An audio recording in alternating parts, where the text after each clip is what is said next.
Never Say Goodbye, a Brothers Montgomery book, Book 1. Written by Kim Sakwa. Narrated by Marian Hussey. Prologue. Northern California. 6-year-old Calissandra Eleanor Montgomery arranged her favorite dolls and stuffed animals, then sat to pour them some imaginary tea and tell them a story. Her little legs crossed beneath her blanket as she got comfortable, and her fingers brushed back the soft auburn curls that had come loose from her bow. At this time of day, she was supposed to be resting, but Calissandra was a precocious child with lots of energy, and perhaps by choice or need, this story was one she repeated every day without fail. It started with a stormy night, like all good stories should. Her father, Admiral Alexander Montgomery, had thrown a party that night. Callie loved when her papa had parties. The men dressed in blue uniforms with big gold braids, and the ladies wore pretty ball gowns with lots of lace. Music played all throughout the house, and the tables were always filled with her favorite foods, like white soup, meat pies, jellies, and dry cake. But that night, the night in question, Callie didn't care much about the party. She wasn't feeling well. Janie, one of her nannies, kept trying to give her awful-tasting medicine, so to escape, Callie grabbed her 3 favorite dolls and snuck into her papa's study. Her father was busy at his desk, but when Callie came up next to him, he lifted her to his lap and hugged her tight. Her papa always hugged her. Then they heard Janie calling after her, and he put his finger to his lips, then moved his legs so she could hide beneath his desk. Callie loved it under Papa's desk. She had a blanket and toys and, of course, his legs, so it was warm and cozy. She had just finished arranging her dolls when her papa's best friend, Gregor, came in. Gregor was her favorite because he always picked her up and spun her around until she was twirling high in the air. But tonight, he sounded very serious. "There's trouble, Alexander," he'd said, and Callie stilled immediately. Her father swore, something Callie had never heard before, and it scared her. His chair scraped the floor so loud she had to cover her ears from the sound. That was the night Calissandra met her new mama. After her papa and Gregor had left the study, Callie went back to her room. Janie made her take the yucky-tasting medicine after all, then helped Callie change into a nightgown. It was a short while later that she saw her new mama for the first time. She and Janie were in the hallway outside her mother's room on the way back to bed when Mama called out, "Wait!" Callie was scared at first because her mother was mean and pinched her a lot. Callie figured that's just how mamas were, but when she stood before her, this mama spoke softly and was nice. Her new mama looked just like her old mama, but she wasn't mean and didn't hurt her. She had prettier eyes, too. They sparkled blue, whereas her old mama's eyes had been brown. The whole house had changed now that her mother was different. Now Mama made her papa smile and laugh, and her mama taught Callie to play the piano and dance. She taught Papa how to dance, too. Not that her father didn't know how to dance. It was just that Mama danced different. Callie loved this new mama so much, and knew her papa did too. Callie still had her hiding spots, though, so she sometimes heard her mother and father whisper about things. Things like her papa insisting that her mama was never to go near the cliffs again, ever. Her papa was really fierce when he told her mama that. He was fierce anyway, even though he was always kind to Callie. He was an admiral in the Royal Navy. Callie thought it was funny to sometimes call him Admiral, just like Goodley, their butler. The second night that changed their lives forever came 3 months later, when her papa said that they were sailing for America. He was in his study barking orders. Her father was really good at barking orders. Her mama said, "If you have a crisis, Papa is the only person you need with you." Callie was hiding under his desk again. It really was the best hiding place. Her Uncle Stephen, Gregor, and the rest of Papa's men were carrying big, heavy chests down to the shore. Callie knew they were filled with gold and silver because she had peeked when she saw them piled up in the front hall.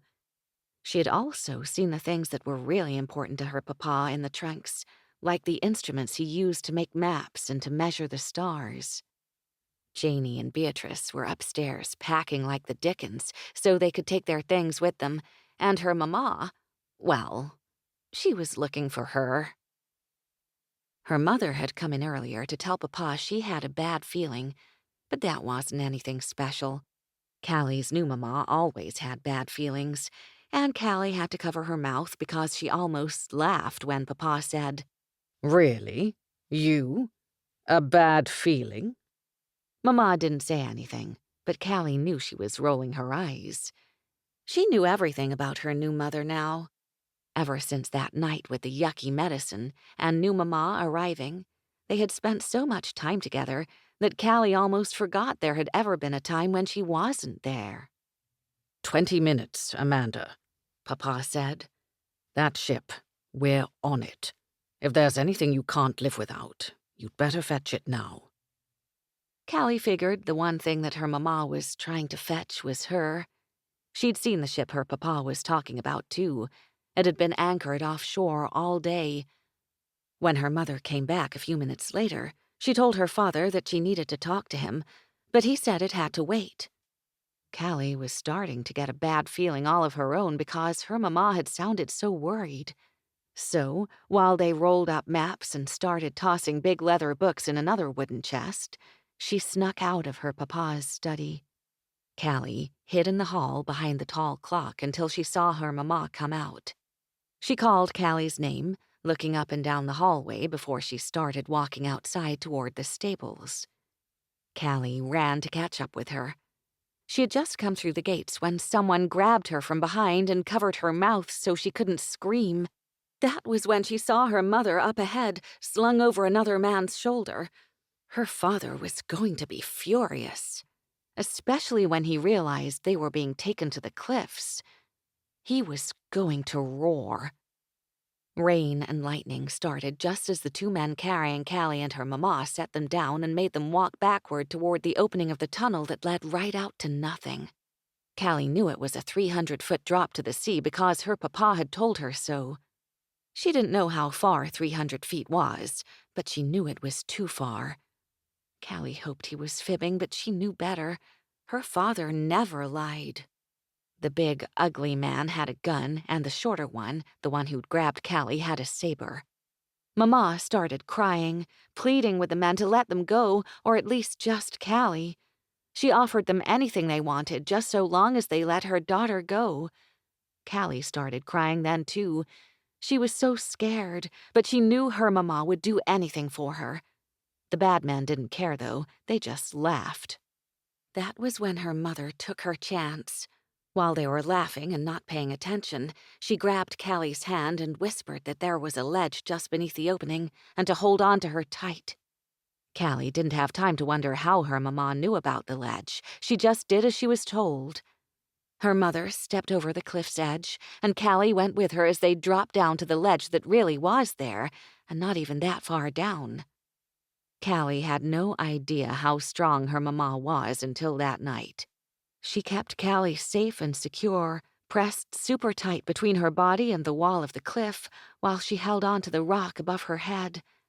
Hidden now by the rock face, Callie heard the bad men start yelling at each other that they'd lost them. After a while, Mama said she thought the bad men were gone, and she was going to try to lift Callie up so she could climb back inside the tunnel. Callie nodded.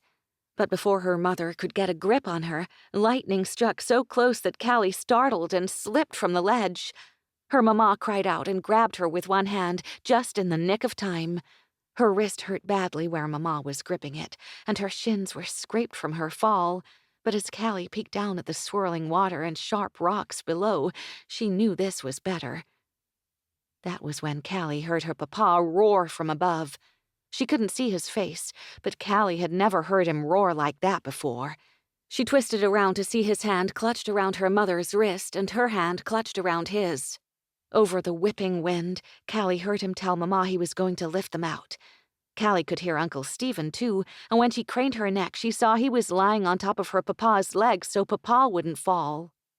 Callie panicked and cried out when her wrist started to slip through Mama's hand because of the rain. Her mother told her father, and Callie heard something in her Mama's voice she'd never heard before. Fear. Papa yelled at Uncle Stephen to let him go so he could jump down and get them. But Uncle Stephen wouldn't get off Papa's legs, and her Papa roared at her Mama. "Don't let go!" But Mama said, "She's going to fall, Alexander!" That was the first time Callie ever heard her Papa beg. She would never forget it. More than how it felt to be dangling there, soaking wet and afraid, she'd remember her father's voice. "Don't let go, Amanda! Promise me! Don't let go!" Then her mother made the saddest sound she'd ever heard. Callie remembered thinking that the last roar she'd heard from her Papa sounded like he was being eaten by a pack of wild animals, as her Mama wrapped her body around her, and they fell. They kept falling, and Callie was sure they would crash soon, but they didn't. They landed in the water, and her Mama swam them both to shore. Callie remembered then what Grandpapa Montgomery used to tell her about stormy nights, the cliffs and the tunnels. "Every once in a while, something fantastical happens on a stormy night, and a horrible wrong is righted." Callie figured that's what had happened to her Papa and her new Mama, that something fantastical had taken place on that first stormy night. Callie didn't know what made the cliffs and tunnels special, but her Papa had once told her that whenever he was out on one of his ships, he could see a special pattern that ran down that whole side of the rock wall. Callie told her Mama about it when they were resting on the shore, what her grandpapa had said about fantastical things, and that must be why they were okay, and maybe also why it wasn't storming anymore. But then Callie saw her mother's hand and wrist. It didn't look so good. Papa had been holding her tight. Callie looked at her own hand and wrist then. It was reddish and hurt, but not like her Mama's. Her Mama's wrist was kind of purple, and the top of her hand and one of her fingers was bleeding really bad. When they got back to the house, her father wasn't there. The house wasn't Papa's anymore, Mama explained. It was just Mama's. Her mother got really fierce then, just like Father would when he wanted Callie to remember something very important. She'd said, "Calisandra, no matter what happens, you are my daughter." She made Callie repeat it. Then she said, "No one will ever, ever take you away from me. Do you understand me?" Callie didn't. This was her Mama, of course that was true. But she didn't tell her that, wondering instead when her Papa would come and everything would be okay. Her Papa could fix her Mama's hand like he had before when it had to be stitched. He could fix everything. But Papa didn't fix her Mama's hand this time. Instead, Mama called someone named Aunt Sam. Callie had never met her before, but her mother had talked about her all the time. When her Mama brushed her hair at night, she would tell stories about how she and Aunt Sam became friends, best friends. Now, as Callie looked around the house, she realized just how very, very different it looked than before. All the furniture was new and funny-looking, nowhere near as lovely as the furniture she was used to. The pictures on the walls were different, too, and the kitchen was filled with odd gadgets and shiny objects that looked like nothing she had ever seen before. Callie was about to ask her Mama where they were, how they had gotten to this strange place, when Mama grabbed something off the kitchen counter and held it up to Callie. It didn't look like too much to her, but her mother explained that it was called a phone, and that if she pressed in just the right spot, it would connect her to Aunt Sam, who had one too. Callie was skeptical at first about her mama's phone, which was just a little smooth and shiny rectangle that she had to be very careful with. But then she realized she really liked it. A lot. Mama cried when she heard Aunt Sam's voice. She was on the speaker, so Callie heard her too. At first, hearing Aunt Sam's voice magically blare into the room scared her. But then she realized it was okay because her mama was so happy about it. "Jesus, Ammy, are you okay? Where have you been? Amanda!" Aunt Sam started crying then, too. "Sam?" she choked out. "I need help." That night, Callie met a man called Mr. Finch, who, according to her Aunt Sam, was the person who would take care of everything. Her mama told her that Mr. Finch was a friend, someone she used to know before Callie was born, and that he was a bodyguard, which meant he protected people. And since Papa wasn't here to protect them, Mr. Finch would. Callie was okay with him either way because when he first came to the house, he knelt down right in front of her and smiled really big. He spoke softly and told her, "It's gonna be okay, Cal." No one had ever called her Cal before, but she didn't mind. She liked the way he said it. And there was something about Mr. Finch that made her feel safe. They rode together in a big truck. Callie was scared at first because she had never seen one before, but her mama explained that it was quicker than a horse, and it was how they traveled places. Mr. Finch lifted her inside right onto her mama's lap, then put what he called a seatbelt over them both. Her mama rubbed Callie's back and hummed pretty music, while Callie looked out the windows. They went super fast, reminding her of what it felt like when Gregor would spin her around. And even though the house and the land they drove by looked kind of the same, everything was so very different. It was dark by the time Mr. Finch stopped behind a building. A man was waiting outside, and he told Mr. Finch that it was clear to go in. That was when her mama told her that she had to have surgery. Callie didn't really know what that was until the man who was waiting for them told her that he was a doctor. He said that her mother probably needed to have part of her bone replaced because it had been crushed. Callie felt her own wrist then, imagining it crushed instead of nice and whole. The doctor told her mama he would fix her finger and the back of her hand too, so there wouldn't be scars. But mama shook her head. "They don't have to be ugly," she said, her voice firm. "But I want to be able to look at these scars forever." Right before they took her mother to the operating room, she turned to Callie and gave her a long, hard look. "We're going to be okay, baby, I promise," she said. "Mr. Finch is going to take care of you, and Aunt Sam will be here tomorrow." Callie cried because she hadn't been away from her mama for so long before. But then Mr. Finch picked her up and hugged her tight, just like one of Papa's hugs. And it wasn't too much later before she and Mr. Finch were able to sit in the same room as her mama until she woke up. As the days turned into weeks, Callie kept waiting for Papa to come, and she knew her mama did too, even though this was her house now. It took some time, but between her mama, Aunt Sam, and Mr. Finch, Callie got used to her new life. She had pretty new clothes that she loved, like sundresses and blue jeans, shorts and t-shirts, and lots of shoes. Her mama got her a new tea set similar to the one she'd had in her old room, and new dolls and stuffed animals, too. Callie learned about TVs and cell phones and computers, but she wasn't allowed to spend a lot of time using them. Her mother liked to do puzzles and play games with her instead. And, of course, her mama continued with her piano and dance lessons. They only stayed in their home in Great Britain until Callie's birthday passed. She turned 6 on April 20th that year. Her mama made her repeat the date over and over again, not the April 20th part, the year part, which at first seemed very silly to Callie, since it wasn't even a real year. Mama and Aunt Sam and even Mr. Finch would ask her at odd times, "What's your birth date?" She didn't even have to think about it anymore. After a while, they left Great Britain and moved to a place called New York. Aunt Sam and Mr. Finch came with them, and they flew on a plane they had all to themselves. Her mama told Callie not to be scared, that the man who flew the plane in the sky, their pilot, Captain Morgan, would keep them safe. "Just wait, baby," she'd said. "That feeling you love, that you get right here?" She patted Callie's stomach then. "This time will be even better."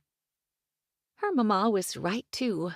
Callie remembered looking at her as they took off, and she laughed out loud when that feeling came. She couldn't help but think of Gregor then, and how much he would have loved it, too. Callie liked their house in New York. It was big, like their other house, and also on the water. The first night they got there, her mother lit a candle and put it on a table by the big picture window.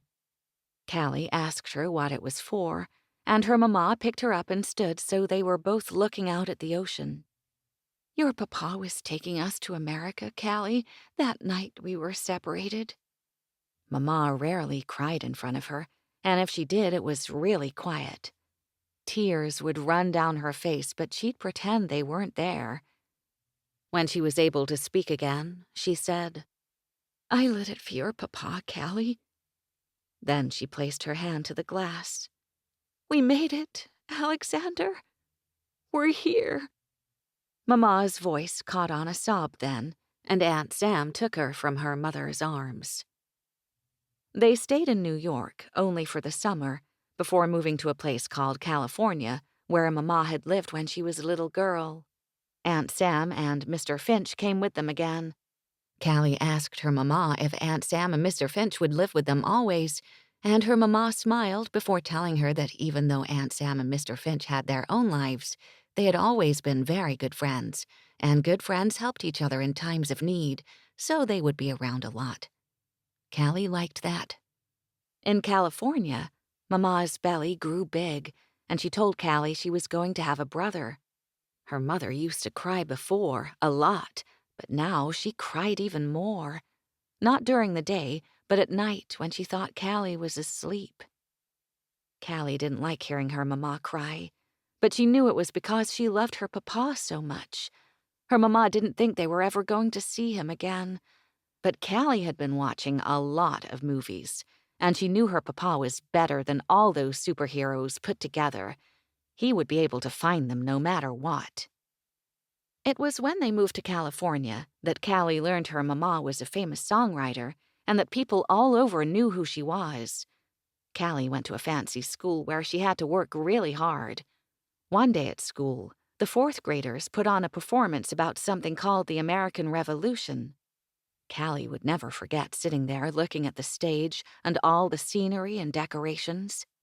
She hadn't thought about her old life for a long time, but she did now. There were pictures and posters of ships like her papa used to command, a ship just like the one he'd been trying to get them on that night she and her mama were taken by those bad men. And when the students came on the stage, she gasped at their costumes. The girls were in dresses like the ones she and her mama used to wear, and the boys were in uniforms. One boy in particular was wearing a uniform that looked just like her papa's. Callie sat there stunned, hanging on every word. As she watched the play, Callie wondered if her papa worked with the man named George Washington. Maybe that was why he had been packing them up that night and taking them to America.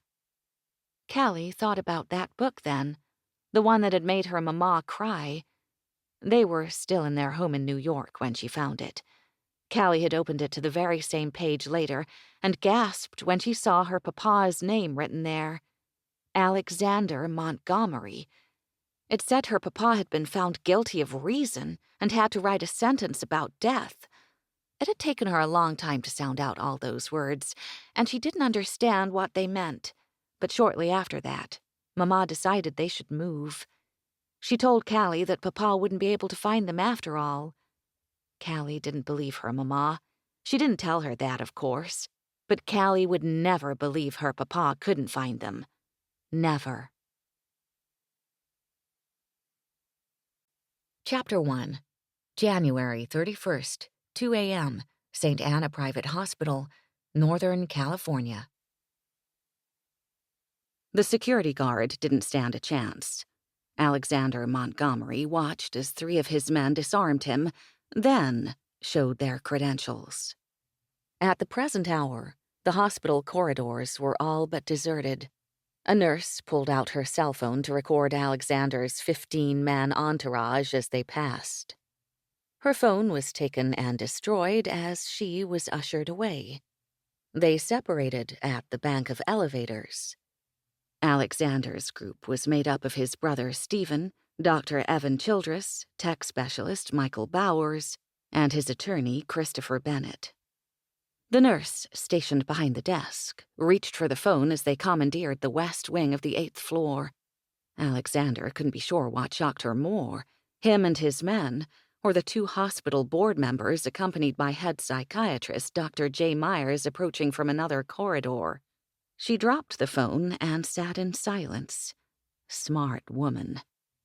"I'm not happy about this," Dr. Myers said as he reached Alexander.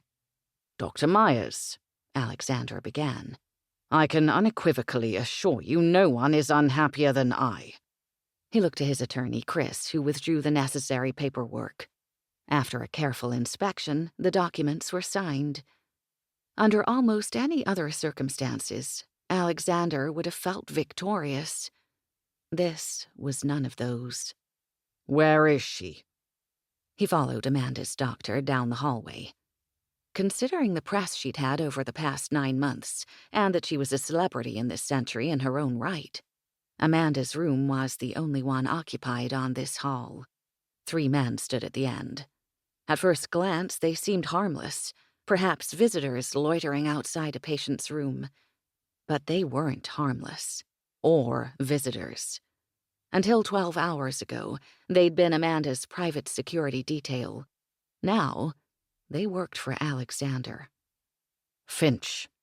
Alexander shook Stan's hand, a wave of relief washing over him to finally meet the man who, for all intents and purposes, held his family's charge. He owed the man more than he could ever repay. Finch had kept his family safe when he could not. He'd kept them hidden, too. Bloody hell, he'd kept them so hidden, Alexander had had to purchase the company to find them.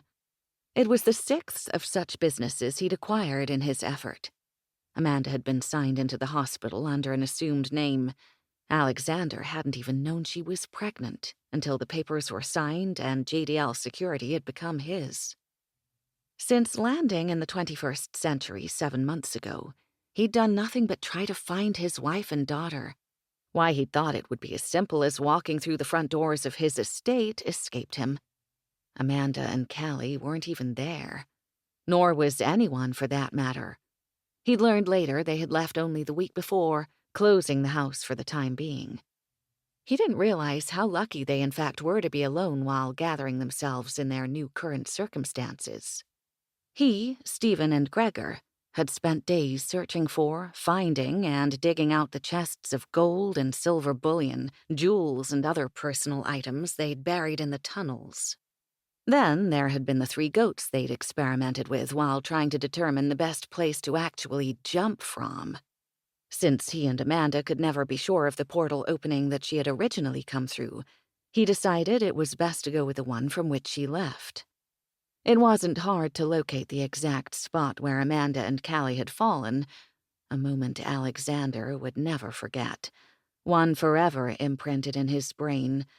But with Stephen halfway down the cliff wall and Gregor waiting upon the rocky shore as Alexander pushed the goats into the sea, they determined that the portal opened no more than 12 feet below from where Stephen stood.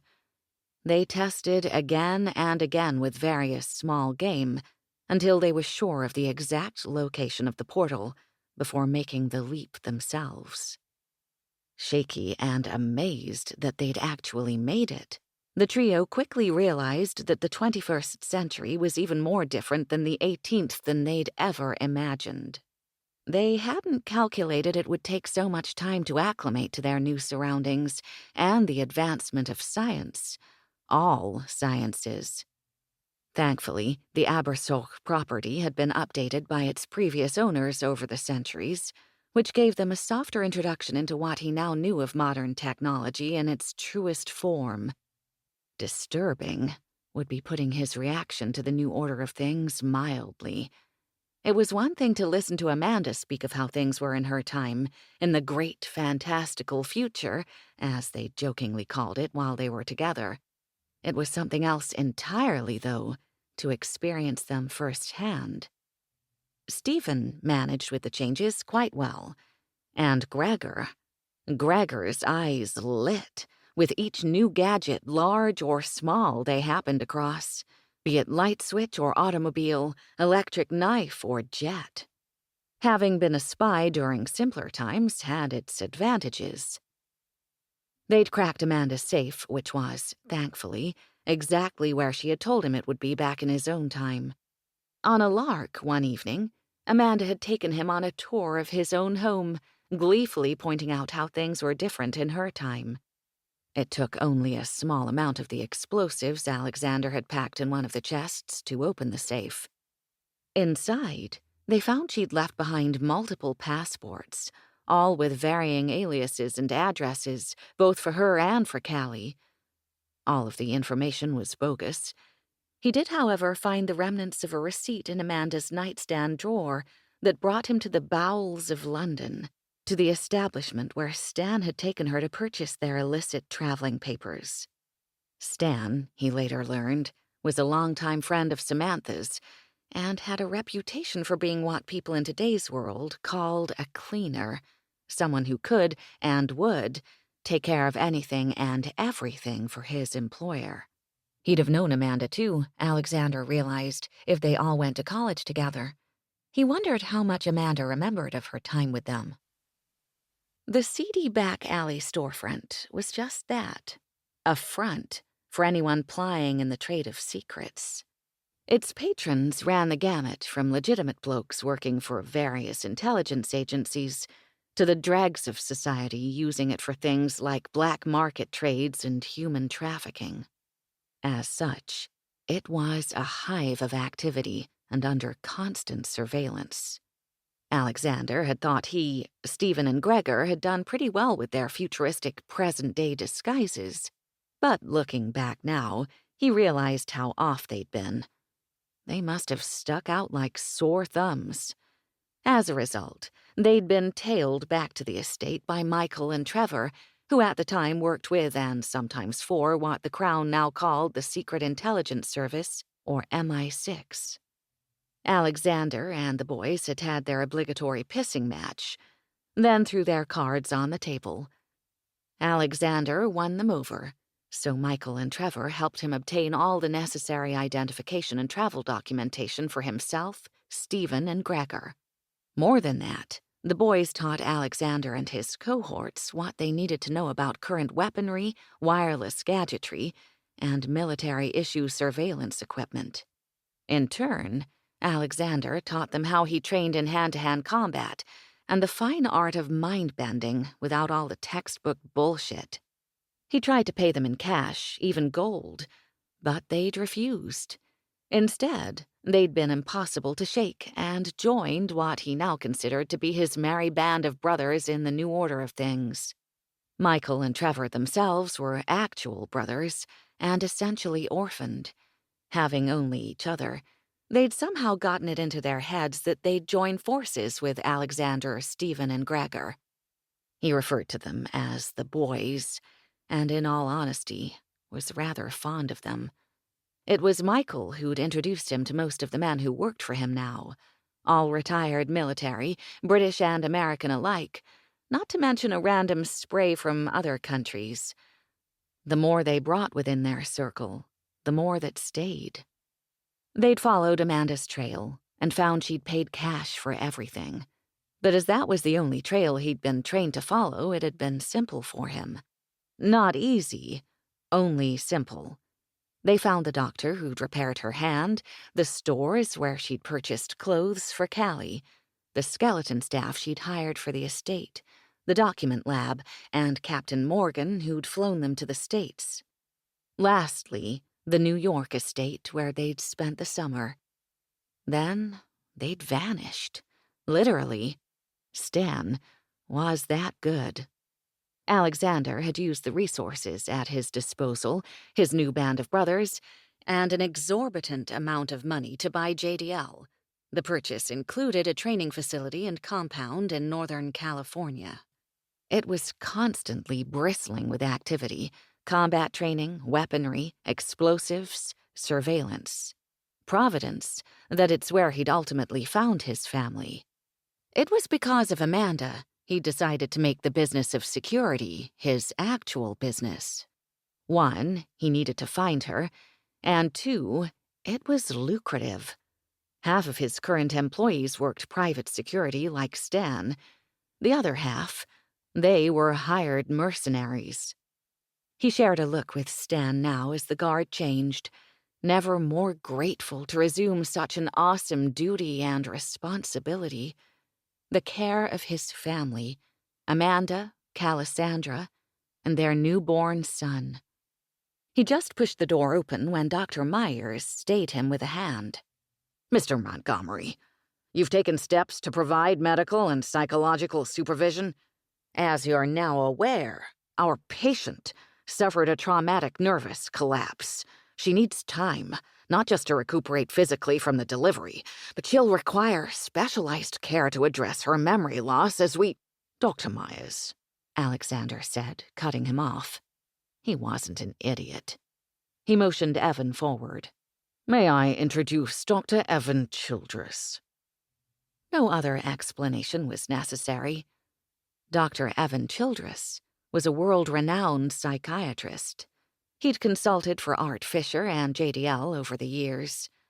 Once Amanda's records were digitally transferred, Evan studied them while on the plane ride over from New York. Alexander sat white-knuckled on the G5, his new company's private jet. He hated flying, but it was an unfortunate necessity considering this life they'd found themselves living. After what seemed an inordinately long time, Evan looked up and informed Alexander of her condition, equating Amanda's diagnosis to what he called psychogenic amnesia. When you just can't deal with the pain, Alex, the psyche effectively does it for you. It was only one of many times throughout the past 9 months Alexander had felt a tightening in his chest, which he assumed was a very real reaction to his failure in protecting his family and keeping them safe. He'd winced, flexing his hand as the pain abated. Evan had prepared him for one of 3 reactions Amanda could have. The first, that she would recognize him instantly and her memory would return. The second, she would instinctively recognize him, but her memory wouldn't come back right away. She might intuitively trust him, for example, but not know why. The last possibility Evan suggested was that Amanda wouldn't recognize him on any level, and she would never remember their lives together. Not wanting to waste another moment, Alexander nodded, pushed past Dr. Myers, and walked into Amanda's room. 4 days ago, she'd endured what he'd been told was a terribly difficult delivery, followed by a breakdown of epic proportion. She'd had to be sedated hours after the fact. Alexander glanced at the dial of his Breitling Navitimer. He'd missed her by 3 days. His breath caught as he laid eyes on her for the first time in what felt like the 1/4 millennium of time that had separated them. The relief he felt was almost overwhelming, surpassed only by regret. He flexed his hand as that familiar sharp pain presented. It lasted at most a second, but long enough to divert him from losing control of his emotions. Helen, the private nurse Stan had hired, sat at Amanda's bedside. While Evan spoke with her, Alexander started unbuckling the restraints around his wife's wrists. The first fell against the rail, revealing deep purple and yellow bruising. His fingers gently brushed her skin, then gripped. Jesus, he had to force himself to let go, so affected by being able to touch her.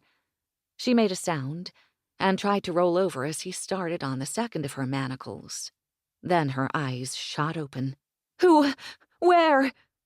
She sounded worse than she looked, and she looked like a disaster. Shh. His hand cupped the side of her precious, beautiful face as he tried to soothe her.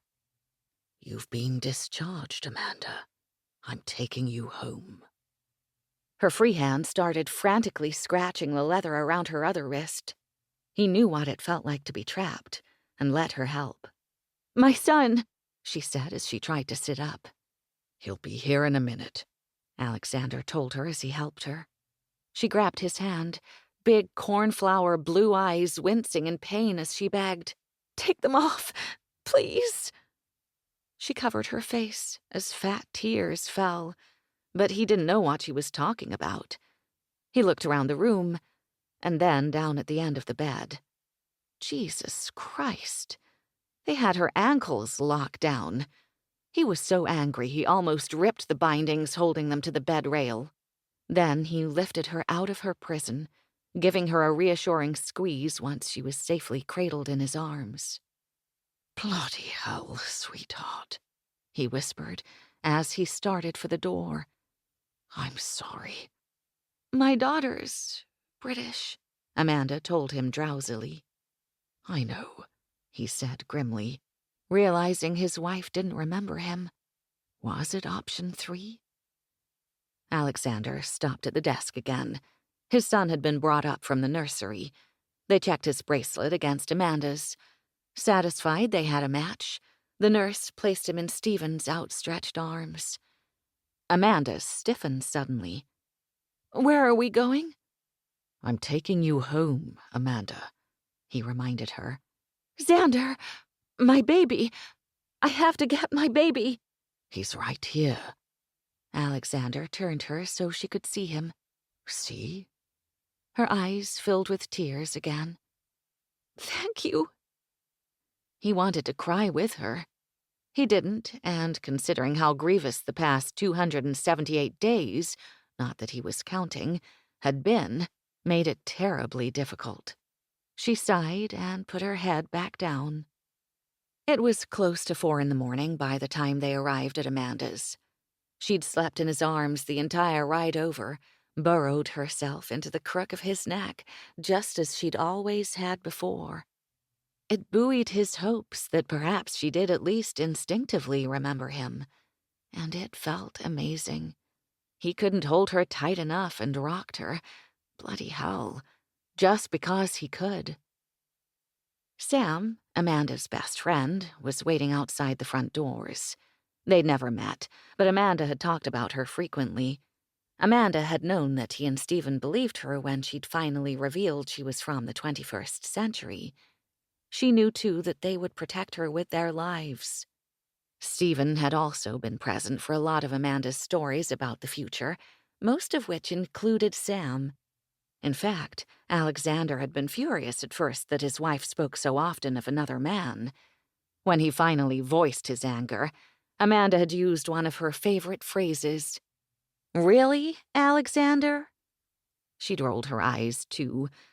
He smiled, thinking of it. Then she told him that Sam was short for Samantha. Now Sam only nodded upon seeing them arrive, rubbed Amanda's cheek, and said, "Follow me." Putting Amanda in her own bed was difficult but necessary.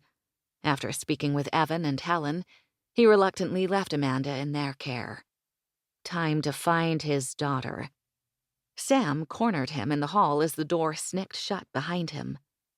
Samantha Gilchrist was as beautiful as his wife, and from what he'd gathered, and he'd gathered a bloody lot, she was equally smart and talented in her own right. Sam and Amanda had met at a private girls' boarding school and later attended college together. Amanda followed the fine arts of dance and music, while Sam studied law and journalism. "She thinks you're dead," Sam said expressionlessly. I'm not.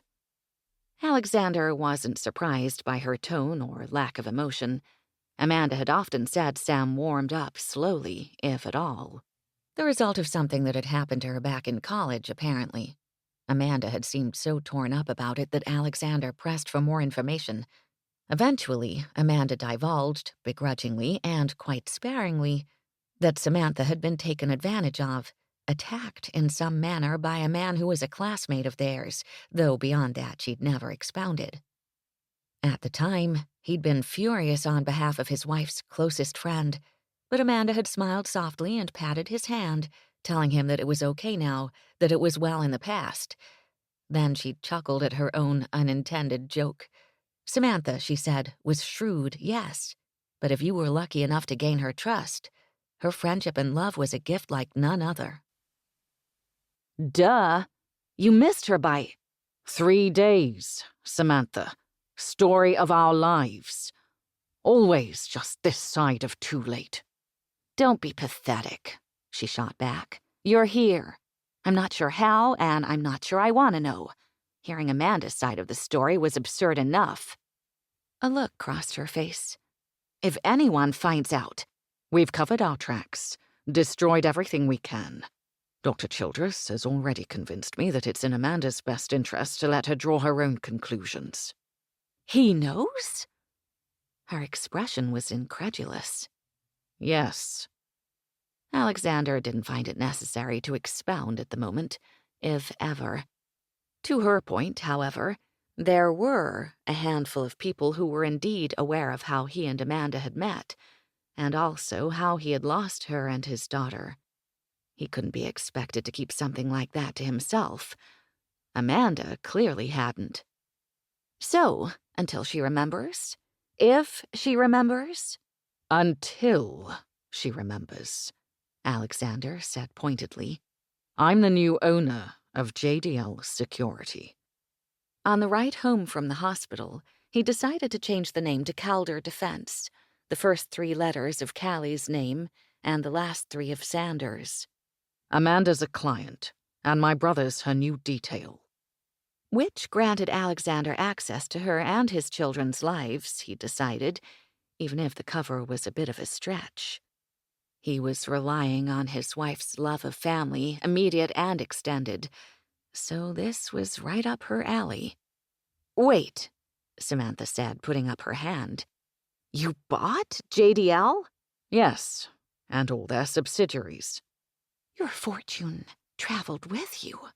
Sam asked, lowering her voice to a whisper.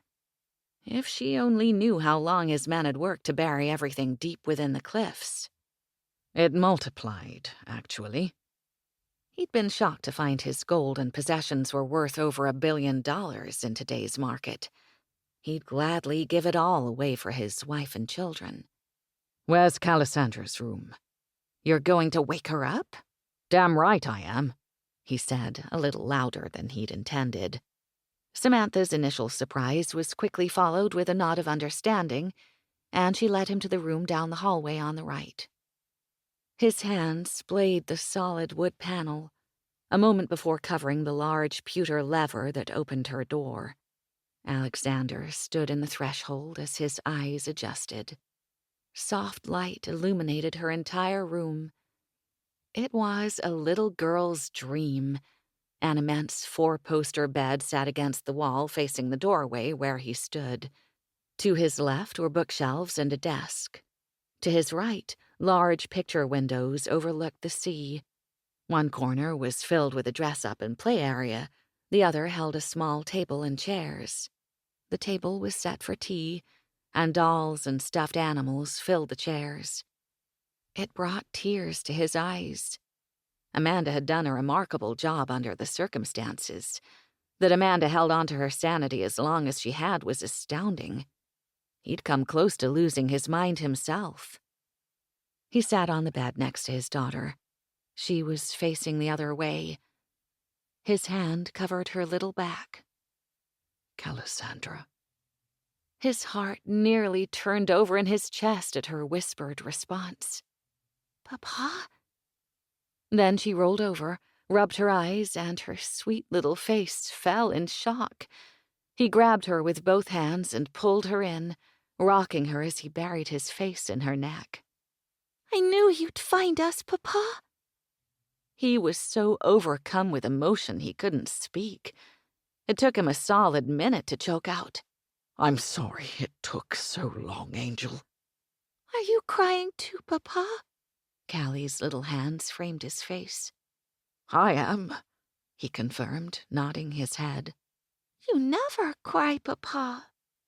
I've done a lot of things I never thought I'd do, Cassandra. Things he couldn't speak of. Things that most likely added to Amanda's breakdown. "Did you see Mama?" I brought her home, he told her. She's very tired, Angel, having a baby. She got really sad in the hospital. Her memory is taking a little break right now. "Aunt Sam said she has anemia," Callie said, her voice very serious now. He smiled at her attempt to set the record straight. Mama has a form of amnesia, Angel. She can't remember. "She remembers me, Papa. She called me. She was really sleepy, but she called." Her eyes got really wide. "At 3 in the morning." She grinned and held up her fingers to show him. "Mama said I had a baby brother and he was going to love me so much, and then she said she loved me so much too." Alexander smiled again at her summary of events. We both love you so much, he assured her. "Are you gonna stay with Mama?" No, Angel. Mama can't remember me right now. He kissed her face again about 100 times. I'll be here, though. A lot. He noticed Stephen had cracked open the door while he waited in the hall. He knew Callie would be thrilled to see her uncle again. I won't be staying for now, but Uncle Stephen will. Stephen came in then, and Alexander chuckled as Callie's mouth fell open. Then she scrambled off the bed and into his arms. Alexander checked on Amanda once more and found her sleeping while Helen rested in a chair beside the bed. Xander lay in a bassinet between them. Helen gave them a few moments alone, and Alexander knelt at the bedside. Amanda had pushed the pillows to the floor, and her head lay pressed to the mattress. He brushed the hair off her face, so overcome at being able to touch her again. She was alive. He remembered that first time he'd seen Amanda, a dead ringer for his wife, Rebecca, and the difficulty he'd had reconciling his reaction to her. Why, the instant he stood next to her, he was drawn to her and not repelled. It was only when she looked up at him and he saw her bright blue eyes that he knew she wasn't the evil woman he'd been married to. His head fell to the bed. Just being able to inhale her scent brought a sense of peace he hadn't experienced in far too long. Even in the darkness, he could see the dark circles beneath her eyes, the bruises on her wrists. She'd fought like hell. He reached for her hand and rubbed the scar that ran diagonally across her palm. Then he kissed it. Evidence of their time together when she first came to him in his century. The other hand showed the evidence of the night he'd lost her and Cassandra back to hers. He thanked God again that he'd found them, that he, Stephen, and Gregor were allowed through the portal, not the portal in the tunnels that brought Amanda to him in the first place, but the one that ultimately took her back out with his daughter. That they'd created a life together as well. That was bloody amazing. He took Xander from the bassinet, sat in the chair Helen had vacated, and marveled at what a miracle he was. 11 pounds, 4 ounces. You gave your mama a difficult time, didn't you? Stan said you're the new owner of JDL, that you bought the hospital to get me out. Amanda hadn't moved. The side of her head was still pressed to the bed, but her eyes were open now, her voice painfully hoarse. He thought for a moment of what she'd said. I only gave an endowment, he chuckled, that should pay for a new hospital. Why? Besides, the fact that Art Fisher considers you the daughter he never had and would have my hide if I wasn't inordinately overprotective of you, you're one of our most influential clients, Ms. Marceau. I take my responsibilities very seriously. So seriously, I've put my brother in charge of your keeping. And my brother and I are very close. Family means everything to me, so I'll apologize now for many upcoming intrusions. Her eyes teared, and she smiled just a bit. "I like family." Then she said, "Thank you for taking me out of there." "You already thanked me at the hospital," he reminded her, shaking his head. He stared at her for a moment, wanting nothing more than to crawl into bed next to her and take her into his arms. "How do you feel?" he asked instead. "As good as I look." She patted the bed and reached out her hand, motioning for Xander. Alexander brought him over and laid him next to her. He knelt again, watching as she examined him. "Helen will be back in just a few minutes," he told her. She was trying to remove the blanket he was swaddled in, but didn't have the strength. He could feel her frustration. "Shh," Alexander said, unwrapping the baby. He placed her hand on Xander once he had him down to his nappy. She smiled, eyes sparkling with unshed tears. "Can you see his little fingers?" he asked her. She shook her head, so he held up one hand at a time and counted off each finger for her. Then he did the same with his feet and toes. "What color are his eyes?" Alexander smiled at her and shook his head. "I don't know," he told her. "They've been closed each time I've held him." She tried to smile, but sighed instead and closed her eyes. She was asleep seconds later, her hand firmly on top of their son. He laid his hand on top of hers, where it remained until Helen returned. "I'll be back later today," Alexander said once he'd stepped out into the hall with Stephen. He touched his brother's shoulder as he passed him, squeezing once for good measure. Then he walked out of Amanda's house, down the marble stairs, and stopped on the circular stone drive. 5 Navigators, 2 Escalades, 1 Range Rover, and a 911 Turbo S cabriolet lined the road that led to the gates far below the estate. The Navigator's engines started in unison, headlights on as they circled. He climbed in the back of the third, the one Gregor was driving. Alexander only wished now Amanda remembered so she could see it. She'd always said if they could figure out how to safely use the portal, Gregor would take to the great, fantastical future the best. His chest tightened as he thought. "We figured it out, sweetheart." His men remained quiet as he flexed his hand and got his bearings. Then he punched the seat in front of him. "Bloody hell!" he yelled as Trevor pitched forward. "God damn it, Alex!" Trevor, Alex's technical boy genius, sounded none too happy. "Chris secured the house next door," Gregor said, clearly trying to calm Alexander down. "He'll have the paperwork ready today. We'll be in tomorrow." "For now?" Alexander asked. "We're 40 minutes from our accommodations." Alexander leaned back as Siri instructed Gregor how to get to wherever it was they were going. His hands pressed the sides of his head. He was in America. His family was as well. Cosmic joke. It was 245 years later. Chapter 2, February 1st, Northern California. It was late afternoon by the time Alexander and his men returned to Amanda's. When they arrived, Alexander went straight toward the large living room with floor-to-ceiling windows that overlooked the sea.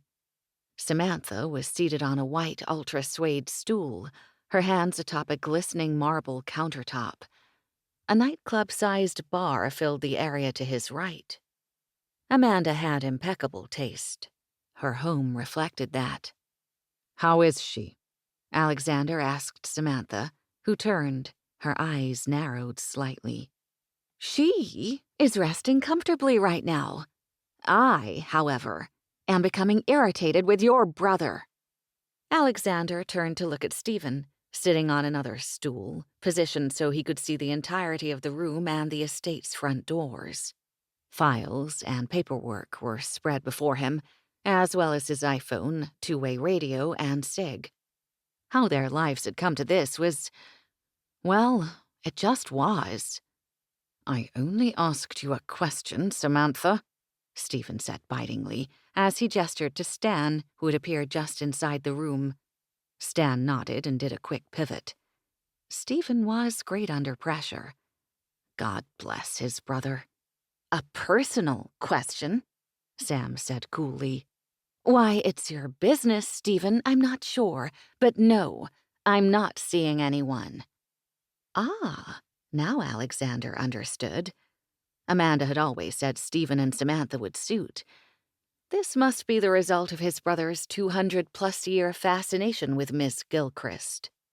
Stephen gave a curt nod, but Alexander detected a slight smile, too. Then his brother checked the time on his Breitling Avenger and asked, "Drink, Alex?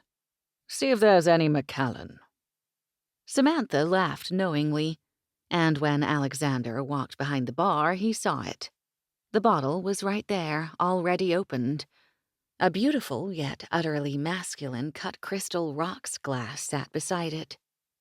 "Bloody hell, sweetheart." "There's 4 cases in the bottom left cabinet behind you," she told him. "And if you'll look up, you'll see the rest." He did. At least 20 empty bottles lined one of the open shelves. Samantha sighed, a clear indication of a chink in her armor. "She poured you a glass every night, placed it on the piano." She pointed at the gorgeous grand piano in the corner of the room on display before the windows. "And then she played for you."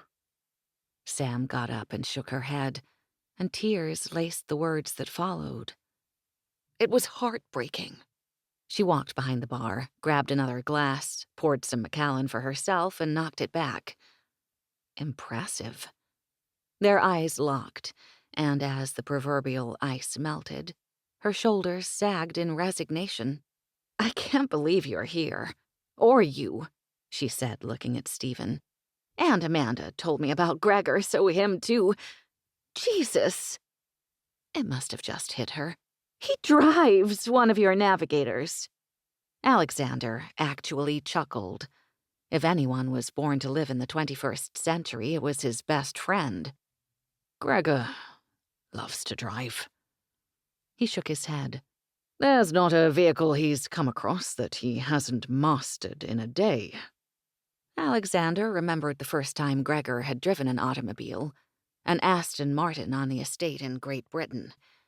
He'd been so exhilarated, he finished with a donut, then jumped out of the car and chest-bumped Michael. "Great," she rolled her eyes. "I'll alert the creators of the Transporter franchise. Now back to the important stuff. How did you escape?" "Stephen and my men freed me from prison 10 hours before my scheduled execution."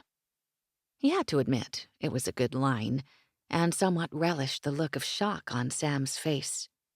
"How did you get caught? Amanda said you were sailing for America that night. She and Callie were convinced you'd killed the man who abducted them." Alexander looked at Samantha. The woman didn't mince words. He took a long pull of whiskey before he answered. "I did kill them, Samantha. With my bare hands." He grew angry just thinking about the men who'd kidnapped his wife and daughter and left them for dead. "After Amanda let go." "She said you would blame her for that," Samantha snapped on her best friend's behalf. "Back off, counselor," Stephen warned. It was a terribly touchy subject. For all of them. "She said that you'd blame yourself, too," Sam conceded to Stephen. "Which is it?" Stephen asked. "Her fault or mine?" "Stop with the blame. I was a spy. They sought to hurt me. And they did." Alexander knocked back his own drink, then turned away for a moment.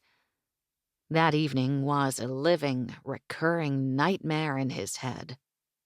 "When she looked at me and said Callie was slipping, I knew she was going to let go. I just knew." He rubbed his left hand where faint scars remained from that night. The scratch marks Amanda had made in her desperation to take hold once he'd found them dangling from the cliff's edge. and crescent-shaped nail marks on the underside of his wrist from when she dug in once he'd grasped her. Amanda was terrified you had jumped in after them, Sam said. She wasn't even sure she and Callie would be okay.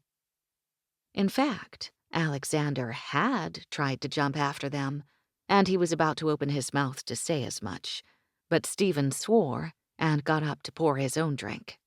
I wouldn't let him. Amanda and I never had time to test our theories on where, when, and how the portal would open. He took another pull of scotch. We had only 4 months together before I lost her. His words were laced with regret. Alexander. Samantha waited until he gave her his full attention. Amanda was devastated. She'd been torn away from you. She was so worried that you would try to go through too, and something awful would happen. Until we found the ledger last summer. She shook her head before saying, when we were still in New York, she would stand in front of that big picture window and stare at the Atlantic as if willing you to sail home to her. It was the saddest thing I've ever seen. That bloody ledger. We almost had our hands on it. Alexander and his men had been searching for it since they arrived. Stan's men beat us to it by a day, if not hours. It was the last piece of hard evidence of who he really was, and from where he really came. If you wanted it to be expunged, then it was, Samantha told him. It's gone. Gone? Alexander repeated. Destroyed, the night Xander was born. Once they'd sedated and restrained Amanda, Stan came back to the estate. I didn't wonder why he was here. Your wife was on a 72-hour psych hold. We didn't want anything adding to or setting back her fragile state of mind. We met at the front doors. I'd already taken the ledger from the safe. We walked to the beach together and lit that mother up. Then we collected the ashes and drove the boat 10 miles off the coast before we dropped them into the ocean. While he appreciated their thoroughness, he'd give his right arm for Amanda to have not gone through the torment she had in thinking he'd been executed. It felt like each time she or Callie had encountered tragedy or misfortune over the past year, he'd been so close. Alexander swore under his breath. Blast his bloody timing. Wait, let's go back.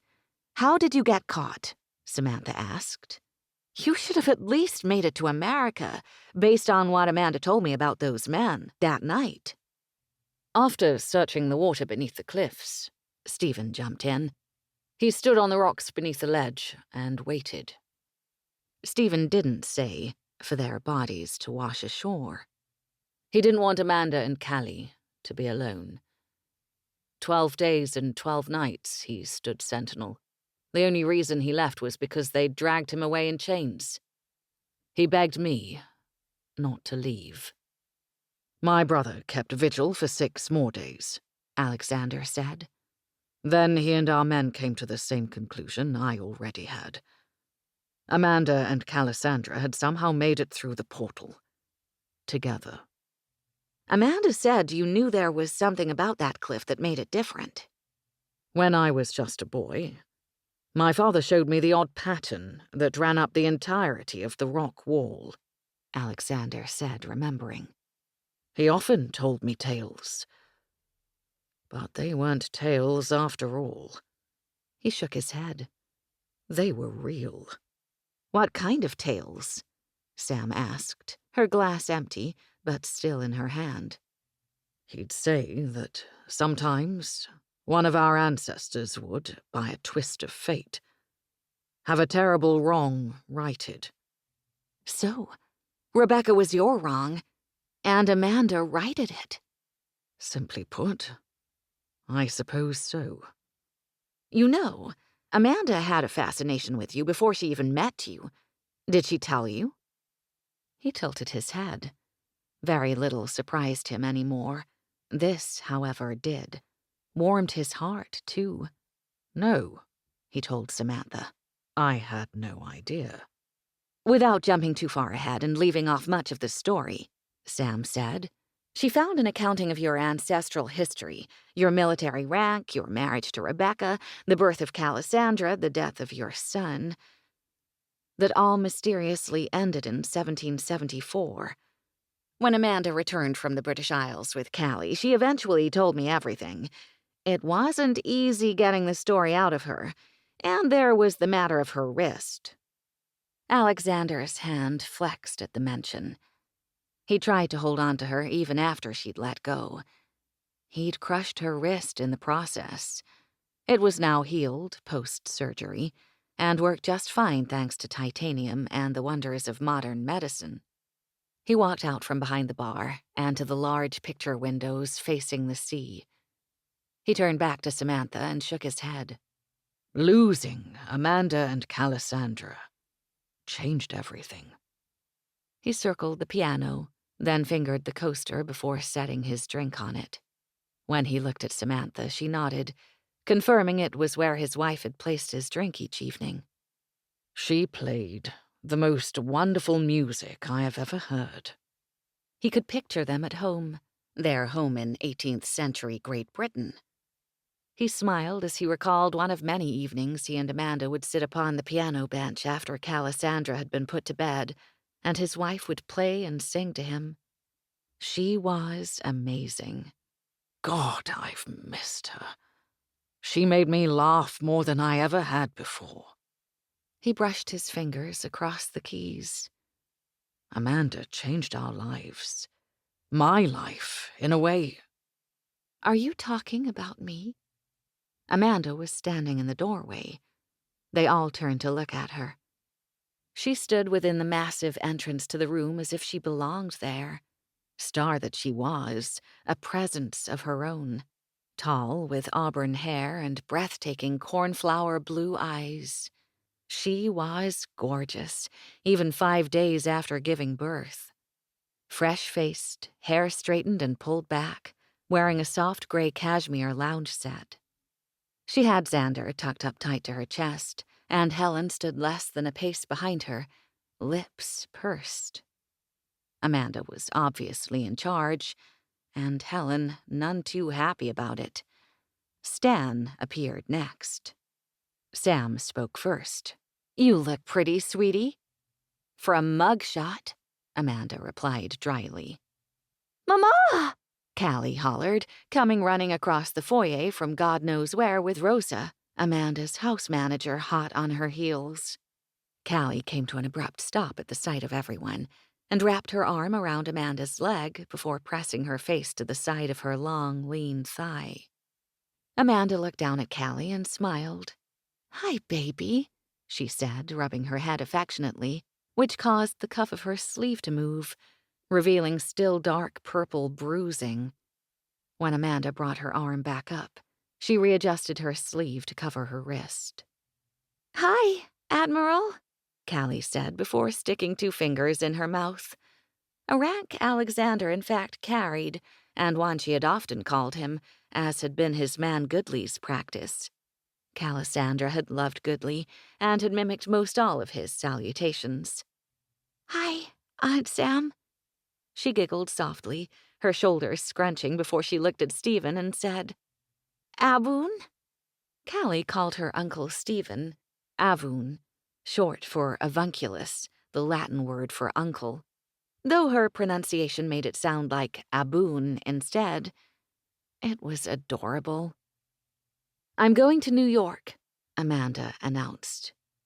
Evan walked into the room at the tail end of Amanda's declaration. Bloody hell. Welcome to the circus. Amanda, we spoke of this just moments ago, said Dr. Childress. Why do you want to go to New York, sweetie? Sam asked. Amanda looked at Sam for a long moment, a very long moment, then said, I don't know. Alexander knew Amanda had stayed in New York upon her return from Great Britain. She had an estate she'd inherited from her father overlooking the Atlantic. According to Stan, in the terribly short time he'd been able to speak with him, Amanda had never wanted to leave that New York estate, She'd only done so because she felt it was in Calisandra's best interest to settle in her home state of California. Frustrating, but under the circumstances, that was as far as they had gotten. Dr. Evan Childress guided Amanda toward the deep, oversized sectional. Helen helped her sit, and then pushed 2 pillows behind her back. Evan continued, "Amanda, you were heavily sedated for 48 hours. We need to give your mind time to clear itself of the effects of the drugs you were given. I'm sure your body would like some time as well." Callie crawled onto the cushion and tucked herself against her mother's side. Helen reached out her hands, but Amanda shook her head and stroked Xander lovingly. Helen looked to Alexander pleadingly. He understood her frustration and told her in French he'd give the baby back to her charge shortly. He also thanked her for taking such good care of Amanda. There was no way she'd been able to shower and dress so impeccably without assistance. Of course, Stephen had to add his 2 cents of gratitude, and not a moment later Callie's head popped up from where she lay and asked, in French, if he and Stephen were staying for dinner. Amanda did a slight double-take and sat up a little straighter. She looked at her daughter. Cassandra Eleanor, you speak French? Oui, Mama. Callie grinned. Amanda looked at Sam and then back to Callie. Do I? Amanda seemed to consider it, then shook her head. No, I don't. Jeez. And so ended the length of her mental and physical rally. She tried not to let it show, but Alexander easily saw through it. Her eyes stayed closed longer than her usual blink, and she began to inhale deeply through her nose. He was fondly aware of his wife's tells, so to speak. Coping mechanisms she'd learned over the years, useful especially when she was in large crowds or had to give a performance. Seconds later, he was at her side to take Xander into his arms without drawing undue attention. She hesitated a moment, in which he assured her it was okay. It seemed to be all she needed. "Option 2, he whispered fervently into Xander's tiny ear. "Option 2. Alexander transferred his son to Helen's eager, capable hands, then reached back down, intent on taking Amanda back upstairs, relying on her instinct to trust him as her lifeline. Amanda shook her head. She didn't want to leave the room. She just needed a few moments to adjust. She couldn't remember her home being so full before. Seriously, she couldn't remember a lot, which reminded her. "Were you speaking about me?" she asked Mr. Montgomery. She'd grilled Stan as much as she'd been able to. Aside from being told Mr. Montgomery may be richer than God and required a large retinue, as well as the fact that she felt she owed him more than gratitude for freeing her from her restraints and the hospital, she still knew only 2 things. No, 3. 1, there had been a changing of the guard. 2, the brothers Montgomery were now in charge. 3, she should feel way more apprehensive than she did, but for some reason, she didn't. "We were. I had just remarked on what a talented pianist and vocalist you are." Good Lord, the man had an incredible voice and accent. She remembered now how it made her feel safe and grounded last night. Talking to Art Fisher about the Montgomerys helped a lot, too. He really was like a father to her. Mr. Montgomery looked at the face of his watch, then signaled Stan and his brother on the other side of the room. Seriously, the man signaled, like made a motion with his hand to tell them something. She almost laughed when she saw it. Stephen walked out of the room and Stan said something to Rosa. Then Amanda remembered. Stan and his cohorts often used hand signals when she was in need of more than just his assistance. Light flashes came to mind as she remembered a morning news program and the subsequent award show. Gosh, when was that? She'd had a detail of 3 then. Sam had been holding Callie just off set. It had to have been months ago. September, maybe? She could picture what she was wearing: jeans and heels, blouse and cardigan, her favorite belt. She hadn't been showing, pregnancy-wise. How could she not remember who the father of her children was, or giving birth to not one but 2 babies? Tally off the memory column. Amanda Marceau, singer and songwriter, check. She loved to dance, too, check. Wait, she'd been teaching Callie ballet and piano, check, check. Heir to the Marceau fortune, check. She fought off a wave of sadness thinking of her father, who died in a plane crash with her stepmother a few years ago. She looked around the room. Where was Robert? Her stepbrother was usually around to mark important occasions. You'd think the birth of a child would be one. Not that she missed him. She always had a bad feeling when he was around. Sam, best friend, boarding school, and college roommate, check. Stan, guy who takes care of everything. That was a weird thought. Bodyguard, check. Rosa, best house manager and cook ever, check. Done with her mental housekeeping, she looked back at Mr. Montgomery. "What did you tell them?" she asked. Mr. Montgomery smiled, and the corners of his eyes crinkled. Handsome. Did not do this man justice. At well over 6 feet tall, with dark eyes, dark hair, and a ridiculously impressive physique, he was nothing short of extraordinary. There was something so very familiar about him, yet she would swear she'd never met him before in her life. Maybe it was just that he'd taken her from the hospital, and she was still under the influence of the medication they'd given her. I told them I needed to speak with them privately, and the Count for dinner tonight. "I like big family dinners," she told him, not knowing if it was true, but the second she said it, she wanted it to be. The bigger, the better. He took her hand, embracing it within both of his. Then you'll be ridiculously pleased, as our current head count is 22.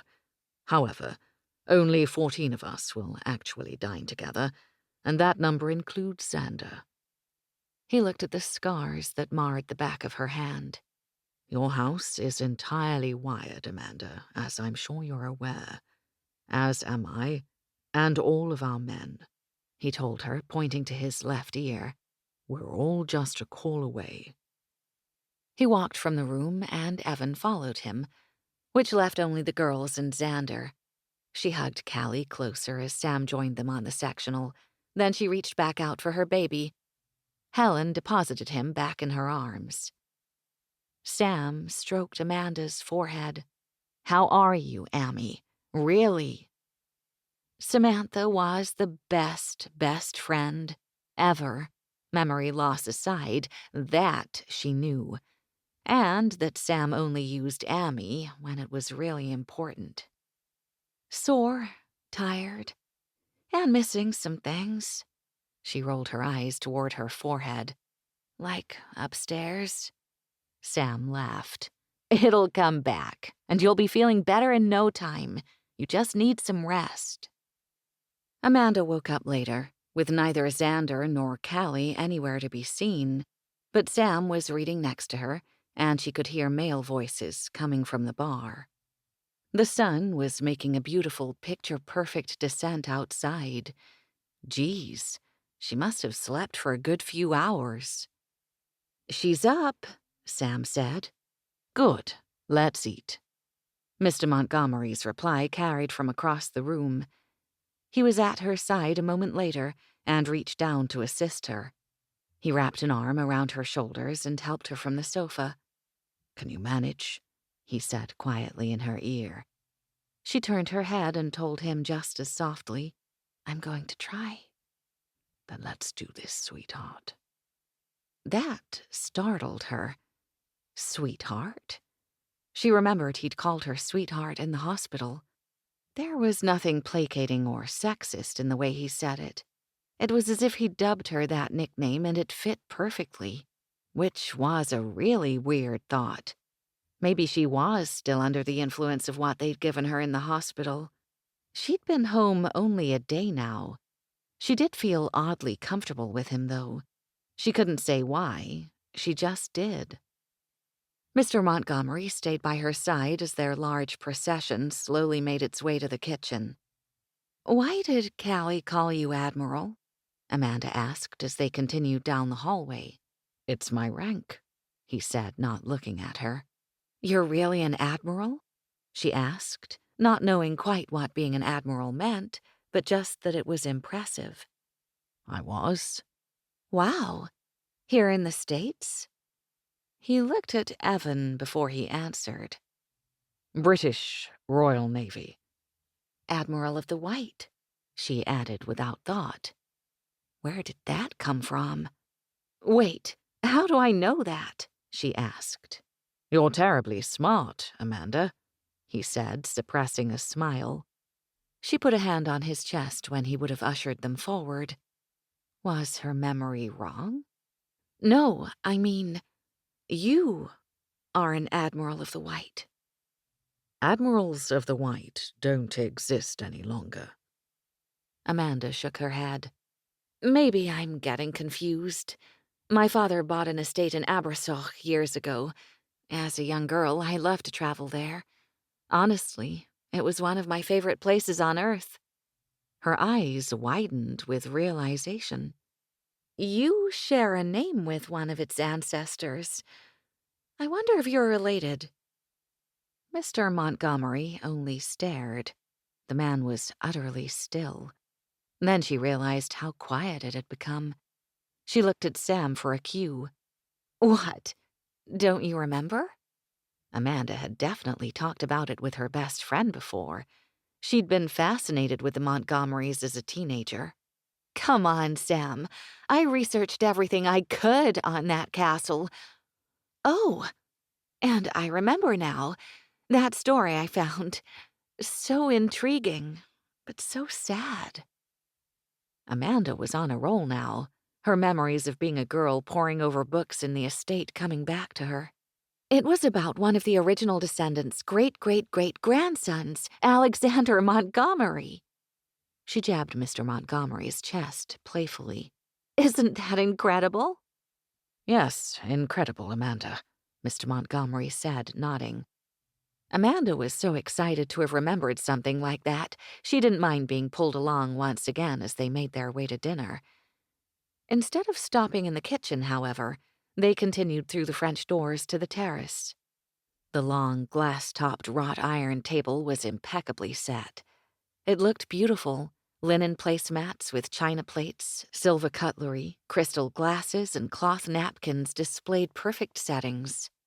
Rosa and a couple of young men began to bring platters outside and placed them on the runner that ran the length of the center.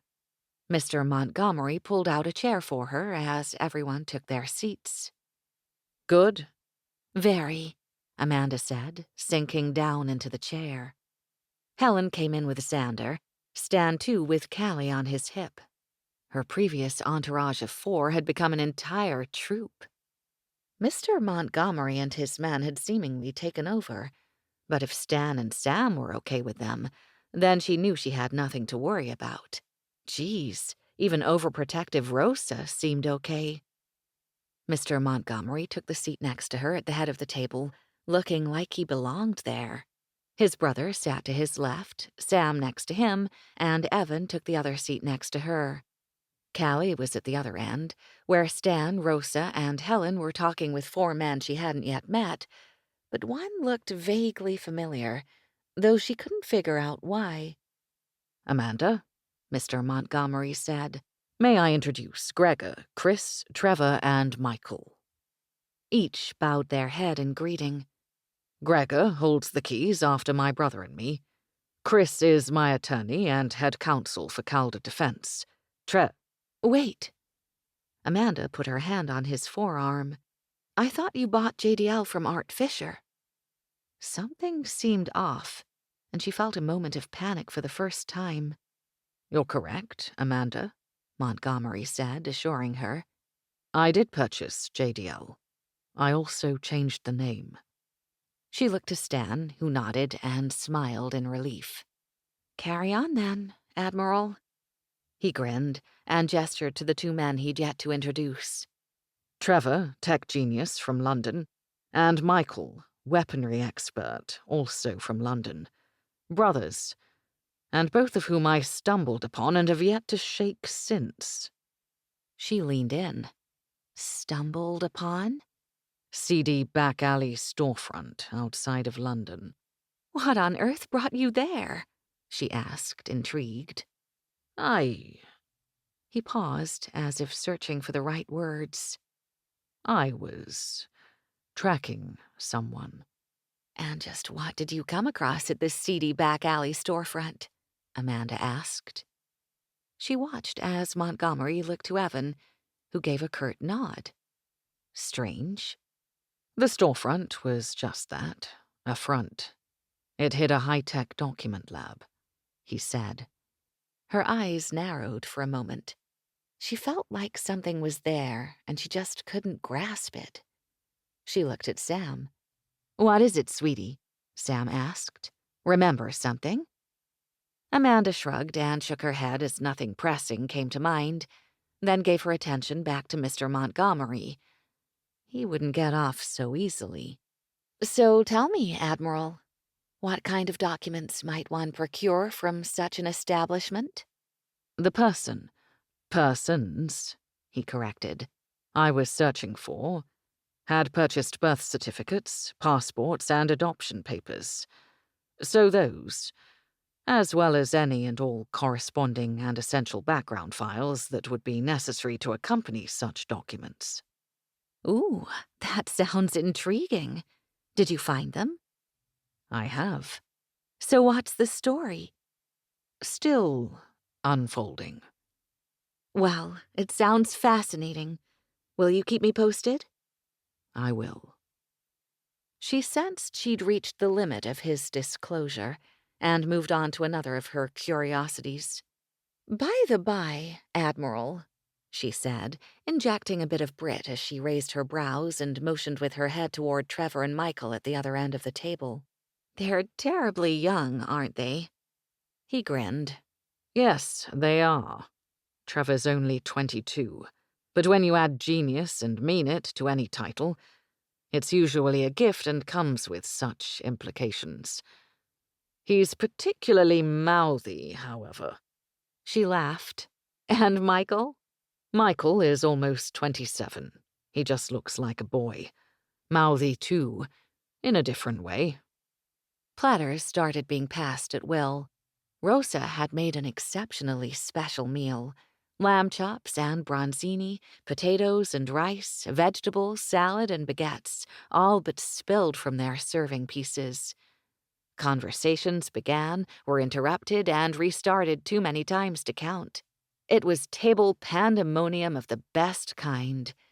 It felt like they'd had dinners like this forever. There was something about the cadence of Mr. Montgomery's voice that Amanda found comforting. She racked her frustratingly foggy brain, trying to reach something oddly familiar that lay just beyond her grasp. She was aware that Mr. Montgomery was watching her intently, remaining quiet as if knowing he might stop a memory from returning, but she didn't look up or shift her gaze. The moment passed, and she shook her head at him to let him know, before turning her attention back to Sam and Stephen, who were arguing about veal of all things. Apparently, Stephen ate it, and Sam had very strong opinions about it. As they began to slow down a bit, eating, that is, Evan asked, So, Amanda, what else do you remember about the descendants of your British estate? "Oh," she said, startled, but glad to have the opportunity to explore her memory some more.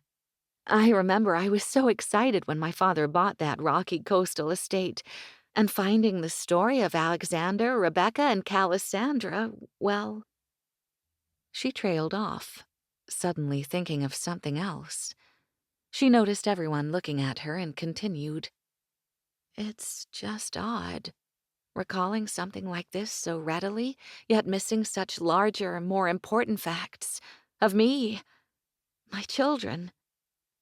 It will come. Let's give it some more time. Evan said, patting her hand. Sometimes just carrying on is the best way to let nature take its course. Tell us more. Alexander Montgomery, She looked at the man to her left. Of old, she smiled. he was an admiral born in the 18th century, titled and uber wealthy, who had this awful arranged marriage. Really bad. From what I can remember, his wife was a true bitch. But they still had a kid together, a girl named Callie. Amanda laughed. I really must have been obsessed, she said, motioning toward the other end of the table where Callie was sitting. Anyway, they had a second child, because I guess that's what was expected in those days, even if you hated one another. That one was a boy, but he died in childbirth. And then I think I read somewhere that the wife killed the baby just to spite her husband. Can you believe that? She was like a sociopath or something. And then I couldn't find any mention of the family beyond 1774. It was as if they'd vanished, and I looked hard. Alexander, his wife, and their only living daughter mysteriously had never been written of again. The brothers Montgomery both stood at the same time. I'm sorry, it's just a story, Amanda said apologetically.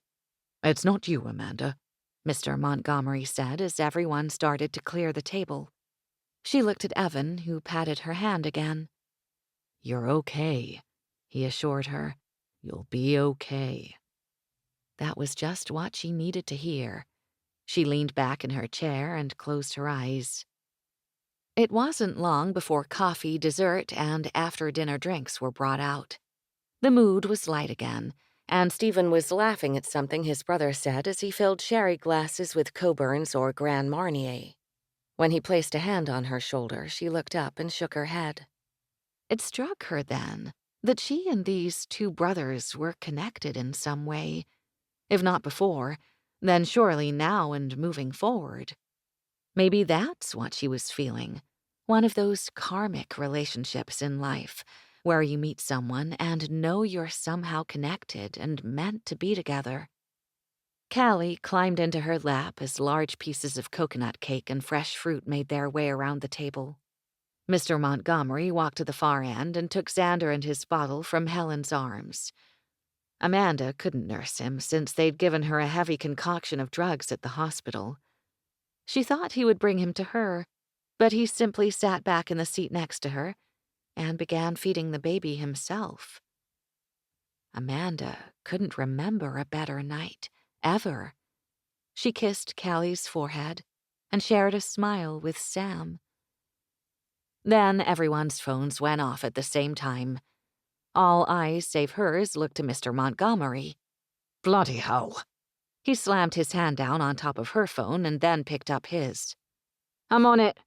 Trevor ran from the room. Then everyone began speaking at once. Inside, the Admiral barked. Stephen was at Amanda's side not a second later, and before she knew it, he'd escorted her upstairs to her room. Helen helped her get situated on her bed, ignoring all of her questions, then placed Xander and his bottle into her lap. It wasn't lost on her that they were trying to distract her, which mostly worked because Xander was not happy that his feeding had been interrupted, and she was still a bit addled from the post-op drugs. She rolled onto her side and tucked him in closer. Shh, shh, baby, it's okay. Mama's got you, she whispered, trying to calm her own racing thoughts. You have to show her, Samantha spat out as she and Stephen stood in the threshold of Amanda's room. They'd had time to watch the video in its entirety. Sam wanted to kill someone. That Amanda couldn't catch a break was killing her. She could sympathize with Alex and Stephen, of course, and what they had gone through themselves, but they weren't here when Amanda came back. Not only terribly hurt physically, but so very heartbroken, too. Stephen held a finger to his lips and quietly closed the double doors of Amanda's master suite.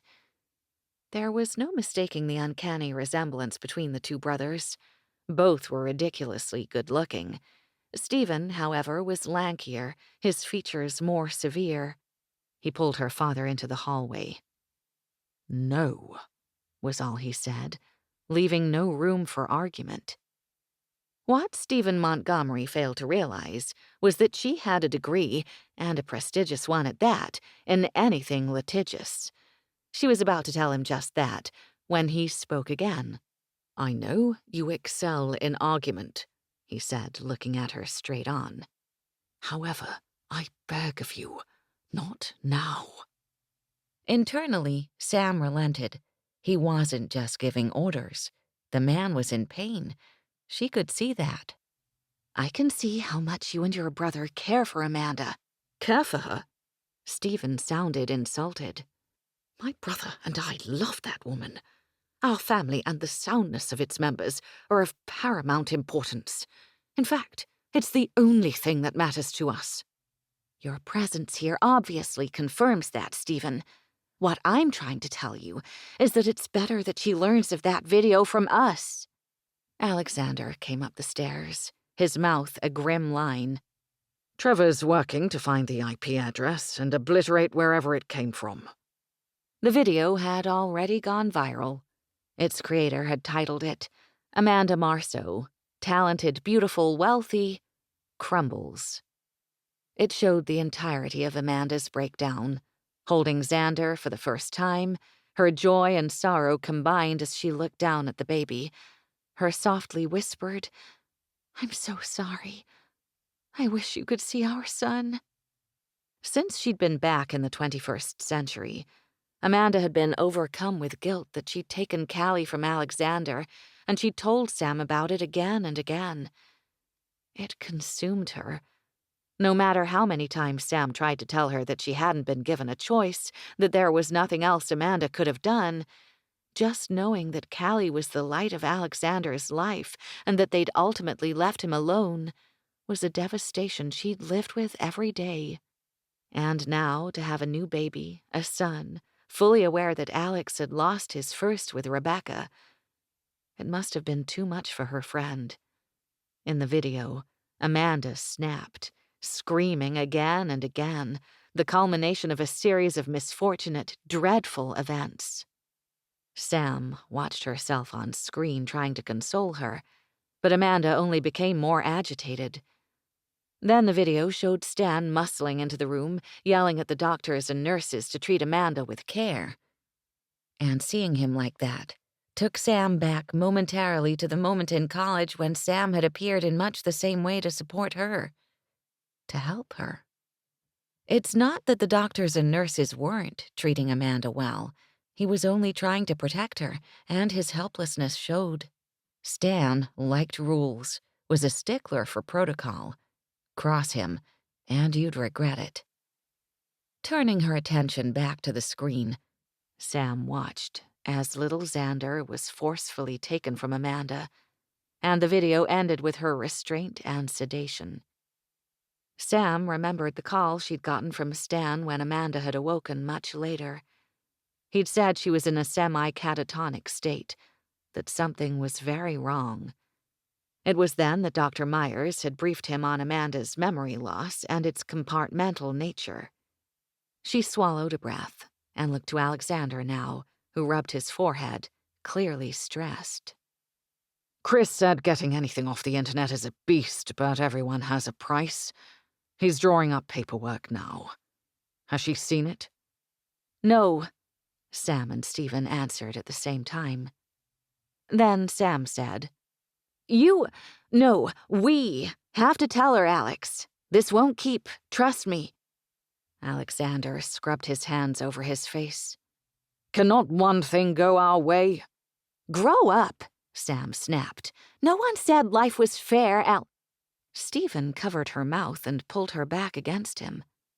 "That wasn't necessary," he told her quietly before dropping his hand. For a moment, Samantha was taken aback by the sudden physical closeness. She rarely let herself be touched by a man, but she found she actually felt safe enveloped by Stephen. There was nothing rough or threatening about the way he handled her. In fact, He was terribly gentle, and their closeness felt oddly intimate.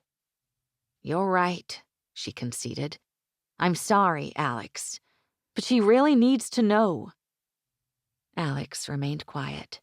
Stephen, who had yet to let go of her, said, "Don't do this to her, Samantha. Not yet." "Don't take this the wrong way, but it would be much easier if you two weren't here." Stephen squeezed her shoulders. "Please." They all turned as the doors opened. Amanda stood in the threshold. She didn't have to say the words that followed. "I've watched it." Alexander moved toward her, but she stuck out her hand. "Stop." Her eyes looked vacant. Then she turned around and closed the doors behind her. Chapter 3, 1774, Abersoch, Britain. "Give me your hand, Becca!" The man shouted, his tone demanding as he stepped farther upon the ledge. Amanda watched, frightened, as he gripped the rock wall inside the tunnel, bracing his weight as he reached out. Every few seconds, lightning illuminated his tanned, scowling face and the fine lines at the corners of his eyes. His dark hair lay in sharp contrast to the white shirt plastered to his broad shoulders and torso. Even as she shrunk from him, this stranger whose eyes flashed with anger, she couldn't help but notice how very handsome he was. Craning her neck, stepping as far back onto the ledge as she dared, Amanda just stood there, stunned and speechless. "Becca," he demanded again, "we've no time for games. Give me your hand." Amanda kept her eyes on the man. His voice was filled with contempt, yet he continued to come closer. Who was he? Why did he keep calling her Becca? Her hands grasped the rock behind her, her body shaking so badly she knew she would fall if she didn't accept his help. The sea below taunted her with its white-capped waves crashing against the shore. Her arms were cut and bruised, her stomach and back as well. Fear had taken her adrenaline level to an all-time high, a survival instinct kicking in that she didn't know she had. How had she gotten here? The last thing she remembered was wrenching herself away from her stepbrother as he... My God, Robert had tried to kill her. How had she not seen it? She'd only wanted some time alone and had impulsively booked the trip from New York to the British Isles. She loved the British estate that belonged to her family and had gone for an extended vacation. Actually, of all the properties she owned, this estate, built mid-16th century, was her favorite. She'd visited at least 4 times a year since her father had made the original purchase some 10 years ago, and, on each occasion, at least since she'd graduated college, she'd allowed select charities to use it and her for their benefits. This time, though, it was meant to be empty, meant to be just her. She'd been shocked when Robert had shown up 3 days after she'd arrived, a large group of business associates and their families in tow. He'd made excuses about some kind of function, a party for her to perform at, to wow the guests with her presence. She'd obliged, of course, though wondered why Robert hadn't told her about it beforehand. Now she knew why. The perfect crime, the perfect alibi. He'd goaded her into playing one of her pieces tonight, knowing that she'd seek some privacy before performing. She always needed time alone before she played. She damned herself now for having such an obvious habit. Damned herself for being such a complete and utter fool. When she'd left the party to collect herself and to take a walk along the cliffs, the property had been teeming with guests and servants, all in fanciful, historical costumes. She'd walked into the mouth of the cave, heading for her favorite place, where she'd often come to think over the years. Tonight, it seemed to beckon her as never before, just as he now beckoned her. This man who called her by a different name, this man who'd pulled Robert off of her with alarming strength and thrown him against the wall of the cave. this man who'd saved her life. She could only see his profile now. His face was concealed in the shadows, but the harshness of his features remained in her mind. The way he'd looked at her when he'd come upon them in the cave. He'd seemed angry, furious even. At her. She shivered, both from the cold and from his glare. The farther she stepped away, the closer he came. His arms were long and powerful. His white shirt rolled to his forearms, a wide silver band circled his wrist. His black cape billowed in the wind as he moved to reach her. His tall black riding boots were polished to a high shine, reflecting each flash of lightning that tore through the sky. Despite the direness of her situation, she thought his costume was remarkable. He had to be at least 6.5 feet tall, and at 5'8" herself, he'd still tower over her once he got close. If he got close. And why? She puzzled again as she repositioned her feet on the slippery rock beneath her. Did he keep calling her Rebecca? And who had those other large men on horses been? The ones who'd scared her so much, she'd actually felt safer feeling her way along the cliff outside the cave than accepting their offers of help while this stranger had gone after Robert. It had been light when she'd entered the tunnels from the gardens in the back of the castle, wending through the elegantly set chairs and tables awaiting their guests. Everything had been placed carefully, so the natural beauty the estate had to offer was paramount. Unable to resist the view, Amanda had sat for a while before heading to find her favorite alcove within the maze of tunnels in the torchlit caverns by the sea. Somehow, she'd become lost, something that had never happened before, winding around for what seemed like hours. She'd worried that someone would notice her missing, that the guests would be eager for their performance, but no matter what turn she took, Amanda remained lost. The ground beneath her feet had become damp. The beautiful furnishings that her father had set within the secluded alcoves years ago were mysteriously gone. The only things that remained were the torches affixed to the rock wall lighting her way. She was grateful at least for that. Amanda had heard the sea first and turned toward the sound to find the opening of the path she'd been on. The path she was now below. She'd headed toward it briskly, knowing she'd be able to find her way from there. She'd stopped in the opening, awed by the beautiful sight. The sky was so alive with stars, making it the most amazing thing she'd ever seen in her life. She'd closed her eyes, having one of those epiphanies that seem to come only once every so often.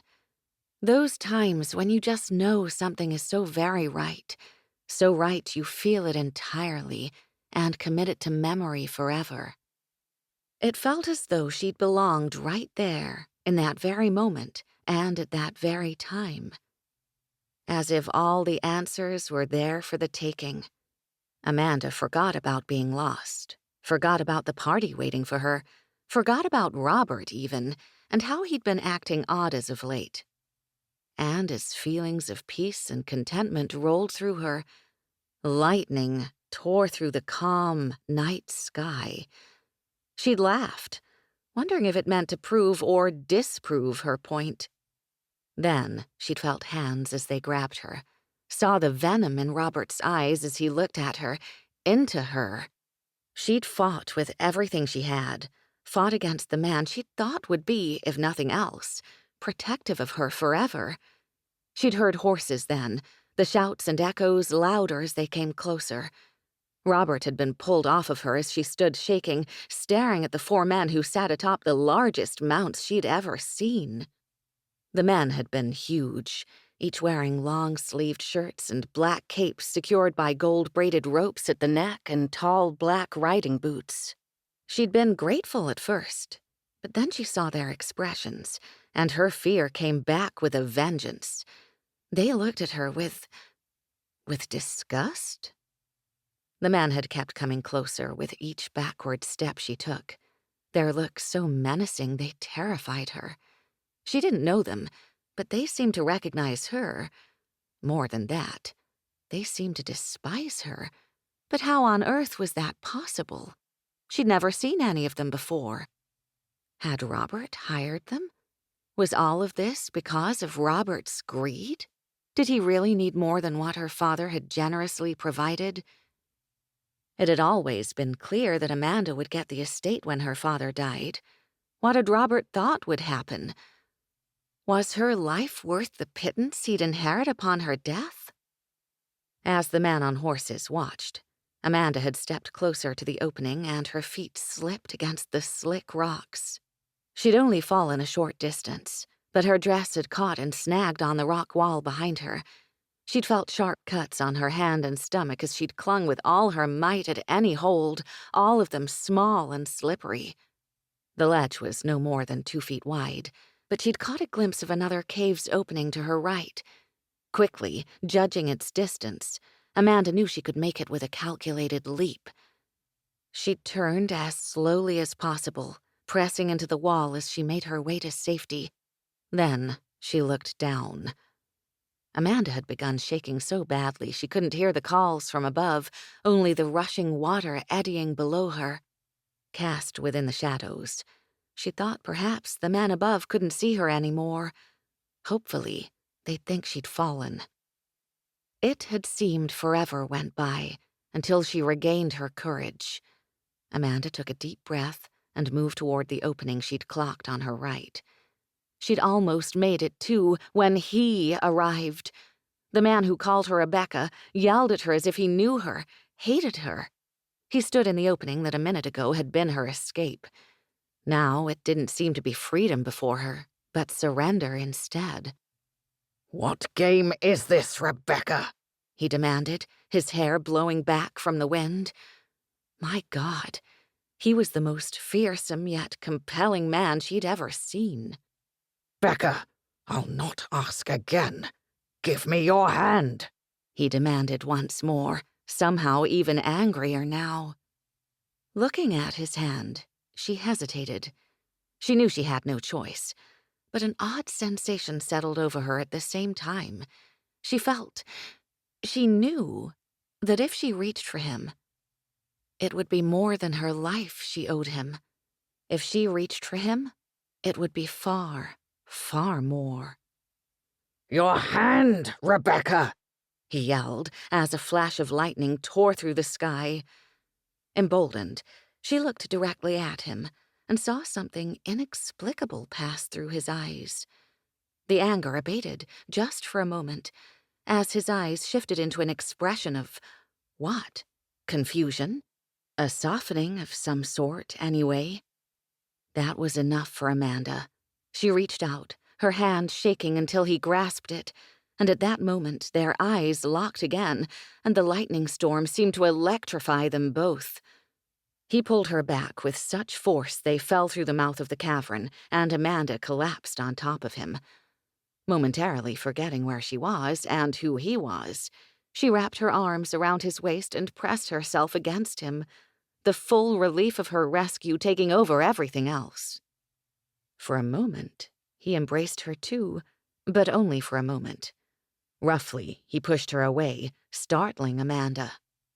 "Rebecca?" he said again, holding her at arm's length.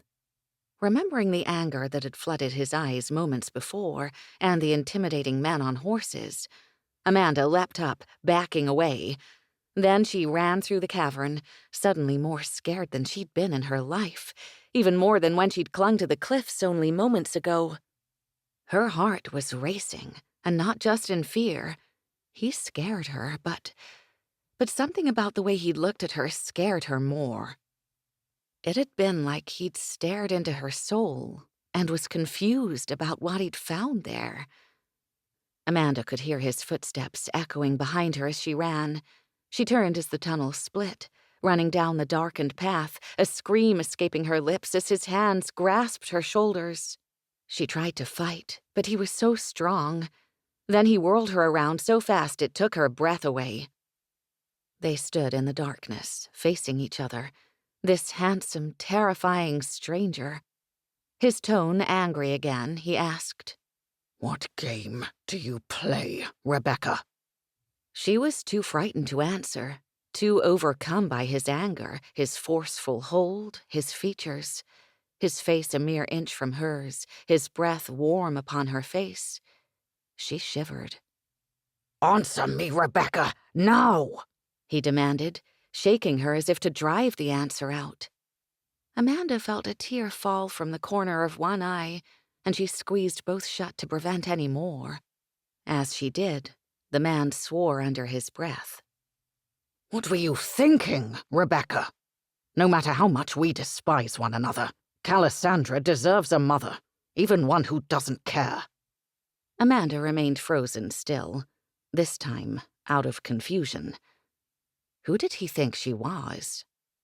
"Bloody hell, Rebecca, what's gotten into you?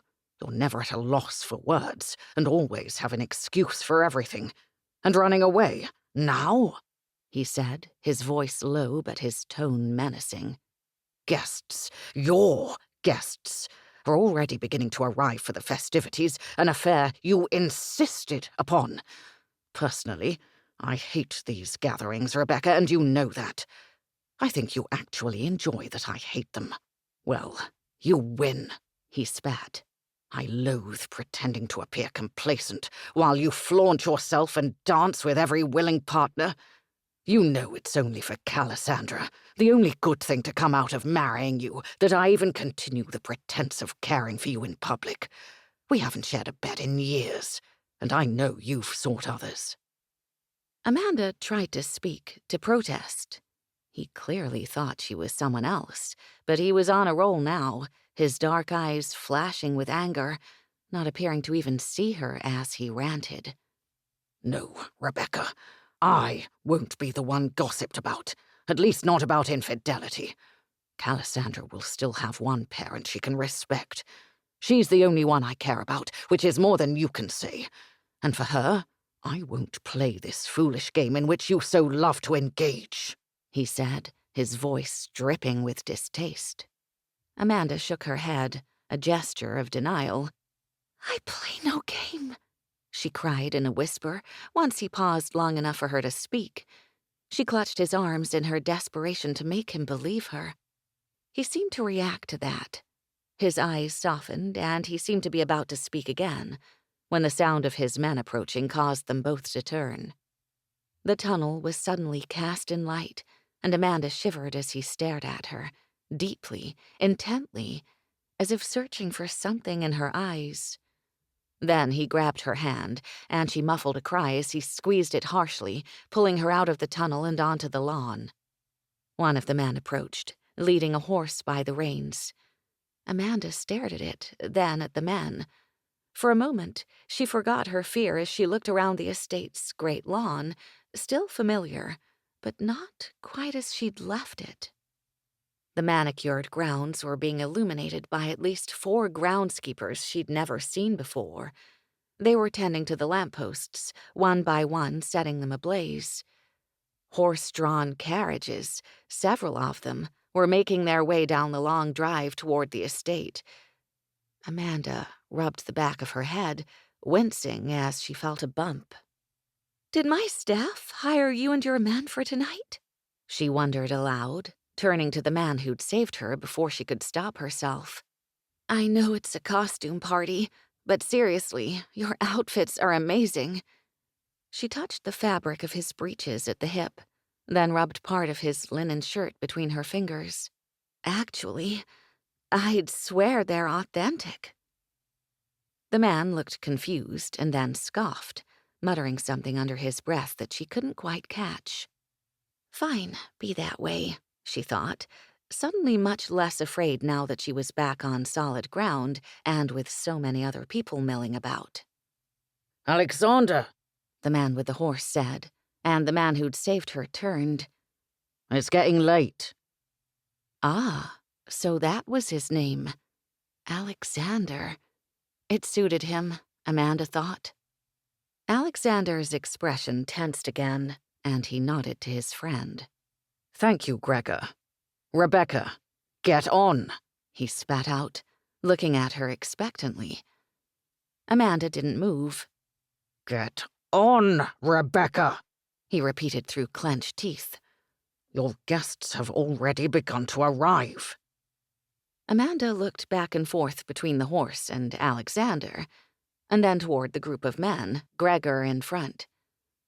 Alexander glared down at her, and a small bit of fear crept back. She tried to hide it, but she was too tired to make a real effort. She shook her head to prove her point.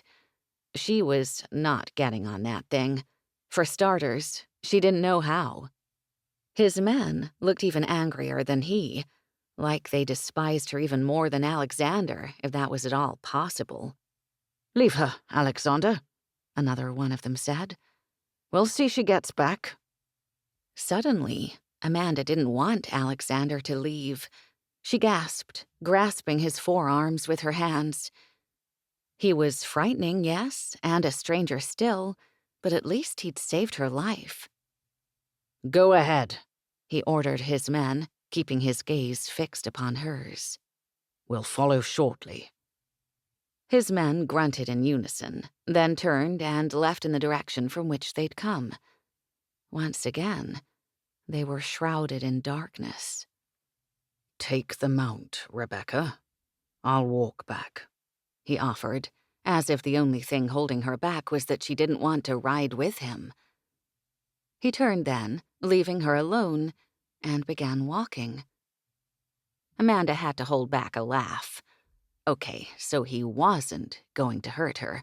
He might hate her, but he was trying to help. She watched as he retreated, patting the horse absent-mindedly. She could walk it back, she supposed, but she'd prefer to wait until Alexander and his friends had gone completely. After a few minutes, however, she was startled to see him marching back her way. Rebecca, take the mount, he shouted in frustration. I don't know how, she whispered, suddenly embarrassed. He threw his torch to the ground and grasped her shoulders, hauling her around to stand before him. Cease your games, he said, seething. You love horses, more than anything. They're probably the one thing you do love besides yourself. Amanda had no idea what to do. She couldn't get on that horse, but she found she couldn't pull away from this man either. Never mind that he towered over her, never mind his apparent anger. She felt safe with him, like she somehow knew that he wouldn't harm her. At a loss for words, and so confused she'd already forgotten what he demanded, she only shook her head. He looked down at her then, with a curious expression. Amanda stared back, momentarily forgetting that she didn't know him, that she'd almost been murdered, and that she still had a piano performance to give. Then his expression changed into something even more startling. Desire. Very real and, oh, so raw. A flush went through Amanda as she felt it too. He continued to stare into her eyes and then at her lips. They stayed frozen like that for a moment, and then, as if this was what everything had been leading toward, his hands palmed her head and his lips covered hers. They each made a sound at the contact. The sensation was electrifying and seemed to hit each of her nerve endings. He pulled back then as if stunned and stared deeply into her eyes, looking at her features as if they were new to him. With a look of confusion, he shook his head, then pulled her close once more. She may have met him halfway. My God, this man could kiss. Rational thought fled Amanda's mind as he all but devoured her, feasting upon her with such need he took her very breath.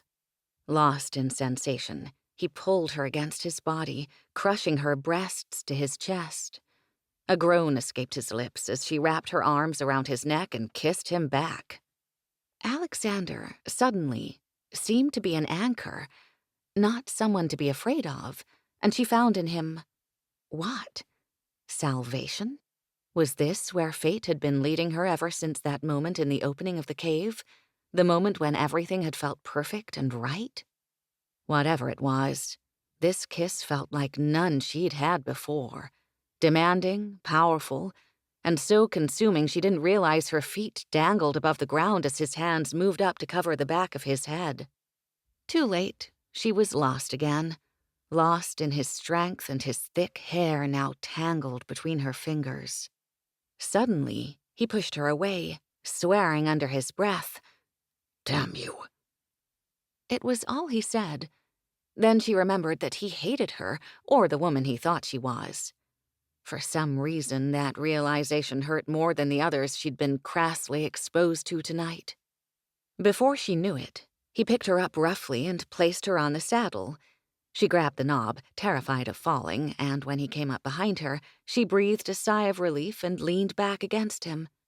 He didn't say anything but made a clicking sound and tugged on the reins to urge his mount forward. They wound along the path for long, tense, seemingly endless minutes before the gardens came into view. The marble veranda stretched across the back of the castle was now filled with people, the tall iron lamps casting a glow. Everyone was dressed impeccably, and she was again taken aback by the opulence of everyone's costumes. Men in formal tails and cravats and snugly fit trousers tucked into tall, polished boots. And the women in beautiful dresses like she'd only seen in history books. Tight-fitting bodices, bell skirts, and ornate jewels fixed around their necks and even laced in their hair. Who were these people? Amanda scanned the faces around her, but none of them were familiar. None of Robert's friends, none of her own guests. No, this was not the party she'd left earlier. Alexander spoke then. "Why do you shake? You love these gatherings." "I hate parties," Amanda corrected him, still focused on finding at least one person she knew, and definitely still tingling from their kiss moments earlier. "You've tried my patience enough, Rebecca," he snapped. "Dress quickly. I'll retrieve you once I've changed." He dismounted, then reached for her. His hands encircled her waist as he pulled her down. Then he let go quickly as if burned by the touch. Disappointed, she followed him through the doors, knowing she had no choice but to go inside. The sights in front of the castle were just as unsettling as those behind it. Carriages circled the large courtyard, footmen helping guests as they stepped to the ground below. Amanda held back a gasp as she stepped through the doors. The entrance took her breath away. A foyer, grand and opulent, with marble floors and glowing chandeliers. This was also not the castle she'd left earlier. A woman came forward and quickly took her hand. "Milady, hurry! We must get you dressed." Amanda was pulled up the stairs. The stairs themselves were familiar, as was the basic structure of everything else around her. But the runner was covered in burgundy and gold. In fact, all of the decor was different, the furniture, the art. And the lights that had been dim this evening were ablaze with oil wicks and candles. Alexander followed from behind. He hadn't looked at her again, which was probably a good thing because if he did, scowl or not, she'd step right into his arms. They reached a landing at the top of the stairs and turned left up another short flight. She was led into the first room and watched from the corner of her eye as Alexander disappeared down the hallway. Amanda was ushered across the threshold into a room that was not her usual bedroom here. Dresses were everywhere, strewn across the bed, the couches and 2 sitting areas, and there was even a privacy screen. The room was in utter chaos. It was decorated in hues of blue and gold, with sitting areas on either side of the bed, a large full-length mirror in the corner, and 2 large armoires on either side of the bathroom door. "Where did this garment come from?" the woman asked, not bothering to hide her disgust as she pulled Amanda's sundress over her head. Amanda was about to retort when she noticed the scratches on her hands and the one on her stomach. "Dear Lord, what on earth happened?" the woman asked in shock, and Amanda couldn't think of what to say. Within minutes, her wounds were covered with ointment and strips of linen, and covered again with a soft, sheer material that matched the dress she was stepping into. Confused, she let the woman put it on her. What else was she supposed to do? By now, she'd realized that something was very, very wrong. But until she worked out exactly what was going on, she'd decided to play along.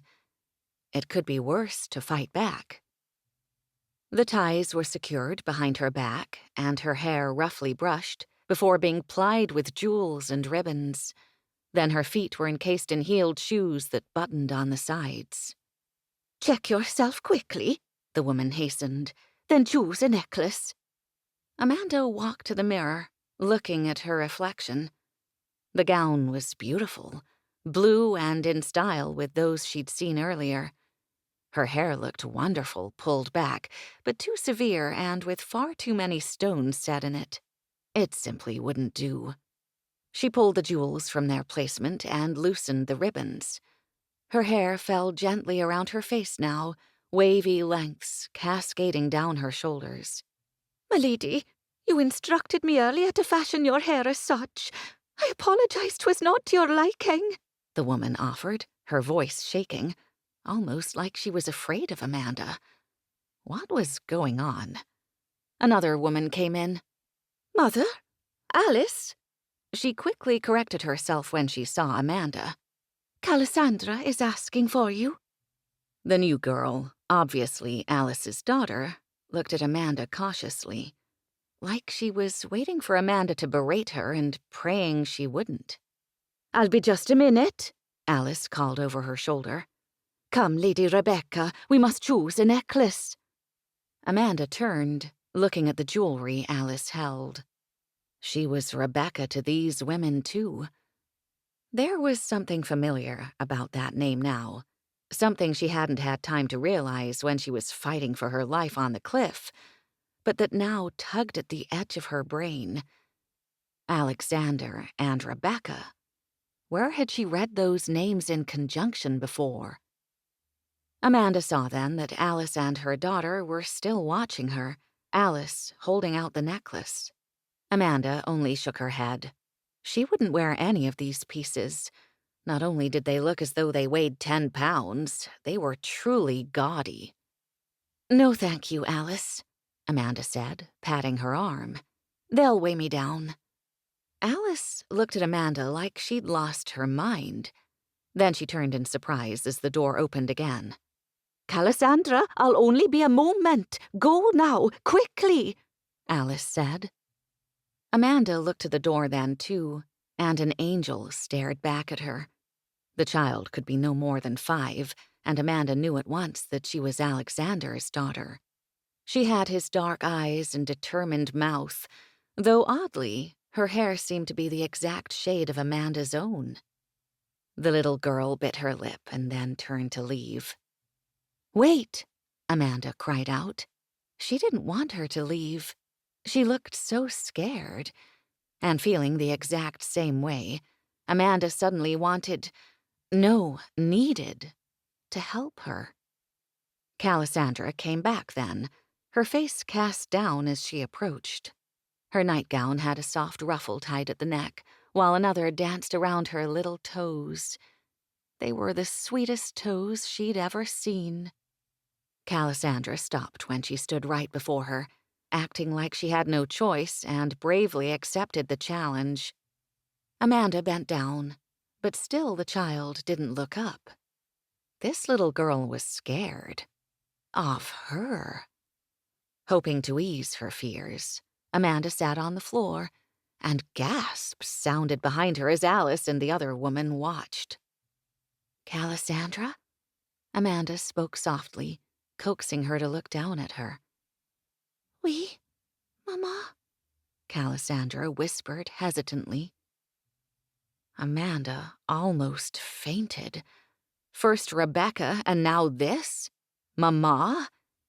Did this child truly think that she was her mother?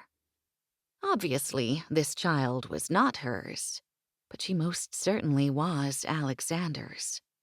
He stood in the open doorway then, filling its space completely. His formal attire was tailored impeccably, and his hair was tied back with a leather thong.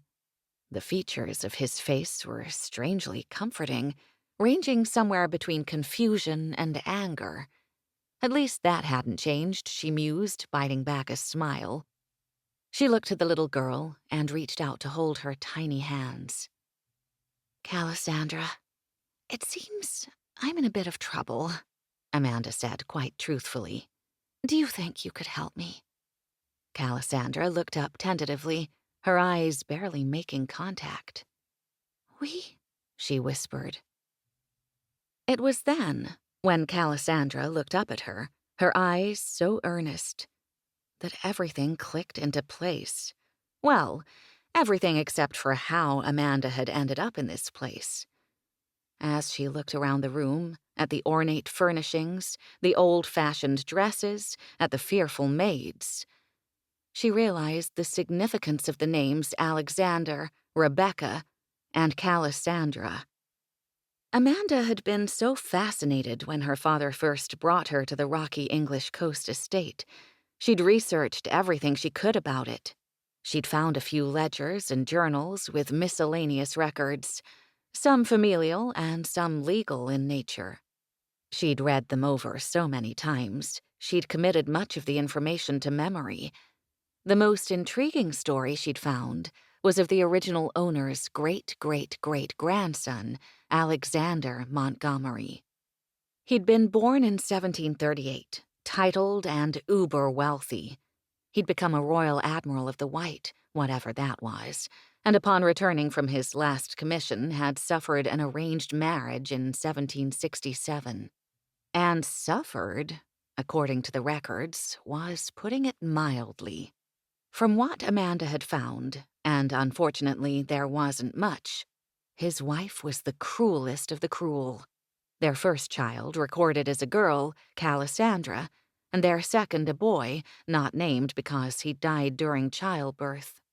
The rumor was that Alexander's wife Rebecca had killed him just to spite her husband. That's how utterly vicious this woman was supposed to be. There was never any mention of this extension of the family beyond 1774. It was as if they'd vanished, and Amanda had looked hard. The occupants of this estate, Alexander, his wife, and their only living daughter, mysteriously, had never been written of again. Amanda shivered involuntarily, and it was only Alexander clearing his throat that brought her back to the present. Or to the past, or wherever it was, whenever it was she was. She turned back to Cassandra, this historically disappeared little girl, and gave her her warmest smile. "It seems I need a necklace," Amanda explained in a conspiratorial whisper, risking a glance toward Alexander still standing in the doorway. He was watching her carefully. "But I don't really care for any of the ones Alice offered me." They all looked shocked by her statement. Apparently Rebecca had loved expensive baubles. "But, Mama," Cassandra exclaimed, "you love jewelry." "Jewelry is not something you love, Cassandra," Amanda corrected with a smile. She couldn't help but care for this little girl. She felt like she knew her already, and she kind of did, given how much she'd read about her and her family. "People you love. I do, however, admire jewelry, but I would prefer something a little understated. May I borrow your necklace, please?" Cassandra smiled then, not a full smile, but the corners of her mouth lifted just a bit. "You wish to wear mine?" she asked, both awed and hesitant. "I would," Amanda nodded. "May I?" "Just for tonight. After my performance, I promise to return it." Alexander snorted from the doorway, a derisive look crossing his face when she caught his eye. What was that about?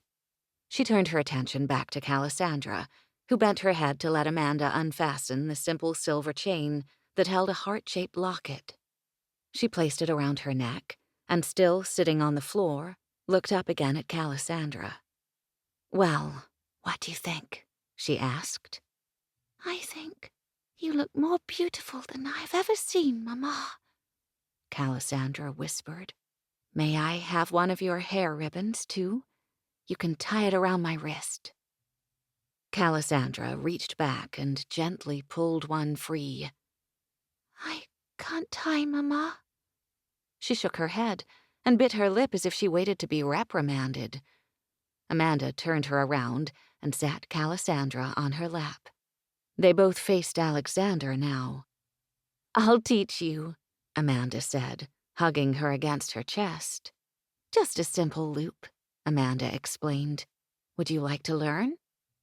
Callie nodded, and Amanda patiently helped Callie tie the ribbon until she got it right. Then she wrapped her hands around Callie and hugged her tightly. "You did it," she praised. "Thank you, Callie. I'll return them to you later, I promise." Alexander came forward then, giving Amanda another curious look. At least she understood it now. Her behavior must be terribly strange to him. Based on what she knew, Amanda was nothing like his wife, Rebecca, someone who she apparently looked very much like. Peculiar circumstances aside, her fear of Alexander subsided. Perhaps she could fix this. "Come, sweet," he said, taking her in his arms. "Papa shall tuck you in." Amanda watched Callie wrap her little arms around Alexander's neck. Then she gifted her a smile as she peeked over her father's shoulder. A real smile. My God, the most amazingly sweet smile she'd ever received. Amanda blew her a kiss, then laughed as Callie caught it. Alexander came back a few minutes later, presumably after settling Callie in bed. "I don't know what you are thinking," he snapped, "but you will not play games with Callie. She's but a child." My God, he was furious. And what had she done that was so terrible? Made Callie smile? Ooh, capital offense, Alexander. At the end of her rope, Amanda snapped back. "I'm not playing games, Alexander, and I would never do so with a child, any child." He snorted in disgust. "Come, you've kept your guests long enough. I know you wish nothing more than to give your grand performance." To be honest, which she was so not doing, Amanda really didn't enjoy grand performances and almost told him so.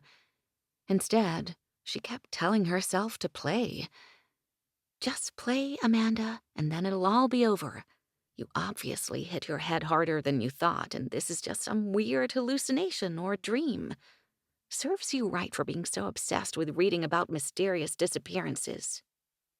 But somewhere in the back of her mind, Amanda didn't want it to be over. Toying with Alexander, watching him vacillate between hating her and kissing her, was remarkably entertaining. Okay, if she was being honest, she wanted to at least stick around until he kissed her again. Oblivious to her thoughts, thank God, Alexander led her into a ballroom. He looked down in surprise as she latched her hand around his forearm. She narrowed her eyes in return, warning him silently and in no uncertain terms that there was no way she was letting go of him. If she'd ever needed an anchor, it was definitely now, as she stood in the entrance to the ballroom, an enormous, high-ceilinged room ablaze in light from exquisite candlelit chandeliers. The woodwork was painted to a high shine, the walls decorated with gold leaf and breathtakingly lush draperies. Tables filled the room, covered with flowers and candelabras, and the dance floor was alive with people as they moved to the music an orchestra played to perfection. French doors lined the back wall, open and leading to the marble veranda she'd seen earlier, couples stepping back and forth between them. "My God," she whispered under her breath. "Not what you expected?" Alexander returned, glaring down at her. Amanda looked up then. She was getting used to that stare of his, That I'm your superior keeper and you're my inferior subject look. Irked, she glared back for just a second. Then her features softened, and she rubbed his forearm beneath her fingers. It was an unconscious gesture, almost like she was trying to put him at ease instead. She held his gaze and answered him honestly. It's not at all what I expected, Alexander. And neither are you. He regarded her a moment before the anger returned. Then he cut her to the quick. Life is seldom what we expect, Rebecca, as you well know. He stared at the spot on his arm where she was still brushing her fingers against him, then turned his face away and dismissed her. Go. Have your amusement, Rebecca. I don't want to go, Alexander, Amanda whispered, meaning it. She was in no way prepared to play for these people, hallucination or not. Alexander sighed before turning to her again. You make no sense tonight, Rebecca. Go, he said again, this time more firmly. Have your performance. Dance as you love to. Just remove yourself from my arm, now. The orchestra stopped then, and feeling as though she had no choice, Amanda released his arm. Should I play now? She asked. It's what you love most, Rebecca, Alexander said, shaking his head, looking almost like he was repulsed by her. She'd have to work on that. Play to your heart's content. He made a sweep with his arm in a grand gesture to encompass the room. Amanda shrugged and headed toward the musicians to his left, paying no attention to the guests as they spoke to her. One person at a time she could handle, but pretending to be the evil Rebecca to dozens. No, she'd rather lose herself in the music. When she reached the pianist, Amanda tapped the man's shoulder, whispering in his ear that she'd like a turn. The pianist bowed as he stood, seating her the bench. A hush came over the entire crowd, and she began to play. This was more like it. This she could do. Amanda let go as her haunting music filled the room, nearly forgetting where she was. She continued until she could play no more, keeping her eyes closed until the last note had disappeared into silence. When the room erupted into applause, she opened them and looked through the crowd, fixing her gaze upon Alexander. The intensity of his stare gave her chills, the good kind this time. She stood and walked through the expanse of the ballroom, ignoring every compliment called her way. She looked only at him, holding his eyes until she stood before him. My performance is over, she said firmly, quietly, and with a deadly seriousness. Good night, Alexander. Then she left the room. Glancing back, she saw him shake himself out of his stupor. Just as he turned and made a move to follow, Amanda hurried forward. She heard him behind her, but he didn't reach her until she entered her room. Grabbing her arm, he twirled her to face him. He studied her closely, shaking his head as his hands gripped her arms. Who are you? He whispered in question and accusation. Amanda, ready to wake up from this hallucination, decided now was the moment for honesty. It's not like any of this was real anyway, no matter how real it felt. All of her obsessive reading about the Montgomery estate had apparently manifested in this crazy way in her subconscious after hitting her head. Entirely because that selfish idiot Robert had tried to kill her, and then physically being on the estate must have been the reason she'd imagined Alexander saving her life not once, but twice. Thanks to her penchant for authoritative, powerful men for conjuring this vision of a man. Exquisite, elegant, masculine. Maybe also why being kissed by him may have been the single most enjoyable event of her life. And Cassandra. Amanda had always wanted children, but never found the right person to have them with. Had Callie been hers, she would have cherished her. Such a sweet girl. It broke her heart that they both had been treated so poorly by Rebecca, that the stories she'd read had been true. For a moment, Amanda felt a strong pull toward this life, wishing it were real, for Alexander to be her husband and Callie her beautiful daughter.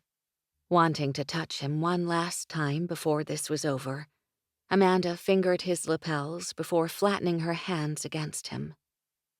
Tonight, I am your wife, I suppose, and the mother of your daughter. But I have never seen any of you before in my life. Chapter 4, February 21st, Northern California. All I see, Evan, are flashes of my estate in the British Isles. Amanda shrugged, reluctantly turning back from the sun warming her face. It had been the first moment of real calm in the week since she'd returned home. Callie and I are leaving. Sam, Stan. She opened her eyes and looked down. Scratch-like scars marred her ring finger and the top of her left hand. Her wrist was another story. She'd obviously had surgery, but couldn't remember any of it. She turned then and saw him as he came through the French doors. Montgomery. Mr. Montgomery. He stared right at her, rooted her to the spot, actually. He had that effect on her, unlike any other man she'd ever known, or could remember knowing, at least. With barely a nod to Evan, he walked over to her and looked into her eyes. Deeply, penetratingly. This level of scrutiny was a bit uncomfortable, but she liked the seriousness in which he watched over her and her family. She'd never experienced anything like it in all her years of fame and stardom, any of the years she'd needed to hire protection. Yet something about it felt right. She couldn't explain it, and honestly wasn't sure she wanted to. Amanda chalked it up to a karmic tie, because nothing else could explain the deep sense of connection she felt with him. For what could have been the 100th time now, as she was obviously counting, she knew what he asked without him saying it aloud. "I'm okay," she said, answering his unspoken question. His eyes softened. "It's nice to be outside." She crinkled her nose. "Even with you-know-who." Amanda motioned with her head toward Evan, who was sitting at the large table on the terrace. "As my constant shadow." "It's necessary." He reached out to inspect each of her wrists, his fingers skimming the discoloration, which had lightened to a pale yellow. Then his large hand wrapped around her shoulder and gently squeezed. "Would you care for a reprieve?" "Oh, yes," she returned, rather animatedly. "Please?" "Come." He led her back inside, nodding to her in-house psychiatrist as they passed him. "We'll speak later, Amanda," Dr. Childress called after them. "Of course we will, Evan," she answered back. Helen was reading quietly on the sofa in the large sitting room adjacent to the kitchen. A Moses basket lay atop the large coffee table in front of her, with Xander sleeping inside. Amanda and Mr. Montgomery reached for the baby at the same time. His long arms beat her to it, but after a quick press of his lips to Xander's crown, he placed her baby in her arms, nestling him perfectly in the crook of her neck and at the proper angle for her to wrap her arm about him. Amanda turned to check the time, where an oversized clock hung above the fireplace. 0700. Amanda grinned. "Thank you, Admiral." She watched him pour a large mug of coffee, then look over his shoulder at her and raise an eyebrow, gesturing with the mug. At her duh, he chuckled and brought it to her. Callie came padding into the kitchen then, her favorite stuffed doggie in hand and blanket trailing behind her. "Morning, Mama." "Morning, Admiral." Mr. Montgomery picked her up, his lips brushing her forehead. Callie settled her face on his shoulder and added 2 fingers to her mouth as her eyes closed. It was the sweetest picture. If Amanda had a penny for each tender moment her house seemed to be filled with of late, she'd be a very wealthy woman. Not that she wasn't already, she thought, laughing a bit to herself. Her thoughts were interrupted when Sam came in next. "Morning," she said, and Mr. Montgomery poured another cup of coffee, added some half and half, and held it out as she passed him. "Thanks, Alex." Sam took a seat in one of the kitchen's 2 large, overstuffed chairs. Stephen finished his morning run on the beach, came in through the French doors, and took the coffee his brother held out for him. "Hi, monkey," he said to Callie, who opened her eyes and smiled. Rosa bustled in then and got busy making a fresh pot of coffee and breakfast. "Well, now that the gang's all here," Amanda said, smiling brightly. Did someone say gang? Stan made a dramatic entrance from the terrace, doing his best TV cop impression. Callie giggled, which was the whole point, and he reached out and tweaked her nose. I'm out for the next date, he said to Stephen. Want me to wait till you're showered? Stephen peered through the window where 2 more of their guys were stationed out back. Amanda had seen them earlier. Her estate had become a veritable fortress since the brothers Montgomery took over. Not that she hadn't felt safe when it was just Stan in charge. She had. She equated the uptick in security these last few weeks, quite frankly, to Mr. Montgomery. He was, after all, the owner of a company worth hundreds of millions of dollars. She could only imagine what his net worth must be. Of course, the man who offered protection, and the best at that, needed to be protected too. Stephen shook his head. "We're good. See you tonight." He held the door open, and they all moved back out to the terrace, giving Rosa room to get breakfast together. Sam lay down on a chaise and pulled up the throw at the end. It was still a bit chilly and windier than normal. "Did you see the invite, Amy?" Amanda knew she was referring to the Night of the Stars charity event. Art Fisher had founded and chaired the gala for over 10 years now, honoring and raising money for retired military personnel, wounded warriors and their families, as well as those who lost someone in service. She'd often performed in the past. This year, however, Amanda was supposed to help with the festivities. Her name wasn't listed, just in case she wasn't ready to come out of hiding, but Art had been hoping that after the baby was born, she'd start to take her place once again in society. "It seemed like a good idea at the time," Amanda breathed on a sigh. "Didn't it?" Sam chuckled. "Yeah, at the time it did." Mr. Montgomery leaned against the railing as the sun rose behind him. It was quite the picture. Jeans or trousers, a button-down or a t-shirt. The man may as well be perennially stepping off the cover of GQ. Night of the Stars? I actually have a table for the event, he told her. Then he smiled and shook his head, his thick dark hair rustling in the wind. Art made me sign a contract that I would continue to be the benefactor and co-chair moving forward, until, of course, he decides to retire, at which point I'll likely be the official chair. His phone rang. Then, after taking the call, he said, "Seems I'm heading to the office early." Amanda frowned, a bit sad that he was leaving already. She watched as he knelt by Callie, who was now resting on the chaise with Sam. He'd taken to dropping her off at school on his ride into town most mornings. Amanda couldn't say it bothered her. She absolutely hated the chaos of school drop-off. And besides, her daughter couldn't be in better hands. Callie smiled brightly at something Alex said to her. Not that Amanda knew what, since they often spoke in another frigging language, though it actually was quite comical. Her giggles subsided, and he lay his large hand atop Callie's head a long moment before coming her way. "Grab something to eat on the way out," Amanda said as he stopped to look down at her and gently squeeze her shoulder. He didn't move and continued to stare.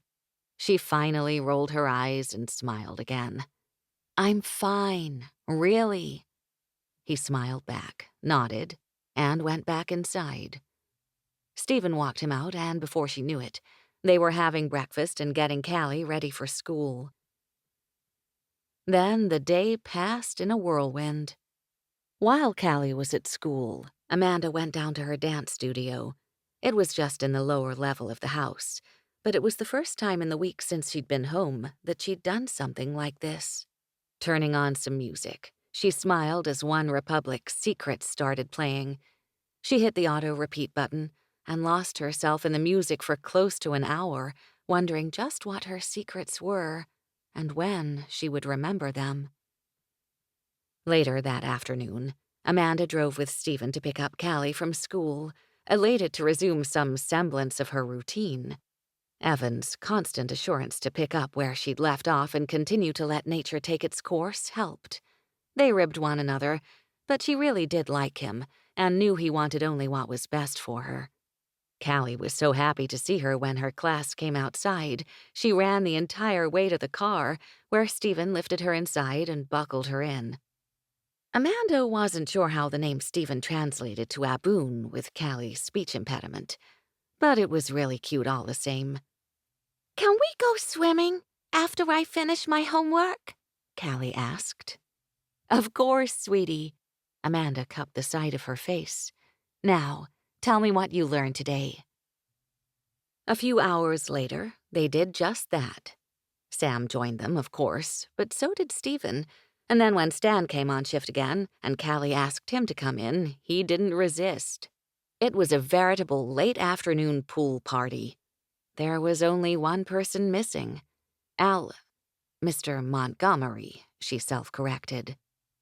Lately, he'd been the one to pick Callie up from school, always just so happening to be on his way back around that time. Callie, Amanda knew, loved it. She had a beaming smile each time he lifted her down from the truck just before she'd run to tell Amanda all about her day. Then Mr. Montgomery and his brother would adjourn to the living room, kitchen, or terrace to discuss work before they all had dinner together. Amanda thought back to one of the first times she'd come upon him after he and Stephen had finished one of their afternoon meetings.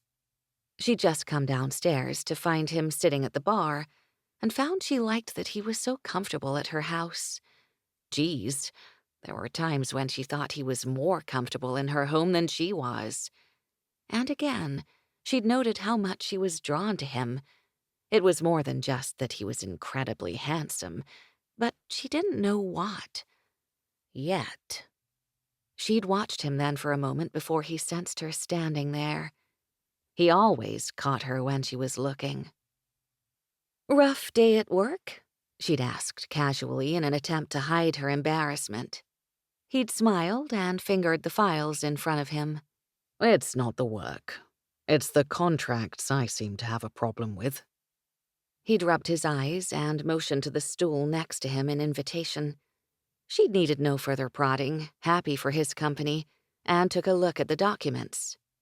She flipped through the first of what had to be 12 3-inch thick document bundles. "Alex," she'd ventured, only the second time she'd called him by his first name, "you have a whole staff of attorneys." I do. But Chris advised me that Montgomery Enterprises should be our parent company and Calder Defense one of our holdings, he'd said wearily. That he shared something so significant made her feel a part of it too, which really was how being under the protection of the brothers Montgomery made her feel anyway. "And you're reading these," she'd said, holding one up to clarify. "From cover to cover?" It's our family business, Amanda. Are you telling me that's not what I'm supposed to do? "I realize you're British," she said, patting his hand as she used his heritage as a silly explanation of his behavior. "But do you have a law degree?" No. "Look," she'd said, leveling with him. "Anytime I have to sign a legal document, my attorney explains what I'm signing, informs me if any changes were made to the original contract, and if so, what they were. Then I sign it. That's why I hire an attorney. They're liable." Shouldn't I know exactly what I'm signing my name to? "Well, yeah, but that's why you have Chris and a staff of attorneys. I have to tell you, what's written in 12 lengthy paragraphs, they can sum up in a sentence or two. You're remarkably smart, he'd said, which had made her blush. You always surprise me, she'd said, feeling suddenly self-conscious as his fingers had skimmed the side of her face to move an errant wisp of hair behind her ear. How? He'd asked, his voice quiet, fingers still in her hair. She'd caught herself a moment too late, leaning into the touch. She'd been so comfortable with him in that moment that she'd answered his question honestly. I expect you to be arrogant. You're so not. Xander's cry jarred her from her thoughts, and Amanda excused herself from the pool party to take him upstairs for an early evening feeding. While he rested, she showered and changed, eager to rejoin everyone for dinner. She smiled as they started back outside, hearing voices, one in particular. She had to admit, she was becoming more than fascinated with the man. Odd that it happened to be another Alexander Montgomery who held her interest. I smell meat, Amanda announced, as she walked out onto the stone patio, closed her eyes, and inhaled deeply. Alexander smiled at the display. She was wearing one of her favorite cashmere lounge pants and hoodie sets. Her hair was pulled back, her face freshly scrubbed, and she was barefoot. Helen was on her heels, Xander in her arms. It had been 3 weeks since he'd brought her home. Between her memory loss, exhaustion, and the rigors of their very demanding son, she seemed to acquiesce to the new order of things without much of a fight. Just as he'd hoped, she'd accepted his presence easily, given that Stephen was assigned as her full-time security detail. Amanda assumed Alexander came over early to go over schedules and paperwork with his brother. By the time Amanda realized he'd been taking Callie to school each morning on his way to the office, a week had already passed. He'd started to explain he was just as capable as Stan or Stephen, when she'd actually stopped him mid-sentence, stood right in front of him, and said, You travel with 15 men, a 5-truck convoy, you're all armed, and you... She'd reached out and touched his arm. I trust you, Alex. He knew she'd been about to say, and you brought me home. But I trust you, Alex, was better, and also the first time she had called him by his name. Most afternoons, at least until today when Amanda resumed fetching their daughter from school, he'd timed his return to pick Callie up on the way home as well. Then, a couple hours later, he'd come back for dinner. Amanda liked how close he and Stephen were. She actually encouraged him to come and stay.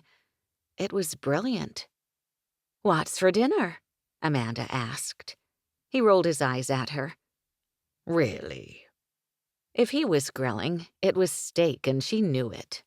Thank God she'd slept through his first attempt a few days after he'd brought her home. He'd nearly lost his hair and blew up the house. Callie thought it was hysterical. Michael and Trevor, too. Despite their training and understanding of present-day life and gadgets, there were obviously still some intricacies they had yet to learn. Amanda smiled at his sarcasm, then sat down on the sofa overlooking the pool deck. She held her hands out for Xander. Hi, baby, Mama's here. Helen fussed with the pillows behind her and pushed her down so she was reclining. Seriously, Helen? Her nurse only smirked, loving her job, one Alexander had to admit she excelled at. He had to keep from laughing when she actually told him so in French. Then Stephen joined in their conversation. Alexander watched as Sam and Callie walked back from the pool and headed toward Amanda on the sofa. Callie ran over, gave her a kiss, and placed a big wet one on her brother before skipping over to Alexander and latching onto his thigh. Out of the corner of his eye, Alexander saw Amanda notice and smiled to herself. Sam gave Amanda a look as she grabbed a drink from the cart. They are so rude. Tell me about it. Probably to show how annoyed she was to be left out of the conversation en français, Amanda took that moment to turn up her music. Loud. Alexander bristled. If I Die Young by, if he remembered correctly, the band Perry. Beautiful music, but he hated the lyrics. His wife's love of music had spurred his own, and a soundtrack of her favorite artists always played in his mind now. One of the first things he'd done in the 21st century, after figuring out what a computer even was, let alone how to turn it on and download music, was seek out all the artists he'd remembered her telling him about as they sat by the fire or that she'd played for him on the piano. He nudged Callie, who was still barnacled to his leg, and motioned with his head. She grinned and skipped over to her mother. Amanda snaked an arm around her as Callie bent to kiss her and snatch her phone at the same time. Cassandra Eleanor! Amanda undoubtedly knew what she was up to, and knew he put her up to it. She faked being angry for a moment, before dissolving into laughter. Alexander loved seeing her so happy, so light-hearted. It was like they were a whole family again. Well, almost. He had to admit, life was better here, now. In this time, there was a freedom, a difference on every level of what could be. Simplicity of their former life aside, there was this inexplicable sense of ease, which may seem ridiculous, considering how he now ran a multi-million-dollar conglomerate. But where his family was concerned, they were beginning to display a carefreeness that he'd not experienced before, even when Amanda became his wife in the past. And it was nothing like the grim notion of family he'd been brought up with. Callie trotted over and brought the phone back to him. Rosa came and grabbed the platter of steaks he finished grilling. As Amanda watched him, he winked at Callie and hit the song he wanted to play, Anytime by Journey. Amanda snorted, loud. Alexander laughed, picked up Callie, and danced her back over to her mother. How can you be cross with such an adorable child? Oh, she knows, Amanda teased. I'd run if I were you, Callie. You know Mama means business when you break the rules. I think her mama's the rule breaker, he muttered in response. Oh, tomato, Amanda said with a casual wave of her hand. Is that your answer for everything? Listen, Mr. I know what's best for you and your family. I have a very sound parenting plan. Alexander knew the look on his face conveyed just how ridiculous he found that statement. Just so we're clear, sweetheart, you think chasing your daughter and tickling her until she cries mercy is a brilliant discipline technique? Amanda grinned, obviously ignoring his sarcasm. Of course. Bloody hell. Callie yelled for the swear jar as he put her down. He chased her and tickled her till she cried mercy, then nudged her toward the supper table. See? Amanda told him. He grinned in response and approached her to pluck Xander off her chest so he could help her up. She stepped on his foot and thumped right into him. Brilliant. He wrapped his free arm around her, pulled her in tight to steady her. All right? He asked. Amanda nodded, gripping his shirt for balance, but didn't attempt to move. Her head tilted ever so slightly as her eyes closed and she inhaled deeply. The gesture seemed reflexive on her part, a deep, primitive instinct triggered by having your mate in your arms. He felt exactly the same. She remained completely still, making him wonder if there was something there, some memory, perhaps. His nostrils flared as his body responded to her. She smelled amazing. It felt so good to have her pressed up against him. He was loath to remove his arms from around her back. "Are we going to eat, Montgomery?" she said after another moment, finally looking up at him from beneath her lashes. He smiled. Yeah, Marceau. There's a porterhouse with your name on it. He nudged her toward the table, thinking that maybe it really was better for now to not say anything. He could feel the connection between them, It was alive and strong. Option 2, most definitely. Still, he worried that if she found out in the wrong way, this game they were playing could blow up in their faces. Chapter 5, February 22nd, Northern California. Early the next morning, earlier than she'd risen in ages, Amanda took the stairs carefully, smiling as she held the railing with one hand and Xander in her other. She felt like a little girl at Christmas. Seriously, she had a house full of people now, and it made her kind of giddy. She loved having everyone around, and they were around, like literally all the time. It was still well before dawn, but she was getting tired of everyone doing so much for her, treating her like a fragile china doll. Not that she wasn't grateful for their help, but she needed to be more in charge. Of her own life, of everything. The oddest thing she'd felt lately was that even with her memory loss, something inside her still felt whole. She couldn't explain it, and she'd tried. In the kitchen, Amanda hit the brew button on the coffee maker and sat with Xander on the sofa. As soon as she heard the machine sputter, she laid Xander in the bassinet and went for her first glorious cup of joe. Where's Helen? Alexander watched Amanda finish pouring coffee, then reach for another mug. She turned with a conspiratorial grin. I snuck away. She was adorable.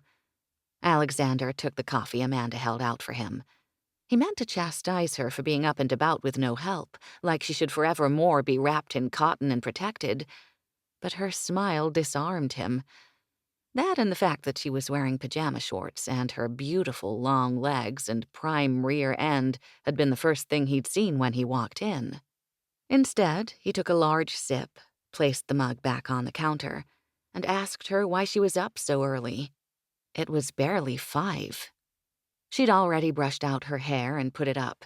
She looked fresh-faced and ridiculously gorgeous.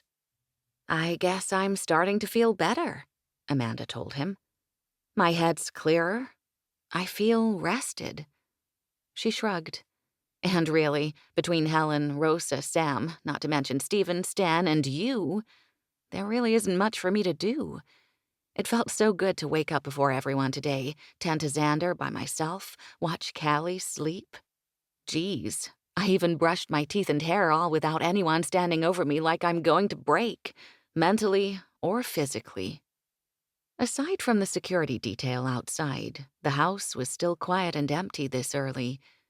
It would be at least another 30 or so minutes before they'd have company. I got to come downstairs with Xander and start the coffee all by myself. She grinned again. The coffee maker had just sputtered to a stop when I put him down in the bassinet. Are you usually here this early? She knew he came over every morning to visit with his brother, but normally she wouldn't have seen them until later. He and Stephen usually talked business quietly between themselves. I am, Alexander answered. He wouldn't miss checking on his family each morning for anything. Besides, it being a luxury he'd lived without for so long, it seemed a necessity to his well-being. Taking over the estate next door made it terribly easy. Would you like to go outside? He asked. It's warm enough already. Amanda nodded. I'll grab the mugs. I'll get the boy. He lifted Xander from his bassinet and settled him against his chest. As he started for the French doors, Amanda stopped him. Wait. He turned around. Are you hungry? She asked. Alexander smiled down at her, shook his head, and told her that breakfast was in an hour, just like every day. He turned toward the doors again, then almost knocked her over when he turned back to ask if she was hungry. He quickly reached out to steady her, but the only thing he could do with Xander in his arms was grasp her shirt. The material twisted in his hand, so he brought her closer and waited until she found solid purchase. This seemed to be happening often lately, and he couldn't say he was upset about it. She stared at him, still holding their mug steady, her head tilting slightly to the side. He waited, hoping perhaps she was remembering something. She looked at him so closely. Come on, you've got this. I love you. You're my wife. We have 2 beautiful children, and I crossed centuries to be with you. She finally shook her head, as if to clear it. Am I what? She asked. He smiled down at her. It took him a moment to remember just what it was he had asked her. Hungry? Why, you gonna cook me breakfast? She teased. His hand still fisted in her shirt, he brought her in a bit closer and got right in her beautiful face. I would hunt, kill, skin clean, and cook for you. Bloody hell, Montgomery. Why have we been going to the grocery store? She whispered. You haven't answered my question. Her eyes widened, and she blushed adorably. What did you ask me? Are you hungry? He reminded her. She shook her head. Coffee's good for now. This time she motioned for the French doors that led to the terrace. They settled on the sofa. Alexander took up a considerable amount of space at one end, stretched out his legs, and adjusted Xander. Amanda leaned back against the cushions on the other and pushed her feet beneath the cushion next to him. So, Mr. Montgomery, how did you end up in the security business? Because I couldn't find you. Military background, like most. Great Britain? Yeah. Do you miss it? Great Britain? Amanda laughed. Yeah, Great Britain. He shook his head. No, Amanda, I don't. He never wanted to set foot on British soil again. I don't know why, but it scares me. She'd said that so quietly, he tilted his head as he looked at her. Britain? He asked to clarify. Yeah, Britain. How? Because he absolutely knew why. You'll think I'm crazy, but I feel like I left the biggest piece of me there. I mean, we used to go all the time, but for some reason now, I feel like I despise it. Not crazy. Evan walked outside. Well, good morning. I see we're all up before the rooster crows. Morning, Evan, Amanda told him brightly. Then she whispered she was going to tell Evan that she was going to shave her head and join the circus. Alexander chuckled as he looked at the face of his watch, then said, Why don't I give you some time together? It's still well before breakfast. He stood and reached for Xander, then made his way back inside. He turned after he'd closed the terrace door, watching as his wife closed her eyes and began her session with Evan. Amanda smiled as she walked outside, marveling again at just how content she felt, despite all that had befallen her. After another large family dinner al fresco earlier this evening, she'd found Callie standing on top of the stones by the fountain, singing as she hopped from one large boulder to the next, all the adults serving as her audience. Stephen and Sam were laughing as she belted out a great big world's rock star. Alex was leaning against the balustrade, sipping a scotch. She noticed he liked the Macallan she had in endless supply behind the bar. It suited him. The sun was just starting to set, and she'd just approached the balustrade when Alex reached his long arm out and touched her. She stopped by his side, seeing he had a perfect view of Callie, still singing but now jumping to the ledge of the fountain. I was thinking of taking a walk on the beach. Game? She asked. Undoubtedly. He reached out and fixed her hood. She wasn't sure it needed fixing, but the man had a penchant for physical contact. He had uber-large hands that were actually very gentle. Each time she stood in front of him lately, she'd noticed that he touched her, brushed her hair back, fixed her collar, steadied her. Is something bothering you? He asked. He was also perceptive. She didn't want to say what was bothering her, because what was bothering her was that she really enjoyed his company. She liked having him around. Yes, she liked having everyone around, but him most of all. The worry, however, that had been slowly creeping through her thoughts, more so that evening, was that despite her feelings of contentedness at the moment, she worried it may end. She talked to Evan about it. Like, how did she maintain this feeling of security when the last person she had a relationship or whatever with obviously left? When she didn't even know if she could trust her own goddamned brain not to erase all her memories? Beside her, Alex took another pull of scotch and offered it to her. She accepted the glass from his hand, considering its contents. I think... She tilted her head to the side while he waited quietly. When nothing came to mind, she shrugged and took a small sip of the amber liquid. I have 4 cases of the stuff, and have no idea why. He smiled, nudged the glass, and called out to the others below that they were going to go down to the beach. Amanda took another sip of the scotch, while Stephen grabbed a couple of blankets from inside the ottoman and signaled to Michael they were all heading down. Callie went ahead with Sam and Stephen, while she and Alex followed at a slower pace, winding their way down the stairs toward the path. Dusk was well upon them, making it difficult to see pebbles and rough spots. She lost her footing at one point, and Alex grabbed her hand to hold her steady. Maybe it was the scotch talking, or just her own daring, but she latched her other hand through the belt loop of his jeans for support. After a second stumble, he stopped and knelt. Up, sweetheart. Gladly, she climbed on his back, wrapped her arms around his neck, and laid her chin on his shoulder as he carried her the rest of the way down. Sam, Stephen, and Callie were still walking, but had left the blankets out not far from the path. Alex pulled a flask out of his back pocket and grinned. She laughed as he opened it, took a sip, and held it out in front of her. Amanda, Alex said once they'd arrived and he'd set her down on the beach. She waited for him to say more, but he just shook his head and gave her another of his deep, penetrating looks. Can you see that cluster of stars? She asked after another long moment, pointing toward the sky. I can.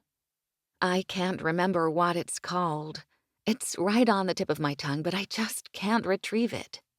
Which itself was really weird, because Amanda didn't think she'd ever been into constellations before, and it wasn't like she was looking at the Big Dipper. Canis Major, he said, knowing the answer right away. Oh my God, he was right. And that one? She asked. Camelopardalis. He continued to name each one she pointed to, and when he stretched his arm and started naming even more constellations and stars, she had the most incredible feeling of déjà vu. His knowledge of astronomy was impressive. There was also something about the cadence of his voice that calmed her and made her feel safe. Who was she kidding? He made her feel safe. She loved listening to him, no matter what language he spoke. That, and his ridiculous British accent. How do you know so many? She whispered. It was part of my studies, he told her. What else did you study? Astronomy covered a lot. He laughed. Physical science, mathematical law, philosophy, Latin. You know Latin? Amanda said, incredulous. He chuckled. Yeah. And then why astronomy? I had to learn how to look up to the sky and know where I was. How the cycles of the moon would affect the tides. Oh, of course, ships, she said, smacking her palm to her forehead. Duh, he was an admiral. Did you ever get caught in storms?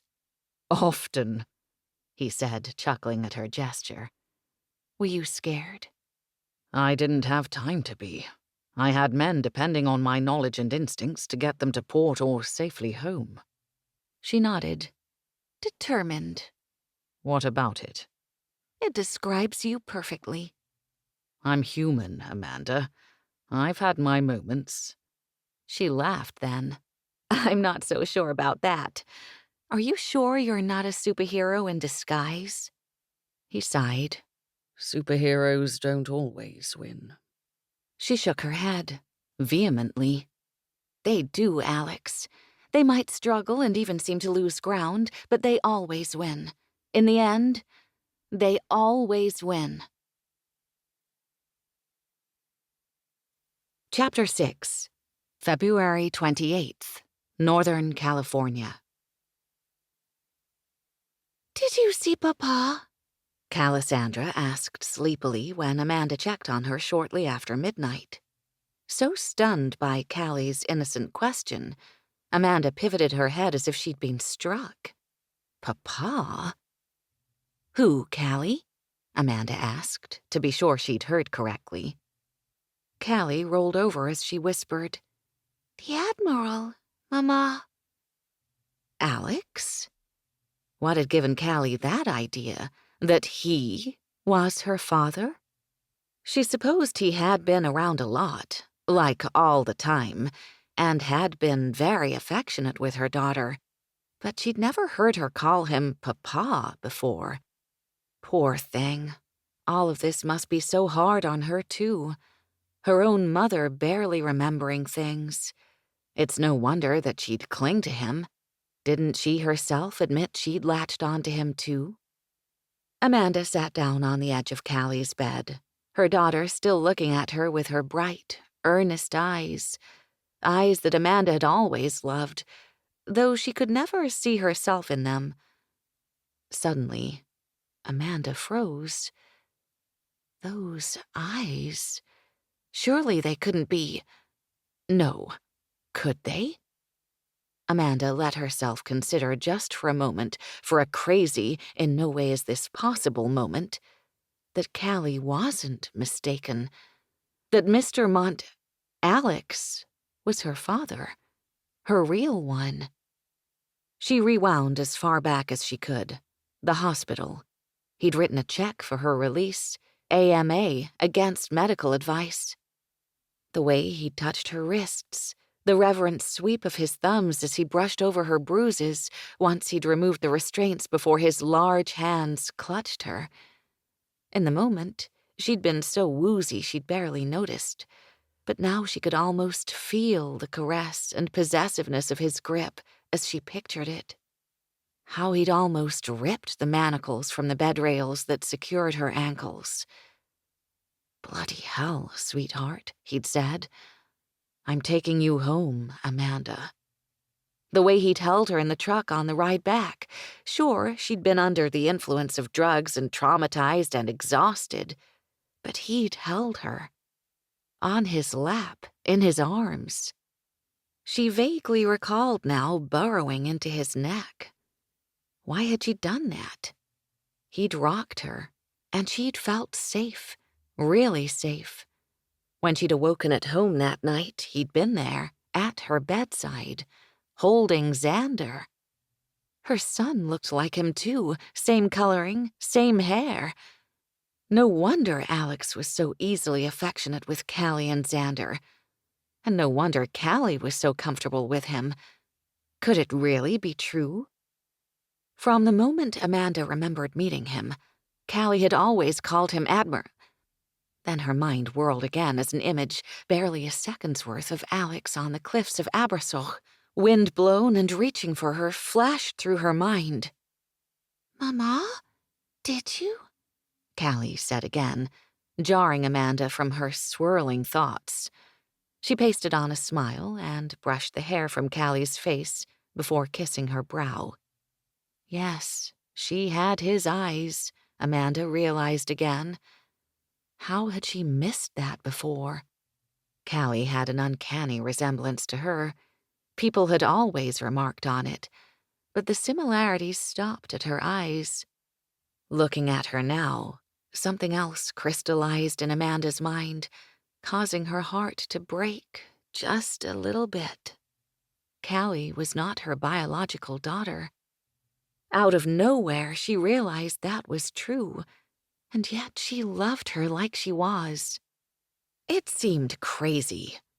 Amanda had seen Callie's birth certificate, her passport. But deep down, Amanda knew Callie was not technically hers, sure as she knew anything else.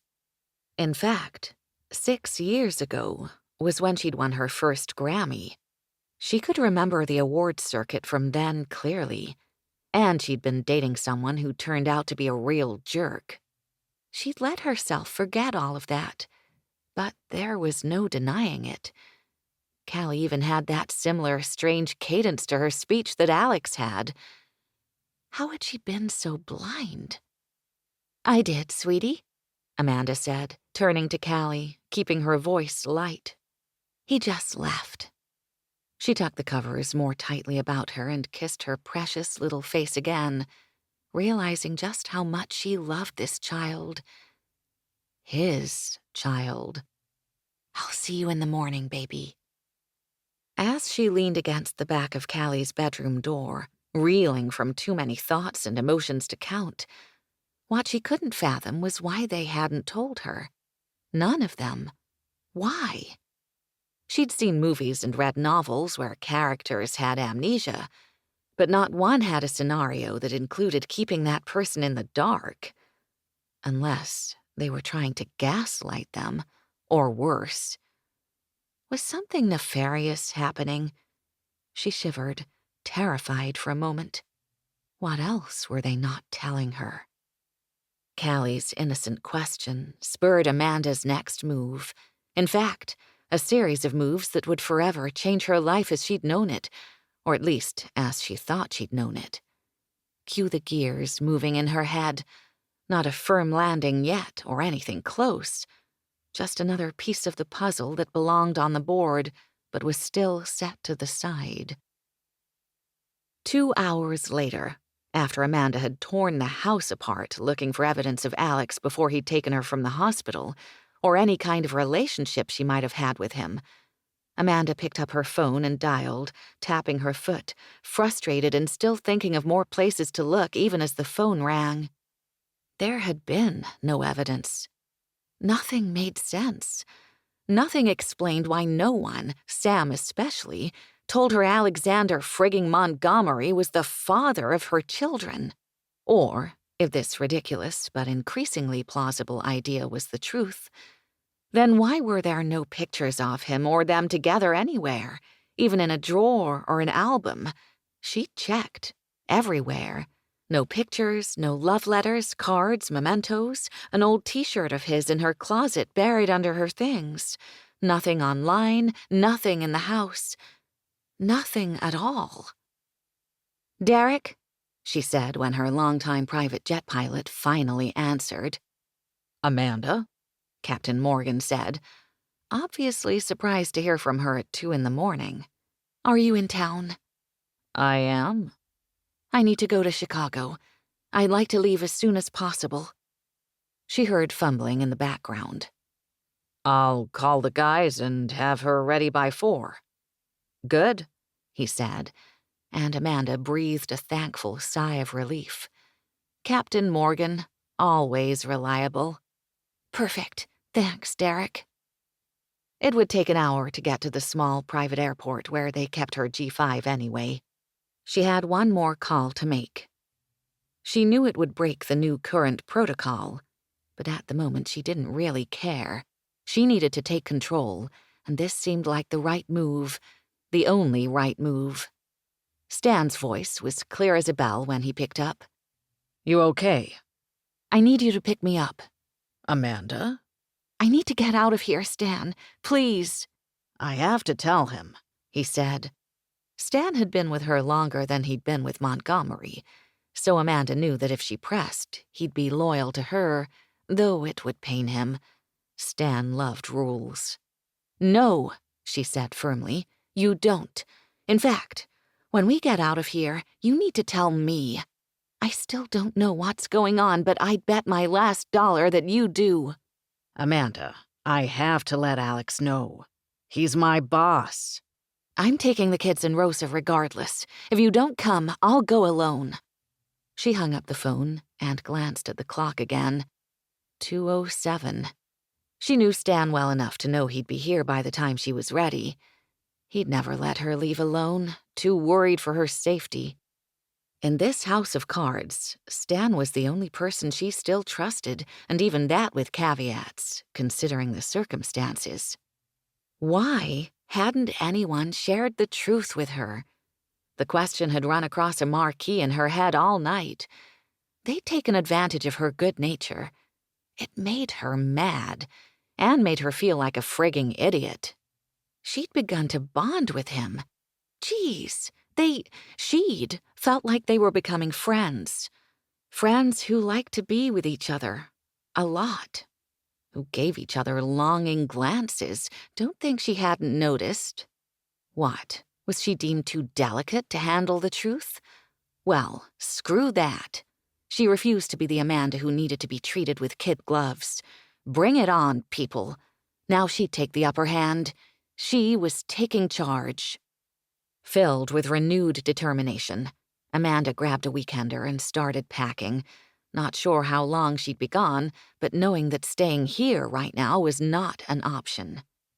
God, she'd been stupid. It seemed so obvious now. The way he always looked at her, so deeply and so seriously.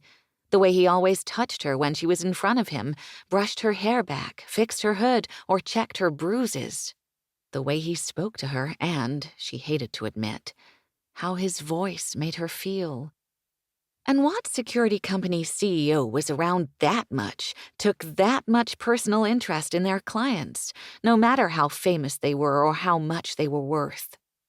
Amanda thought about how he always seemed to take cues from Evan before broaching a subject, like he was asking Evan's permission for it. Permission about how much she could handle of the truth. That made her angrier. She could handle anything, she thought. Just give her a frigging chance. And Sam... That was the betrayal that hurt the worst.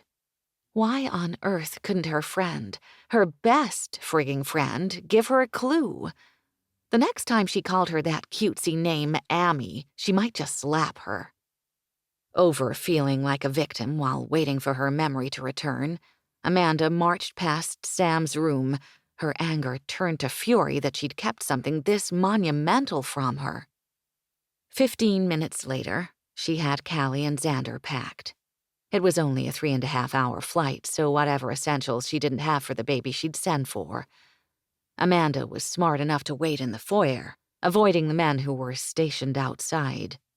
Stan circled the drive at 2:37, behind the wheel of one of Montgomery's rotating fleet of navigators. Stan must have said something to placate the men stationed out front, since other than a cursory nod from the guards, they were left alone. Amanda carried a sleepy Callie and Rosa held Xander, while Stan transferred their bags, then helped them get settled. Not wanting to further upset the apple cart with the children and Rosa in the car, Amanda remained silent. It wasn't easy. She had a million questions swirling through her head. By the time they pulled up next to the plane, Captain Morgan had the jet ready. Amanda settled the kids in back, Callie safely strapped to the sofa, Xander in his car seat next to Rosa. Amanda took her usual seat, always port side. Her father had taught her years ago that it moved the least. Stan took the seat across the aisle from her. Liftoff was but moments later. She thought of Callie's sweet, innocent question about seeing her papa as the lights faded from below. Alexander Montgomery, the father of her children. Where had they met? When had they met? How long had she known him before? Seriously, it didn't feel like she'd lost that much of her memory, but here she was, missing an entire relationship. She looked at the scars on her left hand, but she couldn't remember how they'd gotten there. She was traditional in some regards, always had been, so she would never have had Xander without being married. But she couldn't remember any of it. She racked her brain for those lost memories, and her mind settled upon Callie's first day of school. She'd never forget it because that was the first morning her jeans hadn't fit since she'd gotten pregnant with Xander, and it wasn't like she could have arrived pantsless. Thank God for mommy blogs and the genius behind the rubber band trick for buttoning up your jeans. She remembered how cute Callie had looked in her Wait, something else. Amanda remembered being so sad that day. Sad that he couldn't see it. Alex. Actually, she'd been more than sad. She'd been distraught. She'd hated that he wasn't there. But why? Had he been working for his government? Off on some secret mission? Had they just broken up and he went one way and she the other? Why would he have left Callie with her, especially when it was clear how he cared for her? It took about 20 minutes for Rosa to fall asleep. Amanda had been waiting for this moment, wanting to question Stan. He must have been waiting too because, not more than 30 seconds later, he crossed the meager aisle and took the seat facing her. "Why didn't you tell me?" she asked before he had a chance to speak. "I work for him now." "That hurts." "I know. Me too." "Tell me what in the hell is going on, Stan? Can I trust you? Am I safe? Is he after the children?" Whoa, whoa, whoa, Amanda. All of this," he made a circular motion with his hands, "is because of what happened in the hospital. Alex wanted to come clean. I wanted to come clean. But Evan has told us repeatedly that your memory is going to return, but until it does, it would be more harmful to overwhelm you. It's jacked up complicated, and I may in fact lose my job for taking you to Chicago. But you know there isn't anything I wouldn't do for you or your family. Ever." Stan folded down the small airplane table between them and set his laptop on it. "The files are right here," he said as he clicked on an icon. "I took you underground, Amanda, last year when we moved from New York to California. The press was too much at the time, and with Callie and the baby on the way, it was just easier all around. On all of us. For a lot of reasons. Anything you read here has been wiped from the internet. Our team under Art, and now Alex, handles the daily sweeps. It's only the bones, Amanda. I really need to talk with Evan about the rest, if that's okay with you." "For now, you can keep the color commentary to yourself." Her eyes hurt from exhaustion and studying the screen so intently. Clippings from newspapers and tabloids with headlines that read things like, "Amanda Marceau, famous songwriter, heiress to the Marceau fortune, mysteriously disappears," all dated from a little over a year ago. One article went into the specifics of where she was last seen. Apparently, it hadn't been known if it was in the States or abroad. Almost as strangely, Amanda read that her stepbrother Robert, their usual family spokesperson, also couldn't be located for comment. Another article announced her return, which had apparently been just as mysterious. "She's back, Amanda Marceau in the flesh." Amanda shivered. It was eerie reading about herself like this, things she had zero memory about. This one drew attention and possible speculation of a family rift, as Robert still wasn't available for comment. Frankly, Amanda didn't care whether or not Robert was ever available for comment again, but his absence was weird. He loved the spotlight, always had. An In Scene magazine cover showed pictures of her holding hands with Callie on the beach in the Hamptons. Walking among the shops and eating in town, Sam, Stan, and 2 others, obviously part of her security detail, were pictured as well under the headline, "Marceau Part 2. Where did Amanda keep her love child and little clone?" There were countless more articles and magazine clippings. The latest featured a screenshot of that awful viral video under the headline, "Can she pull it together for awards season?" The next file Amanda opened gave her a shock. Various passports and birth certificates for not only her, but Callie as well. Each had corresponding mother-daughter names, aliases, and numbers. Adoption papers for Callie, an amniocentesis she'd had while pregnant with Xander. The documents drew attention to the fact that Callie and her unborn baby were related by father. Amanda realized she'd been holding her breath as she clicked through these files and let it all out in one whoosh. Who was this person? What had she been up to that she needed so much illicit documentation? She'd actually traipsed the black market. Why? Had she taken Callie?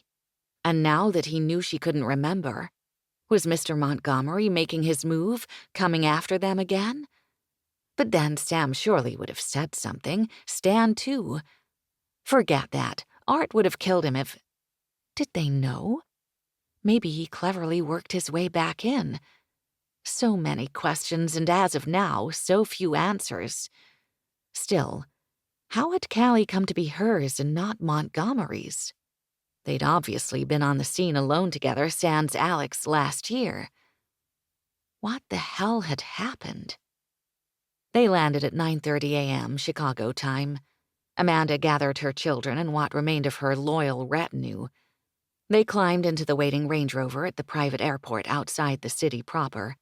The sun was just climbing as Stan navigated the downtown traffic to her penthouse. She felt like a character in one of those spy movies, trying to keep one step ahead of the other players. Alexander Montgomery didn't consider himself a man quick to anger. However, when he'd arrived at Amanda's early that morning, his blood shot up 100 degrees. "What do you mean, they left with Stan?" he asked the men stationed outside the front doors. Were they kidding? After going to the kitchen and pouring a cup of coffee, he'd realized how oddly quiet the house was, even at this early hour. He'd taken the stairs 2 at a time and quickly discovered that Amanda and his children were gone. Helen was none the wiser as to their current whereabouts, or that they had in fact left at all. "At 2:39 this morning," Jason confirmed. At least the man had the decency to look a little sheepish that it had taken them this long to catch on to the fact that they'd been duped by their comrade. Alexander called Stan. "Did you actually have the temerity to take my wife and children from their home without telling me?" "Boss, Bring them back, now!" he shouted, not caring who else heard. Stan had taken his family from him, and presently he couldn't just jump on a plane and go after them. Alexander glanced at the dial of his Breitling. He had 2 important meetings today, one at 9, the other at 6, in New York. Amanda knew it too. He told her of his schedule yesterday, so she would know not to expect him for dinner. She'd made a cute comment about having only 7 for dinner and what was a girl to do. It was adorable. Or it had been. "She's really mad," Stan said. "About what?" "You, sir." So, Amanda had figured it out. She knew. He didn't know how she'd done it, but she was a fiercely intelligent woman. He felt his muscles relax, if only slightly. But if she knew what had happened, why had she left? "Did she disclose any details?" Alex asked through gritted teeth, trying to retain what calm he could. "At this point, I think she knows only that you're Callie and Xander's father." Some information could be terribly misleading. Without much of a choice, he relented. "One day, that's it," Alexander said. He rubbed his temples. "You have until the morning. I want them in the house by lunch. Understood?" "Copy that, boss," Stan said before hanging up the phone. "Well," Alexander said, turning his gaze to Sam, who had come into the kitchen while he'd been on the phone with Stan. "She didn't tell me anything, Alex, I swear." She held up a hand to enforce the point. "I'm as surprised as you." "Well, someone has my wife's ire," he mused, pouring himself a cup of coffee. He couldn't be sure what was going through that terribly clever head of hers, but he'd assume it wasn't good, considering she'd up and left. With his children. He finally had them under one roof, 2, counting his temporary residence next door, and he was more than displeased they were gone. But he knew the longer they put off telling her, the more likely something of this sort might occur. Too bad it happened in the middle of the night when he was none the wiser. Everyone looked to him expectantly where they gathered in the kitchen. He motioned with his head. Move! Stephen, you're with me today. Wait, Sam called. She stood up from the large, overstuffed chair that was her favorite. You can't just not do anything about it. Her face was crestfallen. Not do anything about it, he repeated, incredulous. Samantha, I've given them 36 hours, of which I will count each second. If they're not safely back here, in this kitchen, by lunch tomorrow, I will move heaven and earth to retrieve them, and I can assure you, if that happens, they will wish the hell I hadn't. If you hear anything, she started, but Alexander cut her off. I'll let you know. I expect the same. The mood was grim as their caravan wound along the Pacific Highway.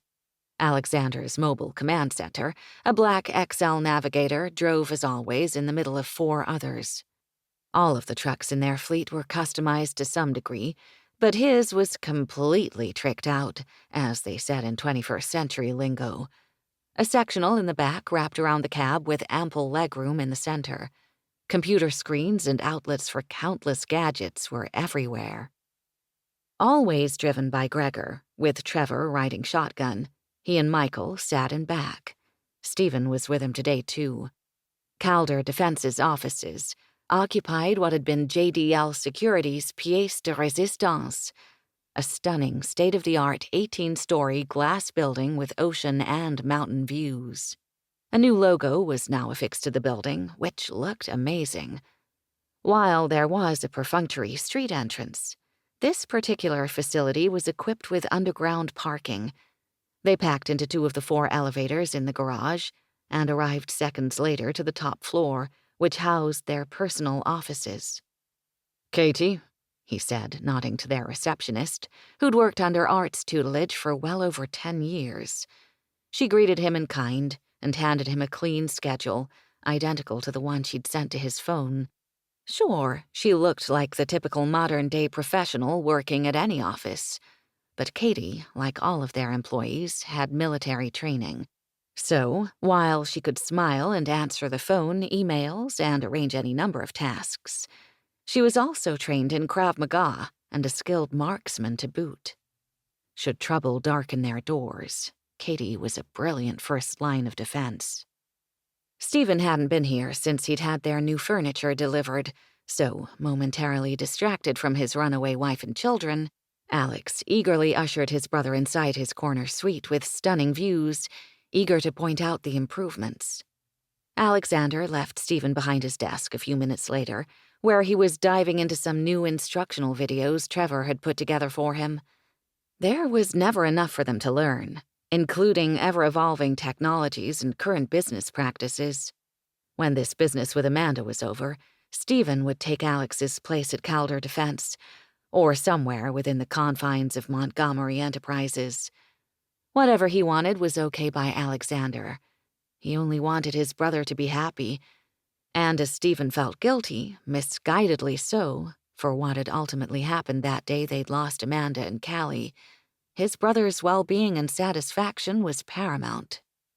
Alexander checked on Gregor next, but didn't find him in his office, even though Alex had had a wall of flat screens installed for him. Irritated, Alex went back out to reception and...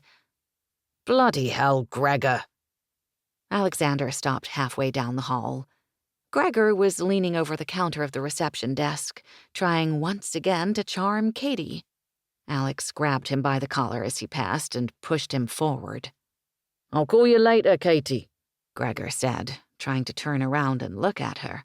You don't even have her number, Alex reminded him. Not yet, Alex, Gregor said, shaking his head. But it's just a matter of time, my friend. Of course it is. Alexander rolled his eyes, then watched Gregor do a ridiculous He-Man impression, or the Hulk, he couldn't keep them straight, when he saw the new flat screen set up. He held up his hand, however, when Gregor tried to go in for a chest bump, not Alexander's style. The TVs weren't for business. Gregor loved sports, and not just the big leagues. He had a penchant for anything fast and competitive, and some not so fast. He'd already switched the TVs onto 16 different events when Alexander left him. All on silent, of course, since Gregor actually had a real job. They had all decided it wasn't enough to sit around and collect interest on what they'd brought with them, that they had to earn money as well. Besides, they were all former military men, so what better than this? As his wife would say, seriously. Bloody hell, he missed her, and he wanted her, them, home, now. He checked the face of his Breitling again. 33 hours, 12 minutes. Yes, he was counting. Day by day, Alexander was beginning to understand just what it was his company did. Between Art explaining the mechanics of the overall operations and Trevor and Michael helping him with specifics, he was catching on. He had the personality, the cunning, and the command down. But in order to learn even more of the fundamentals of today's business practices, he sat in on the training of some of their most recent administrative hires.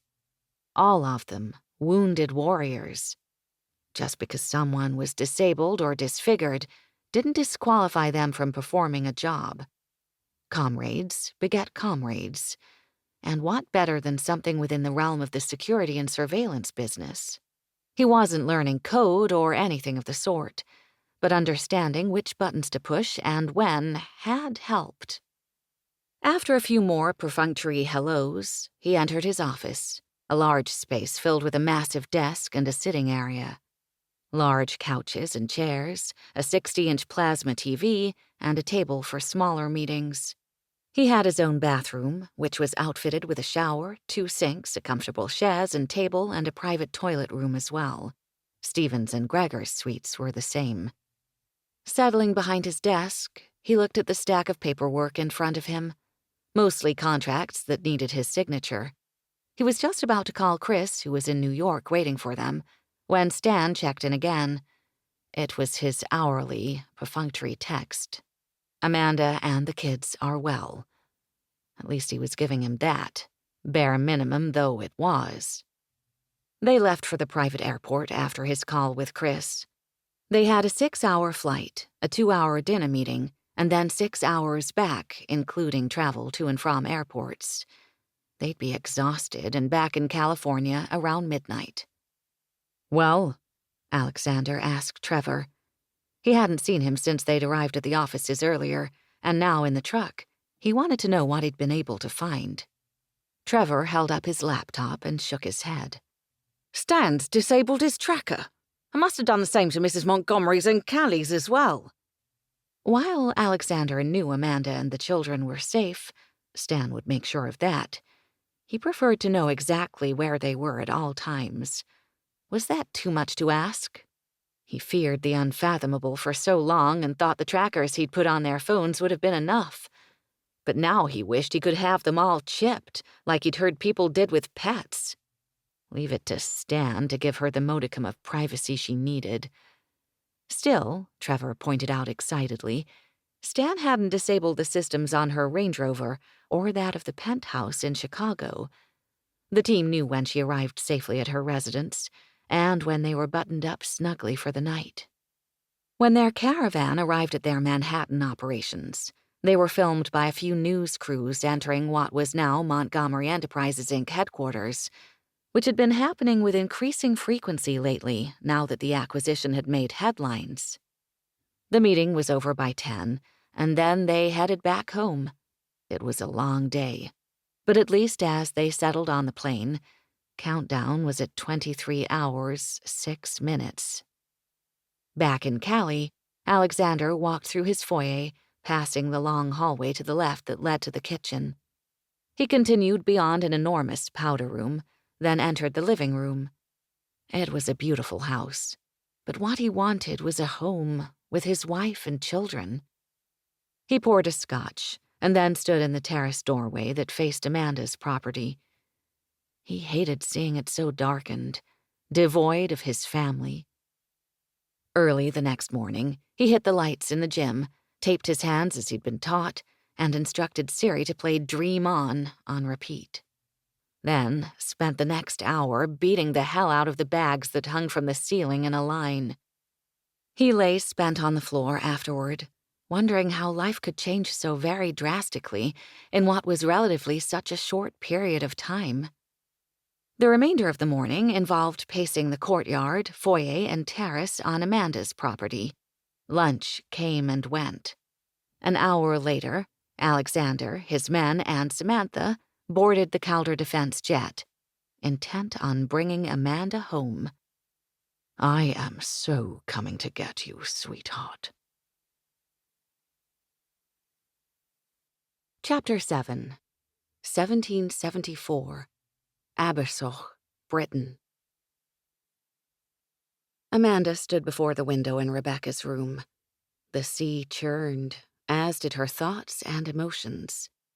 On the heels of her declaration to Alexander, he'd grabbed her arms and pulled her in close, scrutinizing every inch of her face, which had been as terrifying as it had been exhilarating.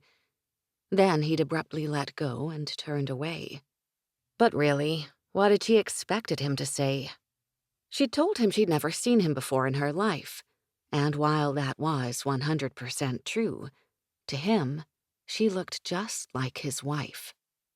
Relieved, at least, that for now they wouldn't be sharing a bedroom, she'd entered what was to be her chamber and kicked off her shoes.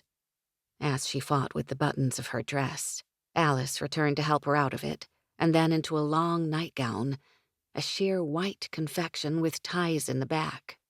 Amanda's gratitude must have been a bit over the top, since her servant stammered and blushed throughout the whole thing. She'd finally left after pulling a brick from the fireplace, unwrapping it from its sooty cloth, and placing it at the foot of her bed. Tired as she was, Amanda wasn't ready for bed. She couldn't do anything. Left alone with her thoughts for the first time in hours, she was struck by how insane this all was. What the hell had happened? How had she come to be here in this castle that was no longer hers, but apparently Alexander Montgomery's? Alexander Montgomery of the 18th century Montgomerys. It didn't sound any less nuts the more she thought about it. And on top of it all, he was hot.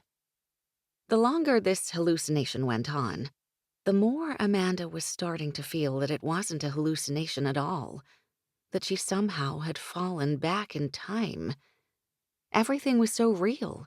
The castle, the estate grounds, the weight of her dress, the feel of Alexander's hand on her. No, she wouldn't think about it, about what had happened, or at least, almost happened. Actually, she reasoned, if this were a hallucination, if this were something she was making up in her own comatose brain, Alexander wouldn't have pulled away the way he had only minutes before. No, she'd have let things progress much further. She was sure of it. Alone, Amanda felt even more sure this wasn't a dream. She'd pinched herself so many times her arms were covered with red marks. She'd even pulled her hair. It didn't work. She actually wanted to laugh. My God, this was a fantasy come true. A mysterious time, a handsome husband who reeked of authority, and an adorable daughter. Strangely, she felt safe being here, safe being far away from Robert, and comforted in the most bizarre way to be a part of Alexander's and Calassandra's lives.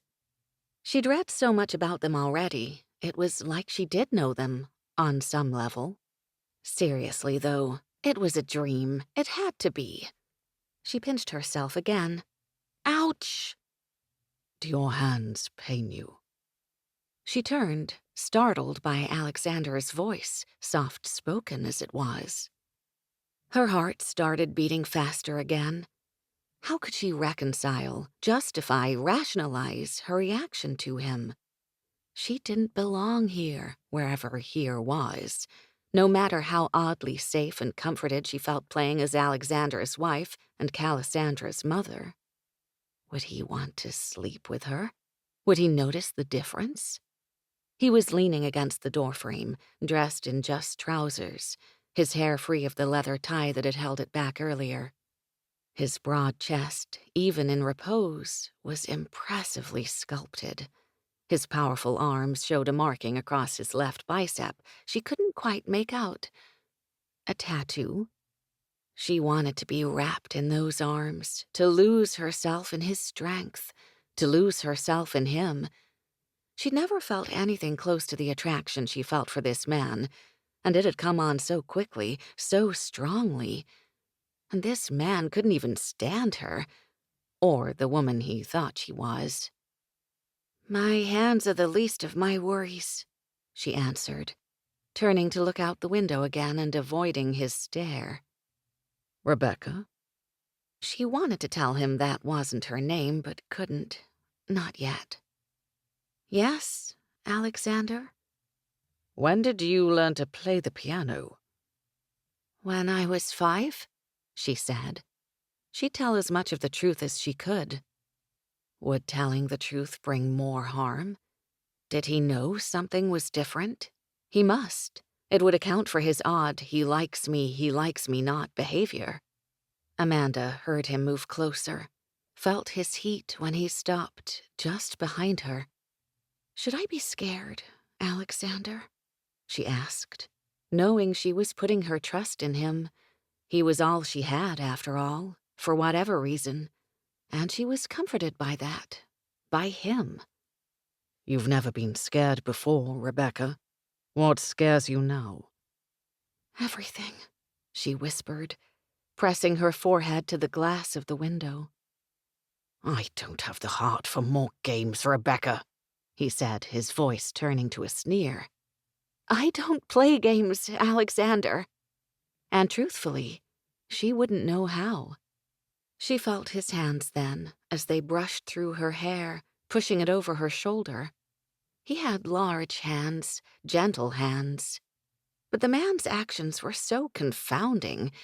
He ran hot and cold, and she could never predict which it would be. There was this pull, connection, attraction, or whatever it was that was between them, and she liked being touched by him. He traced his fingers over her neck, and she shivered from the soft caress. Oh, God, what should she do? She wasn't his wife, wasn't the mother of his child. She had to tell him, try to make him understand. She turned slowly and lifted her head and froze. He was looking at her so closely she couldn't move. His hands cupped her face as he looked down, and then he moved closer, just as he had before. She met him halfway. The hell with talking. She searched his eyes as he tilted her face up toward his, trying to read the swirling mix of emotions she saw there. Lust, definitely, but confusion, tenderness, and yet still a flash of anger. Then all thought stopped as he touched his lips to hers. A soft sigh escaped Amanda's mouth. Somehow, nothing had ever felt so wonderful, so right. She wanted to close her eyes, but Alexander was staring at her so intently that she couldn't. They watched each other, taking turns with their lips, first his capturing hers, then hers doing the same, stopping after each gentle pull to gauge the other's reaction. A test of them both. Her head was cupped in his hands, her own splayed wide across his chest. Then suddenly, he pulled away and turned without saying another word. Reeling, Amanda sunk down onto the bed, absent-mindedly fingering the spot on her neck where his hands had been only moments before. It was then she realized she hadn't returned the necklace and ribbon to Cassandra. She'd promised she would, and she wouldn't have the little girl mistrust her. She picked up a small oil lamp and peeked through the doorway to make sure no one was around. Thankfully, the large hallway that wrapped around the second floor was empty. She stared at the line of doors running down the walls on both sides of the landing. It was such an odd sensation. She was at once so at home here, and yet it wasn't her home, not anymore. Or, she corrected herself, not yet. Amanda knew what was behind each door in her present-day estate, but now she wasn't sure by whom they were occupied. She knew Alexander's room was just beyond her own suite. She'd heard the door close each time he'd left her. In fact, Alexander's current room was actually her suite in her own time, but obviously not now. All thoughts of Calissandra swept from her mind. Amanda knocked softly on his door. It opened a moment later. She felt Alexander's eyes on her, but found she couldn't meet them. What was she doing here?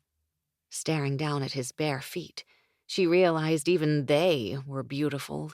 Large, wide, perfectly proportioned. Was there anything about him that wasn't perfect? Alexander looked down, surprised to see his wife in the threshold. Though if there was ever a night to expect it, it was this one. There was something strange about her tonight. It was almost as if she wasn't truly his wife, but was some beautiful, lovely imposter. He left her chamber with the intention of putting as much space between them as possible, for this woman had him thinking he was bloody mad. Torn between grabbing her and kissing her again, or slamming the door in her face. He reached for the oil lamp instead. She was shaking so badly she'd start a fire. He'd been stunned to hear the knock upon his door at all, soft and tentative as it had been. Calissandra never knocked, always just entered, which was the reason he always slept in his breeches. His daughter knew she was welcome to join him any time she wished. She obviously wished it often, for most nights she crawled in beside him, whether or not she started the evening in her own bed. His men, when they wanted his attention, sounded 2 clear raps before they would bid entrance, so his wife's knock had been unusual, unexpected. He lifted her chin. You've never knocked upon my door, Rebecca. Never. She met his gaze finally before speaking. No, Alexander. I never have. His gut clenched at her statement. Bloody hell, she rattled him. It was as if she knew just what to say to infuriate him, and even worse, her confounding replies were said guilelessly and in a damn near challenge. What is it? He asked impatiently through his teeth, his wife's behavior confounding him yet again, not to mention how rattled he already was by his reaction and attraction to her. I don't know where Calissandra's room is. Bloody Christ, how much of this could he take? Another admission that cut him to the quick. He could see tears in her eyes, too, but she refused to shed them. This woman was brave, and he knew to his very marrow that somehow she was honest as well. Still, he had too many questions he wasn't ready to seek answers to just yet, so instead he lashed out again. Why would you? He asked, unable to keep the bitterness from his voice. You've never had time for her. If I had a daughter, she said evenly, I would always find the time for her, Alexander. If she had a daughter? What did Rebecca mean by that? Before he could respond, she held out her hand, Calassandra's necklace and ribbon upon her gauze-covered palm. Please return them to her. Not knowing what else to do, Alexander took them from her. Then she whispered good night and turned to go back to her room. He watched from the hallway as she felt her way. She'd not taken the lamp that he held in his hand. Amanda awoke to sounds in her chamber. She opened her eyes slowly before sitting up and looking around. She was actually relieved to find herself still in the 18th century, if that's really where she was. Her dreams last night had been like none she'd ever had before, filled with images of Alexander and Calissandra. They were the best dreams she'd ever had.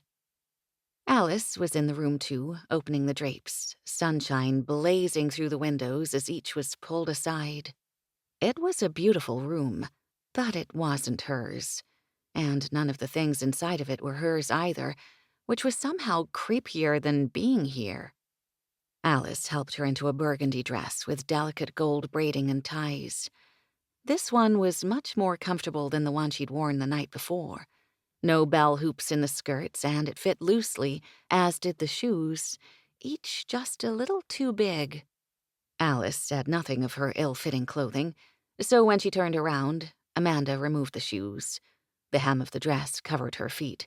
Hopefully, no one would notice they were bare. When Alice started making the bed, Amanda stood before the mirror, staring at her reflection, which was apparently identical to Rebecca's. Were they so similar? As she pulled back her hair, she turned toward Alice and asked to see Callie, her voice muffled from the hairpin in her mouth. When Alice made no indication that she'd heard, Amanda repeated a little louder, ending with, "Would you bring her to me, please?" She finished securing her hair and was playing with the strands when she saw Alice still hadn't moved. "My daughter, Alice," Amanda reminded her as if she'd been doing it all her life. Seriously, this part of the charade was easier than she thought. Alice nodded, rather curtly, Amanda noted, and returned minutes later holding Callisandra's hand. Just seeing the little girl, imagining she was actually hers, boosted her spirits immensely. Amanda smiled and motioned for Callisandra to come closer.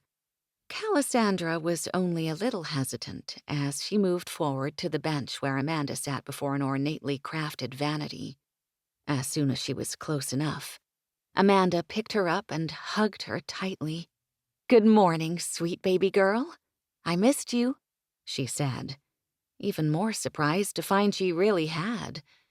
She felt safe with Callisandra, as safe as she'd felt with Alexander, regardless of his moods.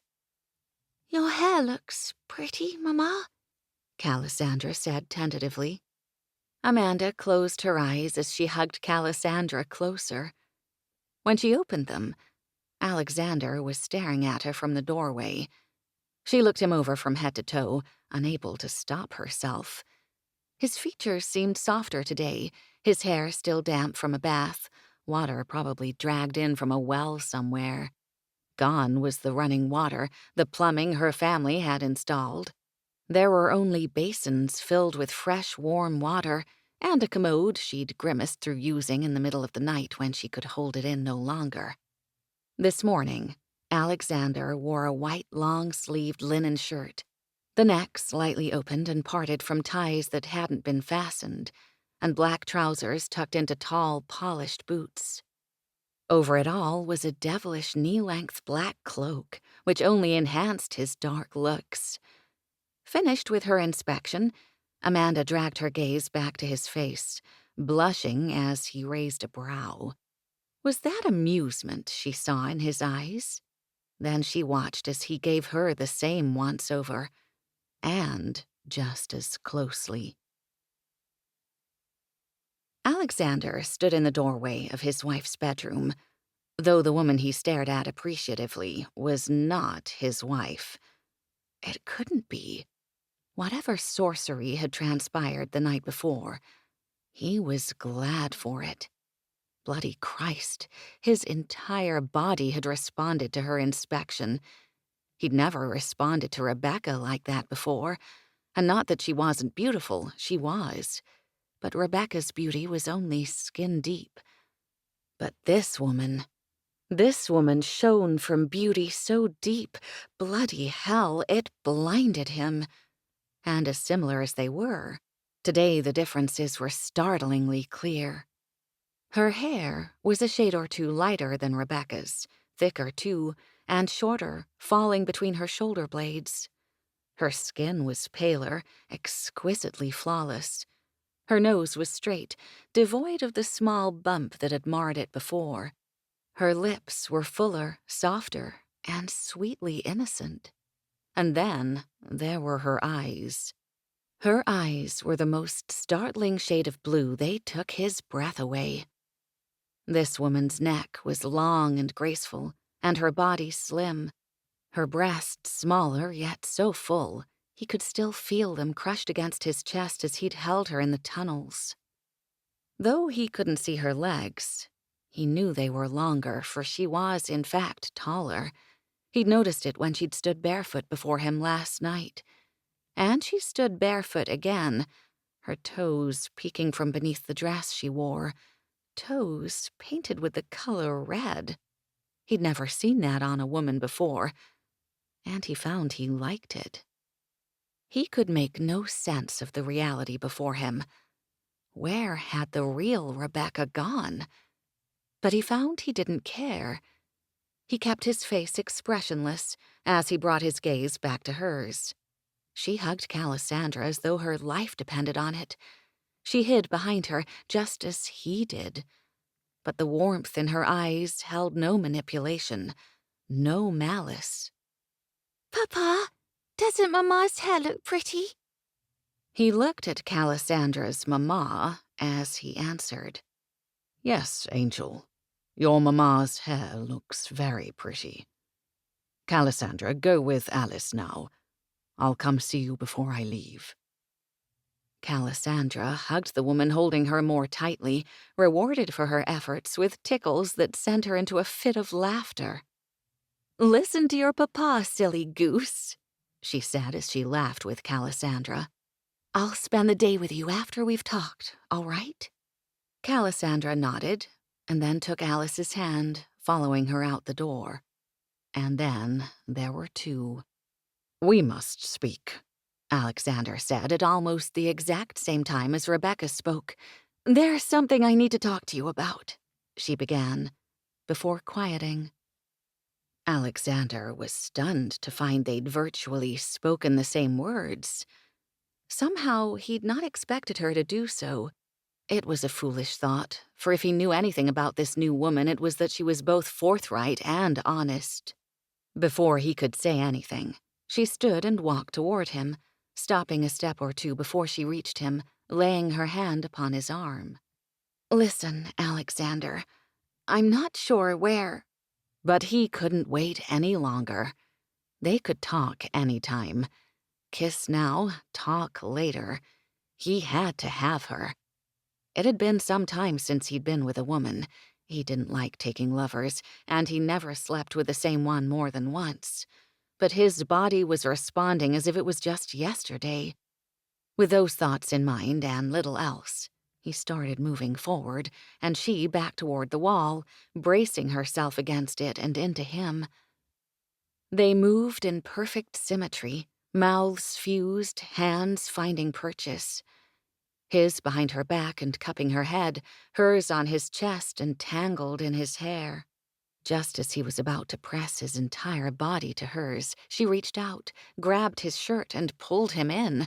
So bloody sweet.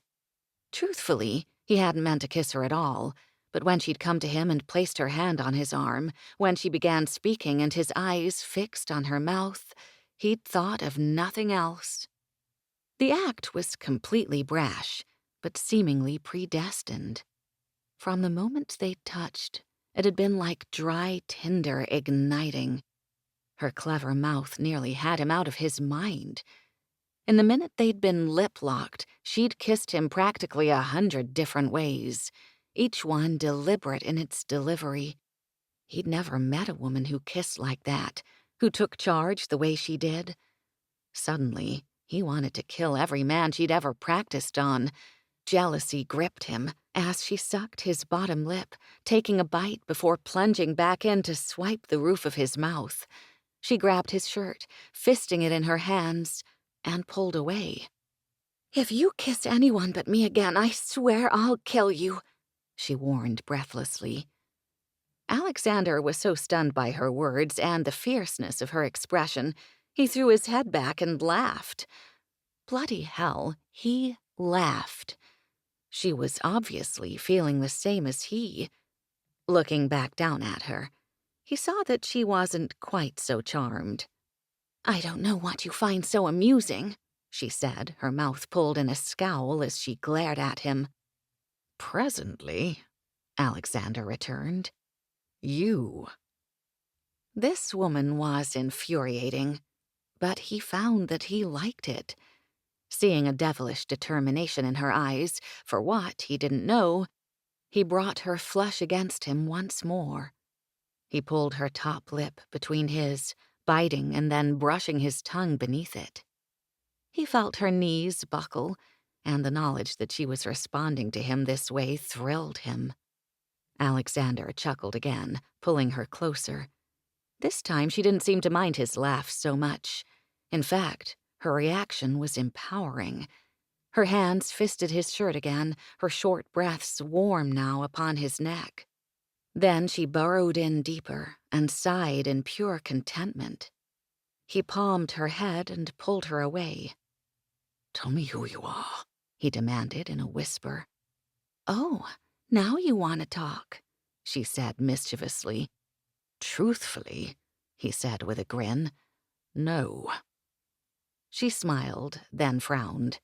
He could almost see the gears turning in her head. "Just how many women have you kissed?" "Jealous?" he teased. "Insanely." He smiled. "Good." Then he bent to kiss her again, his question forgotten. A loud knock sounded on the door. Alex! Alexander swore under his breath. Leaning his forehead against the wall, he snapped impatiently. What?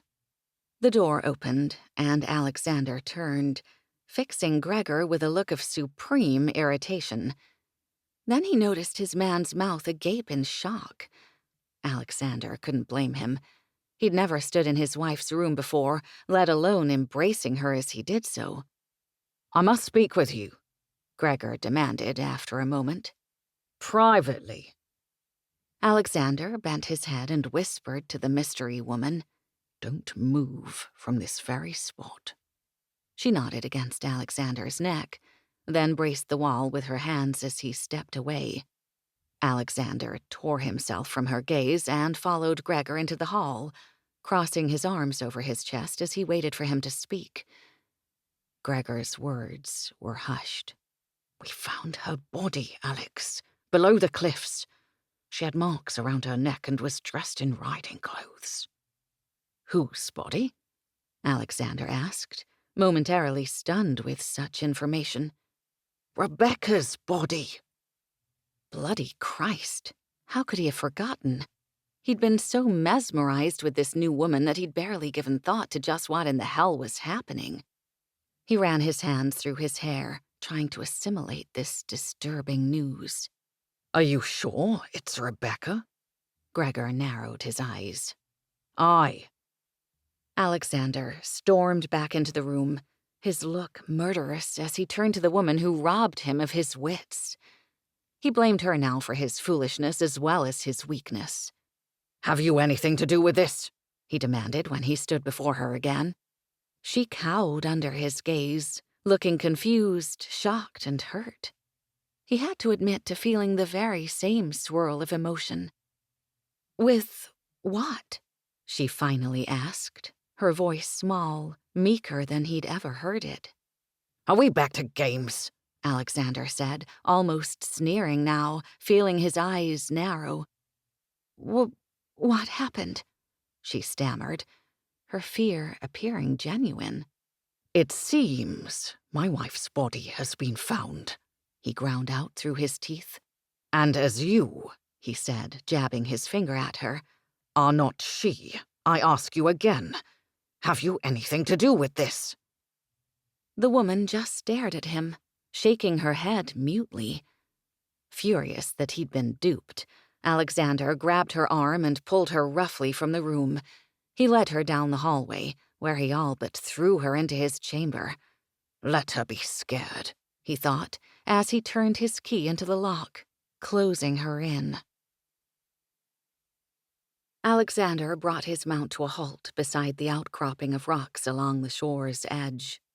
Stephen waited some distance away atop one of the shoals. As he neared the site, his fury escalated. Rebecca's body lay in a gruesome display, broken upon the rocks, already distorted from the waning tide. He reached out, albeit futilely, and pressed his fingers to her neck. Her skin was bruised, swollen from the strangulation that had obviously caused her death before she'd been cast from the cliffs. "She's an imposter, Alexander," Gregor accused of the woman he'd left in his chamber. Alexander pivoted on his heels, eyes narrowed. "For what purpose?" he questioned, surprised that he felt the instant need to defend her. On the ride out to the cliffs, he tormented himself with wanting to believe her but seeing no way that he could. "What would be her gain?" "Her gain?" Gregor repeated. "The same as your wife's," he shouted. "The life of a queen, the trappings of wealth, a title she couldn't live without." Alexander stood, turning toward Gregor, gesturing for him to continue. "What more proof do you need, Alex?" Gregor went on. "She was found just after we followed Rebecca into the tunnels. What if she killed Rebecca herself? Or worse, what if she had an accomplice who's still out there?" "When we came upon her, Gregor, a man was overpowering her," Alexander reminded him, wondering if he was just trying to convince himself of her innocence. "Have all these years left you so desperate that you can't see what's before you? It was a trick, Alex." Alexander grabbed him by the shoulders. "Cease," he bellowed. "She ran last night, from you and from me. If she's an imposter, she's not a very good one. She's nothing like Rebecca." He said each word carefully enunciated through clenched teeth. "And if she is," Gregor returned, "then I ask you again, what is her gain? And I ask you again, who is she? Enough!" Alexander threw him aside. Bloody hell, he could only take so much. He had enough problems, one in particular, without this current dissension among his men. "Alex, I've watched you suffer for years at her cruelness. If you're finally free of her, then for God's sake, just be free." Gregor pleaded once again, picking himself up from the ground. "What am I to do with her, Gregor? Send her off? Where? We'll find her family. Give her back. Alex, please don't make the same mistake again." "I saw hope in my daughter's eyes for the first time last night, Gregor. Hope that her mother might love her. I'll not take that away from her." It was but half the truth. "Your love has always been enough, Alex," Gregor said, his voice softening. "Calisandra's loved by all of us. You know that." He paused. "Will you listen to reason?" Alexander pivoted on his heels. "You listen to reason," he shouted, knowing how menacing he sounded and not caring. "You saw her last night. She has not one of the same mannerisms as Rebecca did. She played the goddamned piano. An imposter wouldn't do such things. And if whoever did this to Rebecca," he cautioned as he motioned toward her body, "realizes a woman who looks so very much like her is alive and living within the walls of my holding, then she is in danger too." That, at least, brought the quiet he so desperately needed. "Think, all of you," he said emphatically, looking to his men. "If she wished to assume the sorry life of my wife, she could have done so easily, at least for a time. Though I appeared by her side, I never looked at her, not really. None of us have, and you know it to be true. But she sought my help last night, on more than one occasion. She looked to me, right in the eyes, for guidance. I tell you, she's no imposter." They seemed to come to a silent agreement, then looked down at the body of the woman for whom they felt only contempt. None of them wished her dead, but they'd not miss her spite, her cruelty.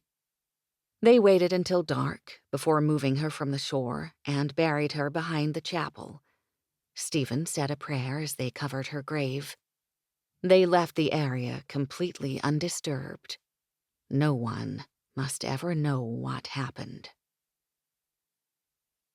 Amanda spent the day trapped in Alexander's room. It wouldn't have been so terrible if he hadn't looked at her with that expression of betrayal nearing on hate. Somehow, she just wanted to make him happy, something she knew he wasn't, at least not before. But she knew the very few times they were together, she had made him happy. She paced for hours, with nothing to do but admire his decor. It was completely masculine, completely him. His bed was covered in dark linens and filled with pillows, the posts wrapped with black silk. The floors sported rugs rich in design, their colors the same that ran throughout the room, black, burgundy, and gold. The drapes over the windows hung from at least 20 feet above the floor, cascading from rods with ornate finials. The chairs in front of the fireplace were a dark shade of red, so dark they appeared to be black. The leather was soft, decorated with gold nail heads. Another sitting area was arranged in front of the bathing chamber, a table, chairs, and large chaise covered with a throw. There were even baskets filled with toys she knew he kept for Callie. She tried to keep the fire going throughout the day, but her attempts were futile. By evening, she had a pounding headache and was so hungry she had that sick, empty feeling in the pit of her stomach that wouldn't go away. What had she done? You assumed the role of his wife, that's what. Nothing made sense about how she had gotten here, but she was here. And oddly, that had made sense. Until now. Cold and hungry, she curled up by the fireplace and covered herself with a throw from one of the couches. She fell asleep, wondering where she would be when she woke up. In the back of her mind, she wanted it to be here, but Alexander seemed to hate her again, just as he had before.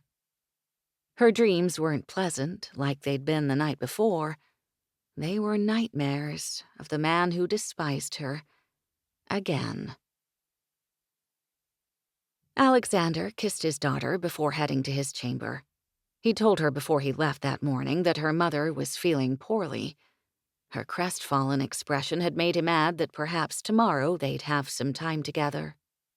Until he had some answers, he wouldn't jeopardize her safety. Alice had orders to stay in the nursery, and his chamber was to remain undisturbed as Lady Rebecca was ill. She'd voiced no questions. Alice and her own daughter, Beatrice, were newly employed and paid generously for their service. Rebecca always had the house in such a state of distress, the servants were constantly turning over. Her last waiting maid left only a week ago, taking Callie nanny with her. Alice and Beatrice hadn't been here long enough to realize things were so very different. A small blessing. He slipped the key from his pocket, imagining the state his chamber would be in when he entered, and was surprised to find it was undisturbed with not a single item out of place. Alexander couldn't see the woman, and truthfully was shocked she'd not been waiting to throw something when he opened the door. He wondered what her name was.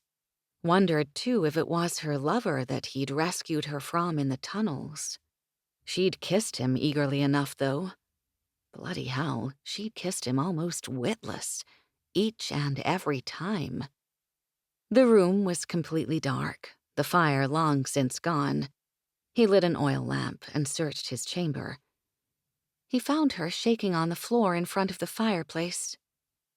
Bloody hell, she'd lain freezing on the floor instead of seeking the comfort of his bed. She was nothing like his wife, who would have taken all she wanted without a second thought. She was, in fact, nothing like any woman he'd ever known.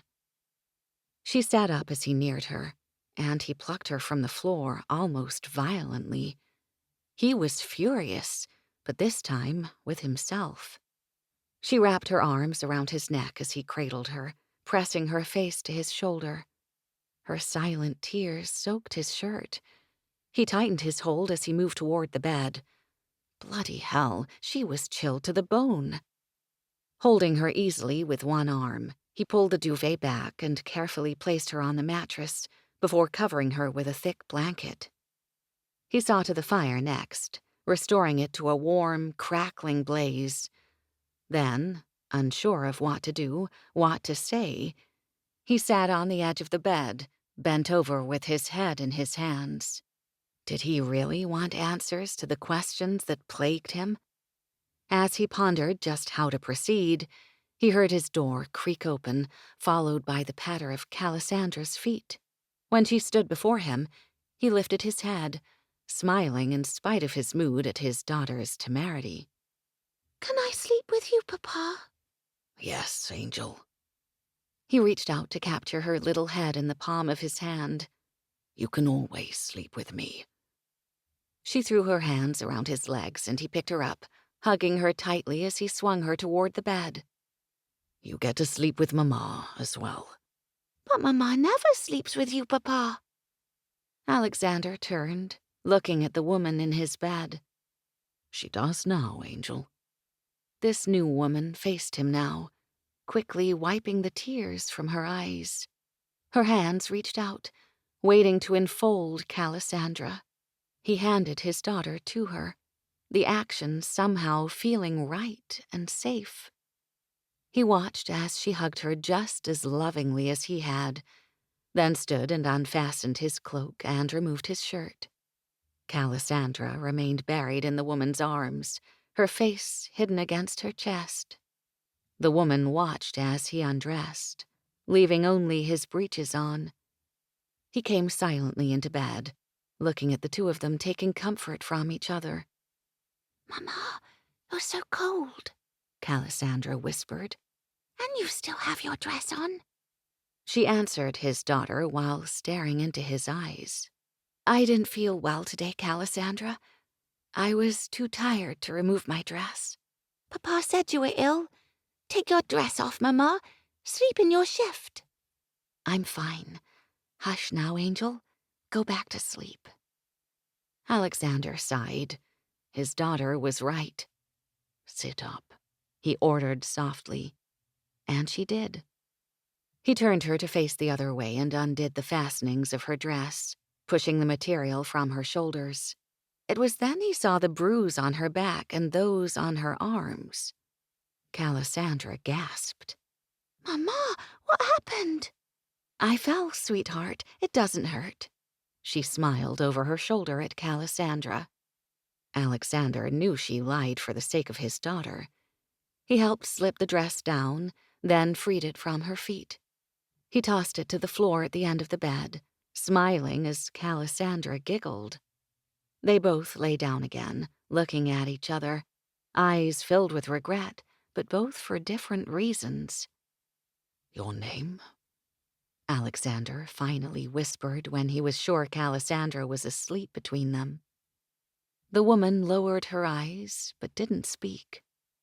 Alexander bristled and repeated the question. "Amanda," she said after a long moment. Where are you from, Amanda? He asked, relief flooding his body. It took a long time for her to answer. Far from here, Alexander? So far, I'm not sure if it truly exists anymore. Is there something or someone you're running from? The lover I pulled from you last night.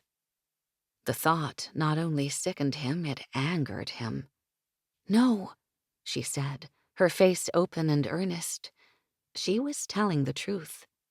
I've never run from anything, and he was not my lover. You ran from me, he reminded her, suppressing a relieved smile. You chose the cliff wall rather than the protection of my men. I'd never seen them before, Alexander. How was I to know they wouldn't harm me? My men would never harm you, nor would I. You hate Rebecca, and if I am she, then you hate me too. Her voice was small. She looked almost scared. I didn't hate her. That would imply that I loved her at one time. I only hated her actions, her cruelness, especially to my daughter. Is Calisandra only yours, then? No, Amanda. She is ours. It sounded right. He hoped she would agree. He'd only just met this woman, Amanda, but something told him she was the only woman for him. What of your wife, Alexander? She asked. Well, he said, slowly measuring his words, not sure how much to say. It seems, as you said last night, you are my wife. And for the sake of my daughter, you shall remain. I don't know if I'll be able to stay, she said. Have you somewhere else to go? No. Is there a letter you wish to send? A relative you have need to contact? I wouldn't know where to send it, and there'd be no one to receive it. Then, as I've said, Amanda, you shall stay, for the sake of my daughter. And what of yourself, Alexander? What of your sake? I have no sake. I have only my daughter. You're very lucky then, Alexander, for I have nothing. At least, not here. Amanda turned, taking Cassandra with her. She faced the wall, failing to hide the tears that fell down her face. Alexander wrapped his arms around her, pulling both her and Cassandra into his protective embrace. You have me and my daughter now, Amanda. Alexander tucked her head under his chin, holding them even tighter. They slept that way the entire night. Chapter 8. March 1st, Chicago, Illinois. Actually, Alexander Montgomery decided he was a man quick to anger. How much was he supposed to take? And where in the hell was Amanda? His 5-truck convoy just south of Oak Street sat idle. He shifted in his seat and looked at the face of his brightling again. 1300. "Sam," he said into his transceiver. It was the third time he'd questioned her. Normally, he would have smiled at her audible sigh, since it reminded him of Amanda. He wondered who had picked it up from whom.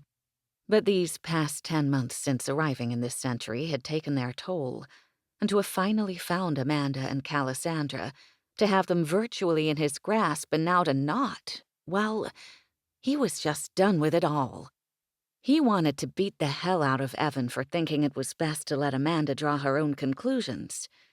This would never have happened if she'd just known who she was, who he was, who they were. Maybe he was angry with himself for momentarily being satisfied with just being close to them again. Samantha made him wait 10 long seconds before her voice sounded through his earbud, thanks to technology, which, despite its new ubiquitous presence in his life, still amazed him sometimes. Maybe she had to change a diaper, Alex. Besides, it's a beautiful day, so unseasonably warm, she told him. She'll stick to her routine. Something just held her up a few minutes. It was the third time she'd given him this same explanation from inside the nearby truck where she sat with Stephen and 3 of his men. In his own defense, he hadn't been in such a snit when he'd arrived at Amanda's penthouse 2 hours ago, just 45 minutes after they'd landed. Once he'd realized Amanda and Stan had left the Range Rover behind in lieu of a stroll through the city, he'd become angry. Frustrated and, just the other side of furious, he'd headed out to find them. This time, locked and loaded. All of them. Overkill? Absolutely. Stan wasn't going to be pleased by the turn of events. To be honest, he really didn't give a continental damn. He wanted his family back, and he was taking them.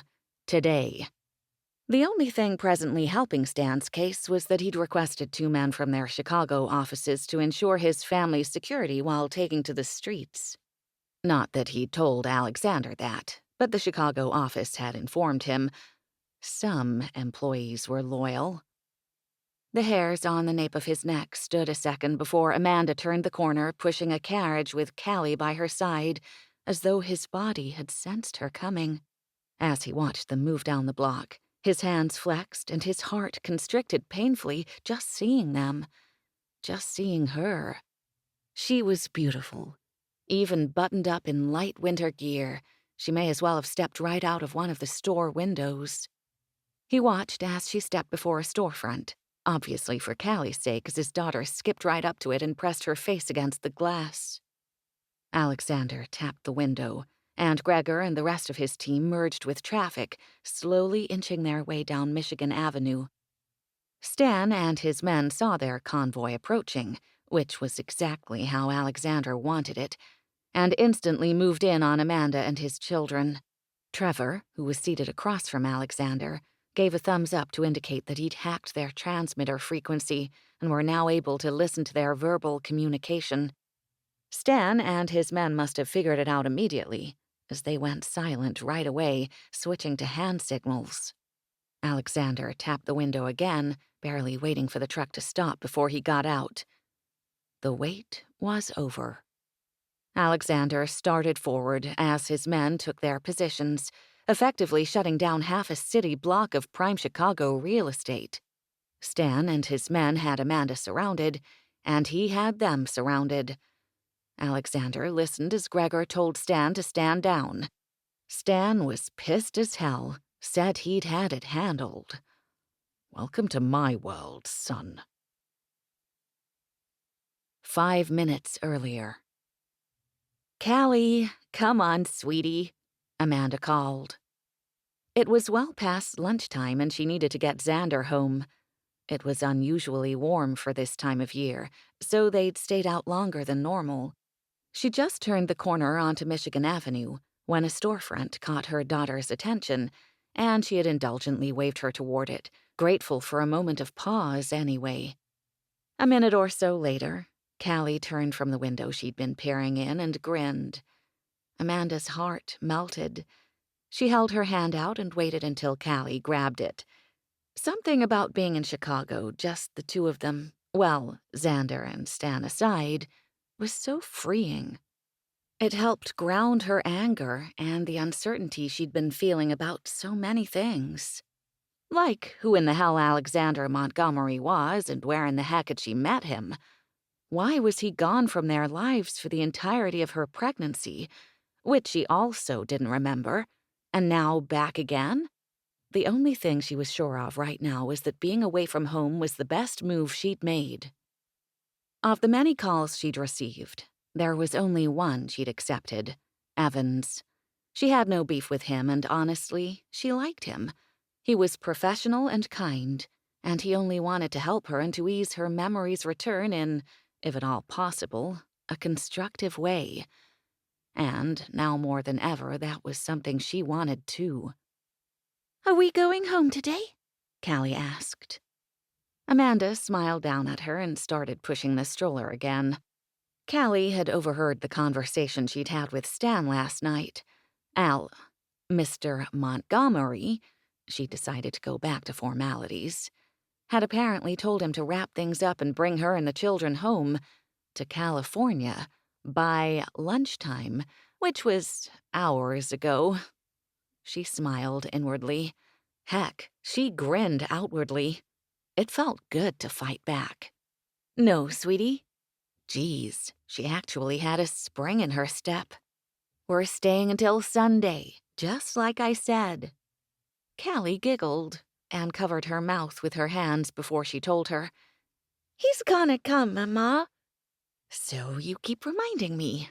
Amanda thought she'd said it under her breath, but when Callie pulled an overly exasperated face, she realized her daughter had heard her. With a sigh, she knelt and held Callie's shoulders. I know you miss your papa, Callie. Oddly, Amanda felt like she had missed him too. She didn't remember him, at least not before he brought her home from the hospital, but some part of her thought she really had missed him. It was also surprising how easy it had been to slip into calling him her papa, though she hadn't yet settled on husband for herself. Do you remember what I told you? Think really hard. It's super important. Callie pursed her lips, a determined look crossing her face. It wasn't much longer before she said, You said no one would ever take me away from you. Geez, out of the mouths of babes. That was not what she was referring to, and in fact Amanda had no recollection of saying that to Callie. What she'd told Callie was not to worry, that they would figure everything out. Now, however, Amanda grabbed her and pulled her in tight. Had she been on the run from Mr. Montgomery? When and why had she felt the need to tell her little girl something like that? "You listen to me, my sweet baby girl. We," she motioned between them for emphasis, "are going to keep on going just like we have been."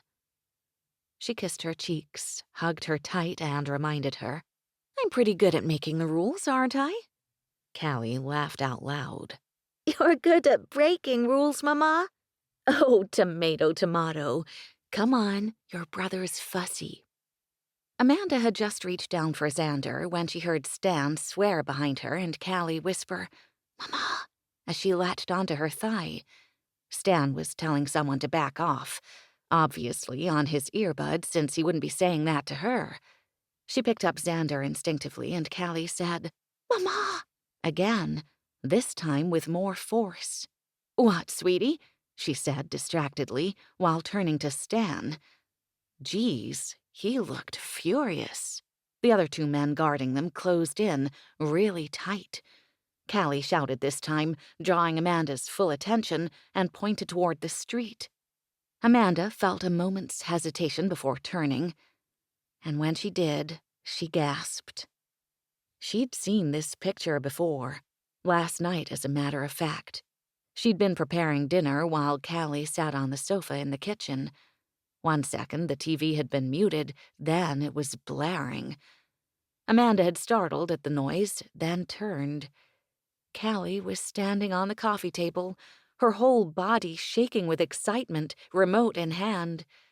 She'd rewound whatever had caught her attention and listened as the TV news anchor spoke. "From our business desk, exclusive and rare footage of billionaire Alexander Montgomery, president and CEO of Montgomery Enterprises. Mr. Montgomery is seen here, leaving his New York headquarters. His entrance to America happens to coincide with a masterful power grab of JDL security." They showed a caravan of black Lincoln Navigators pull up to a prestigious Manhattan address. The cameras, of course, focused on him. The impressive, handsome man in question stepped from his vehicle. He ignored the press as he and his entourage entered the building. The newscaster continued.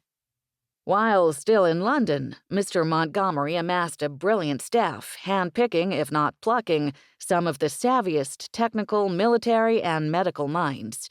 He's apparently settled in the States indefinitely." Callie had thought it was so cool to see him on TV, but when she'd skipped over to her and asked if she could call him, Amanda's heart broke a little. How was she supposed to know what to do? She didn't want to keep her daughter from her father, but there were still so many things that didn't make sense to her. And she'd had Stan remove whatever tracking gadgets he had placed in their phones or on their persons and belongings. She just needed some space. "For now, sweetie," she'd said, trying to calm her juiced-up daughter. "Let's just make it a mommy and baby's trip. On Sunday, we'll go back home." Then she'd figure out what to do and how to handle things. She didn't want to promise a visit or dinner, or quite frankly, anything for that matter. At least not yet. She'd held her little cheeks and told her, "I don't want you to worry about anything, understand? Mommy will figure it out." Stan swore again, jarring Amanda back to the present as the caravan came to a stop. The doors opened in unison, and Mr. Montgomery and his men emerged. Callie was right. Her papa had come. And geez, they meant business today. All in black suits, all wearing sunglasses, and she'd bet her life that they were all armed. They were large men and had a way of taking up the most space possible with a stance. Using hand signals to communicate, his men formed a perimeter, shutting down the street as he continued toward her. Something about the way he looked now, dressed to the nines, storming so powerfully toward her, so totally in command, set her body thrumming right there on the street. Seriously, Amanda Abigail Marceau, how did you forget him? He was her every girlhood fantasy come to life, all 6.5 feet of him, tall, broad, dark, and so wickedly handsome. Straight nose, strong chin, and a mouth, she would swear, that was made to give orders.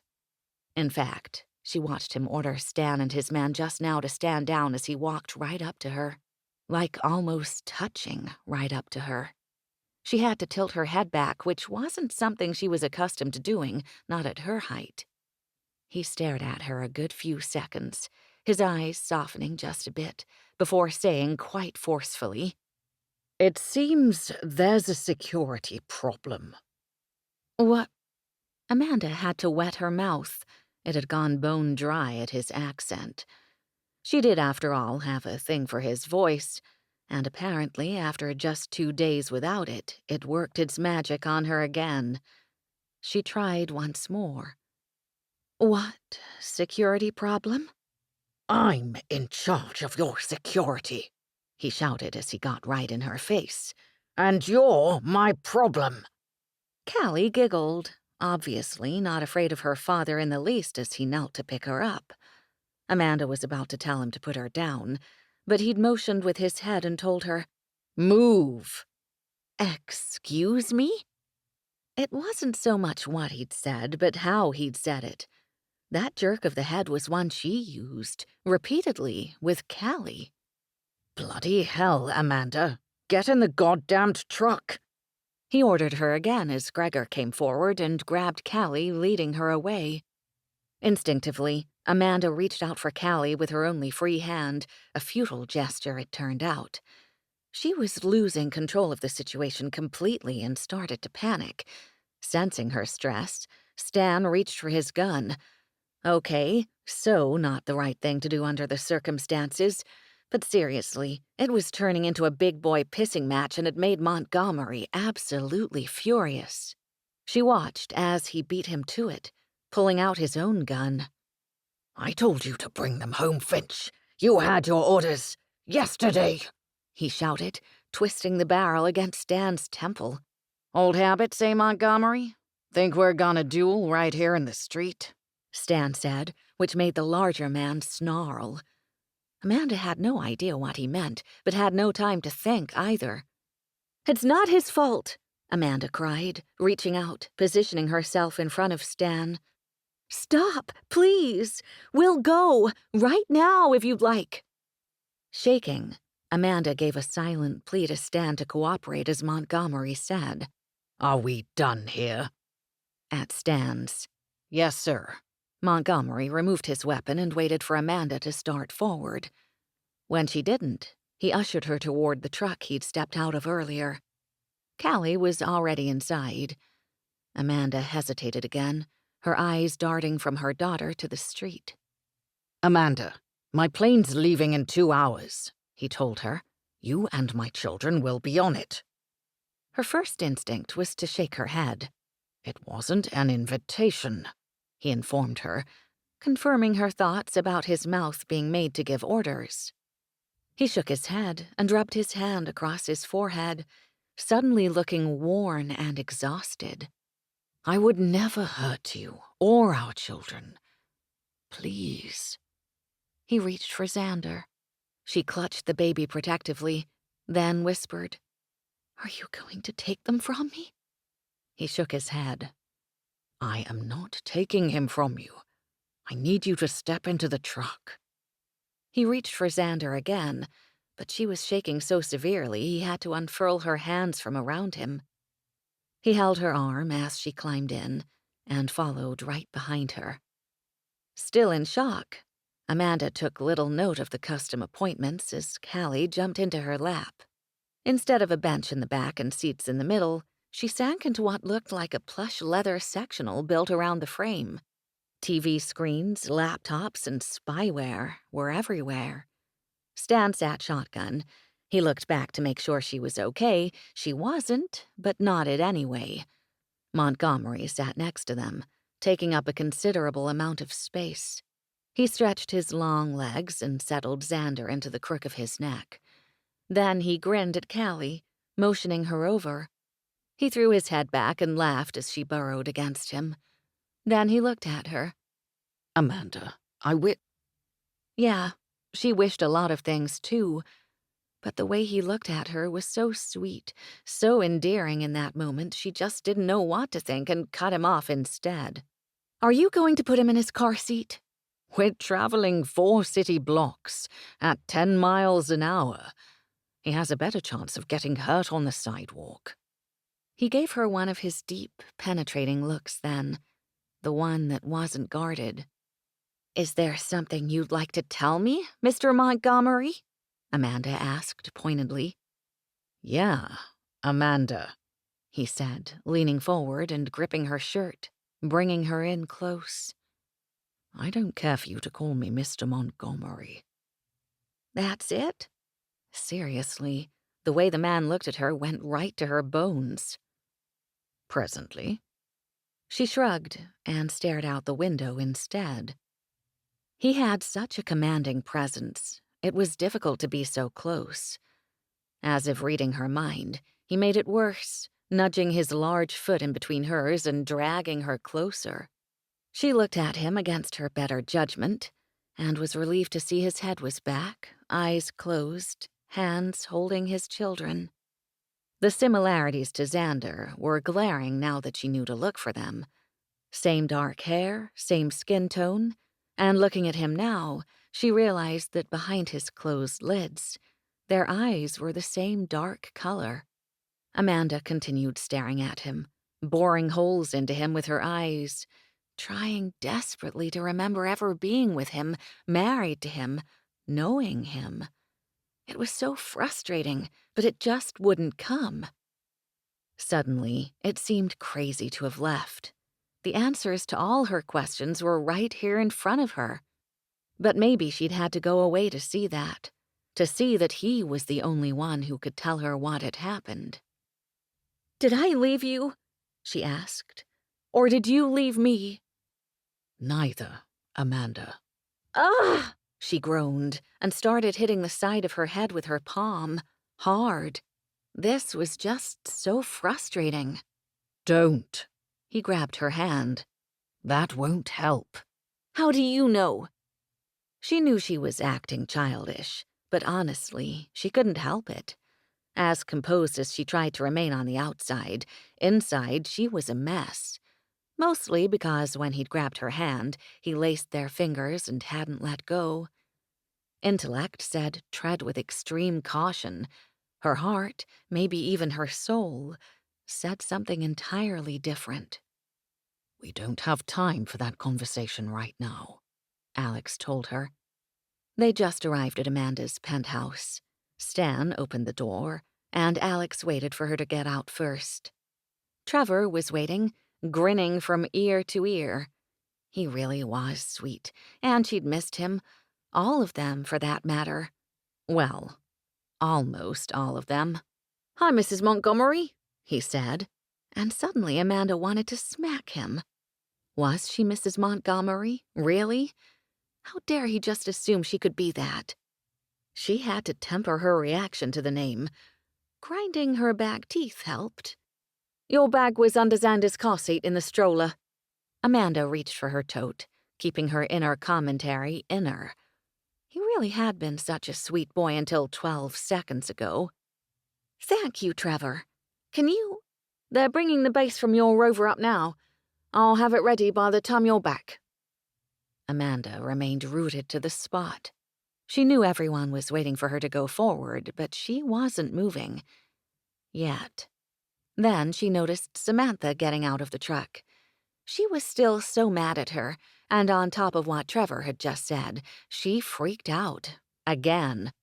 She plucked Xander from Alex's chest, did a quick pivot, and started down the sidewalk. She heard a bloody howl, and a minute later felt Alex behind her. Then his large hands were on her shoulders. Please, don't walk away, Amanda. His voice was gentle now. She turned. Why is Sam with you? Probably because she felt lost without you and the children. I'm sure she was fine. Really? She's your best friend, and she's been by your side for months. Some best friend for keeping an entire husband from me for over a month, but whatever. Amanda clutched Xander closer, turned, and began walking again. She felt him behind her the entire time. She couldn't keep what she was thinking inside any longer, and finally turned. With her free hand, she smacked his chest and yelled, "We were married!" He grabbed her shoulders, pulled her in, and got right in her face. "We are married," he yelled back. "There's no record that I was ever married." She went through the files Stan had showed her repeatedly since arriving in Chicago. "I was there," he bit out. "So were you." "But I don't even really know you, Alex. How am I supposed to remember any of that?" He took it like a slap, actually physically recoiling, but regained control a second later. "Well, bully for you." Still bothered by another thought, she said, "You tricked me." "I have never deceived you." "You purchased JDL security so you'd have access to your children." "I purchased JDL to find you." If she was so important to him, if they were really married, where was her frigging wedding band? "You're wearing an $8,000 suit, $2,000 loafers, and word on the street is you're richer than Midas." "And you're wearing $300 jeans, $800 boots, and your jacket cost at least $1,100. What's your point?" "I don't have a ring." She held up her left hand to emphasize her point. Scars, plenty. Ring, no. "Bloody hell, Amanda," he yelled. "You really want to do this? Now?" "Apparently." "You don't care for jewelry," he told her. Her eyes narrowed. True, but... "What woman doesn't like jewelry?" "You." "Well, I would have wanted a simple band." "You did." "Where is it?" "On a chain," he ground out. "Around my neck." "Why?" "Why?" he repeated in a shout. "Yes, Al. Montgomery." Oh, geez, this was so confusing. Still, she spit out, "Why?" "Have you seen your hand lately?" he shouted again, then grabbed her left hand and held it up. "What do you think caused this gash along your finger?" Her eyes went wide. "You took it from me?" "What?" He couldn't believe what she'd asked. "Are you serious?" She sucked in an audible breath. "How dare you speak to me that way?" "How dare I?" He lifted her right off the ground. Their argument had become so heated his men had surrounded them. Stan was talking to a police officer someone had called. "You want to know why your wedding band is around my neck?" "Rich and smart. Just my luck." His eyes narrowed even more. His mouth settled into a fine line, and the muscles in his neck corded. She was literally right in his face, nose to nose. He'd brought her there. "You let go." For 10 months, those 3 words have haunted my every waking and sleeping moment. "You let go, Amanda." He'd bellowed each word at her, the anger she felt. But the pain in his eyes caused her to sharply inhale. She realized the gravity of what he'd just told her. She suddenly felt ill. It must have showed because he gently lowered her to the ground and scrutinized every inch of her face. She could see the marks on the inside of his wrist as he cupped her face and tilted it this way and that. There were 4 crescent-shaped scars, like a hand had been there, holding on. She could barely hear her own voice when she said, "You're right. We'll do this later." She couldn't look at him anymore. Her head was spinning as she started walking back the way they'd come. Alexander took Xander as soon as Amanda turned to him. They were just approaching the entrance of her building. She'd barely been able to enunciate the word please as she held their son out to him. Stan, Stephen, and Trevor were the only ones still waiting outside. Stan turned the key for the penthouse elevator. Once inside, Amanda pushed herself into the corner. Her hand was gripping the rail. She was staring at the now faint scars that marred the top. Scars he'd put there in his desperate attempt to hold on to her as she'd let go of his wrist and slipped through his fingers. There was a scar along the inside of her ring finger as the band scraped the bone when it had come off in the struggle. She looked up at him then. He knew that look. He passed Xander to Stan and stepped in front of her as she turned 3 shades of green. He palmed her forehead to keep her hair back, just before she threw up in her tote bag. She'd just completed round 3 as they reached her floor. Stephen cleared the elevator and waited outside the door. She finally dragged her hand across her mouth and shuddered. Done? He asked, reaching for the bag. Uh-huh, Amanda nodded. She closed her eyes as he brushed her hair back with his hand. Stephen stepped inside for the second it took to grab Amanda's bag and hand him a water bottle. Just enough to wet your mouth, Alexander said, passing it to her. She took the smallest sip and let her head fall back. Amanda? She had the strangest look in her eyes, and that was saying a lot considering. What's going through that clever mind of yours? She shook her head as if to clear it. Are you going to take her from me? I would never take either of them from you. You could. You have the resources and enough evidence to lock me up. Maybe for good. Bloody hell. She thought he'd use her breakdown in the hospital against her?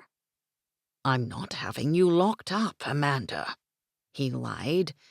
Because he absolutely was. With him and their children. And the gaggle of people he seemed to collect along his way. Now that I've found you, I'm not going anywhere. Ever again. Why did you come back? Back, he repeated. I didn't leave you, he said, speaking evenly to keep the anger out of his voice. I feel broken, Alexander. If you didn't leave me before, you should now. Listen to me, Amanda, very carefully. I will fix you. I will. You're too late. Story of our lives, he said. Would she ever remember? Always too late. You should really work on that. I'm trying. She took a deep, fortifying breath, then said, Okay, let's do this. Alexander gave her a good once-over, tilted her face, and looked in her eyes. You're okay? Define okay. He shook his head. Can't anymore. Then all I've got is a big fake smile, she said, pasting one on, and a ready. The corner of his mouth lifted slightly. That's my girl. He couldn't help brushing his lips across her forehead. She didn't resist. Let's go. As soon as they passed through the foyer, Amanda headed toward her room but ran into Rosa in the hallway. Rosa, Mr. Montgomery is taking us. She paused. She didn't know where he was taking them. To be honest, I don't know where. Can you start packing? I'm taking you back to California, Amanda. Backpacks and comfortable clothes for the ride, Rosa. Alexander watched Amanda make her way down the hallway. She reached for the wall twice for support before she turned into what he assumed was her bedroom. Samantha was watching her as well, and he motioned with his head for her to follow and check on her. When Sam came back a minute later, he was holding Xander while Rosa was on the floor with Callie preparing a bottle. Angel, can you go with Uncle Stephen and get your backpack ready? He waited until they turned into her room, then gave Samantha his full attention. She kicked me out, she said with disbelief in her voice. She brushed her teeth, took off her shoes, looked right at me, and told me to leave. Give her time. Alexander said as he brushed past her, hoping he was right. He grabbed the bottle for Xander, a good prop, and headed for Amanda's room. He knocked as he opened the bedroom door. Amanda? Alexander called out. Xander fussed again. Shh, shh, Mama's going to feed you, he promised his son. She came right out, looking adorable with her hair up and face scrubbed. She changed into cashmere lounge pants and a hoodie. She walked right up to him and plucked Xander off his chest. Mama's got you, baby, she cooed. How much time do I have? She asked. 20 minutes, good? When she nodded, he grabbed the tote she'd put on the floor. What do you need from the other one? The one I threw up in? She asked. Yeah, that one. My wallet. I'll get it. Rosa already fished it out. Tell her thank you, she said, a look of pure relief and gratitude passing over her face. She'll know what else to put in it. He gave a nod and closed the door behind him. Closer to 25 minutes later, Amanda walked into Callie's room, where he was sprawled on her bed, Callie right next to him. She was showing him something on her iPad. He had tucked her in tight under his arm, loving the feel of his daughter curled against him. Callie had changed into a blue tracksuit. Alexander had changed as well, jeans and a t-shirt. Amanda looked like she was about to leave them when he held up his hand and motioned her over. When she sat on the edge of the bed, Alexander asked, Ready? She gave him her brightest smile. Callie giggled. Big fake smile, she whispered. Alexander tweaked her nose. I know, Angel. Then he looked at Amanda. You're Mama's specialty. It's so strange to hear you talk about me like that. She shook her head. It's true, of course, she said, smiling at Callie as she reached out to touch her. And it happens to be my favorite defense mechanism. Callie giggled as his hand covered Amanda's thigh. Let's go then. Everything but our phones and Callie's iPad is packed. He lifted Callie in the air again, tickled her till she cried mercy, and watched as she scurried from the room. Then he stood and looked down at Amanda, holding out his hand to help her up. She paused, and he saw her notice the scars that marred the inside of his wrist and up the entire side of his thumb. She put Xander down against the pillows and looked at him questioningly from beneath her lashes. Slowly, she reached out again, this time with both hands to trace the marks. His breath caught in his throat, and he watched as she turned his hand over and held her own scarred hand up to compare. When she saw that he had no scars like she did, she rubbed his hand absently. Then she turned it back over and pressed her fingertips right into the marks on his wrist. She was taking him right back to his nightmare, and she didn't even know it. He wasn't sure if she'd meant to speak aloud, but he heard her whisper, "Perfect fit," as she dug her nails in, not hard, but enough to know. Then her hand grasped his wrist. Reflexively, his did the same, just like that night when that was all he had to hold her by, and he clutched her back. It startled her. Her eyes widened. Then he watched as she loosened her hold and looked to him with that same questioning expression. Sickened, he silently demonstrated, his fingers trailing her scars from wrist to the top of her hand, and finally along her ring finger. She swallowed hard, then looked up. I let go. All he could do was answer with a slow, deliberate nod. Why? She asked, fear darkening her expression. He did not want to do this right now. He scrubbed his hands over his face and sat down next to her. He picked up Xander and laid him down on his lap, rubbed his little body with his hands. He looked right at her, and she shrunk back a little, which broke his heart. Amanda, it wasn't because you were scared of me. Well, you don't have to have a coronary. Sweetheart, I've had nearly a dozen since I met you. Do you have a condition? She asked with genuine concern. A condition? He repeated. A condition, Amanda? He got right in her goddamned beautiful face. Yeah, I have a condition, Amanda. It's called You're Killing Me. Alexandra watched Amanda bite her lip just before she smiled up at him. You don't scare me. That I know. First of all, there's a swear jar in the kitchen. You can make a contribution on your way out. And secondly... Swear jar? Was she crazy? You're serious? Why does that surprise you? Because my favorite swear word I learned from you. She sucked in an audible breath. That can't be true. It sure the hell is. I don't swear. Oh, it may only be one word, but your mouth is filthier than any sailor I've ever been around. And I've been around a lot. You're lying. I don't lie. I don't swear.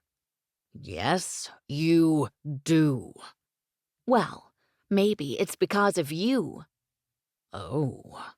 He grinned devilishly, looking at her in such a way that made her blush, like he was seeing right through her clothes. I can assure you, it is. What are you trying to say? She said, shifting in her seat. I'm not trying to say anything, he said, still taking her in, top to bottom. I'm telling you, in the right circumstances, you swear. Because you irritate me? He shook his head. No.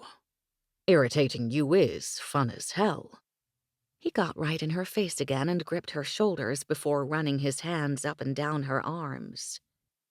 This is better. The implication of what he was telling her hit full force, and she turned 3 shades of red before she was able to speak again. So, she had to clear her throat. When we made him.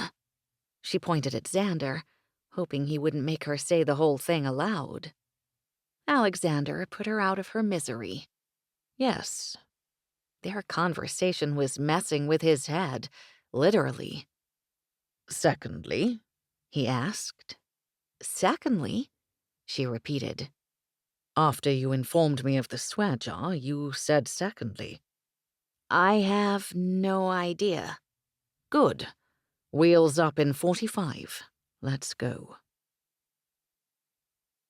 Taking his family to the car from Amanda's penthouse, Alexander felt like an enormous weight had been lifted from his shoulders.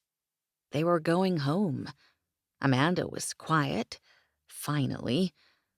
They were not the same 2 people they used to be.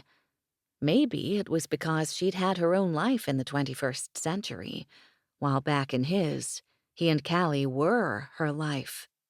How different things may have been if she could still remember him. Them. Xander was sound asleep, tucked beneath Amanda's chin. Rosa was talking with Stephen, and Callie was holding his hand, staring between him and her mother. Every now and then Amanda gave her a wink, then a big fake smile, which caused his daughter to burst into peals of laughter, her face rubbing his thigh. Stan was downstairs, making sure everyone and everything was ready. As Alexander stood outside the truck, he literally counted his ducks getting in. Amanda, check. Xander, check. Callie, check. As he checked Callie's buckle, she asked, "Do you like to fly, Papa? More than ships?" He covered the top of her head with his hand and told her, I like anything that gets me to you. Hey, Calissandra, Gregor called out as he adjusted the rearview mirror to see her. I love to fly. I knew it, she exclaimed with a fist pump. Amanda smiled too, sharing a look with her. It was a 45-minute ride to the private airport, and they pulled right up to the plane. Hank, his pilot, and the rest of the crew were waiting. Alexander couldn't help but check his family again as he helped them from the truck. Wife, check. Son, check. Daughter, check. Hank introduced himself to Amanda, Callie, and Rosa. Callie ran onto the plane, turned around at the top of the stairs, and asked, "Can I sit wherever I want?" Anywhere but the pilot seat, Angel. He walked with Amanda to the stairs, his hand against her back. Callie had sprawled out on the sofa in the back by the galley. She had 3 TV screens to watch and was already plugging her iPad and iPhone into the jacks. Stephen sat down next to her, and she promptly threw her feet into his lap. Rosa took one of a cluster of 4 chairs with Stan and Gregor. Trevor and Michael took another cluster. Xander's baby seat was already installed by the front. Amanda sat in the seat next to it. Alexander spoke with the pilot and checked Callie's seatbelt even though Stephen just buckled it. He checked Xander's harness and Amanda's belt too. Satisfied they were tucked in tight, he finally sat across from Amanda. He looked at his watch. He'd said his plane was leaving in 2 hours. It was 1 hour 59 on the dot. As Hank started to taxi, Alexander shared a look with Stephen. This day was a long time coming. They left the ground a minute later. Mission accomplished. Lights out and plane relatively quiet. 30 minutes later, Amanda got up and went to check on Callie. She was sitting in Stephen's lap, looking rather content. She gave her a kiss and told her she loved her. Then she went to check out the galley, where she found a feast from Gibson's, her favorite Chicago steakhouse. She was just about to head back and ask if anyone wanted anything when she saw the bottle of Macallan. It was ridiculously expensive. In fact, one of the most expensive pours out there. The 4 cases at home, the bottles that lined the shelves above the bar, they were for him. She knew then she'd bought it for Alex. She fingered the bottle, desperate for a memory of him, them, anything.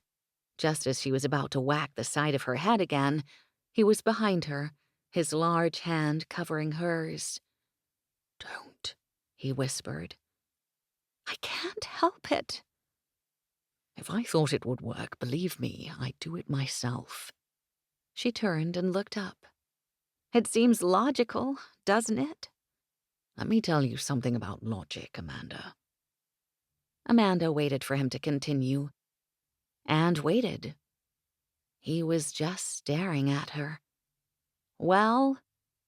Alex shook his head. It's complicated. "It's supposed to be simple."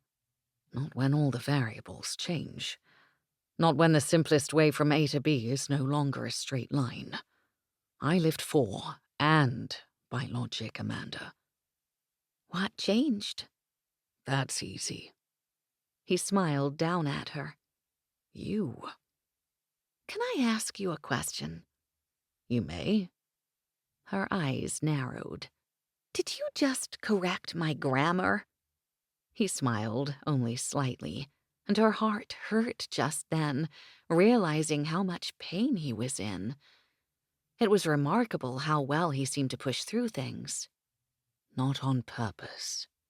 "Are you hungry?" Always. "Good. Let's eat." As he was about to leave the galley, she called out to him. "Were we happy, Alex?" He turned and looked at her, so intently, a million emotions crossing his face, before saying, Deliriously. "Really?" Swear to God. Chapter 9, March 2nd, Northern California. It was well past midnight by the time they circled Amanda's drive and subsequently piled through the front doors, which wasn't an exaggeration. Seriously, there were 9 of them, and that number would have been larger if not for the late hour. On the ride from the airport, Alex had told her that he'd long ago leased the estate next door, and so whenever they knocked off for the night, that's where he and most of his crew went. Amanda had stared at him incredulously. How had she never noticed? No wonder they were always close at hand. Now that Amanda had some of her footing back and could see things a bit more clearly, she realized it was kind of ridiculous that she'd allowed the circus into her home so easily. The break had been good for her. She'd needed that burst of independence, even if it had been short-lived. Exhausted, Amanda let Alex carry his sleeping Callie up to her room and tuck her in, following closely behind. She stood in the doorway, watching him, racking her brain again for a memory, any memory, something. He looked so natural with Callie, so much like he fit. At that moment, he turned, stood, and approached her. Amanda, She reached out and laid her hand on his chest. It always surprised her that touching him was so easy, natural even. Was that a sign? She'd never been so immediately easy with a man before. And aside from when he dragged her closer in the truck and laced their hands together, he hadn't made any overt moves. Nothing romantic or particularly intimate. In fact, she'd even caught him a couple times pulling back, which she really appreciated. "Can we do this tomorrow, Alex, please?" she asked, not ready for whatever other revelations he had in store. He nodded. I'll be back in the morning. He covered her hand, gave her an uncustomarily shuddered look, and said good night. She could feel his hurt. It actually pained her, not just emotionally, but physically. Half of her felt like the worst person ever for sending him away, and the other was just so confused and tired. Thank God for Evan, who had advised them to keep things as they were for the moment. She stayed on the landing, listening as Alex spoke quietly with his brother. Once they stepped outside, Amanda walked down the stairs to sit on the bottom step, watching as his taillights wound down her drive. Stephen came back inside a few minutes later, looking beat and a bit forlorn. Amanda watched as he shut the door behind him and paused for a moment before banging his head against it in frustration and cursing silently, rubbing the spot. He hadn't seen her yet. "I've tried that and been told it won't help," Amanda said, feeling a sudden rush of affection for this man who, she realized with a start, was technically her brother-in-law. So weird. She could see the corners of his mouth lift a bit before he turned to look at her. "Leave it to you, Amanda, to purposely hit your head." "Does that surprise you?" He gave something of a snort. "There was a time when you did worse. So, a knock to the head? Not even this much." He demonstrated a smidge with his fingers. Wow, she could actually feel the history, the familiarity between them now. Not that she remembered it, but even the way he looked at her, spoke to her, she knew now beyond a shadow of a doubt she really was connected to these brothers in a deep, inexplicable way. "What did I do?" she asked, scooching over to make room on the step for him. He sat down and held out his hand to her.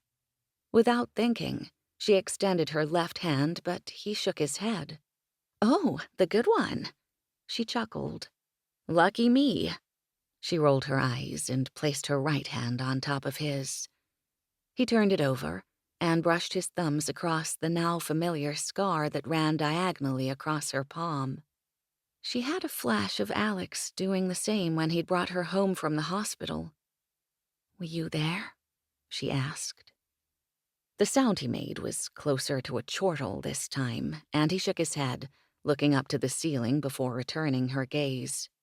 "I was always there when something happened to you, Amanda. Or at least, not far behind. I had your guard at times then, too. When Alexander was off, on business. Apparently. I suck at it." She smiled. There was something about the way he said that warmed her heart. "We were close, Stephen, weren't we?" He nodded. "Yeah, we were." "Was it you who took me to the hospital?" "A hospital?" He shook his head. No way, we would have never. I mean, had we even been able, it would have been too far. Alex had just returned from sea, and. Christ, Amanda, you were bleeding like a sieve. I held you while Alex stitched you up. Wait, she said, pulling her hand back and looking at the scar. It was so smooth, and aside from the small dots that still marred her skin where the stitches had been, it was terribly clean. Your brother did this? She held her hand up to him just to clarify they were speaking of the same wound. Stephen nodded. Yep, he did. Mr. Cool as a cucumber. Oh my God, Amanda said, cutting Stephen off. Something just came to me. If you ever have a crisis, she said slowly, an image of Callie in an old-fashioned dress flashing through her mind. Had she been playing dress-up? He's the one and only person you need with you, she said, her voice trailing off a second before she finished. God, was this normal? Her new normal? I don't know where that came from. Let's keep that between us, okay? I wouldn't want it to go to his head, he teased. The levity was a much-needed break from all the tension that had been filling the air, and she was grateful for it. Back to your hand. He cleaned, stitched, and dressed it him. Wait! Oh, God. She could see a glass filled with a white, milky substance. She shuddered, a tactile memory of how horribly awful it had tasted. Alex was straddling an ottoman on one end, and she was facing him with Stephen behind her, holding her steady. There was something terribly odd about the memory. It looked like a room at the estate in Abersoch, but the furnishings were so old-fashioned. I remember that. You do? She nodded. He had the most serious look on his face. I mean, more serious than usual. At this, Stephen smiled and nodded. I think he was in a uniform. She hesitated. The uniform was more like the ones she'd seen in historical reenactments, but she supposed it was entirely possible Alexander was into those things. She narrowed her eyes as she tried to home in. Her head was obviously a jumble, then shook her head and shrugged. Maybe. It was gone. He was so scared you would get an infection, or that if he didn't get it closed just right, you wouldn't be able to play the piano anymore. They both turned as Callie's voice sounded from the top of the stairs. Poor baby, traipsing to and fro the past few days had taken its toll. She reached out to Stephen. Thank you for sharing that with me. Then she called to Callie. Coming, sweetie. So much had changed in the past few days, and while she didn't have her memories, at least not of her relationship with and marriage to Alexander Montgomery, she felt more secure, like there wasn't this big secret hanging overhead, being kept from her. It really helped her feel more in control, and bits and pieces were starting to come back. She heard a soft knock on her door a bit later. She was in bed but still had the light on. Amy? She turned as Sam pushed the door open and padded to the other side of the bed to slip beneath the covers next to her. I'm sorry I didn't say anything. You have every right to be angry with me, she blurted out. Amanda closed her eyes and shook her head. I don't know what to think. Evan has assured me that my memory will return naturally. He really believes that. She rolled her eyes. Seriously, now I'm buying into what the company shrink says. They both chuckled. It felt good to laugh with her best friend again, and Evan's words felt more possible now that she had started getting vivid flashes of things, as strange and startling as they were. I was just so mad and freaked out. You're an obvious and easy target. You and Callie, and now Xander, have been my life for these past months, Amanda. I would never let anyone hurt you, ever. She came up on an elbow. Like Stan would have to get the hell out of the way because I would kill him myself. Amanda's eyes softened as she tilted her head. Thank God you called Stan that night. I can't think of anyone else who could have helped us, all of us, through this. You were a mess that night, Amanda. According to Stan, Callie was too. I was thousands of miles away when you called, and if I couldn't be there myself, Stan, Mr. Protocol, Mr. Upstanding guy and good friend, was the only one I trusted to help. I can't remember it, but I'm glad it was him. I can't remember any of it. She shook her head, looking at her wrist and the scar she had from her surgery. She thought about Alex then, his stricken expression when she'd replayed whatever scene had happened with their hands. Finally wiped out, Amanda turned off the light and rolled over. She heard Sam flip the pillow and get comfortable. I asked him if we were happy, she whispered a few minutes later. What did he say? Deliriously. You know, I didn't meet him until Xander was born. But based on the way you spoke about him, I think you were, Amy. I really think you were. Alexander walked back into Amanda's at 0700. It had been a long, restless night. Evan had given him an earful, going on about Alexander letting his anxiety, that was Evan's word, get the better of him. But the truth was, Alexander had been furious that Amanda had left and taken his children. Not that she wasn't capable, or for that matter entitled to do what she wanted, when she wanted, but, and it was a but of monstrous proportions, he just found them again for Christ's sake. Did she really have to leave? Deep down, he knew the answer, of course. They'd kept her in the dark. And now, although she knew there was something between them, a big something at that, presently it felt worse. He checked in with Stephen when he decided to stop torturing himself and get out of bed. Stephen told him lights had been out in Amanda's house on the later side, as in way later, which meant no one was about yet, not even Helen with the baby. A quick workout later, Alex and the boys made their way over just as Amanda was coming down the stairs with the baby. "Morning," he said. She gave a perfunctory hi in return. This new awkwardness between them was difficult, even under the circumstances. "Callie going to school?" She smiled then. "Well, since it's Saturday," she said. "Probably not." He swore under his breath. This was perhaps the first time in his life he'd actually lost track of the days.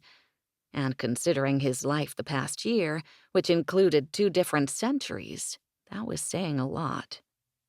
"Amanda, I don't know what to do, how to—" "Can we just go have coffee and breakfast like most other mornings?" "Yeah, that sounds like a great start," he said, feeling his shoulders relax. He followed her into the kitchen where Rosa was getting breakfast together and poured coffee. The boys, including Stephen and Gregor, had taken up residence in the sitting area adjacent to the kitchen. When he turned to hand her a mug, Amanda was just staring blankly. He softly called her name, but she didn't respond. He tried again, reaching out to grasp her arm. "Hey, where'd you go?"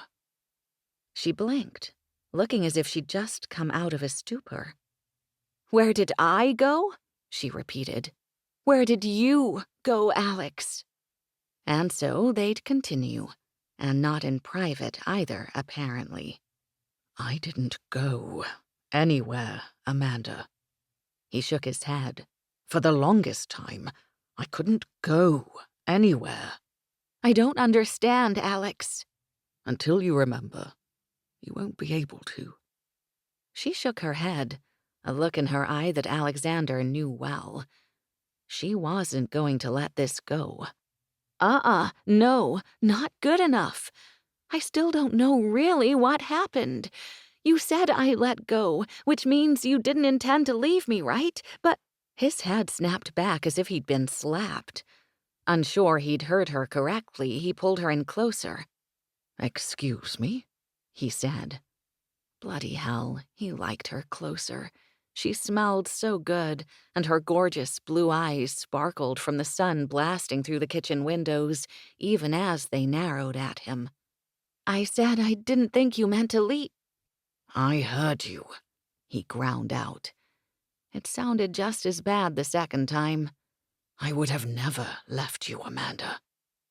Didn't she know? Couldn't she feel what was between them? He felt the sting of tears. Now was not the time. I never would have left you and Callie alone if it could have been helped, he said evenly, forcing his voice to steady. "I don't know what that means, Alex," she said, clearly exasperated. "If what could have been helped?" The way she looked at him, he just wanted to tell her everything. But what? Gee, Amanda. You see, you and Callie fell hundreds of feet from the side of a cliff and traveled through time and, well, then, after, me and the guys also time-traveled here to be with you. Evan would love that. He sighed, hating that she couldn't yet know everything. It means, at the time, it was impossible for me or my men to get to you, and by the time we could, you were under the protection of JDL. Her brows drew together as she considered God only knew what else. But then she nodded, satisfied at least for now. "Did you know I was pregnant?" she asked, her voice smaller than before. He breathed a sigh of relief. This one he could handle. I'm not sure even you knew then. We were moving. Fleeing, actually. The entire household was upside down that night, Amanda. It had been for days. Wait, she shook her head. What household? Abersor. Come on, you've got this, he thought, hoping something, anything he might say would trigger her memory return. She wrapped her hand around his forearm, nodding slowly. "Do you think going back there would help?" It might, he told her. What if going to Great Britain was the key? What if seeing the estate again brought her memory back in a flash? But Alexander never wanted to set foot on British soil again. It was a different place now than it had been then, he knew that. It was just the principle of the matter. But we're not going back. "I don't mean right now," she said, rolling her eyes. "Duh, not like this second, but—" We won't be returning to Britain, Amanda, he said firmly, feeling surer of that than anything right now. "I meant at some point in the near future." When his wife became stuck on something, very little could change her mind. We won't be returning to Great Britain, Amanda, he repeated slowly, evenly. Ever? Ever. He could never go back to a place that had once put a price on his head for simply believing in the right to freedom, no matter how much time had passed since then. "Okay," she said slowly. "Whatever happened, Alex, I know it must have been bad. I believe you. I've been having mixed feelings about Abersoch, too, though I haven't known why. I used to love it there. Maybe this is part of it. But what if Callie wants to go to Oxford or Cambridge or LSE one day? It's part of her heritage, Alex. It's not unreasonable she'd want to explore it." She won't, he said, though he hadn't thought of that. "You can't know that." Bloody hell, Amanda. 10 months ago we were hell-bent on leaving Britain. For good. "I know that," she said. "But why? You keep telling me we're not going back, but what happened, Alex?" She clutched his shirt. "I used to love it there. So what was so awful that I have such strange feelings about it now?" He could only meet her stare, unsure of what to say. "Help me, please," she pleaded. It's complicated. "Uncomplicated." Jesus, Amanda. The gravity of his actions hit him then. For the first time he realized that everything, all of it, was his fault. He'd been the one to rebel, to join the other side. Why couldn't he just have been happy with the status quo? They could have lived their lives and been okay. Of course, he may have died anyway once the war broke out. He wiped his eyes. "Just tell me already," she pleaded. He thought of how best to put it. There was a price on my head. "What?" She stepped back. "You mean—" She came back in and whispered, "Like a hit? A contract?" She looked around as if there still might be danger. Her guess was close enough, so he nodded. "Who?" she asked. It was easy to stick to the truth here. The crown. She gasped, Xander stirring as she clutched him tighter. "Your own government? What? Did you steal state secrets? Were you a rogue spy, or—" She started gasping for air. Amanda! He led her to the table, sat her down, and knelt in front of her. Breathe, sweetheart. He placed a hand over her chest. "Shh, shh," he whispered, cupping her head with his other hand. That's it. Breathe. She shuddered and clutched his hand. "That's been happening to me a lot lately," she said between shaky breaths. "These flashes of memory, and they just take over. Just now, I remembered a document. It was in a leather-bound ledger of some sort, like some kind of legal accounting." Do you remember what was on it? Alexander asked, every one of his senses alert. She shook her head, but something in her look said she was holding back. Amanda, I wasn't executed. Though he shuddered now at the thought. I'm alive and well, as are you and our children. "Can you take him?" she asked as she started to stand. Then he watched again like an idiot as she thumped her forehead with her hands.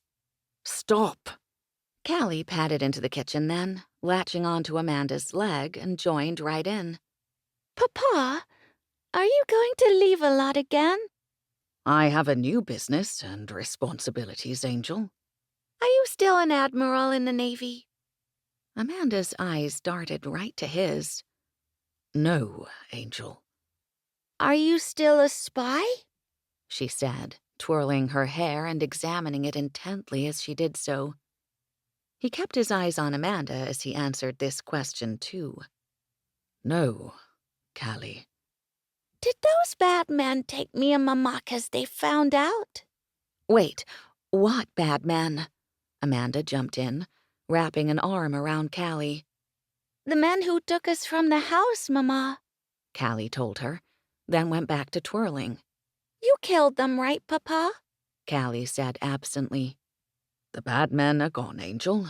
I killed them, he said evenly, praying his daughter wouldn't say anything more. Not now. Papa, Callie, I have to tell you something. I'm listening. When? That night. She looked down, worrying her little hands together again and again. I was hiding under your desk. I know you were. I helped you get there. He gently moved her chin up to look into her eyes. It's not your fault, Angel.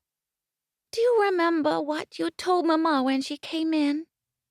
Bloody hell, he whispered as he scrubbed his hand over his face. I remember. He took a deep breath and gave Callie his full attention again, knowing she would continue pressing unless he got the story exactly right. He tried not to look at Amanda as he continued. First, Mama came in and said she had a bad feeling, and I said... You said, really? Callie interrupted, giggling. Alexander gave her an indulgent smile. 'Cause that's what Mama always said to you when you told her something she already knew. That's exactly why I said it, he replied, suddenly feeling very heavy. They'd excelled at being a family, and remembering the easy closeness they'd once had killed him. Do you remember what you said after that? Callie asked. He didn't take his eyes off her as he reenacted the scene, which was branded in his brain the last hours he'd spent with his family before everything shattered. I said, 20 minutes, Amanda. That ship. Did you point to it, Papa? Callie interrupted again. I couldn't see from beneath the desk. I did. I said, 20 minutes, Amanda. He lifted his right arm as he had that same night and pointed as if it were still there. That ship, we're on it. So if there's something you can't live without, you'd better fetch it now. Amanda looked horror-stricken. I know, Amanda. It's a living, recurring nightmare in my head that never goes away. Do you know what it was she couldn't live without? Callie asked eagerly. I didn't know at the time, he said, shaking his head. But I'm guessing it was you, Callie. So it is my fault, she said, dropping her head dejectedly. The sight broke Alexander's heart. If he'd known this was where the inquiry was leading, he'd never have taken her there. No, he said at the same time as Amanda. You were still hiding when Mama came back, weren't you? Callie nodded. Then you know that when Mama said she had to talk to me, I told her it had to wait. But she didn't think it could. She didn't say that, Angel. Alexander shook his head. But Papa, that's what she meant, Callie said, her voice getting more and more distraught. I remember how she said it. That's why I went after her. She looked at Amanda. Mama? Oh, sweetie, I wish I could help you, Amanda said, hugging her. She looked at him then, shrugging her shoulders helplessly. Something about the gesture changed the dynamic, warmed his heart, too. Amanda was trying to help him help their daughter. When her mother couldn't add to the story, Callie continued. By the time I caught up to you, it was too late, she told Amanda. Do you remember how you roared, Papa, when you found us on the ledge? He swore under his breath, then answered. I do, Callie. And when I fell, and then Mama let go of you, you roared again. I thought the first roar was fierce, Papa, but I'll never forget the last one. You roared like that 'cause you thought we were gone forever, didn't you? He couldn't acknowledge that particular question. Wouldn't. I found you, though, didn't I? I gotta tell you something else, Papa. Still listening? I know Mama can't remember anymore. Oh, Angel. She got real sad in the hospital after Xander was born, and her memory is taking a little break. You know that. Nuh-uh. Callie shook her head. Mama thought you were gone forever, too. I remember. We were living in our big house in New York. She smiled then and looked at Amanda. I liked it there, Mama.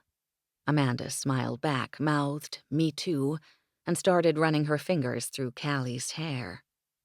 Mama used to light a candle for you every single night, Papa. Then when she thought I had gone to bed, she'd play the piano.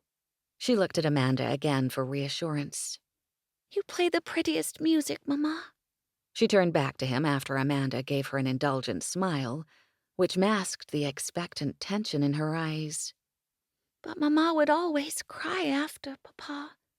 And then she'd stand in front of the window, like right in front with her head and hands pressed against the glass, and tell you to come home to us. I remember 'cause she did it every single night. I did? Amanda barely got the words out. Her head was whirling, and she felt like a 500-pound weight lay on her heart. She couldn't remember that, or so many other things. Poor little Callie, holding all these memories without her mother to take some of the burden. Well, there was that flash of the ledger, but nothing else. She remembered their home in New York, of course, and now that she was thinking about it, she was surprised they'd moved. She thought she'd loved it there, and from what she could remember, the things she could remember, they'd had a great summer. She'd seen pictures, thanks to Stan and the newspaper and magazine articles he'd shown her.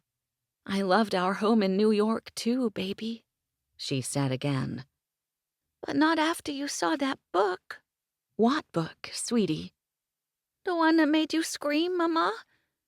I found it after Aunt Sam and Mr. Finch took you upstairs. Mr. Finch had to carry you." Alex looked at her then, but she shook her head. She didn't know what Callie was talking about. "What did it say, Callie?" Amanda asked gently, a bit petrified and baffled. "I was open to a page that had Papa's name on it," she told her emphatically, nodding her head. Then Callie looked at Alex. "It said you were guilty, Papa, of reason, and you had to write a sentence about death. It took me a long time to sound that sentence out, Papa, but I repeated it a bunch of times so that I would never forget it." Amanda spent the rest of the morning vacillating between wanting to know more and just letting sleeping dogs lie for the moment. It was frigging exhausting. Evan was out of town for the weekend, but she had called him about it. It was one thing to have all these random memories, flashes, or whatever they were, but when she tried to place them in context, it was like the pieces of a jigsaw puzzle locking together.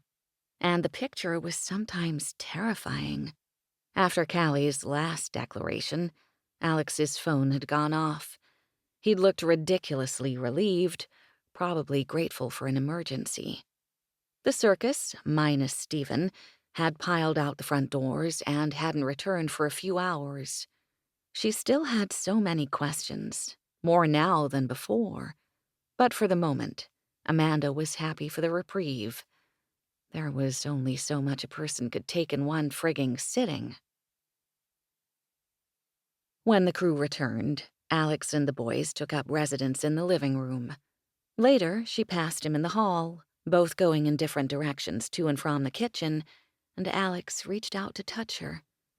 For the first time that day, he gave her one of those looks that she used to love, where she could see how much he worried about her well-being.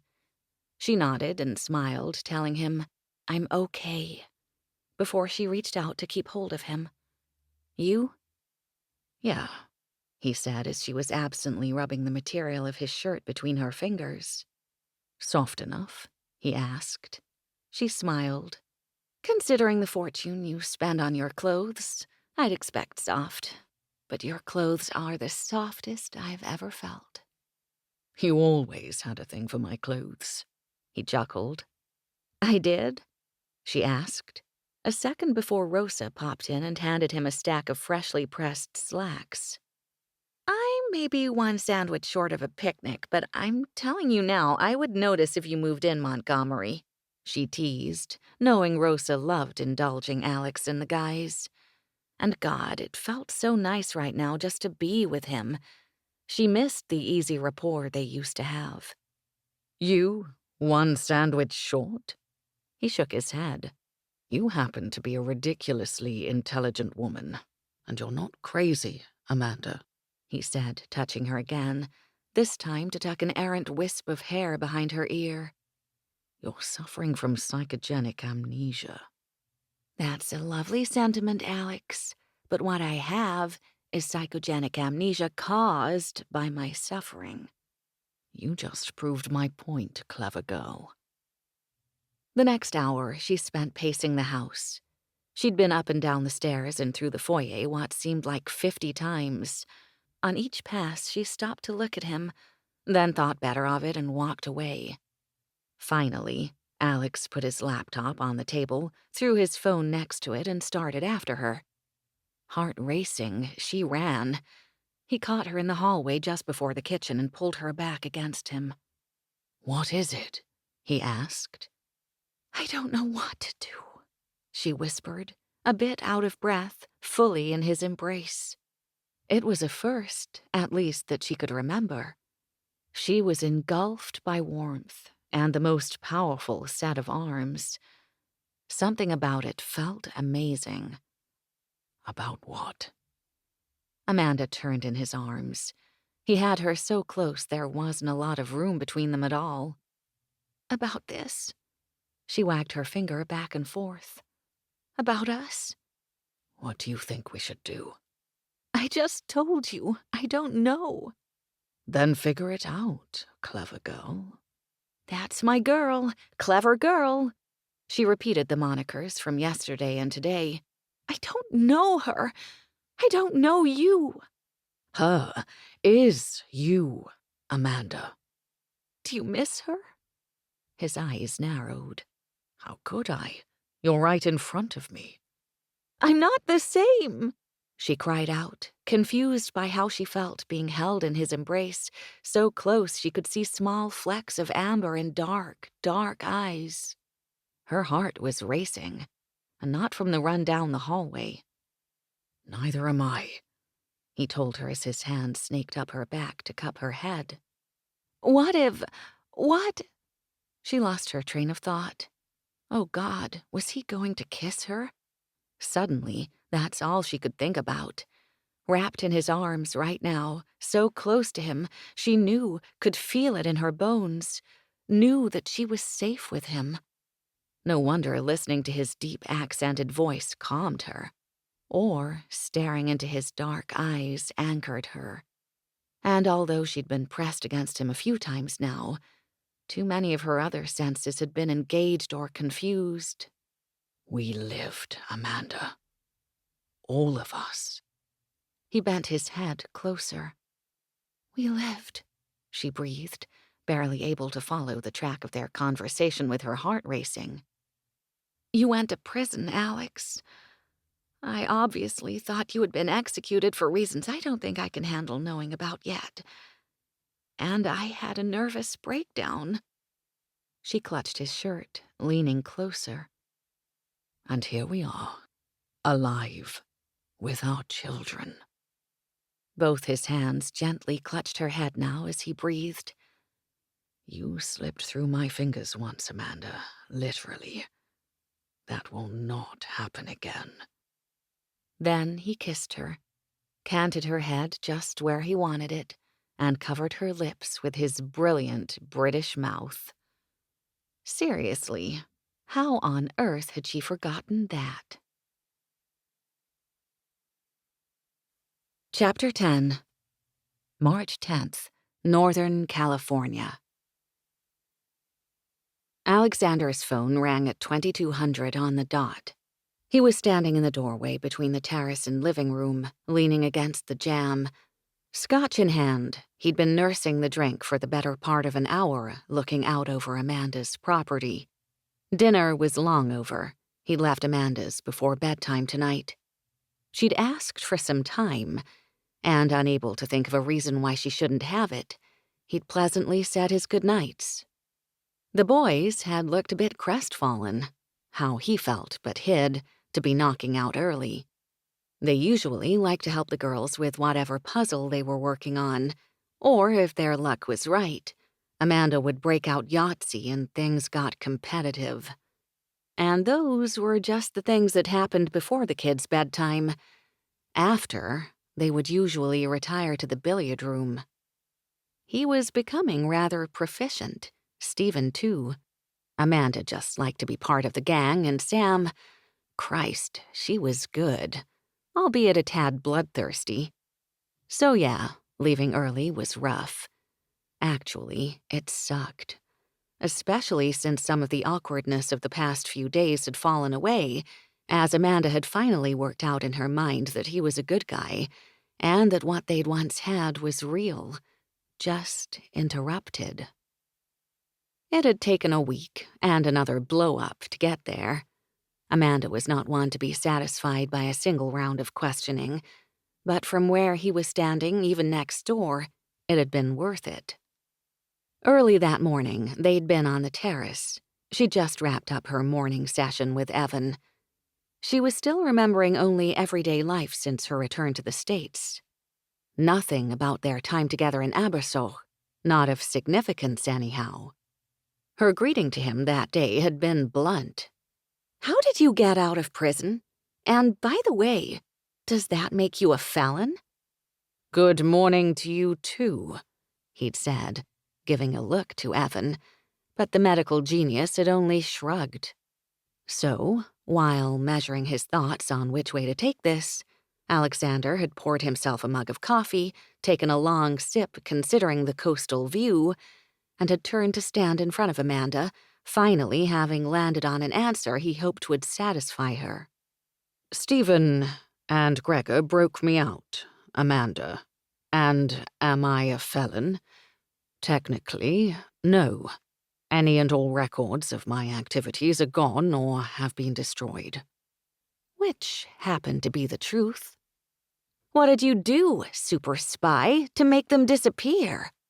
Yeah, she was huffy at best. You want to know the truth? He'd asked her as she crossed her arms over her chest. I wouldn't be asking otherwise, wise guy. Her foot had started tapping then, too. Your friend Samantha and the other super spy wise guy. He'd motioned with his head toward the kitchen. Finch made the last of the records disappear. Bull. Bull, he'd repeated. Yeah, Alexander, bull. Let me tell you something about the company you keep, sweetheart. It was time to get something off his chest that had been bothering the hell out of him.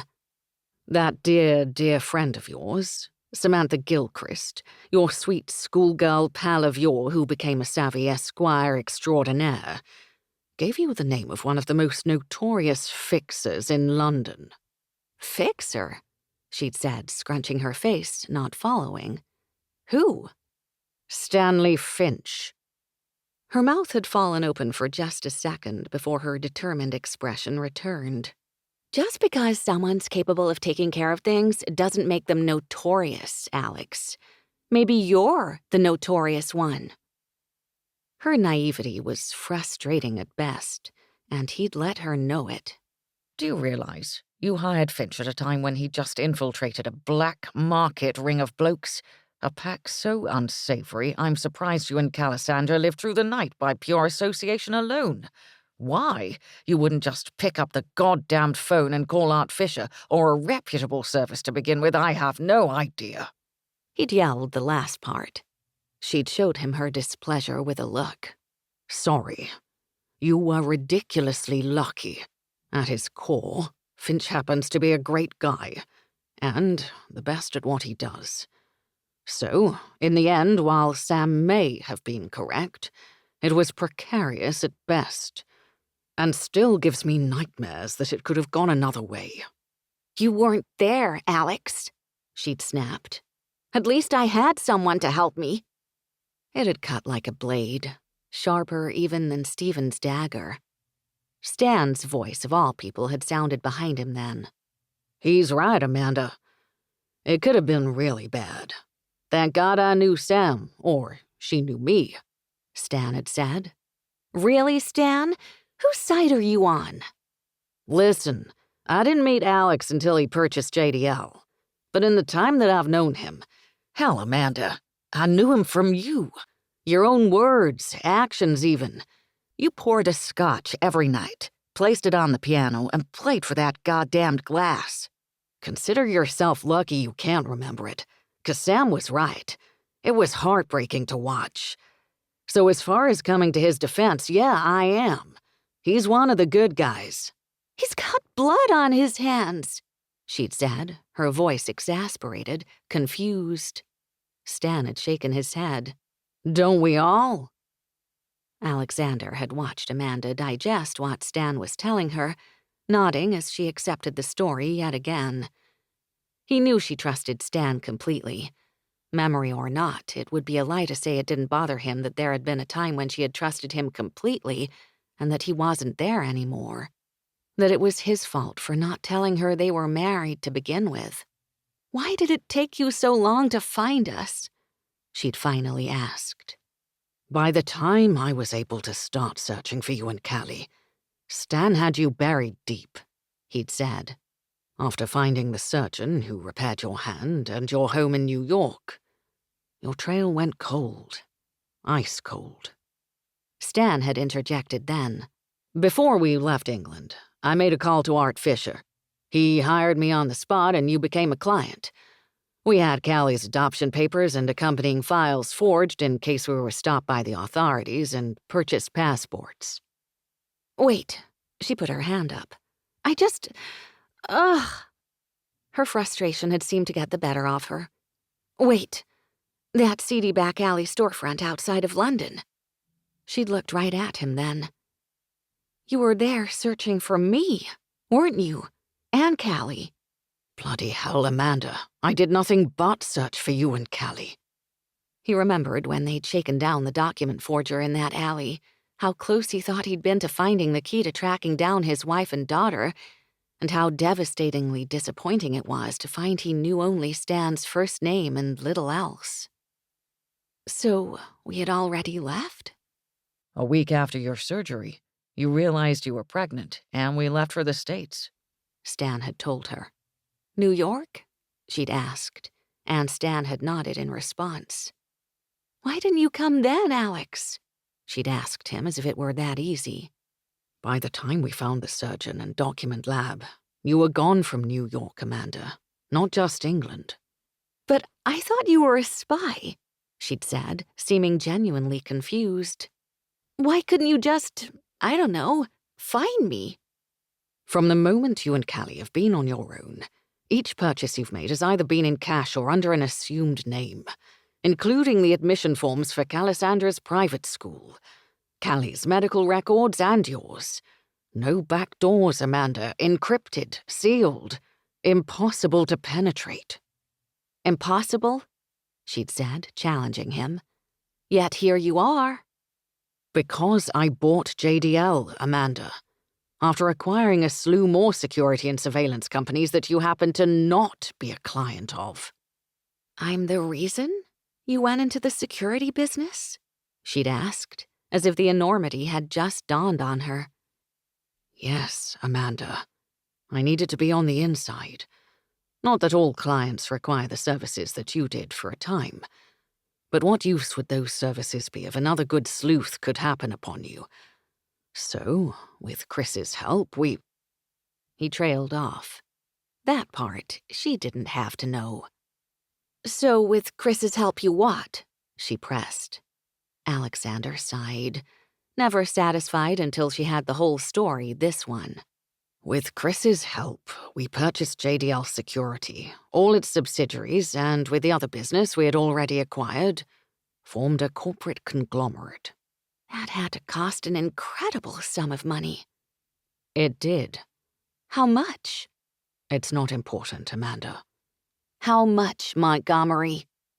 $650 million, he said, suppressing a smile when Amanda whacked his chest with a "Shut the front door!" Then she leaned in closer and whispered, You paid that much money to find me? I would give all of my worldly possessions for you, Amanda, and then some. Callie had come outside then, ending their conversation. She'd ruminated on this new information for the better part of 2 days, then called a truce. That she'd only snapped at him again that one time was really remarkable considering the pressure she was under. Not that he was pressuring her, at least not anymore. He'd gotten the message loud and clear after he'd gone all alpha and taken them from Chicago. At times, he actually longed for their old life. Nothing like 18th century estate life to know where his wife and children would be at any given time. That, however, had come with its own uncertainties as well. War, disease, travel that had kept them apart for long periods of time. They were better off here. Amanda could actually have a life here, Callie too, and he liked it here. What wasn't to like? He had buckets of money and was charting his own destiny. He loved his new business, the people he employed, and help they rendered. It beat the hell out of working on behalf of the British Empire and having no choice in what was ordered. So, once that bit of tension had gotten out of the way, there had been another uptick in tension, but now of the sexual kind. Just being near her since he'd kissed her was difficult at best. When he chased her down the hall and caught her, and finally held her fully in his embrace, it was all he could do to maintain a coherent thought. And when she turned and then looked up at him, the way she had, all bets were off. As the saying goes, and he loved that saying now, he'd kissed her 6 ways to Sunday and back again, and it still wasn't enough. He wanted to drag her in close, kiss the hell out of her, and bury himself so deep inside her he wouldn't know where she began and he ended. He'd been on his best behavior, though, and was waiting again for a sign from Amanda. He was still leaning casually against the door jamb, staring at Amanda's property when he answered his phone. "She's on her way over, Alex," Stephen said. "What?" He wasn't sure he heard his brother correctly. "She put the kids to bed, came downstairs, grabbed a jacket and said, 'I'm going to Alex's,' left all right at the bottom of the drive." "She's walking? Alone?" "Are you kidding me?" Stephen said, sounding insulted, then corrected. Well, yeah, she's walking, but 2 guys have eyes on her and I'm watching with my monoc," he told him, using an abbreviation for a night vision monocular, a handheld device used for surveillance. Alexander swore, hung up the phone, and checked the app that monitored his property. And there she was, Mama Bear in all her glory approaching his drive. Jesus. He opened the gates with a push of a button and ran for a shirt. He was on his way downstairs when he saw her pass the fountain in the courtyard through the enormous picture window above his front doors. He almost tripped in his haste to get to the front door before she did. It opened in a whoosh, and she startled a second. "Hi," he said, feeling like a stupid schoolboy idiot. "Hi." She looked gorgeous, no surprise there, cheeks flushed from the brisk air. "I thought—" He reached out and pulled her inside. "Come in, please." Her cheeks reddened more, flustered, perhaps. "Alex, She laughed nervously. "Jeez." She fanned herself then, and it was all he could do not to laugh at the lightness of the moment. He was not going to miss the opportunity. He was supposed to be working on his timing anyway. "Amanda." He grinned as he backed her up the 2 steps it took to press her against the door. "Forgive me." Her arms were around his neck by the time he'd pulled her in, leaned down, and kissed her. His head was spinning within seconds. She felt amazing, tasted better. She made a sound as he nudged her with his head right where he wanted her. Her delicate hands wound around his head. Her slender fingers moved through his hair and he kissed her from every possible angle. Then he did it again. She pushed against him a few moments later, and he backed off.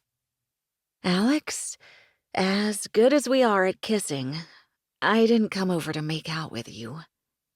She blew a wisp of hair off her face, which was adorable. "Sorry," he said, still smiling like an idiot. He was so giddy, he had to stop himself from actually jumping up and down. Instead, he calmly led her to the living room, stopping short as they passed the hallway to the kitchen. "Are you hungry?" "Why? Something living in the backyard you can hunt, clean, and cook for me?" she asked with a roll of her eyes. He laughed. Bloody hell, she made him laugh. "Listen, funny girl," he teased. "I will find something of the sort if you'd like. Otherwise, I have a refrigerator full of food. Trevor and Michael eat enough for an entire football team." "Weren't you at dinner tonight?" she chided him. "Rosa prepared a feast. Again. I'm not sure who she's trying to satisfy more, me or you and the boys." She shrugged. "My money's on you and the boys." "There are snacks on the bar, anyway," he said. "Snacks?" she exclaimed, wide-eyed. "Really?" Amanda loved snacks. "Yeah," he chuckled. "Just wait." "I hope it's not far." He was still smiling as he pulled her forward. This had to be the best night they'd had in centuries. Really. "Ooh." Her eyes went wide as they passed through the living room threshold. The bar was covered with small crystal dishes, each filled with nuts, candies, and pretzels. She went right for a bowl of chocolate-covered peanuts. He knew they were her favorite. Inside or out? He asked. She looked around his living room, which, much like hers, housed a large bistro-sized bar, 2 separate sitting areas, and a grand piano. "Let's sit over there." She pointed to a cluster of chairs and sofas situated before the large picture windows. Drink?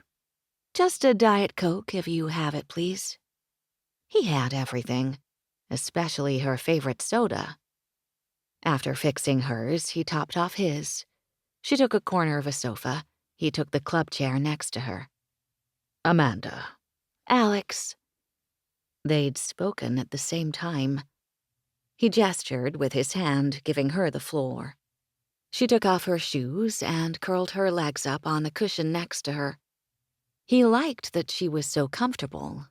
A lot. "I wanted to ask you about something. I just can't seem to reconcile it in my head, and I'd feel stupid asking."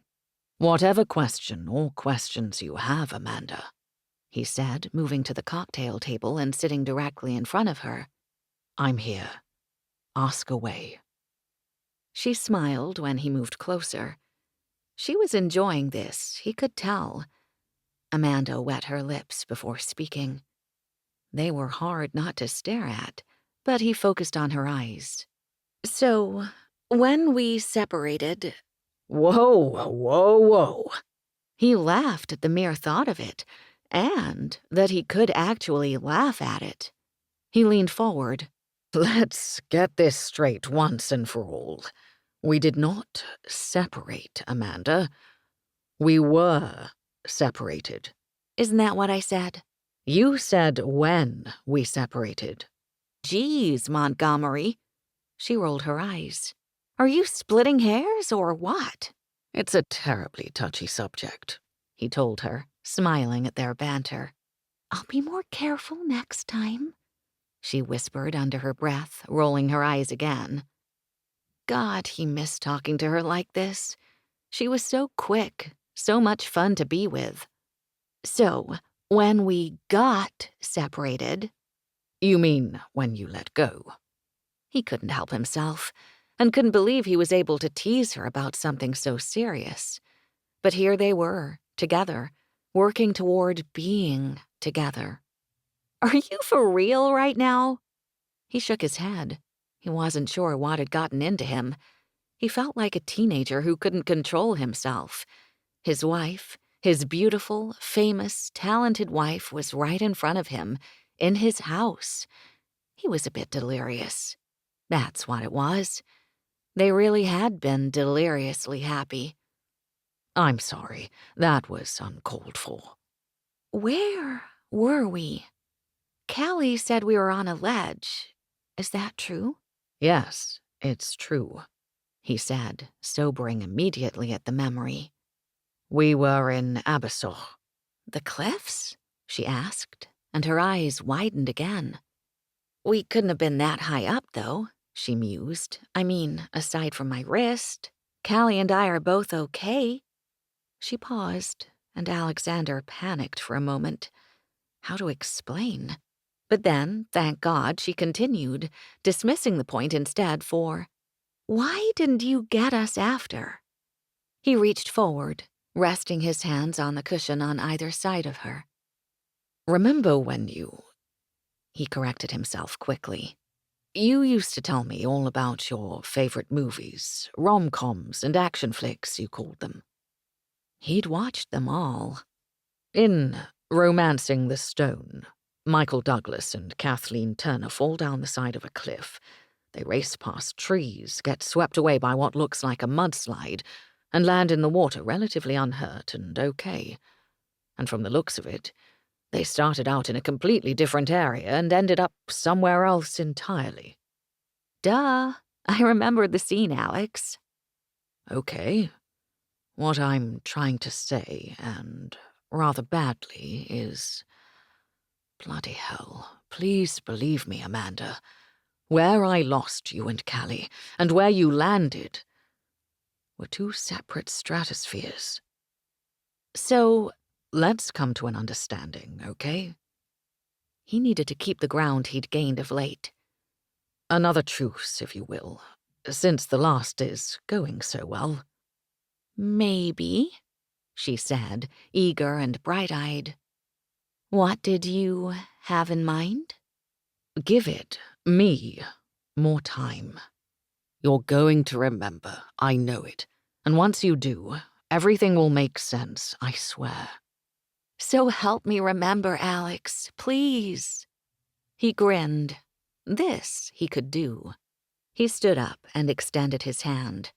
Come here, beautiful. She blushed as she stood. Where are we going? I'm going to dance with you. But first we're going on a detour, he said, grabbing her hand and leading her back to the bar. Hey, Siri. Dim living room lights 3, 4, and 5. He topped off his glass, and Amanda laughed. Drink a lot? She asked.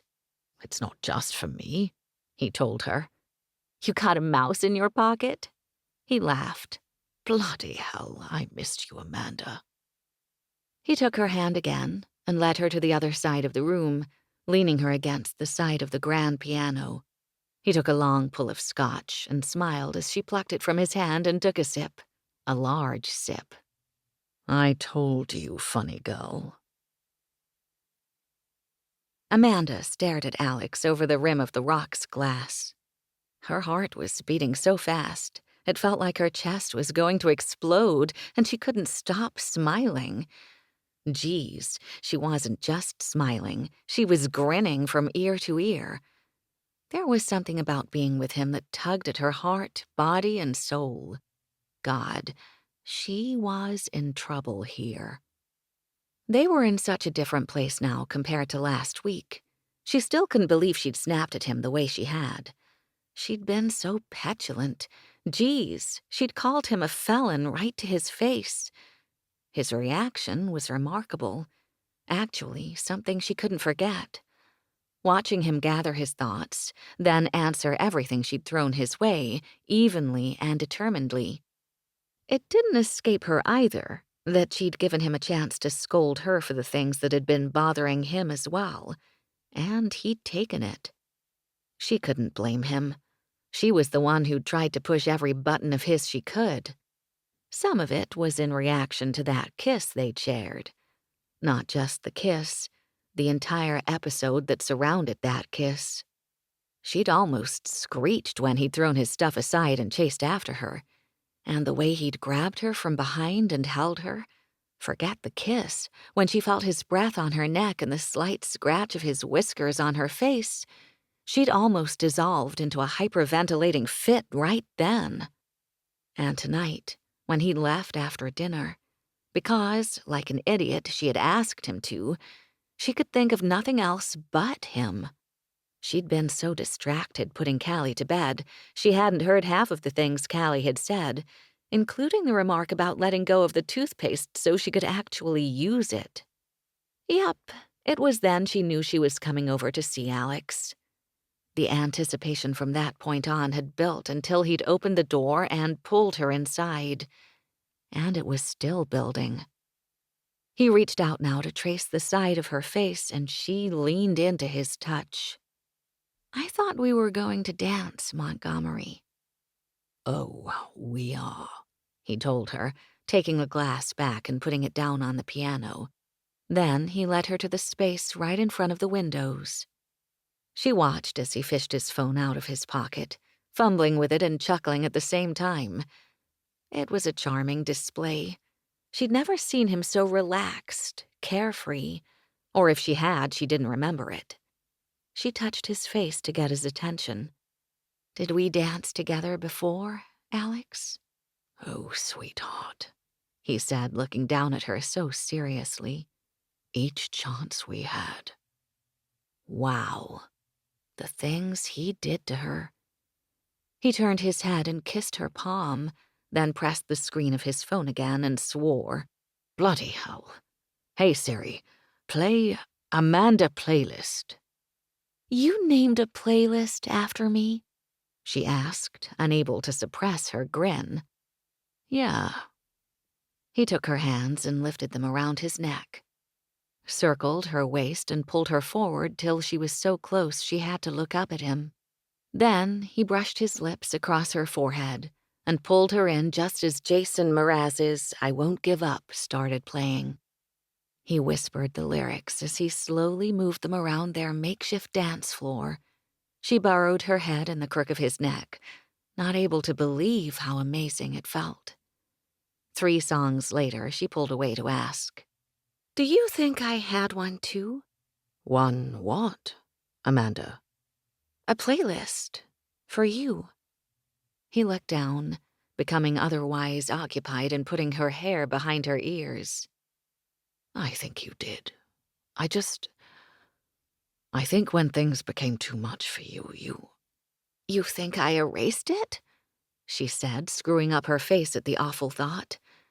God, had she been that heartbroken that she couldn't even keep a playlist of songs? She'd dated before, even been in love, but a man had never affected her like that. What had she and Alex been like together? Amanda shook her head. No way, Alex. Where's my jacket? He gave her an indulgent smile and used that same head motion, minus the move part. She turned in the direction he'd nodded to see her jacket hanging over the banister. Amanda went over to it and reached into its pocket, pulling out her own phone. Sitting down on the step, too impatient to wait, she opened up her playlists, chancing a glance up at Alex before she dug in. He stood, leaning against the railing, watching as she scrolled through. Everything looked normal. Workout, meditation, Callie's faves. And then she saw something that caught her eye, and she paused, her finger over the screen. Amanda looked up at Alexander. He raised a brow as she wet her lips, feeling breathless again. I think I found it. You did? His shock was real as he sat next to her. They leaned against each other while looking at the screen. She was terrified and excited at the same time. She'd never even thought to look at her music library. Some music professional she was. Geez, Amanda Abigail, you of all people should have known there would be a trail of this sort. He saw what she did. Bloody hell, Amanda, he breathed, just as surprised as she was. Yep, because there it was, the playlist she'd named, The Spy Who Loved Me. She looked at him then, and it felt like a valve released. She started to cry. She didn't mean to, it just happened. It wasn't an all-out bawl fest or anything, just a few tears shed in relief. And another piece of the puzzle clicking into place. A deeper layer, too. This wasn't an image or a flashback. It was a tangible feeling right here, right now. And for her, a bit of evidence that everything she'd felt for Alexander Montgomery since he'd brought her home from the hospital was real, was true. She wondered if it was just the title of the playlist or if that song was on it. Hey, Alex said, wiping beneath her eyes. You okay? Did we dance to that song? She asked, before looking through the list herself. He smiled, cupping her face. Did we dance to it? He repeated. Amanda, you sang that song to me almost every night we were together. Can we? He nodded, and it felt like they were racing against time as he laced their hands together and took her back to the living room. She was shaking when she started scrolling through her list, but then Alex shook his head, took her phone, and put it in his pocket. Why'd you do that? I've got this. Hey, Siri, play our song. No. Yes, he whispered, pulling her in flush against him as the keys sounded on the speakers seconds before Carly Simon's beautiful voice belted out the song. And when Alex moved her around their dance floor again, she could only imagine what this man had meant to her That song was akin to her dream song, like her every girlhood fantasy come to life. "That song, Alex," she told him as he continued to hold her as they swayed back and forth. "I never Played it for anyone. It was What you imagined singing to. the spy who loved." He shook his head. Loves. "You're really a spy." Was. "Did I have secrets?" Not from me. And we didn't keep secrets from each other. "You kept them safe?" I tried, Amanda. Bloody hell, I tried. "Start it over." He did. Then he pulled her in close again, cupped the back of her head, and pressed her face into his neck. They both shuddered as he rocked her back and forth for the umpteenth time that night. Then he'd walked her home, holding her hand the entire time. They didn't talk about the kids. They didn't talk about the past. It seemed they finally found that middle ground they had been searching for. And as it happened, it turned out to be one of the nicest evenings she could remember, including the kiss he gave her on her front steps. She watched him walk back down the drive, where he turned and waved one last time. Then she may have skipped up the steps, feeling like a teenager, and floating on air the rest of the night. Chapter 11, 1774, Abersoch, Britain. Welcome home, Admiral. "Goodly," Alexander acknowledged with a nod. He turned as his man reached for his overcoat, then raised a brow. Goodly smiled, a twinkle in his eye, which belied his dry remark. As our mistress fondly says, sir. "Wait for it?" Alexander hadn't heard that one yet, but could only imagine Amanda saying so, and not a second later, peals of laughter came from the parlor. Alexander grinned. Ah, Goodly. That's a sound to come home to. Sir? Goodly bowed his head in agreement as Alexander started down the hall. His home had changed so much in these last few months, and this particular commission had taken him away longer than intended. When he stepped inside the parlor, he nearly tripped over his own feet at the sight of Amanda and Callie. She was dressed ridiculously, though he supposed he should be getting used to that. They'd been corresponding by letter, and she'd confessed quite charmingly that she'd ruined nearly half of his clothes, partial as they both were to soft breeches. A woman in breeches. He chuckled every time he thought of it, but that wasn't what had startled him. No, it was Amanda sitting beside Cassandra on the piano bench, with her face pressed to his daughter's cheek. Her little hands were on top of Amanda's, as she intently watched the keys they pressed. He regarded them for a good minute, perhaps 2 before Amanda noticed him. When she did, she smiled, and when Cassandra looked up at her and asked, "Mama, why did you stop?" Amanda placed her hand on her cheek and said, "Your papa's home, sweet baby girl." If he'd stopped breathing just then, he would have died a happy man. It was the most gratifying homecoming he'd ever experienced, and he'd experienced many in the time they'd been together. Cassandra squealed when she saw him and came running. He scooped her up and hugged her tight. Angel, what on earth are you doing in here? He asked, even though he already knew. He just wanted to hear it from her. "Mama's teaching me to play the piano, Admiral," she told him as he walked with her back over to Amanda.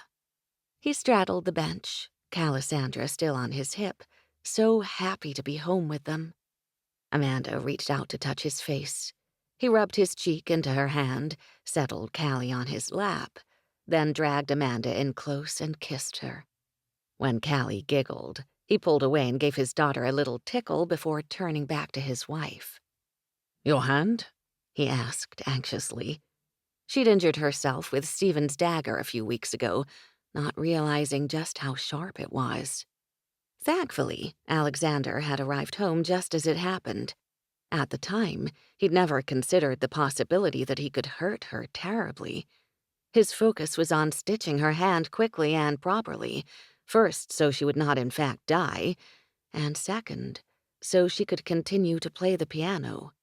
He did his best not to contemplate that a simple but clean wound such as it looked might be the death of her. God knows he'd heard of men dying over less. She could not die. He would not let her. He'd never seen to a task more diligently in his life. He tried not to show the worry on his face, but in the back of his mind he'd never let go of the fear that her cut would show an infection. She held it up for his inspection now. "Stephen took out the stitches 2 weeks ago," she told him. "Thank you. You did a remarkable job." Alexander lifted her chin next, looking carefully at her neck. The bruises were completely gone now, not a hint of discoloration. Only one had been particularly stubborn, the last hanger-on, as a small yellowish stain marred her skin. He was sorry they'd found Robert's dead body shortly after they'd found Rebecca's. He wouldn't have minded killing the man himself. Cassandra wiggled in his lap, eager for attention. "You know what else Mama's teaching me?" she asked. Alexander had heard about that, too, from his wife's letters, but he gave Amanda a wink and played along. "No, Angel. What else is your mama teaching you?" Cassandra jumped off his lap, then ran to the side table that held a music box. She turned the crank several times, and when the music started, she showed him various ballet poses and finished with a twirl. "Your mama seems to be newly possessed of the arts," he said conversationally, but there was a question for Amanda in there as well. They were learning so much about each other, yet here was another piece of her he'd not been aware of. "I spent 3 years in classical training before deciding it was the piano and songwriting I couldn't live without." Cassandra was still twirling all over the room. The music box played for close to 8 minutes when fully wound. "Where's Beatrice and Janie?" Alexander asked. Cassandra bumped into his leg, dizzy from all the circles, and informed him, "We don't really need their help, Papa." Then, for good measure, she parroted what he'd heard Amanda say many times in her presence. "We're quite capable of taking care of ourselves." He wasn't sure what was more amusing, his daughter mimicking Amanda or her lisp.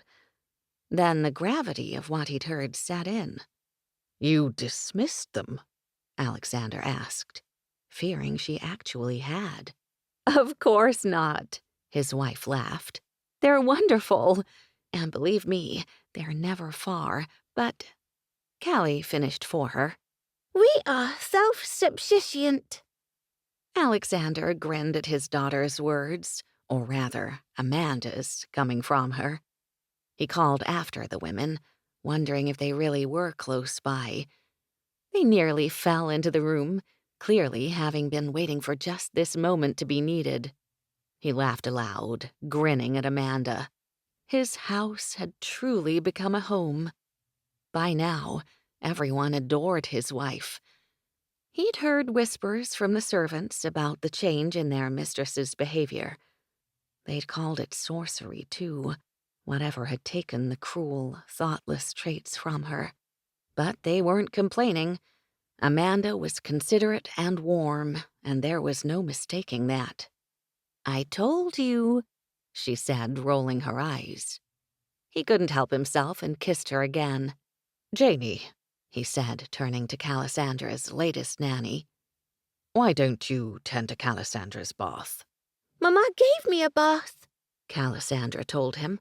"Did you have your supper yet?" he asked her. She nodded. "I had supper with Mama." "Why don't you have Janie read you a story, then?" he asked. "'Cause Mama reads me stories," she told him, a little exasperated now that he didn't seem to be catching on. Amanda laughed and finally took over. "Callie, go with Janie and Beatrice. I'll come up soon."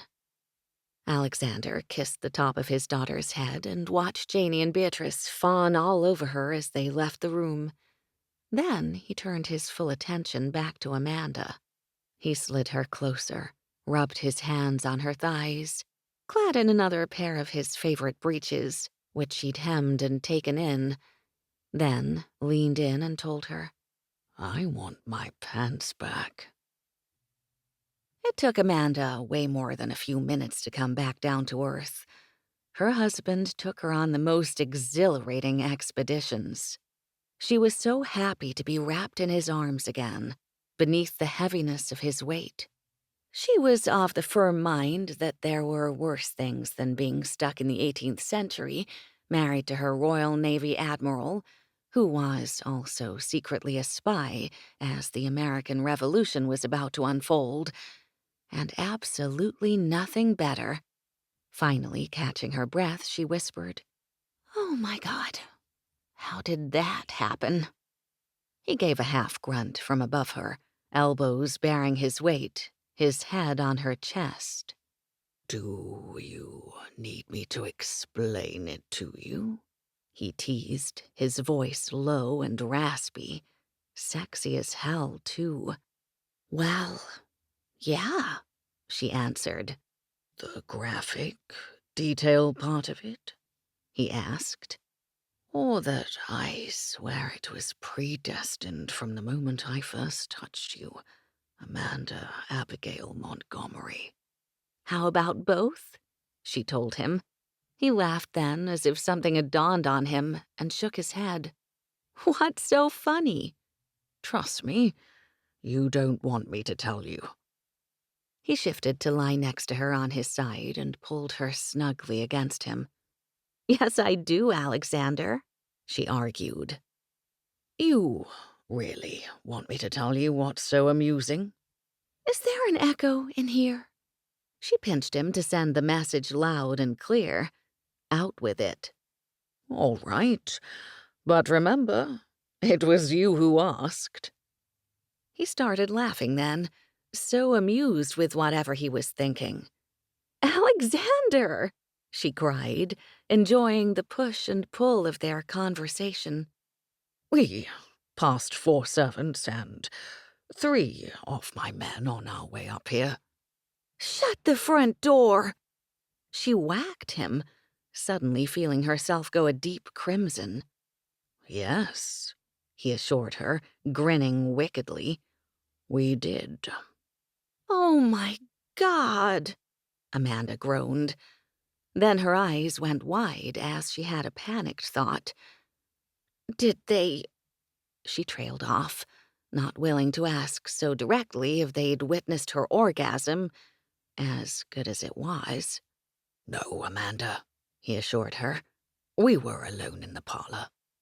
Right, she remembered, some of the tension seeping out of her. She'd sworn, though, that when he had her pressed against the wall, they'd already reached the landing. "Did they hear?" she whispered. "Our kissing?" he asked. "Bloody hell, Amanda. All of London probably heard our kissing," he told her quite honestly.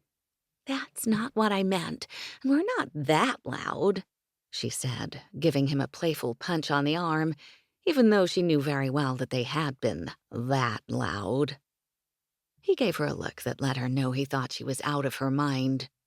"If not our kissing, did they hear what, then?" "You mean the fact that I had to beg, B-E-G, beg you to quit messing around and get down to business?" she said, rolling her eyes. Shaking his head, he laughed and said, "That's not quite the way I remember it." "Well, it was so long ago, who cares about the particulars?" He laughed and leaned down to kiss her. "Bloody hell, woman. I care about the particulars." He kissed her again. "And taking you on the floor but 2 steps from the door was not what I had in mind," he admitted. "I didn't even get out of my breeches." Amanda grinned. "But you did get me out of mine." Shaking his head at her, he stood and held out his hand. She took it instantly, Then he led her to the bed, where he pulled off her shirt, removed his own clothes, and fell in beside her. They lay quietly for a few minutes. Then Alexander rolled on top of her, nudging her legs apart and getting very comfortable. Skin-to-skin contact was amazing. She brushed her fingers through his hair, a luxury she'd come to cherish in such a short time. He lay his head on her chest, and in that moment, she wished they could stay like this forever. She loved this man so much, and he'd been gone almost 3 weeks this time. She worried over him terribly, knowing they were on the brink of war, and how dangerous this game of spying was for him, for all of them. She'd been shocked when he'd confided to her his allegiance to the colonists. Not that his allegiance was shocking. Alexander Montgomery, she'd learned of her time with him, was his own man, a free thinker and very ambitious. She just happened to ask him point blank why he was suddenly being so secretive, in his own home no less, while speaking with his own men. It seemed that overnight, they'd all suddenly started looking over their shoulders. To his credit, he'd come right out with it. They'd shared so much between them, he'd not held back even a second. Apparently, he thought he'd been tailed after a dinner with a few prominent Congress members, and she'd reeled a bit as he mentioned the names of some of America's founding fathers. While he told her he'd always planned to move to America, he warned that now it may be a case of fleeing instead. It would depend on whether his name was being bandied about in certain circles. If so, they would evacuate, and soon. She damned herself for not paying closer attention in history class, especially now that she was living a part of that history. It had never occurred to her until this very moment that this could be why there had never been any mention of Alexander past the year 1774 in all her reading about him. Had leaving for America caused them to write him off as a deserter? She'd follow him, of course, but how sad it would be to leave this beautiful castle, her favorite home, no matter the century. In fact, the last 3 weeks without her husband passed quickly.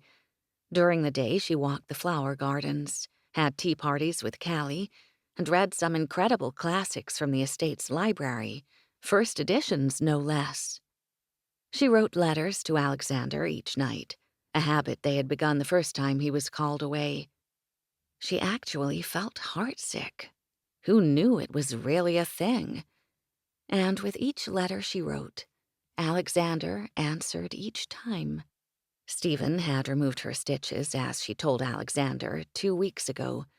He'd found her going through her closets with Beatrice and Janie, while Callie lay on her bed giggling. She'd formed a truce with her lovely servants. Beatrice could dress her each morning, but after supper, all bets were off, as in, time to rifle Alexander's drawers for more pants in that soft nubuck material she was becoming partial to. Stephen had watched, shaking his head and grinning at the display. "Come," he'd said, motioning with his hand. He'd straddled the ottoman, and a second later she'd joined him and extended her hand. Her nose crinkled even now, remembering the anticipation she'd felt as he'd fingered the threads and inspected the wound. Once he'd declared it healed, Stephen had held her hand in such a way that she'd barely felt the pull as he removed each stitch. He'd spent another minute working her hand this way and that, before nodding, looking as relieved as she felt. She would be able to play the piano again. She looked at the scar now, knowing it would always be a memory of her time here, then tangled it back in Alexander's hair. Alexander lay on his back, his arm casually folded behind his head. Amanda was tucked into his side, sound asleep. They'd had a hot bath by the fire after their last bout of lovemaking, changed and went to Calisandra's room. She was waiting for them. He could see her excitement when they walked in together. Given his absence over the last few weeks, He realized she'd so rarely seen her parents both happy, let alone both happy together and at the same time. Her long auburn hair framed her beautiful face, and her white bedgown looked like it had been shortened to above the knee. She jumped on the bed, barely able to contain herself. Alexander had never seen her this way, and knew it was from the attention Amanda had been giving her. She gave him a hug when he got close enough, and led him to just the spot she wanted him, sitting against the headboard that had been piled with pillows. She came and sat cross-legged facing him, and arranged her hairbrush and some ribbons on the bed. Then she grinned at him. She was anticipating what came next and couldn't wait for him to see it, he realized. She was showing off for him, showing off her new mama. Amanda sat behind her and picked up the brush and gently started pulling it through her hair. He winked at his daughter, a clear, conspiratorial, "I know how you feel," and started reading. He was halfway through when Amanda had finished this new routine, and Calisandra's hair was pulled back and tied with a slew of ribbons. Then Amanda curled into his side and pulled his daughter between them. 3 stories later, they left her tucked into bed while Janey knit before the fire. He'd started back toward his chamber, but stopped when Amanda tugged on his hand. She waited for his full attention. Looking at her, he knew just what she was thinking. Didn't she know he thought about their present circumstances more than anything else? He was anxious to sail for America and making their final arrangements. Until his family was safely overseas, he'd not rest easy. She'd just taken a deep breath and started to speak his name when Stephen interrupted them. This late into the evening, Alexander knew it had to be important. He kissed Amanda's forehead, promising to have this conversation later. It was a habit that started shortly after Amanda became a resident in his home, talking deeply to one another. Who knew that was what could actually happen when 2 people respected and loved one another? Their bond only got stronger, especially after they married. One of many nights he would never forget. By then, they'd spent countless hours and nights trying to figure out what had actually occurred, as in how did Amanda come to be here in the 18th century, when, as he could hear her say in his mind, "Shut the front door," she was born in the 21st, which was a year that seemed impossible to Alexander, certainly impossible to picture. He hadn't believed her at first, had actually thought that perhaps she was the sorcerer the servants whispered about. But after a while, it started to actually make sense. Her strange way of talking, her funny accent, the things she said existed in the future. There were too many of them, and too detailed for her to be making it up. Then, of course, there were the breeches, which he said women wore all the time where she was from. That night, he'd found her lying next to Calisandra as she slept. Not unusual, as his business could carry on at any time. "Come with me, Amanda," Alexander had whispered to her. That had been 8 weeks ago already. Time was flying. "Where are you taking me?" she'd asked, after settling the covers around Callie. "Downstairs," he'd said, taking her hand and leading her away. "There's a matter that requires immediate attention." At that, she'd stopped dead in her tracks. "Don't be scared, Amanda." He'd shaken his head and looked imploringly at her. "Will you do something for me?" Amanda had asked. "Of course. What do you wish me to do?" "Close your eyes," she'd whispered. "Just for a second, please." Alexander had done as he was told and waited. He'd felt Amanda step closer, wrap her arms around his waist and lean against him. Had his eyes not already been closed, he would have done so now. She just wanted to be held, and he'd wanted, still wanted, nothing more than to hold her back. He'd wrapped his arms around her and gathered her close, pressing his back to the wall, which had made her physically relax into him. "I'm still scared, Alexander," she'd said after a long moment. "Look at me, Amanda." She'd slowly pushed away and tilted her face to look up at him. He'd pulled her back. "I didn't say to let go," he'd laughed. "I said to look at me." His hands had splayed across her back, moving slowly to her neck, then through her hair. He'd only meant to kiss her quickly, reassurance to ease her fears. So many rugs seemed at the ready to be pulled from under them. This business of Amanda's being here, for one. Was it permanent, they'd wondered? Add to that his ever-precarious situation between his false allegiance to the Royal Navy and genuine loyalty to the Continental Congress, who he was in fact in talks with about the creation of the Continental Navy. But as he'd pulled away, the loss was tangible. One kiss never seemed to be enough for him with Amanda. His hands had still held her head, but his thumbs had begun tracing her face, brushing her features as he bent toward her again. Then he'd felt Amanda's hands move up his chest and tangle in his hair. She'd pulled him closer, so bloody sweet. He'd turned, pressing her to the wall as he took the kiss deeper. He could kiss her forever. "Amanda," he'd finally whispered in between tugs. "We have to go now." "Okay, Alexander," she'd said on a sigh. But they'd gone nowhere. In fact, they'd stood in the hallway so long Stephen had finally come and cleared his throat at the bottom of the stairs. Alexander had sworn under his breath. Amanda had laughed. "Amanda," he'd asked, putting a hand out to Stephen, unlike tonight when he'd done the opposite. "Yes, Alexander?" "Where do you want to belong?"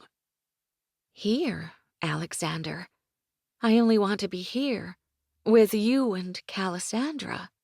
"And I want you to be here, Amanda, with me and Calissandra."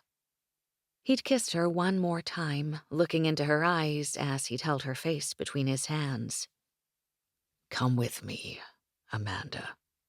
She'd nodded and followed Alexander to his study, where he'd been surprised to find himself nervous. He hadn't exactly consulted with her before calling the priest, but despite the brief time in which they had known one another, he'd never felt more connected to anyone before in his life. He'd wager all his gold that she felt the same way. But still, "What's going on?" Amanda had asked as he led her into the chamber where his men and the priest were standing. He'd squeezed her hand gently for luck before chancing a look at her. "Amanda, this is Father Paul," he'd explained, figuring it best to get straight to the point. "He'll be performing the ceremony." "What ceremony?" Amanda had asked, confusion clouding her face, and for a moment, Alexander had feared he'd made a mistake, misread everything. "Our ceremony," Alexander had replied, hoping she wouldn't balk. Lucky for him, she hadn't objected. They were married, their vows repeated in minutes, and Alexander had placed a silver band upon her finger eagerly. When she'd asked where it came from, he told her it had been made that morning, along with his own, which he'd handed to her to place on his own finger. Then everyone else had left the room, and they'd stood there alone together. "For a long time, Amanda, I've believed in very little, and have known happiness only with my daughter. But you're here for a reason, and I'll not let you go." "I don't want to go anywhere, Alexander. Not anymore. Not ever." Stephen put a hand on his shoulder, drawing him from the memory. They spent the next 2 hours going over their plans. Their evacuation plans. Amanda retired to the parlor, She knew Alexander would join her when his business with Stephen and his men was addressed. A new commission, perhaps? Orders from America? It wasn't enough that she had to be worried about being ripped away from him and Callie and sent back to her century out of nowhere. Not that she knew that was going to happen, but she honestly didn't know that it wasn't going to happen either. Alexander had warned her, begged actually, to stay far away from the tunnels and the cliffs, and she'd agreed easily. She had no desire to tempt fate, as it were. Though she and Alexander had been separated much of the 3 months they'd been together, she considered the times they were together as some of the best of her life. Sure, she missed home and the 21st century. Who wouldn't? She'd had what some would call a dream life, a gratifying career with major accomplishments and accolades, beautiful homes, and really any luxury she could want. She missed her father, of course, but she could miss him here. Robert, no way she missed him. She was sorry he was dead, but better him than her. So really, that left only Samantha, her one true friend. And yes, she missed her dearly, but she kept her close by sharing stories about her and them with Alexander and Stephen, and even Callie. She absently fingered the keys of the piano while watching for a sign of Alexander from the hallway. He was a man of his word. If he said they would start and finish their conversation later, they would. She just worried for his safety.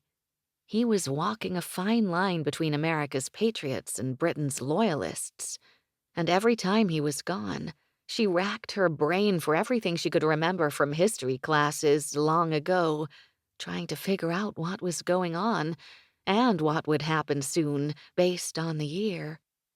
She truly never felt fully at ease unless she could see him, touch him, and when he was home, God bless the man, he was the best husband and friend.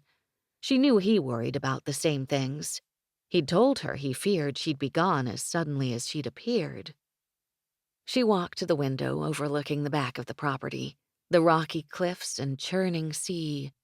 When he wasn't home, she found herself here in the evenings, hand pressed to the glass, watching for his safe return. Then she heard his footsteps and turned as he stepped into the parlor. She held out her hands in a come here motion. He smiled. Wait for it, he teased, turning toward the sideboard. He poured a scotch and joined her by the windows, a place they often found themselves on such nights as these. He kissed her soundly, his large hand cupping her head, then turned her. As she felt him behind her, she relaxed against him. His arm circled her waist, his chin rested on her head, and, as he did most nights, he eased her fears, sometimes just with the cadence of his voice.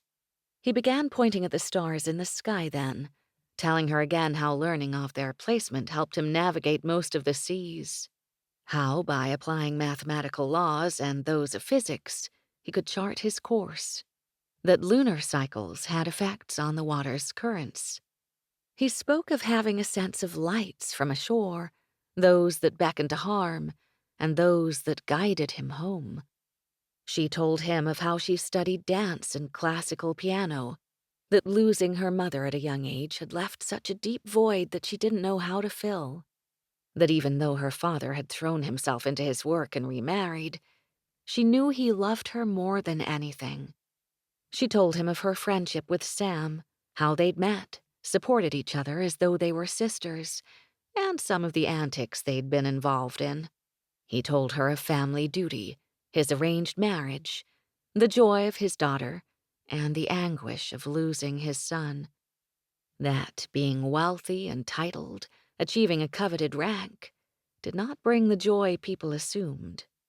They would always be sitting on the floor by the time they talked themselves out, Alex leaning against the window with Amanda between his legs, leaning against his chest. They'd finished the ever-present glass of scotch a while ago, and it sat empty beside them. Now he held his hand out for her. "Play something for me?" he asked. Amanda loved playing for him. Another thing she could do for hours, play and tell him all about music, classic and contemporary, composers and artists, songs and genres. She couldn't think of anything she'd rather do right now. As Amanda walked to the piano, Alexander refilled his glass. She knew he felt better, or lighter, as he would say, for having someone to share such things with. And she knew they were things they'd never shared with another. He crossed the room and joined her, taking a long pull of scotch as he leaned against the piano, running his finger along the rim of the glass. She reached for the glass, which he extended to her with a smile. If someone had told her she'd enjoyed drinking scotch one day, she would have told them they were crazy. Knowing it was Alexander's drink made it taste amazing. It wasn't much later that they'd walked hand in hand upstairs and back to bed. Callie came in sometime in the middle of the night and snuggled right between them. Amanda couldn't remember ever being so content. Chapter 12, April 24th, Northern California. "Callie," Amanda called. "Come on, baby girl. Time for school." "Coming, Mama." Amanda waited at the bottom of the stairs, smiling as Callie raced down. She was going so fast that Amanda could grab only her backpack as she blew past, which stopped her daughter in her tracks. "What's this about?"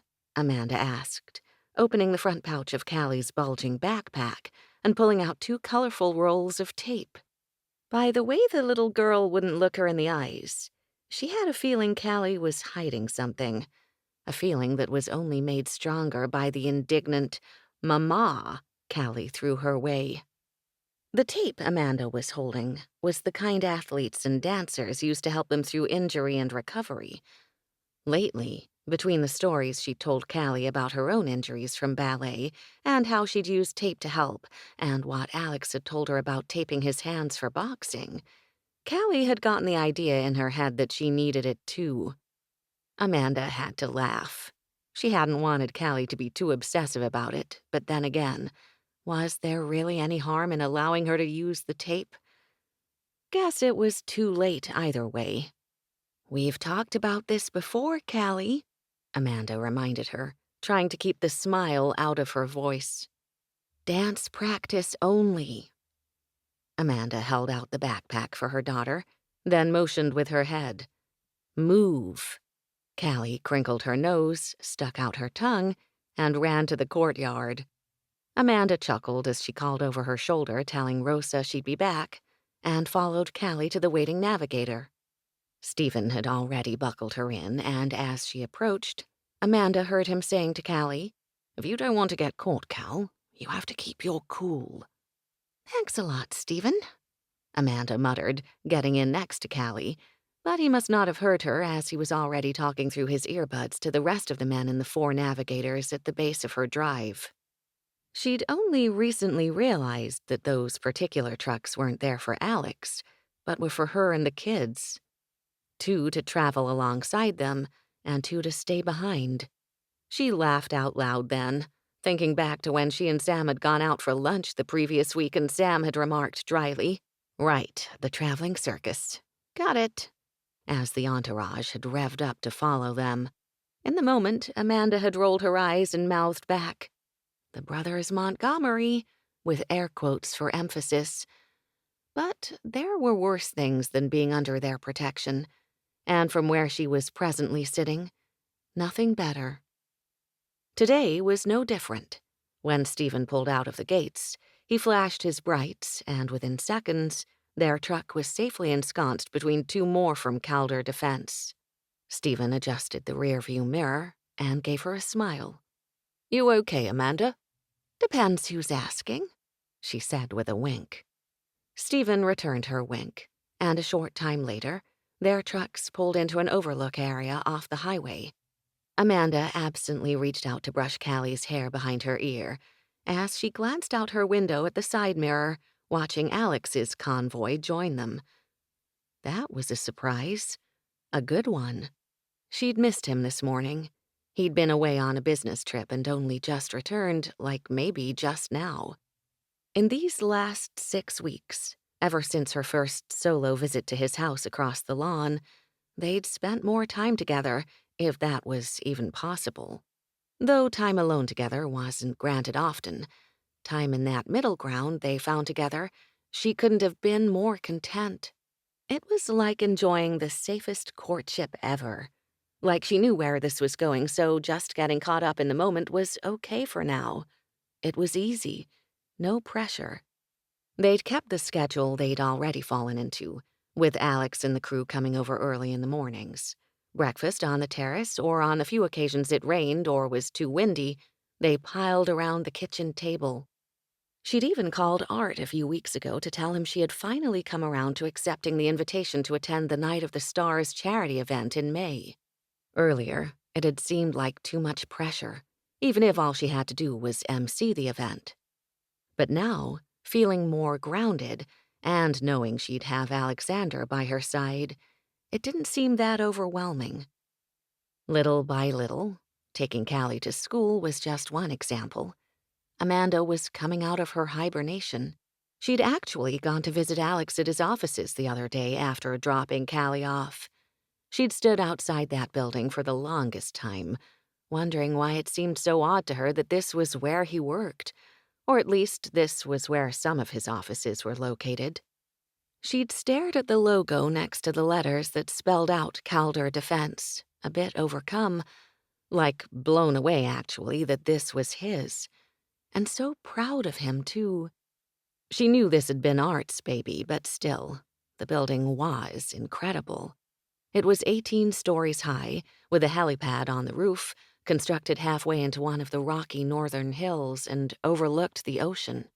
That day, Stephen had pulled the nav right up to Calder Defense's front entrance, before leading her through what looked like thick, bulletproof glass. They bypassed the security guards, while Stephen made silent acknowledgments to at least 15 others, all of them armed with weapons and technology. Alex was waiting for them when the elevator doors opened on the top floor. He'd taken her hand right away, pulling her away from Stephen and into his office, where Alex closed the door and pressed her back against it. Then the man had kissed her senseless, like rag doll senseless. He'd cupped her face with his large hands, leaned down, and used his brilliant British mouth so effectively that he should have been arrested. Only after she'd been left incapable of forming a coherent word, let alone sentence, he'd greeted her with a, "Hi, beautiful." He'd looked ridiculously happy to see her. It had been a surprise visit.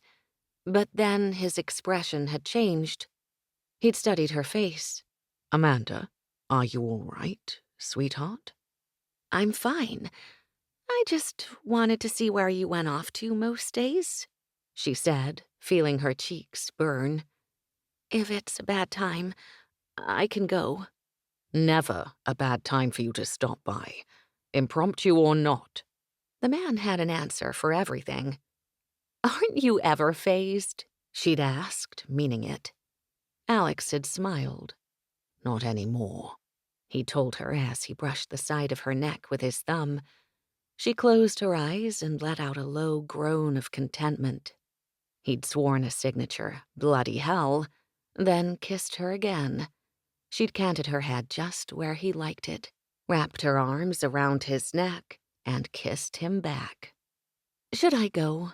she asked when they came up for air again. "No." He shook his head. "I have a meeting in—" He looked at the face of his watch. 3 minutes. Stay here?" She nodded. "Yes, I'll stay." He led her to the sitting area on the opposite side of the room, sat her down, then started depositing items in her lap. First it was the remote to the large plasma TV, then he'd grabbed a laptop, next an iPad. When he'd reached in his pocket and pulled out an antique compass, she'd started laughing. This time, she'd done the pulling. He didn't resist, which helped a lot, and he'd landed right next to her. "I'm not 5, Alex. You don't have to give me toys to play with while you're gone." She reached out and brushed his hair back with her fingers. "I'll be right here when you get back." You make my head spin, he'd admitted with a lopsided grin. Fresh coffee's on the credenza. If you need anything, tell me, he'd said, slipping an earpiece into her ear. This only transmits one way, so I'll be able to hear you, but you won't be bored with the details of our conference room meeting. Then he'd kissed her forehead and walked to his office door. He turned and looked at her before opening it. It was another one of those if she'd had a picture moments. But seriously, if she'd had a picture of the look he'd given her, like she was his everything, she would have kept it forever. Lately, things had just fallen into place, begun to feel routine in a good way. Now, in the evenings, their large family-style dinners were even better. Music always playing in the background, laughter wafting throughout. And no matter what, it felt good.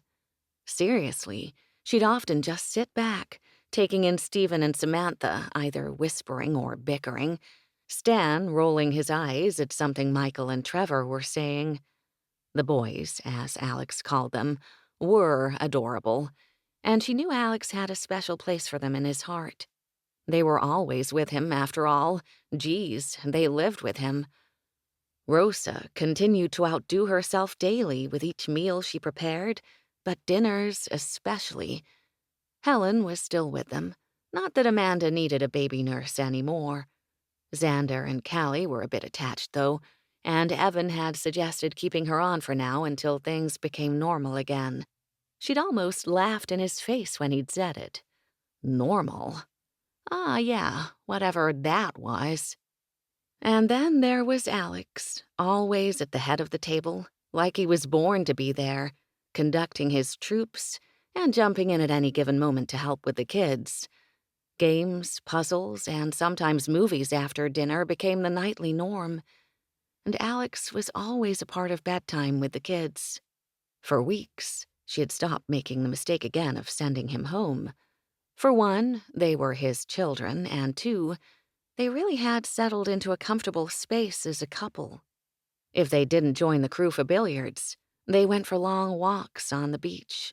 She loved climbing on his back on the way down, before walking or being chased in the sand as the moon lit up the night, and always lying between his legs once they'd come back to look at the stars. They danced, too, everywhere, and sometimes they'd end up sitting on the floor in front of the picture windows at his house overlooking the sea. Something about those moments in particular filled her with an immense feeling of joy, so much that she'd recently asked him if they used to sit like that before. He'd responded as he always did.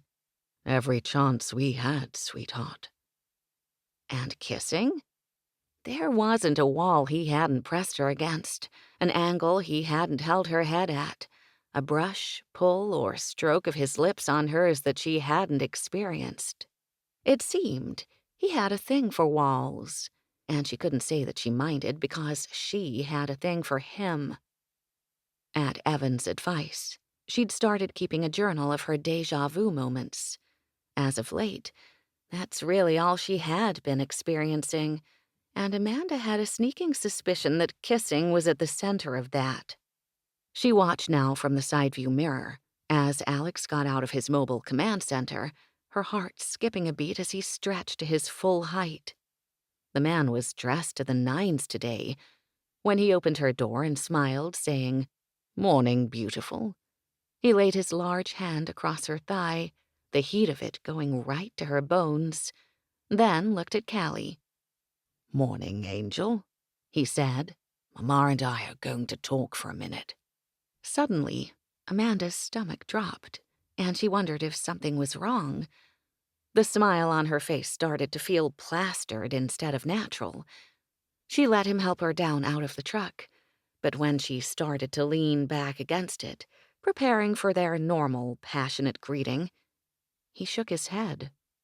"No, sweetheart," he said, before he moved her about a foot over, probably out of Callie's line of vision, and grinned a smile so broad and so natural that Amanda felt herself relax. Nothing was wrong. He just wanted a moment of privacy.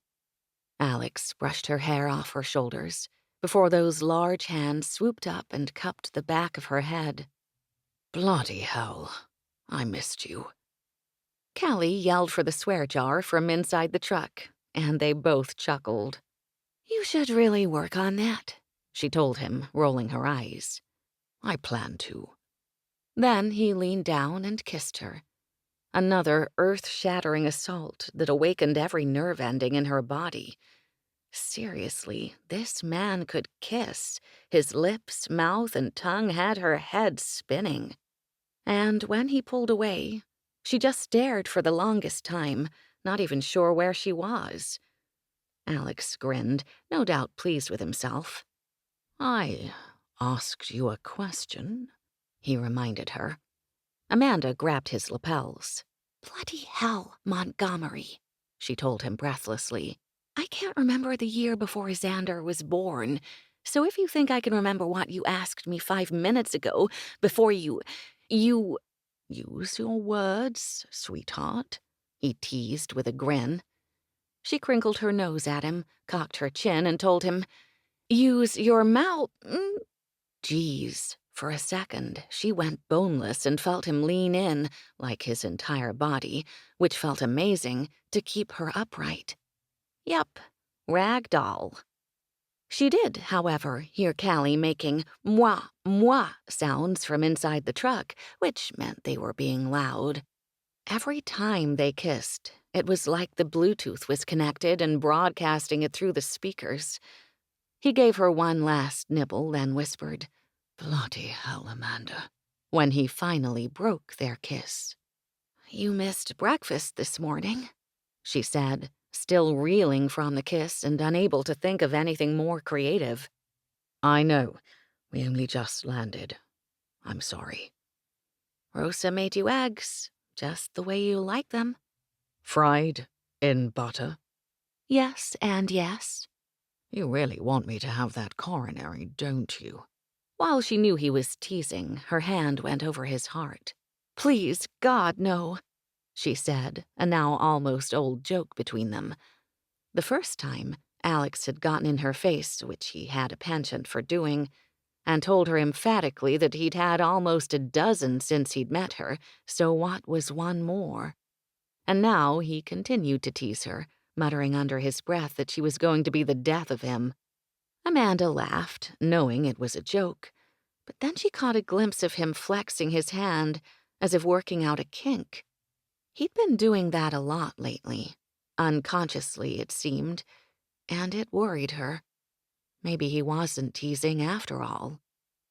He took her hand and kissed her open palm, his gorgeous eyes gleaming now. Dinner tonight, then dancing with my girl? She nodded. Uh-huh. He grinned, still staring, waiting for what she didn't know. Callie's going to be late for school, he said finally. Well, that got her attention. She hit his chest with a "Shut the front door," and laughed out loud. Geez, Montgomery, she whispered, her cheeks feeling like they were on fire. I forgot. He laughed, gave her a quick kiss, and put her back in the truck. He went to the other side, opened the door, and gave Callie a hug and a kiss before telling her to have a good day at school. Dance practice, he said just before shutting the door for good. Amanda smiled and nodded. And after, Sam and I are going to pick out dresses for the Night of the Stars gala. That made him beam. Outstanding, sweetheart. Yes, Amanda Abigail Marceau had taken her place in the real world once again, and it wasn't so frightening after all. Who knew? But then, maybe having her superhero around had something to do with it. It was 7:30 by the time Alexander made it to Amanda's. Business was picking up, and not just because he'd been out of town, or for that matter, because he'd been getting acclimated to business, period. Calder Defense was being retained by a slew of new clients.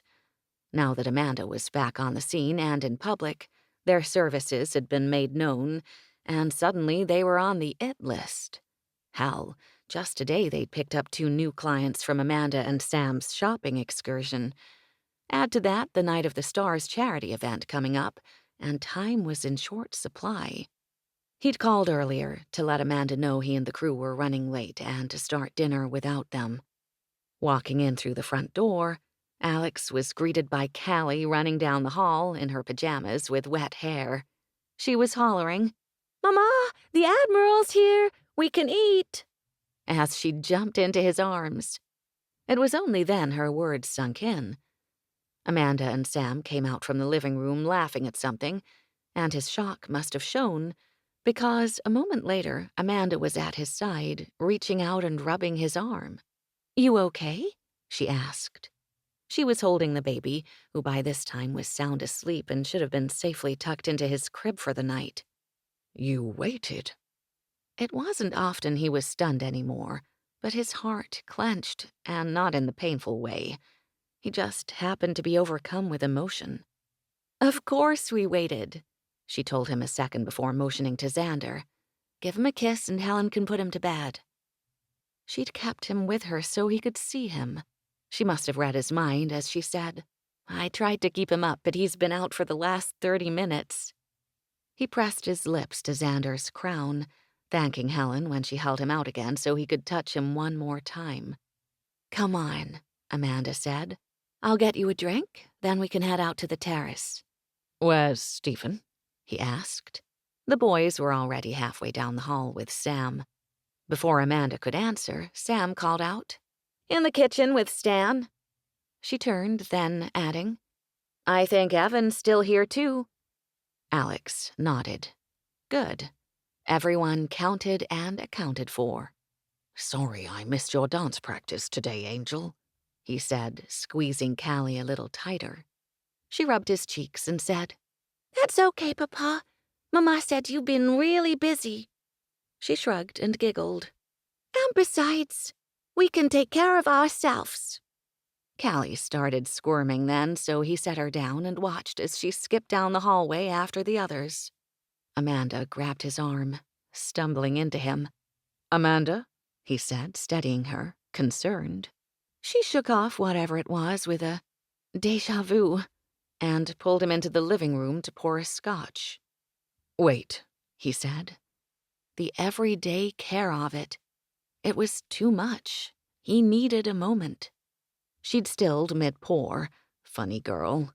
He took a breath, then covered her hand to help her finish before pulling her back against him and closing his eyes. He felt like he was in a dream tonight. Not that they hadn't had plenty of dinners together. Or nights, for that matter. It was just the level of comfort they'd reached. Now, again, no matter how different the surroundings were. Her warm welcome, keeping the baby close, Callie skipping down the hall, the rocks' glass of scotch. In all honesty, he was a bit speechless, overwhelmed, as it were. His heart was beating so fast, he made a concerted effort to slow his breath and concentrate on the fact that Amanda was whole and in his arms. They were together, and they were all safe. She turned then, rubbed her face against his shirt, and burrowed right in the crook of his neck. He loved when she did that. Music played softly on the overhead speakers, and he slowly rocked them back and forth, until he heard Callie coming back down the hall. "Company," he whispered, and kissed the top of her head. "We always have company," she told him half-jokingly. They were at the dinner table moments later, their conversation centering on the Night of the Stars charity event. The purpose behind the gala was to raise money for retired police and military personnel, wounded warriors and their families, as well as those who lost someone in service.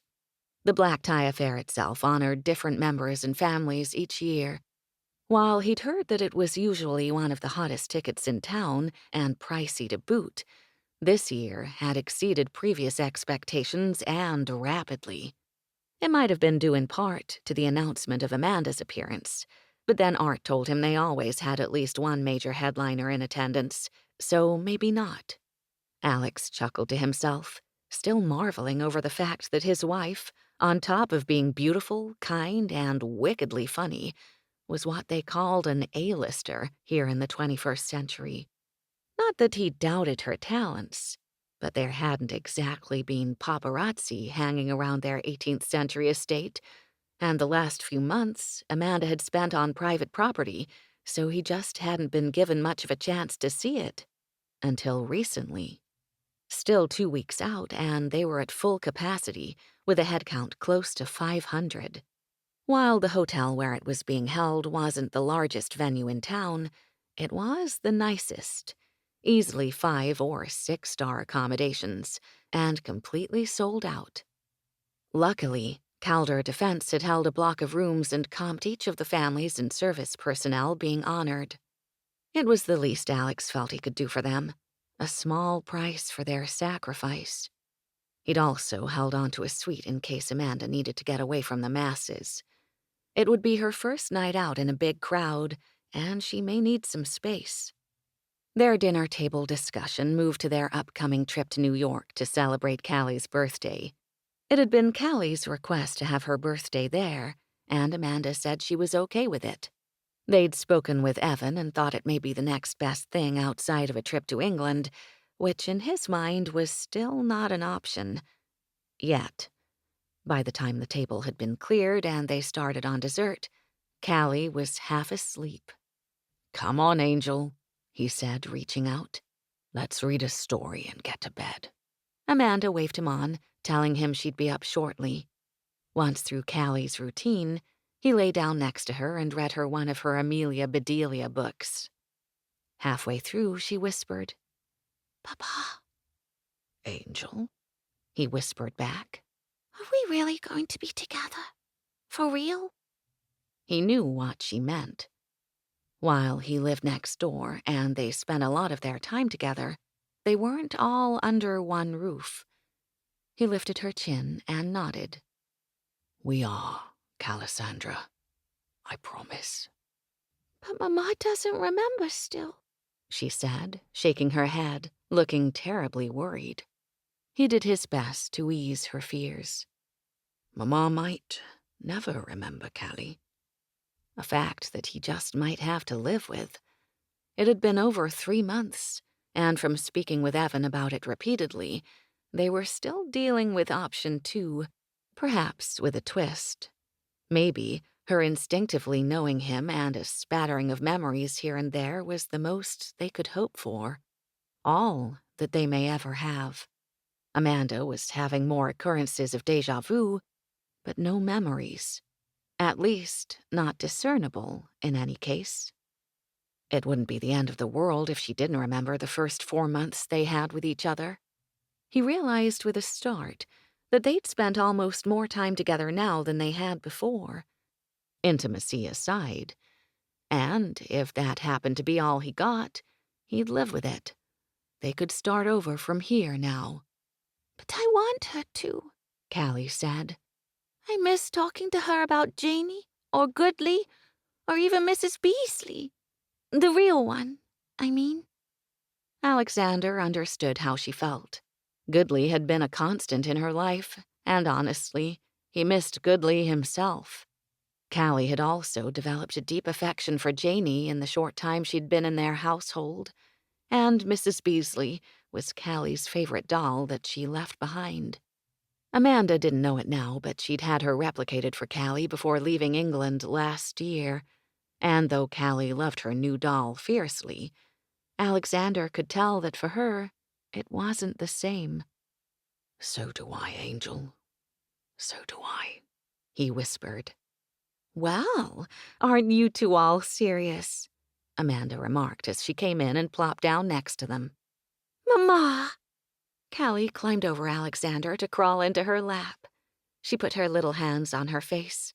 Are we for surely going to New York for my birthday? Oh, we for surely are, Calisandra.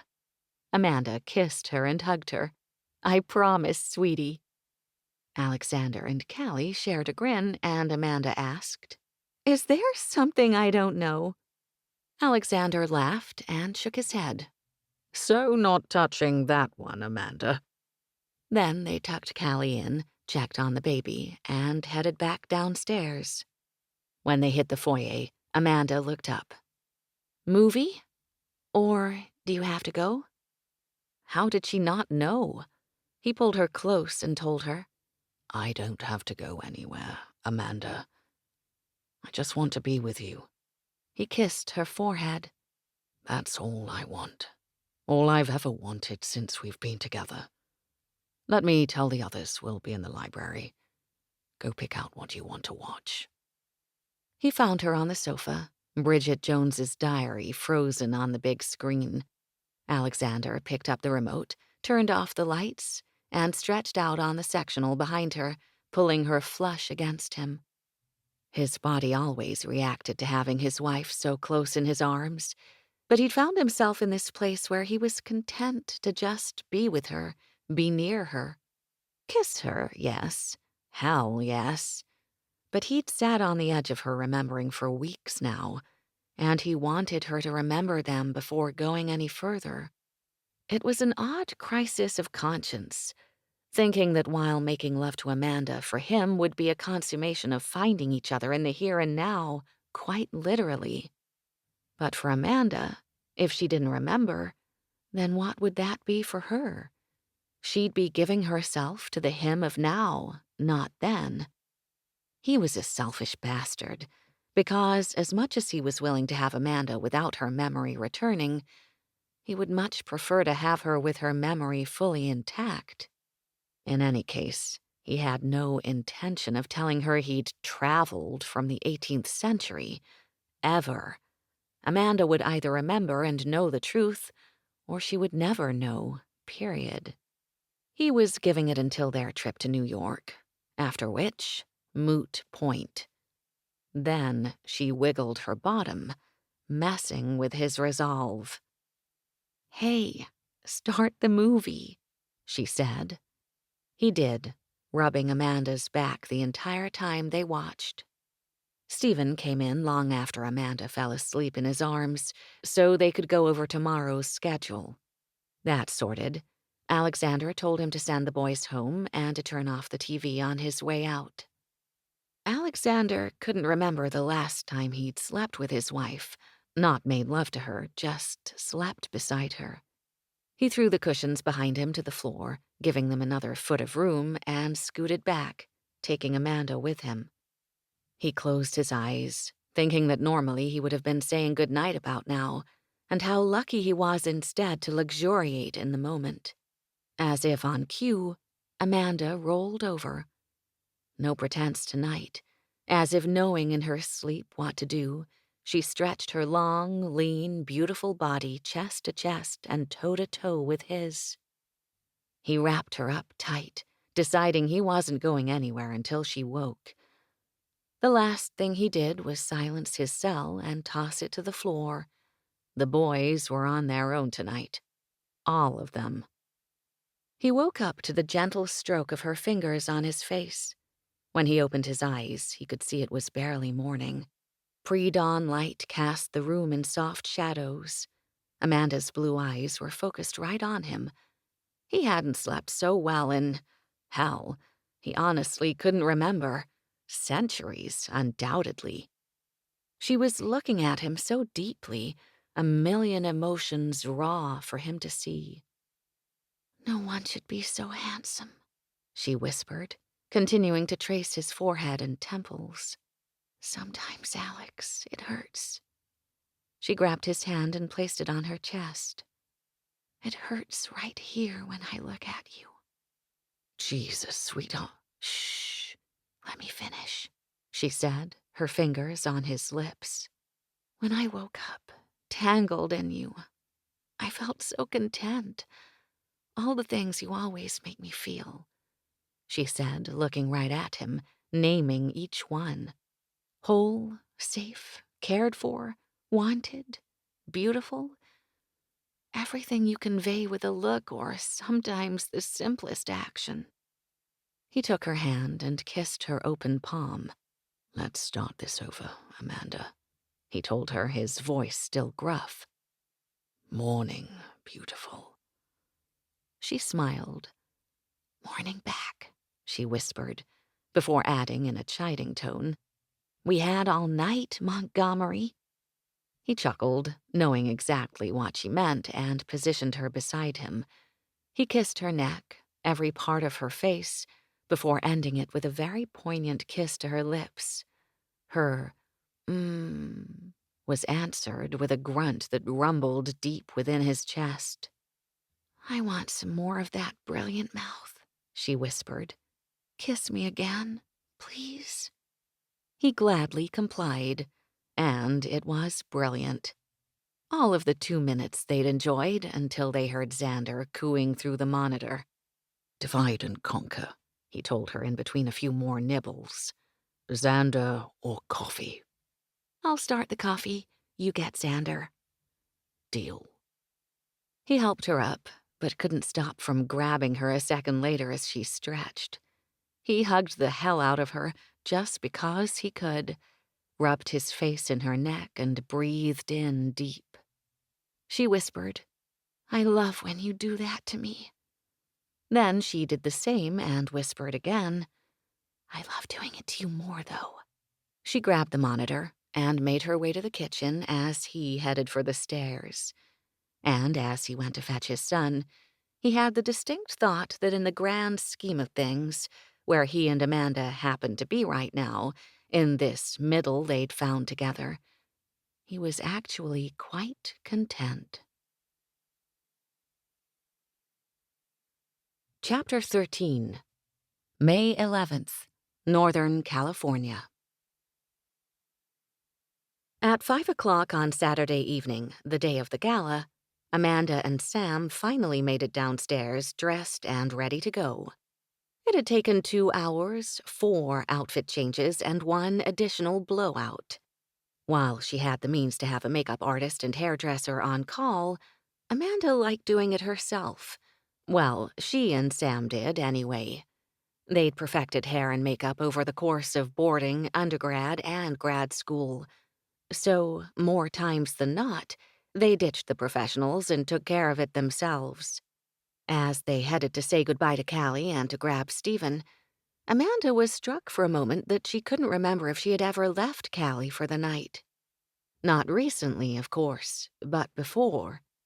She'd spent some time in the evenings with Alex, but that was always after Callie's bedtime, and she'd always woken up in her own bed. You're wondering if you left Callie for the night? Sam repeated when she asked her, in true sarcastic Sam fashion. Are you frigging kidding?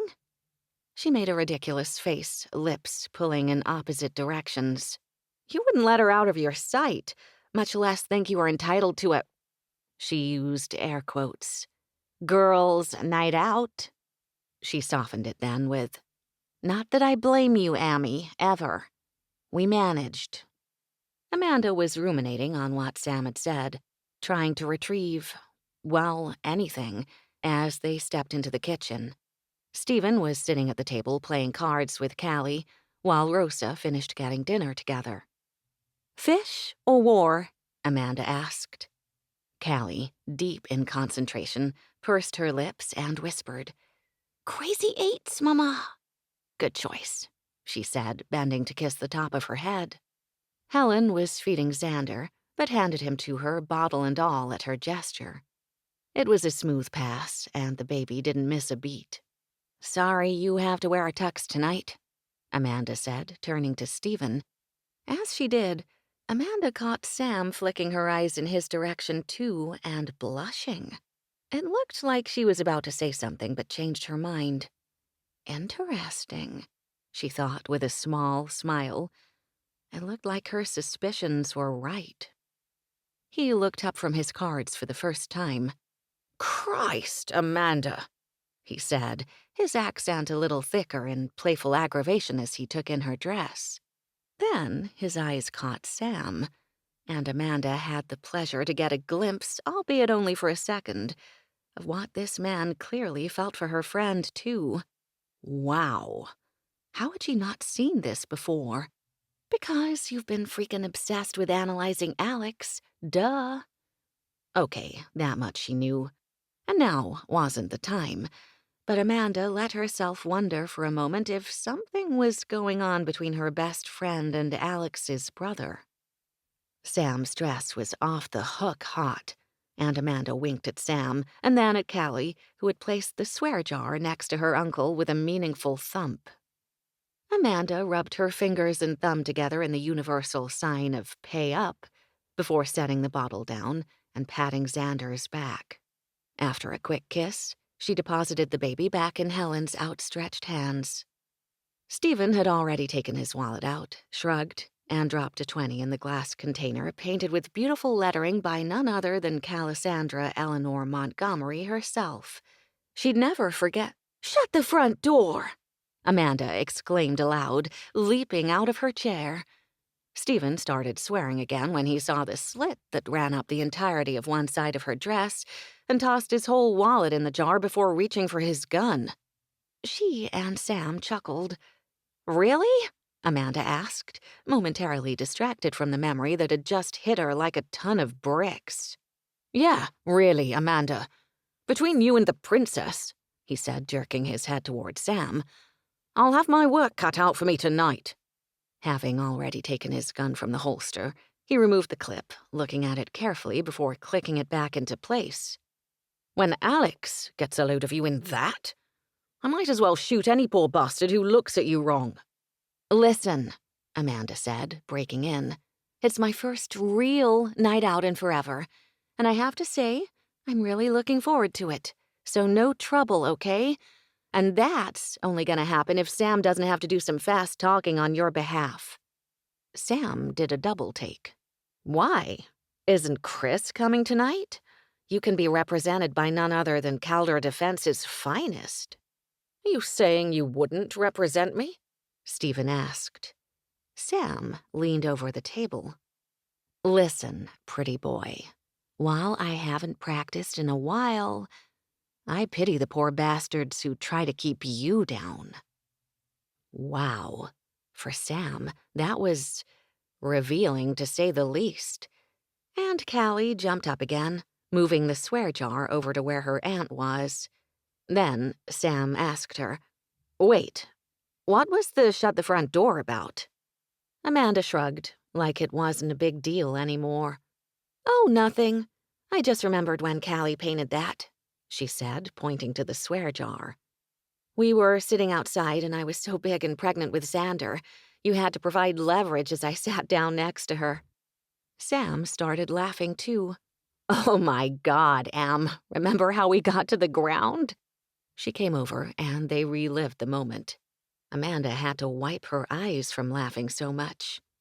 "And then when you tried to help me stand, well, we couldn't." Sam started talking before Amanda finished. "And we were laughing so hard we couldn't catch a breath, and Stan had to help you up a few minutes later." "Wait a minute," Amanda said, looking at Sam. "There was something else, too. Not just the painting of the jar, but Callie's name. I thought in my head, Calissandra Eleanor Montgomery, like I knew it. Isn't that right, baby?" she asked, turning to Callie, who beamed, clapping her hands. "Yay, Mama!" she cried. Amanda tried searching for more, but came up blank. At Sam and Stephen's inquiring looks, she just shook her head, shrugged, and said, "That's all I got." On the bright side, it was the biggest moment that she'd had in a long time, and the nicest. This was no horrifying flashback or vivid snapshot that freaked her out. Just a pleasant memory. She motioned with her head then toward Stephen. "You really should fish your wallet out of that jar before we go." Sam, who was closer to the jar, reached in, muttering, "Don't forget who has your back," and grabbed the wallet as Rosa and Helen came in to set the table for dinner, which was going to be small tonight, given that everyone else was going to the gala. Amanda hugged Callie goodbye, told Rosa she'd check in later, and skipped out of the room, actually feeling excited for the night. An hour later, when Stephen pulled into the hotel parking lot where the event was being held, Alex was already standing outside among a cluster of hotel staff, Calder Defense employees, and partygoers. Between his mysterious appeal, business acumen, access to the stars, and his ridiculous good looks, the man was fast becoming a celebrity himself. Sam grabbed her hand as she and Stephen both asked if she was okay. She shrugged, grinned, and said, "I can't explain it, but I feel great." She fingered the exquisite diamond chain that Alex had given her the other night, a night that had included a late-night walk on the beach. Not one to act nervous, his behavior had taken her by surprise. She had enough anxiety to deal with lately, so she just asked him flat out what was up. He turned to her and grabbed her shoulders to bring her in close. What could she say? The man liked her there. Then he'd grinned and said, "I know you don't care much for jewelry, Amanda. But I saw something the other day and I simply couldn't not get it for you." She was so surprised, mostly by his sheepish expression. "Really?" she'd said. "Yeah," he'd answered with a nod. She'd hit his chest. "Then show me," she'd laughed. And he'd fished the rather large box out of his front pocket, watching nervously as she'd opened it. Her jaw almost hit the sand when she saw the beautiful, long, thin, delicate chain of diamonds. It shimmered stunningly in the moonlight, not gauche or over the top, just simply the most incredible piece of jewelry she'd ever seen. "I love it," she told him, meaning it. "I'll wear it to the event this weekend." Stephen and Sam started bickering then about which valet lane to get in, drawing her attention back to the present. "Seriously?" she drawled out while rolling her eyes to stop them. They both smirked, obviously not that upset with each other. Then Stephen pulled up right next to the entrance, reached into the center console, grabbed a small leather pouch, and got out of the truck. He waved off the attendant, opening her door himself. "Remember how this works?" he asked, handing her the earpiece Alex had gotten for her the other day. As he slipped it in place, she repeated what he told her before. "You're able to hear me, even if I whisper." Smart girl. He waved off another attendant, eager to move the SUV next to the others belonging to Calder Defense. There had to be 20 parked alongside the circular drive. Alex wasn't kidding when he'd said there'd been an uptick in business lately. Sam started giving her the rundown of the who's who of the night's guests, snorting as one couple in particular walked by. Amanda's head snapped to Sam. "Really? They're back together?" "Seriously, Amy." Sam shook her head. "I've missed the hell out of you." Amanda crinkled her nose in response, feeling truly light and free. "It feels good to be back." She really had virtually been underground for quite a while now, and while she hadn't jumped back into writing or recording, much less performing, she had started to reach out to a select few from the industry. She and Alex hadn't announced their relationship, whatever it was, either, but they had been seen in and around town a few times recently. Twice, sans the circus, though she knew Alex had told his men where they'd be, so they had protection. They just weren't sharing a table. Gregor drove them, and they'd snuck into one of her favorite restaurants for a late-night supper after putting the kids to bed. It was kind of like a first date, at least one that was out and about. The maitre d' had been thrilled to see her, the waitstaff too. That night, she'd had the most amazing time. He was so frigging smart she could talk to him all night long. And they did, well after closing. She was sure they'd been photographed on the way out, but Alex just shook his head at her and said, "Don't worry, beautiful." So she hadn't. Later, when she'd searched her name, she came across a few articles, things like, "A Modern-Day Fairy Tale. Alexander Montgomery puts Amanda Marceau back together again." And another, "Beauty and the Billionaire. Look who's coaxed Amanda Marceau out of hiding." The pictures weren't bad either. She had to admit, they made a stunning couple.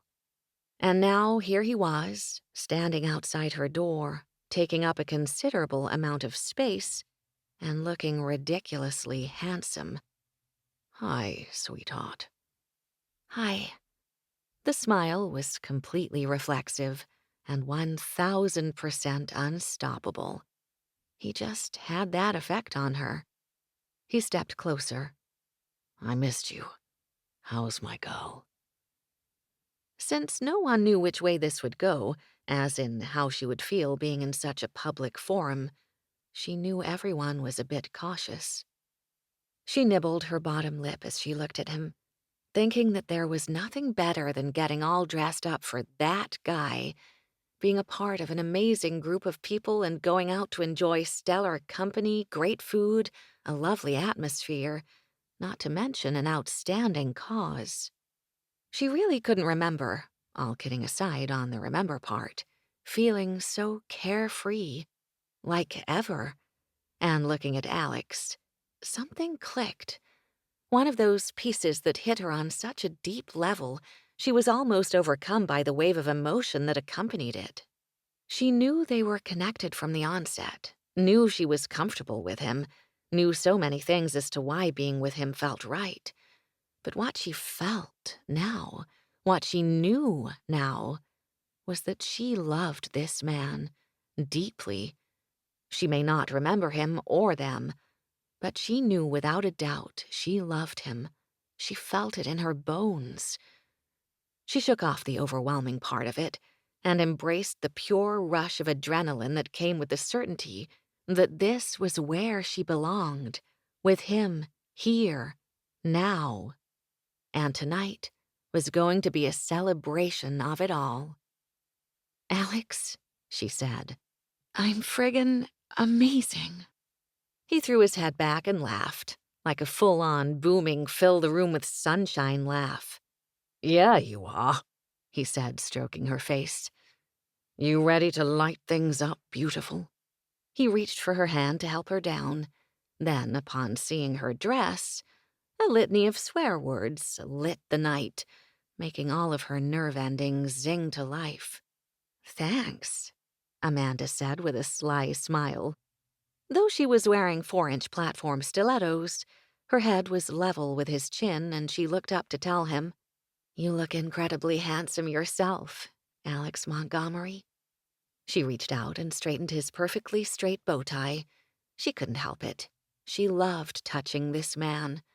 While her arms were still extended, his large hands circled her waist, holding her still as he stared down.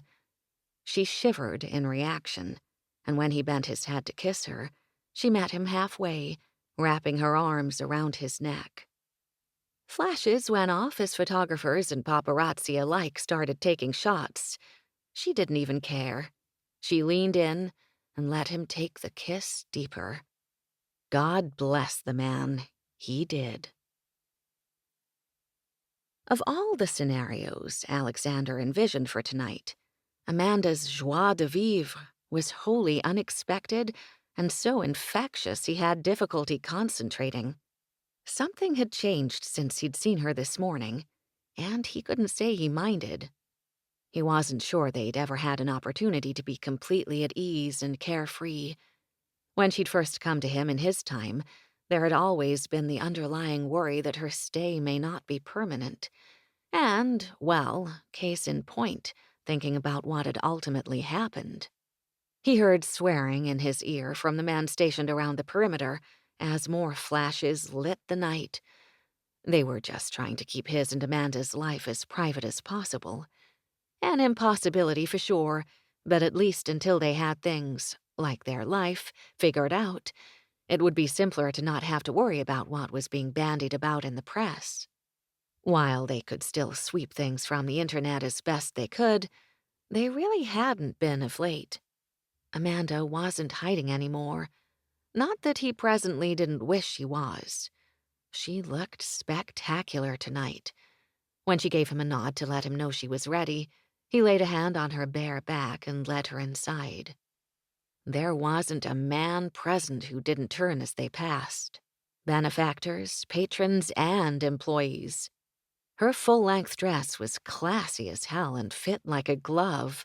The plunging halter in front was held by a measly tie behind her neck and was entirely backless, not to mention the slit up the side, which ran the length of a long, beautiful leg. Once inside, they grabbed drinks from the bar and mingled with some of the guests. Amanda and Sam did their best to provide color commentary before making introductions. He knew some of the guests, having worked with or for them, but anytime Amanda wasn't sure, she was quick with an introduction. His wife excelled in the art of etiquette. A few times she looked surprised by his own display of social graces. Coming up in 18th century Britain had its advantages. Why he expected trouble, he wasn't sure. Everyone was happy to see Amanda, and only a few people asked questions that crossed the line, using exaggerated hush tones and referring to the video. Nosy and obnoxious, yes, but in light of Amanda's present state of mind, seemingly harmless. They laughed the questions off more often than not that night. After an extended period of hors d'oeuvres, the dinner bell rang, as was apparently custom at these events. Alexander scanned the room, conducting a visual check-in with the crew. Stephen was alongside Sam, who was laughing at something someone said, and he clearly couldn't take his eyes off of her. After a moment, he did look at Alex, giving a bashful nod when he caught his eye, confirming he was walking the line between business and pleasure. Alex turned to Gregor, who smirked, taking in the entirety of the room from where he stood against a back wall, sipping a drink. Yeah, Gregor loved this shit. Stan gave him a salute, and the boys were doing their best to look serious while checking out girls. Alex chuckled as Evan and Chris walked by them, giving each a knock upside the head. "Hey," Amanda said, drawing his attention back. She placed her hands on his chest, fingering his lapels. Jesus. No pun intended, but Jesus Jones' Right Here, Right Now was playing, and its lyrics about how there was no other place he wanted to be mirrored his sentiments exactly. And for the first time, he suddenly didn't care if Amanda remembered. Maybe everything that had happened, everything they'd been through, was leading to this. Right here, right now. People were still finding their seats when they reached the ballroom. Between himself, Art, and this year's co-chairs, they had 3 tables. The crew was divided among them, and each table welcomed an honoree of tonight's affairs, their family or guests as well. The rest of the room was filled with a few celebrities, mostly local, but a few other headliners too, besides Amanda. The rest was a mixture of the town's socialites, law enforcement, and retired military. Most of the latter either trained with or worked for Calder Defense in various capacities. Being used to large dinners, Alex considered tonight's table of 10 an intimate gathering. The conversation flowed easily as they moved through 3 courses before the main entree was served. At one point, he was laughing at something Rick, the honoree sitting at their table, said. When he glanced at Amanda, she wore an odd look on her face, her smile far away. "You okay?" he asked. She leaned in and whispered, "When you laugh, it's like my whole world is right." She shrugged. "I don't know why. It just is." Overcome, Alex bent to kiss her, then took a long pull of his drink before extending his glass to her. "Like I drink scotch, Montgomery," she teased, rolling her eyes and fingering the necklace he'd given her the other night. He loved her so much it still hurt. She took the glass and twisted it in her hands before taking a small sip from where he had. Then the lights dimmed, and Amanda made her way to the front of the room to help with the night's festivities. A short video was shown, and 3 honorees spoke after Amanda presented them with their awards. They sat around the table afterward for coffee and dessert. The entertainment for the rest of the evening was a 20-piece band, complete with male and female vocalists and backup singers. They were very good and very expensive. When they started in on a duet, Guests began moving toward the dance floor. Alexander watched as Stephen and Sam, sparks almost visibly flying between them, headed out toward the lobby. Then Amanda excused herself to go to the ladies' room, and when he stood to follow, she shook her head and said, "I've got this. Go grab another drink or check in with the guys." He nodded and gave Stan the signal, not that he needed to since his wife was already being followed by most of the crew. He hoped she didn't turn around. He hadn't planned on the night going as well as it had. Before this evening, he'd set his mind on New York and Callie's birthday 9 days from now. He'd decided that once he'd had Amanda at what would be their East Coast compound, memory or not, they would be together, finally, biblically. Now, he was rethinking his best-laid plans. Presently, it was fluid and changing moment by moment. Everything had gone so smoothly throughout the night so far that when Amanda walked back into the ballroom and motioned with her head toward the dance floor, he found himself mouthing, "Hell yes." She grinned, eyes sparkling, and waited for him to join her. "Come on, gorgeous," he said, lacing their fingers together when he reached her. He looked toward the band, made eye contact, and got a nod in return. Satisfied the plans he'd made with the band leader earlier in the evening were clear, he led Amanda through a very crowded dance floor.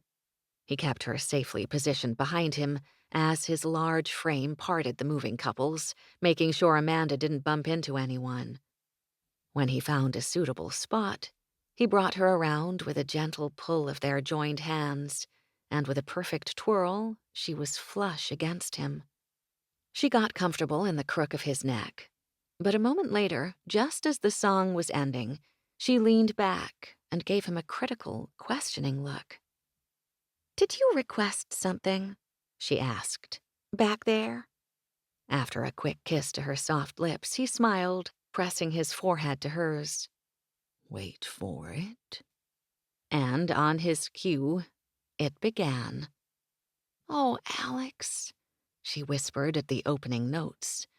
"It's Paul McCartney." Yeah, it was. "A long and winding road."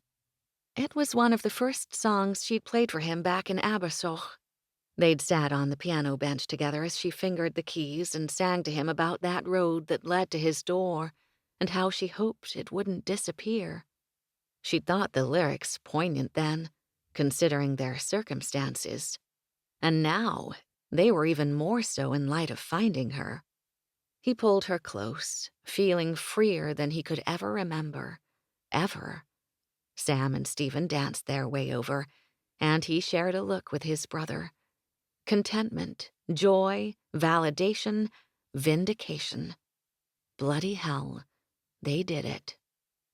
They stayed on the dance floor for a good hour. He'd long ago removed his jacket and tie, and he held Amanda up as she'd taken off her shoes. All the dancing they'd done in the parlor of their Abersoch estate and his home here in Callie came to life right here in high def at this gala on this dance floor. It had to be one of the most enjoyable nights he'd ever had, period.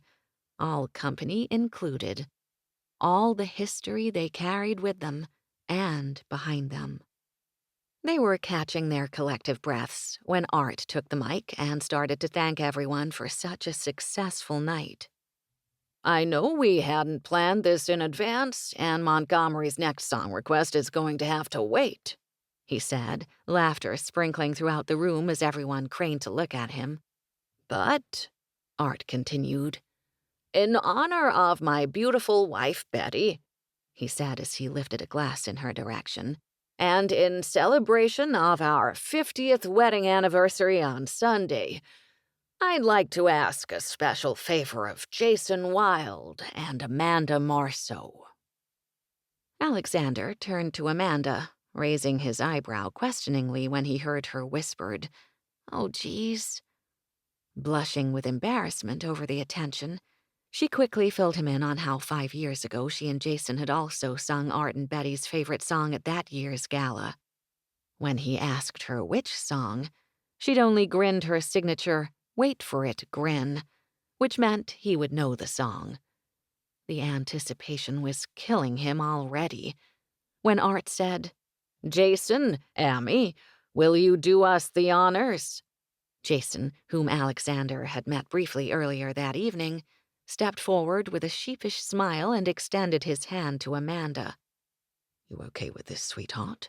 Alexander asked before relinquishing her to Jason. She nodded. "Yeah, I'm good," she said before following Jason to join Art in front of the crowd. "So, a little history with the song," Art said. "I know it's considered an oldie in certain circles, but way back when, my wife and I would go out every Saturday night for dinner and dancing with our best friends, Lynn and Jack Marceau. And we always finished the night with this one." With that, Alexander knew it was "Whenever I Call You Friend." Amanda had sang it for him often, and he couldn't wait to hear her sing her parents' favorite song here, now. "I have to tell you," Art went on, looking at Amanda, "there's not a day that goes by that we don't miss them. You were the light of your daddy's eye, Amanda Abigail, and so was your mother. He never got over losing her, ever." Art was choking on the words. Alexander teared up along with him and Amanda. Art wiped his eyes and shook it off with a, "Phew. So, Jason, you be Kenny, and Amy, you take on Stevie, and I'm going to dance with my gal." Everyone clapped, and Amanda and Jason each grabbed a mic, while Art led his wife to the center of the dance floor. Then, as the music began and backup singers harmonized, his barefoot beauty swayed back and forth, smiled right at him, and joined Jason. He couldn't take his eyes off of her. Neither could the crew who'd all gathered around him, Stephen and Sam, too. She was so good, and her direct eye contact with him as she sang, that she'd come to understand that everywhere they were meant to be. Let Alexander know she was singing right to him. She and Jason received a standing ovation, after which they thanked everyone profusely. He'd had a waiter bring a Diet Coke for her, and she drank half the glass. "You were amazing," he said, pulling her into his arms. "What's next, Montgomery?" she asked. "Our whole lives," he said, though he knew she was referring to the song request. Amanda had told him during one of their dance sessions that the song he'd queued up for next was all the rage on the party circuit now, and considering the lyrics, they should add it to the list of their songs. The band was waiting, and together he and the crew each lifted a hand high in the air in the universal display of one, and the band played "One Call Away" by Charlie Puth. Yeah, it was cheesy, but she melted right in front of him, loving it. Amanda wrapped her arms around his neck, letting him rock her back and forth as he whispered the lyrics to her. That he'd be there and save the day. That Superman had nothing on him because he was only a call away. And when the song was over, he couldn't wait another moment. "Come with me." Out of breath from dancing and singing with Jason, Amanda froze at Alex's pointed words, stunned and wondering if she'd heard him correctly. Her heart skipped a beat, then filled and all but flowed over. She clutched his shirt, got right in his face, and said, "Anywhere." When he grabbed her hand and pulled her toward the doors, she almost squealed from the rush she felt inside. From the top of her head to the tip of her toes, her insides were churning more than on any teacup carnival ride. He made a hand signal to Stephen and said to all listening, "Mama and Papa Bear, out. Hold down the forts. All of them." She could only imagine the cacophony from his earpiece by the grin on his face. They got stopped 3 times on the way out, and were both so anxious to get... Well, she didn't know where they were getting, but when they had to make pleasantries, they practically bounced from foot to foot and squeezed each other's hands so tightly it became a game. Finally, The front door was in sight, but when she started toward it, he pulled her back, flush against him, and whispered in her ear, "We have a suite." She turned and grabbed his shirt again. "Oh my God, you're a genius." Then he was pulling her again, and as if by magic, the elevator doors opened. She was familiar with this hotel, so she knew that they were headed up in one of the private key access only elevators to a penthouse suite. Without taking his eyes from hers, Alexander lifted the fob to the control panel inside the elevator. As the doors closed behind him, his eyes pinned her to the wall, his nostrils flared, and this time she squealed for real. He came right at her, pressed his body fully against her, and kissed her so passionately it was almost devastating in nature. She felt it, him, deeply. There was something so different about this kiss. Or maybe it was that they were both fully, like really, fully engaged, and knew where this was going. They couldn't get close enough, be close enough. Bodies rubbing, hands all over each other, and the most ridiculously loud sounds. Amanda broke away for just a second. "Is that us?" she asked. "Yeah," he said, his voice thick in accent and desire. He demonstrated again, using his mouth in expert precision to extract those same loud noises from her, and answered each in kind. Loud smacking sounds came next, and they both snorted and laughed. "That is ridiculous," Amanda said. "Tell me about it." He pressed his forehead to hers. "I've been waiting a long bloody time for this, Amanda." "Please, don't wait any longer," she whispered. "I couldn't if I wanted to. And I don't want to." He kissed her again, pulling her head back just where he wanted her, and went in so deep she felt it all the way to her center. She just wrapped her leg around his waist, thanks to the slit in her dress, and Alex's large, warm hand spread across her back. When the doors opened, and she froze in horror. "No!" she cried out, and Alex swore. "Sorry, concierge floor," he muttered, but they didn't move. Instead, he gave her another scorching look and kissed her senseless.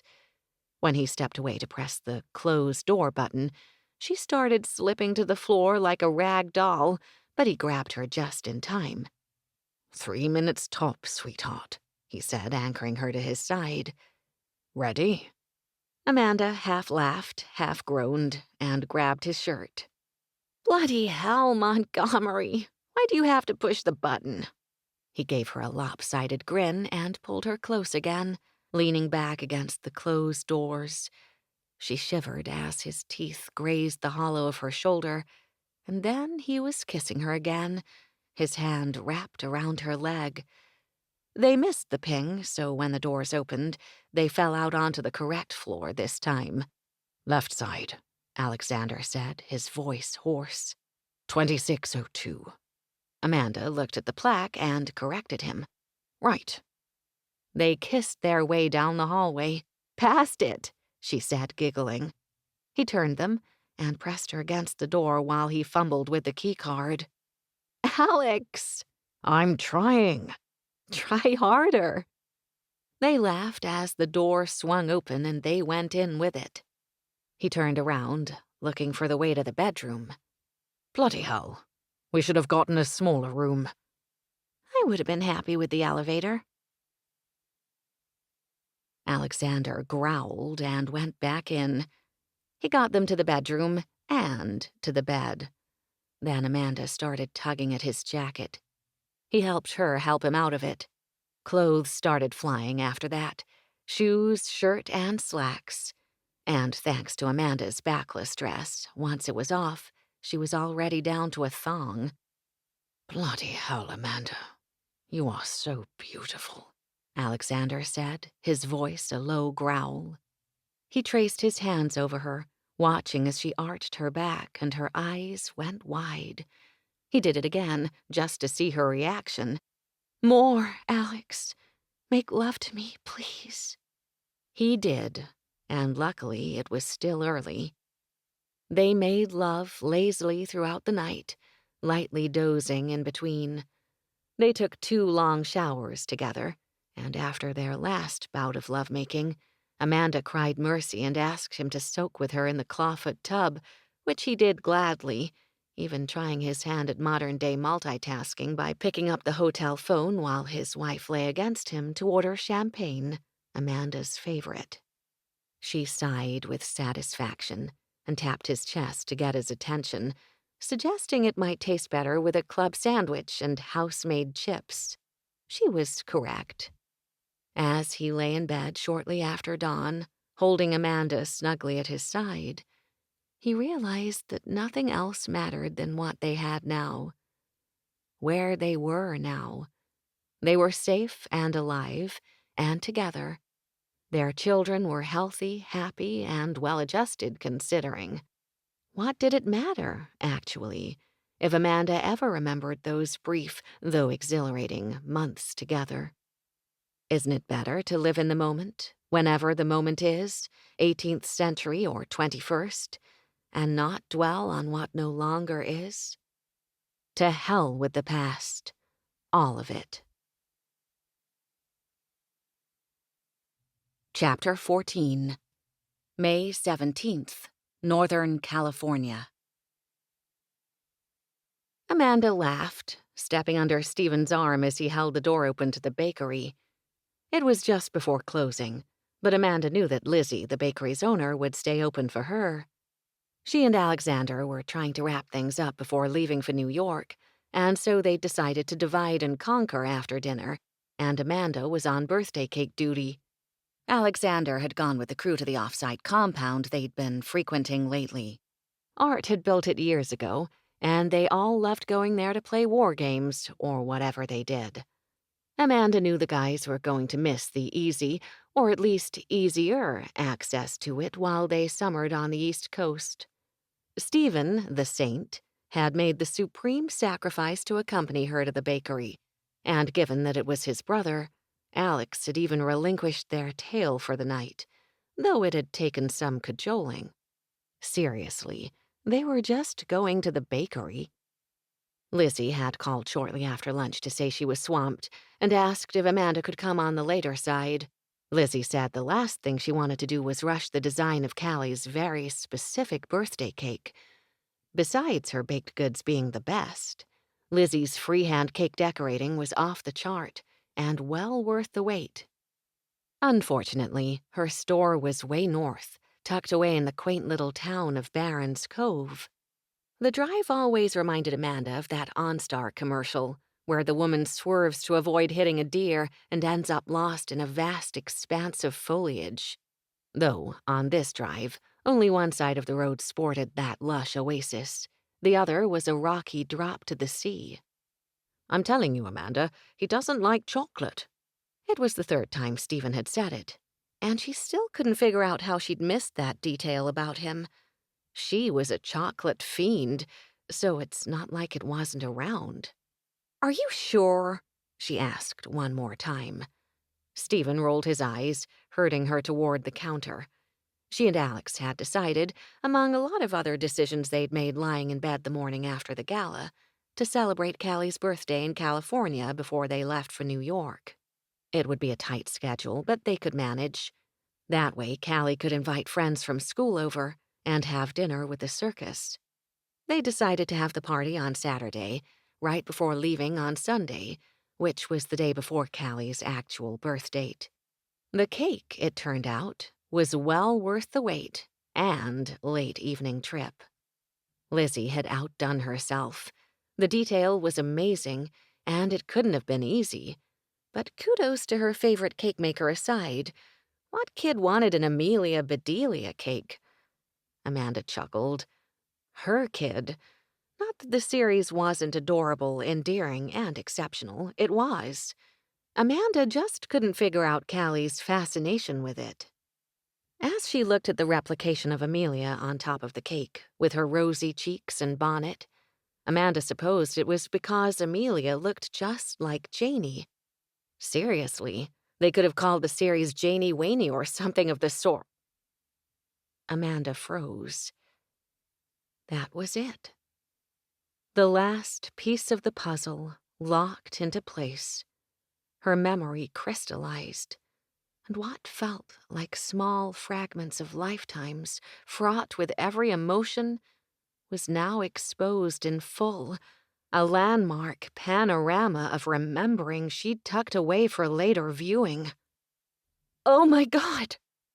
A sound much like a gurgle escaped her lips, though it sounded far away, not from her, as the cake fell from her hands. Amanda's head whipped up on its own accord, and her eyes locked on Stephen, who dropped his phone in a rush to grab hold of her when her knees buckled. "Amanda!" She knew Stephen was shouting, completely panicked, but his voice sounded like they were underwater. Amanda's vision swam as he continued. "Lizzie, call 911!" he yelled over her shoulder, lowering Amanda to the ground, gently, trying to avoid the sheet cake that lay between them, and some on them. He tightened his hold as she wobbled on her knees and started shaking uncontrollably. Then she clutched his arms. "Oh my God, Stephen!" she said in a sudden moment of clarity before her eyes blurred again. "Christ, Amanda," he said, looking terrified. "Tell me what's wrong. Where do you hurt? Lizzie, how long?" Shaking her head, Amanda reached her hands up for his face as the dam broke. "You're here. He's here. Oh my God, you're both here," she sobbed, unable to handle the impossibility of what she was now realizing was the complete and utter truth somehow. "Bloody hell, Am." His eyes filled with tears, too. "You remember?" She nodded, still too overwhelmed to speak as Stephen pulled her up and hugged her tight. "Christ, I missed you," he said, his voice gruff with emotion. "Cancel that call," he told Lizzie, still keeping her close. Amanda started convulsively nodding as she found steady footing, and then clutched at Stephen's jacket, jumping up and down, ignoring Lizzie's rightfully confused expression. "Take me to him," she cried, tears still flowing, this time from happiness. Like it was infectious, Stephen did the same, nodding and jumping before grabbing her hand to run from the store. "Wait," Lizzie called after them, handing Stephen his phone. "Should I make another cake for tomorrow, Amanda?" Amanda shook her head, smiling broadly, and said, "We're good, Lizzie." Then she laughed. "My husband doesn't like chocolate anyway." Lizzie looked even more confused, but then chuckled and said, "I'll make it vanilla and deliver it myself." Stephen pulled Amanda outside as she waved to Lizzie and thanked her, feeling like the whole world had righted itself. Stephen started calling his brother as he opened the door to the truck, but Amanda covered his phone. "No," she said firmly. She wanted to tell him herself. Oh God, he'd found her. Her 18th century Royal Navy admiral, her husband, had found her. Just like she'd always known he would. "How far are we?" she asked when Stephen pulled onto the highway. He checked his navigation, looked in the rearview mirror, and told her, "I'm taking the shortest of 3 routes, and still the compound's about an hour and a half southeast of here. Do you want me to have him meet us at the house instead?" "No." She shook her head, barely able to contain the giddiness she felt. "Don't say anything." She wanted to take his glorious face in her hands and tell him that she remembered everything. Sighing in anticipation, she palmed the window, fingers splayed in that gesture that had been part of her sorrow-filled days for so long. How many nights had she craved that tactile touch, as if staring out the window with her hands pressed firmly to the glass would bring him home, or make him feel her love wherever he might be. Their headlights provided an occasional glimpse of the mountains as they sped by, the only thing illuminating the all-but-deserted highway at this hour. Amanda kept thinking back to that morning after the gala, how they decided to wait until they'd arrived in New York to make their new togetherness permanent.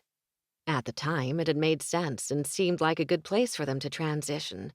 He'd held her in his arms then and told her the past didn't matter any longer. God, she'd had no idea then the lengths that this man had gone in pursuit of her. The discipline he must have.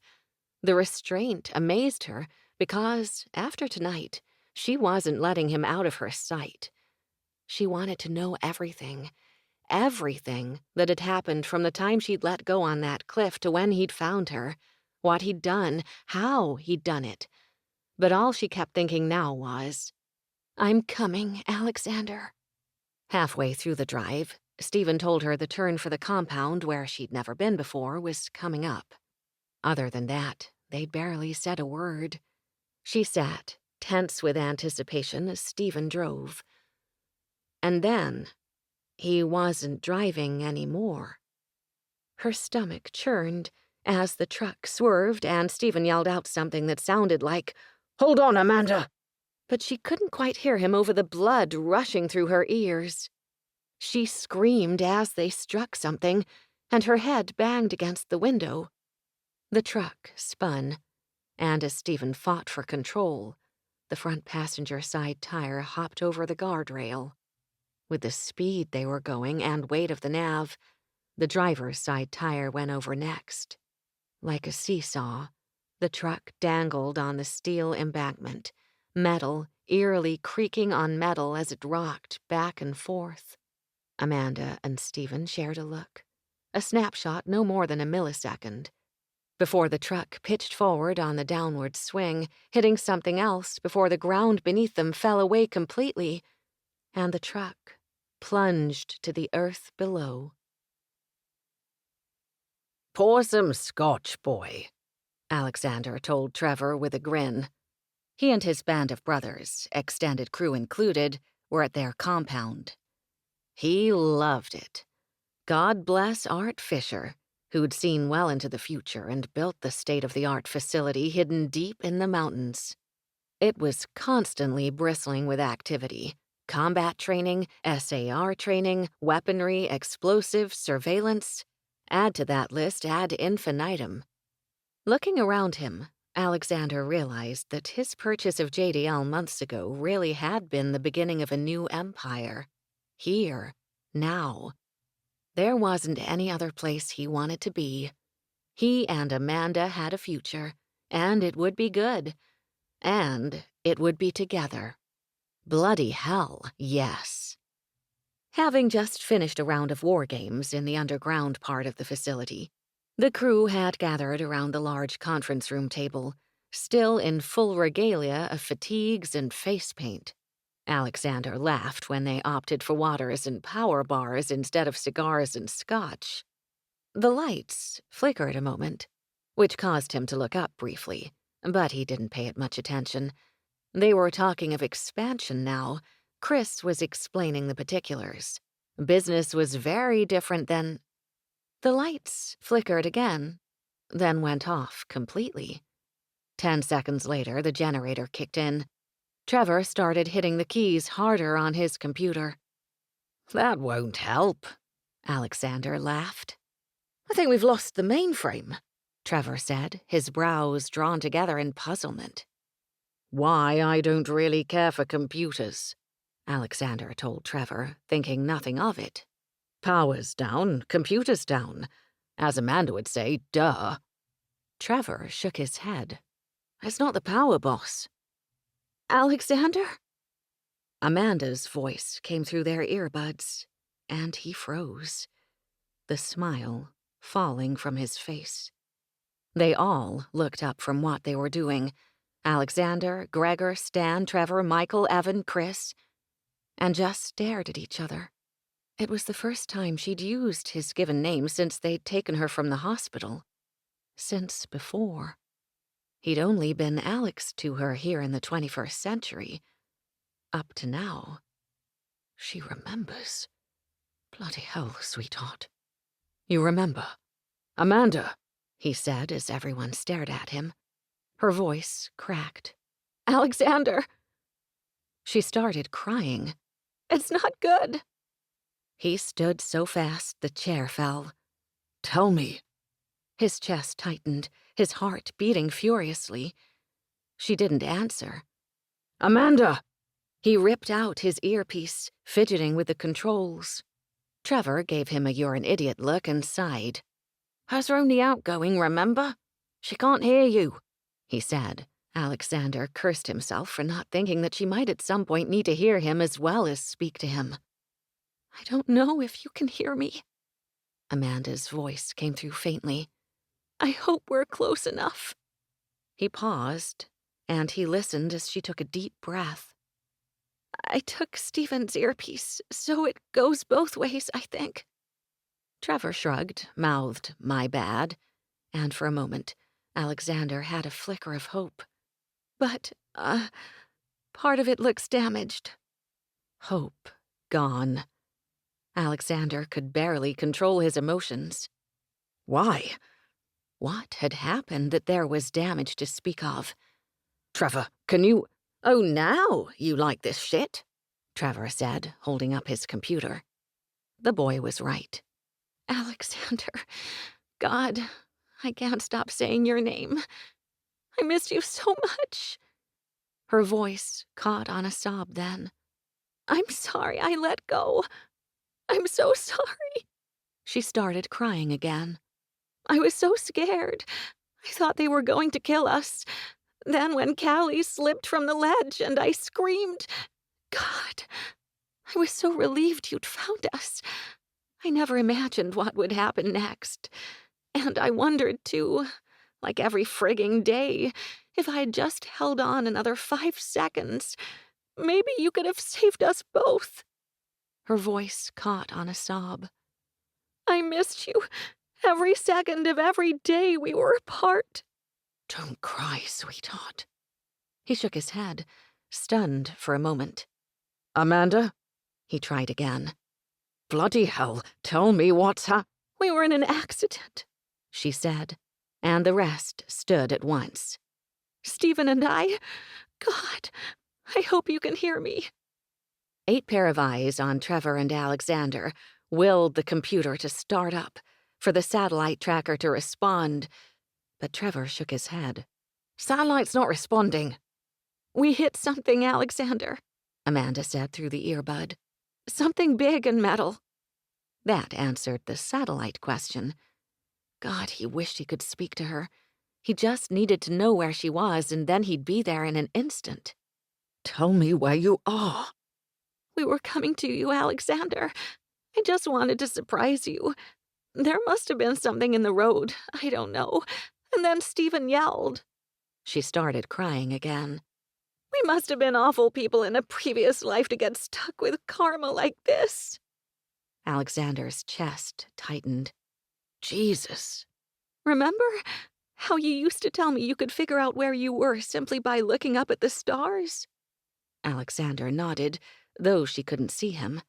Good girl. Well, if I look up, I can see... I need my tools, Alexander said quietly, firmly. It was a command, and his men responded in kind. And a map. Maps of the area. Topographic and hemispheric. Gregor and Michael ran in separate directions, both of them moving with militaristic precision.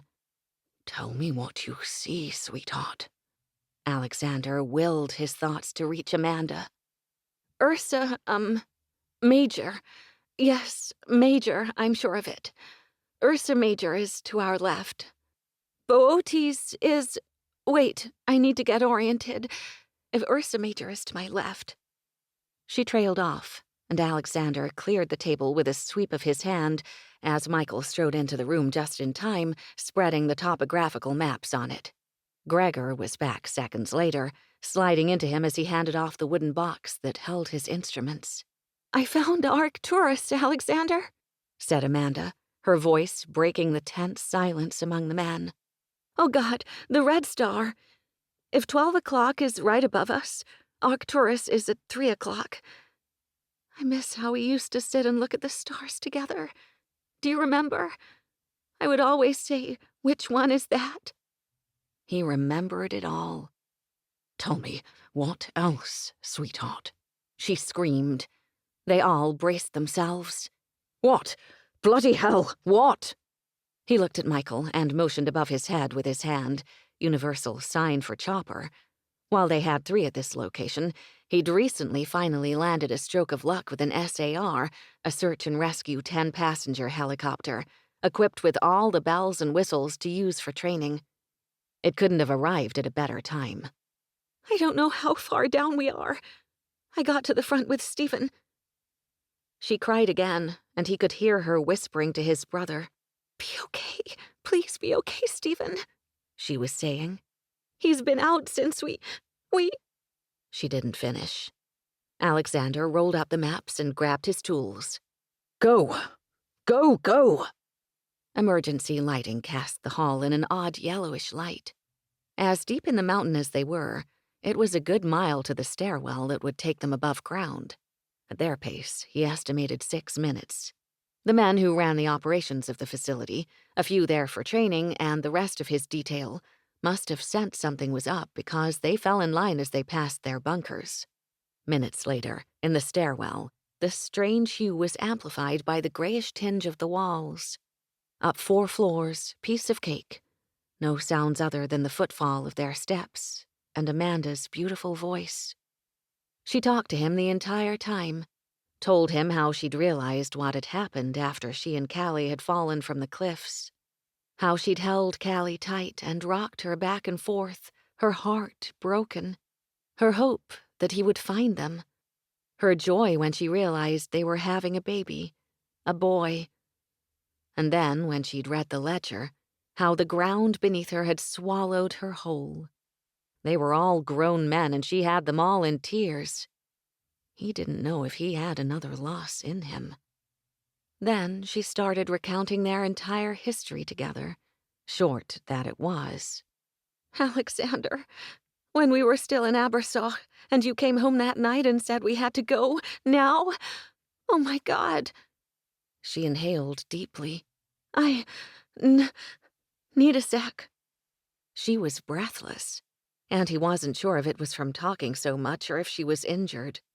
I just remember standing in the hall as everyone started running in different directions, thinking, oh my God, we're leaving. And after I'd spoken with Janie, oh, I miss her, and Goodley too. When I'd come back downstairs, you guys had moved so quickly there had to be 20 huge chests already stacked by the front doors and more outside your study. I didn't know Callie was hiding under your desk. And when you pointed at that ship and said we're on it, I remember thinking, doesn't he know that I'd go anywhere in this world or another with him? That's how much I loved you then, and how much I love you now, Alexander. She was quiet another moment, before chuckling again. God, I hope you can hear me, and I'm not just some crazy rambling woman in a busted SUV. Michael held the door when they reached the top. The chopper sounded in the distance as they headed for the gear shack and helipad just beyond. Then Amanda started singing their song to him. She hadn't done so since they were last together in Abersoch, before that night that the world crumbled at their feet. Halfway through, she screamed again, the sound accompanied by crumbling sounds and metal crashing, and his entire body tensed. They kept moving, but he could see the effect it had on the men in front of him, same as him. Tightening of the whole upper body. It was jarring, terrifying. And this from grown men trained to know better. The gear shack was opened ahead of their arrival, and everyone filed in to grab rappelling gear, weapons, explosives. At this rate, who really knew what they needed? It was an anything-goes kind of mission. Gregor jumped into the helicopter first and then thrust his hand out to haul everyone in. Hugh, their pilot, motioned through the noise to grab a headset and hold the hell on. Trevor, their best navigator, grabbed the maps from Alexander as he climbed aboard and headed straight for Hugh. They were locked, loaded, and ready for takeoff by the time Hugh nodded at the coordinates Trevor showed him on the map. Go, go, go! Liftoff. Her location wasn't brain surgery, Not when he knew she'd been on the way to the compound. There was only one satellite that could have been taken out, at the northwest entrance. But where they'd landed in the truck was another story. The mountain range carried for miles, hollows, valleys, and depressions of varying degrees all around. Depending on the topography, however, he knew Amanda wouldn't have had a view of certain constellations, and armed with that knowledge, he at least had a firm impression of their location, just not how far down they would be, or what they would find when they got there. Maybe Amanda was right, and they had to keep replaying this nightmare until they got it right.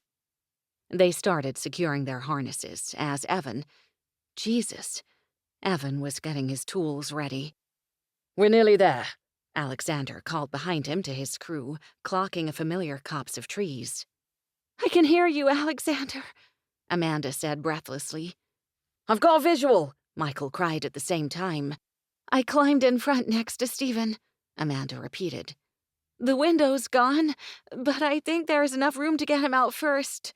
He could see them now, not Amanda, but the truck on its side, driver's side up, dangling precariously on the edge of an outcropping, supported by 2 ancient evergreens from below. Alexander shook his head, assessing the crash site. No, he told himself, landing site. There wasn't room or time. He looked at Gregor. They'd both drawn the same conclusion and said, "Grab and go," simultaneously. They reconnoitered with the crew and the 2 SAR members who had to come along as protocol. Plan in place, Alexander and Gregor informed the SARs this was their job. But then Michael pushed between them and said, "I'll go with you, Alex." Jesus, he'd amassed a loyal retinue. He was about to tell Michael how this was going to go down when Gregor stepped in and said it for him. "I love you, kid, but this is my job. Let's do this," Alexander said to Gregor, giving an acknowledging nod to Michael. And then they cast off, rappelling down. When they were close enough, Alexander could see Stephen was cut and bleeding, a huge gash on the side of his face. Amanda had her arms wrapped around him. "Amanda," he called over the noise. "You have to let him go so Gregor can lift him." She started crying. I don't want to do this again. "It's okay, sweetheart. We'll get it right this time," he said, not sure if he believed his own words. "On the count of 3, okay? And when Gregor takes him, you and I are going right after. Understand?" Affirmative. "On 3, not before, not after, Amanda." Got it, she said through gritted teeth. By the sound of it, her tears had all but dried. Her voice was calm and even. She was tough, his wife. 1, 2, 3. Amanda let go as Gregor slowly lifted Stephen. Slow was the name of the game. 1, they didn't want to disturb the truck's balance, and 2, they had to clear his legs. And so, as his feet left the vehicle, Amanda's hands reached out the window, and Alexander grabbed them both, lifting her easily. She wrapped her legs around his waist and buried her face in his neck. He couldn't see through his tears as he looked up to signal they were good to go. The guys above got the message, though, and lifted them to the hovering aircraft. They landed on the floor of the chopper. Evan was next to them, already working on Stephen. Amanda was still wrapped around him as the guys hoisted them up together. "I need to look at you, Amanda. Check you for injuries," Alexander said, his voice thick with emotion. She pulled back then, and at the sight of her face covered with blood, he felt his entire body suddenly seize from a sharp pain. His vision blurred slightly, and it was like watching the scene in the helicopter from afar and in slow motion. Then he was falling. Amanda screamed as he went down, and Evan started barking orders as he pivoted from working on Stephen and ripped Alexander's shirt open. The last thing he remembered was Stephen taking his hand and whispering his name. He only hoped they were both on the side of the living. Alexander woke up to a filled hospital room. The circus was definitely in town, and the ringmaster's wife lay beside him in his bed. Stephen lay in a separate bed next to him, looking over and giving him a thumbs up. He felt his chest to see if they'd cut him open, and Amanda's hand covered his as she snuggled closer, if that was at all possible. While he felt a bit woozy, nothing he could sense in his body gave way to surgery or a procedure of some sort. Then Amanda straddled him, grinning from ear to ear. She was a bit scratched up, but beside the tape covering a small half-inch cut on her right temple, she looked sound and whole. The blood must have been Stephen's. "You didn't have a coronary," she told him cheerily. You'd think they'd won the lottery based on her declaration. Bloody hell, Amanda. His eyes teared just looking at her. She leaned down and kissed him, whispering, "I love you too." He all but crushed her, pulling her in. Evan was standing at his bedside. Anxiety attack, Alex. Excuse me? You had an anxiety attack. Are you for real? He sounded like Amanda. Considering what you've been through this past year, it's honestly no wonder. If you had told me the symptoms you'd been having, we could have bypassed, no pun, this entire fiasco, Evan said, clucking his tongue. I did, however, give you something to help you relax. You obviously caved under pressure. Alexander could tell Evan was enjoying himself immensely, and the crew too, as chuckles sounded throughout the room. And all the while Amanda sat there beaming, practically on his chest. Then she threw her head back, punching the air, shouting, "Yes, yes, yes!" She looked down at him again, her blue eyes sparkling, and said, "Are you ever going to say you love me, Montgomery?" She screeched as he flipped her beneath him. I jumped off of a cliff 245 years ago for you, Amanda Abigail Montgomery. So, do I love you? Hell yeah, I love you. I'd jump again tomorrow, if I had to. Wow, good answer. Then he kissed her. He forgot the circus was still in his room as they all cheered, loudly. He told them to get the hell out. Epilogue. Long Island, New York. Alexander popped his head out of the study, grinning as squeals sounded from down the hall. Callie was on the run from the kitchen, Amanda hot on her trail. He and the crew had been kicked out about an hour ago when the girls commandeered it to get ready. The crew had grumbled half-heartedly about the turn, but considering the feast being prepared on the back grounds, they'd taken it in stride. The Montgomerys, bloody hell it felt good to say that, or would soon, had finally settled in New York for the summer and only a week later than scheduled. That pain he used to feel in his chest, he chuckled, it was anxiety. It was only now that he'd been free of it that he realized just how persistent that pain had been and how much he'd gotten used to it. While he was grateful it wasn't his heart, he couldn't believe something of the sort had taken him down, literally. Evan told him to get over it, that millions of people suffered from anxiety, and considering the last year and then some, he'd had every reason to exhibit the symptoms he had. Landing in the hospital was a wake-up call. They needed to slow down and enjoy every moment they had. He wasn't going to stop working or anything, and neither was Amanda. They both loved it too much. She was back at it already, writing songs and playing her beautiful music. And then there was their East Coast compound, which was nothing short of spectacular. Think Anthony Hopkins' estate and meet Joe Black. Right now, event planners were tweaking their finishing touches on the terrace and lawn. Yeah, today he was going to marry his girl again.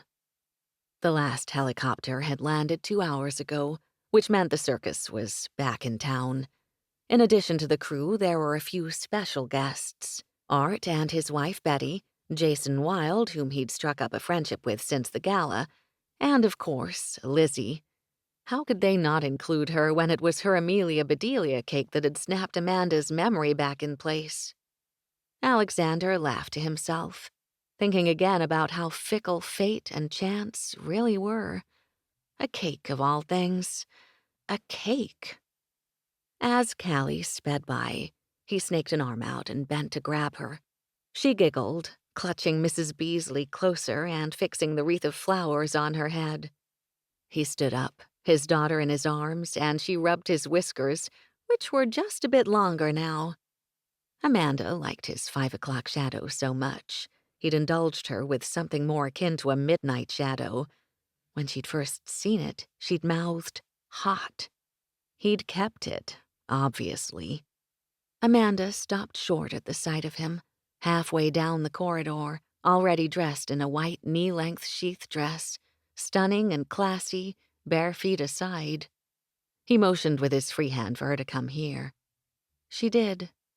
Bloody hell, she was about to be his, legally, in the 21st century. He couldn't wait.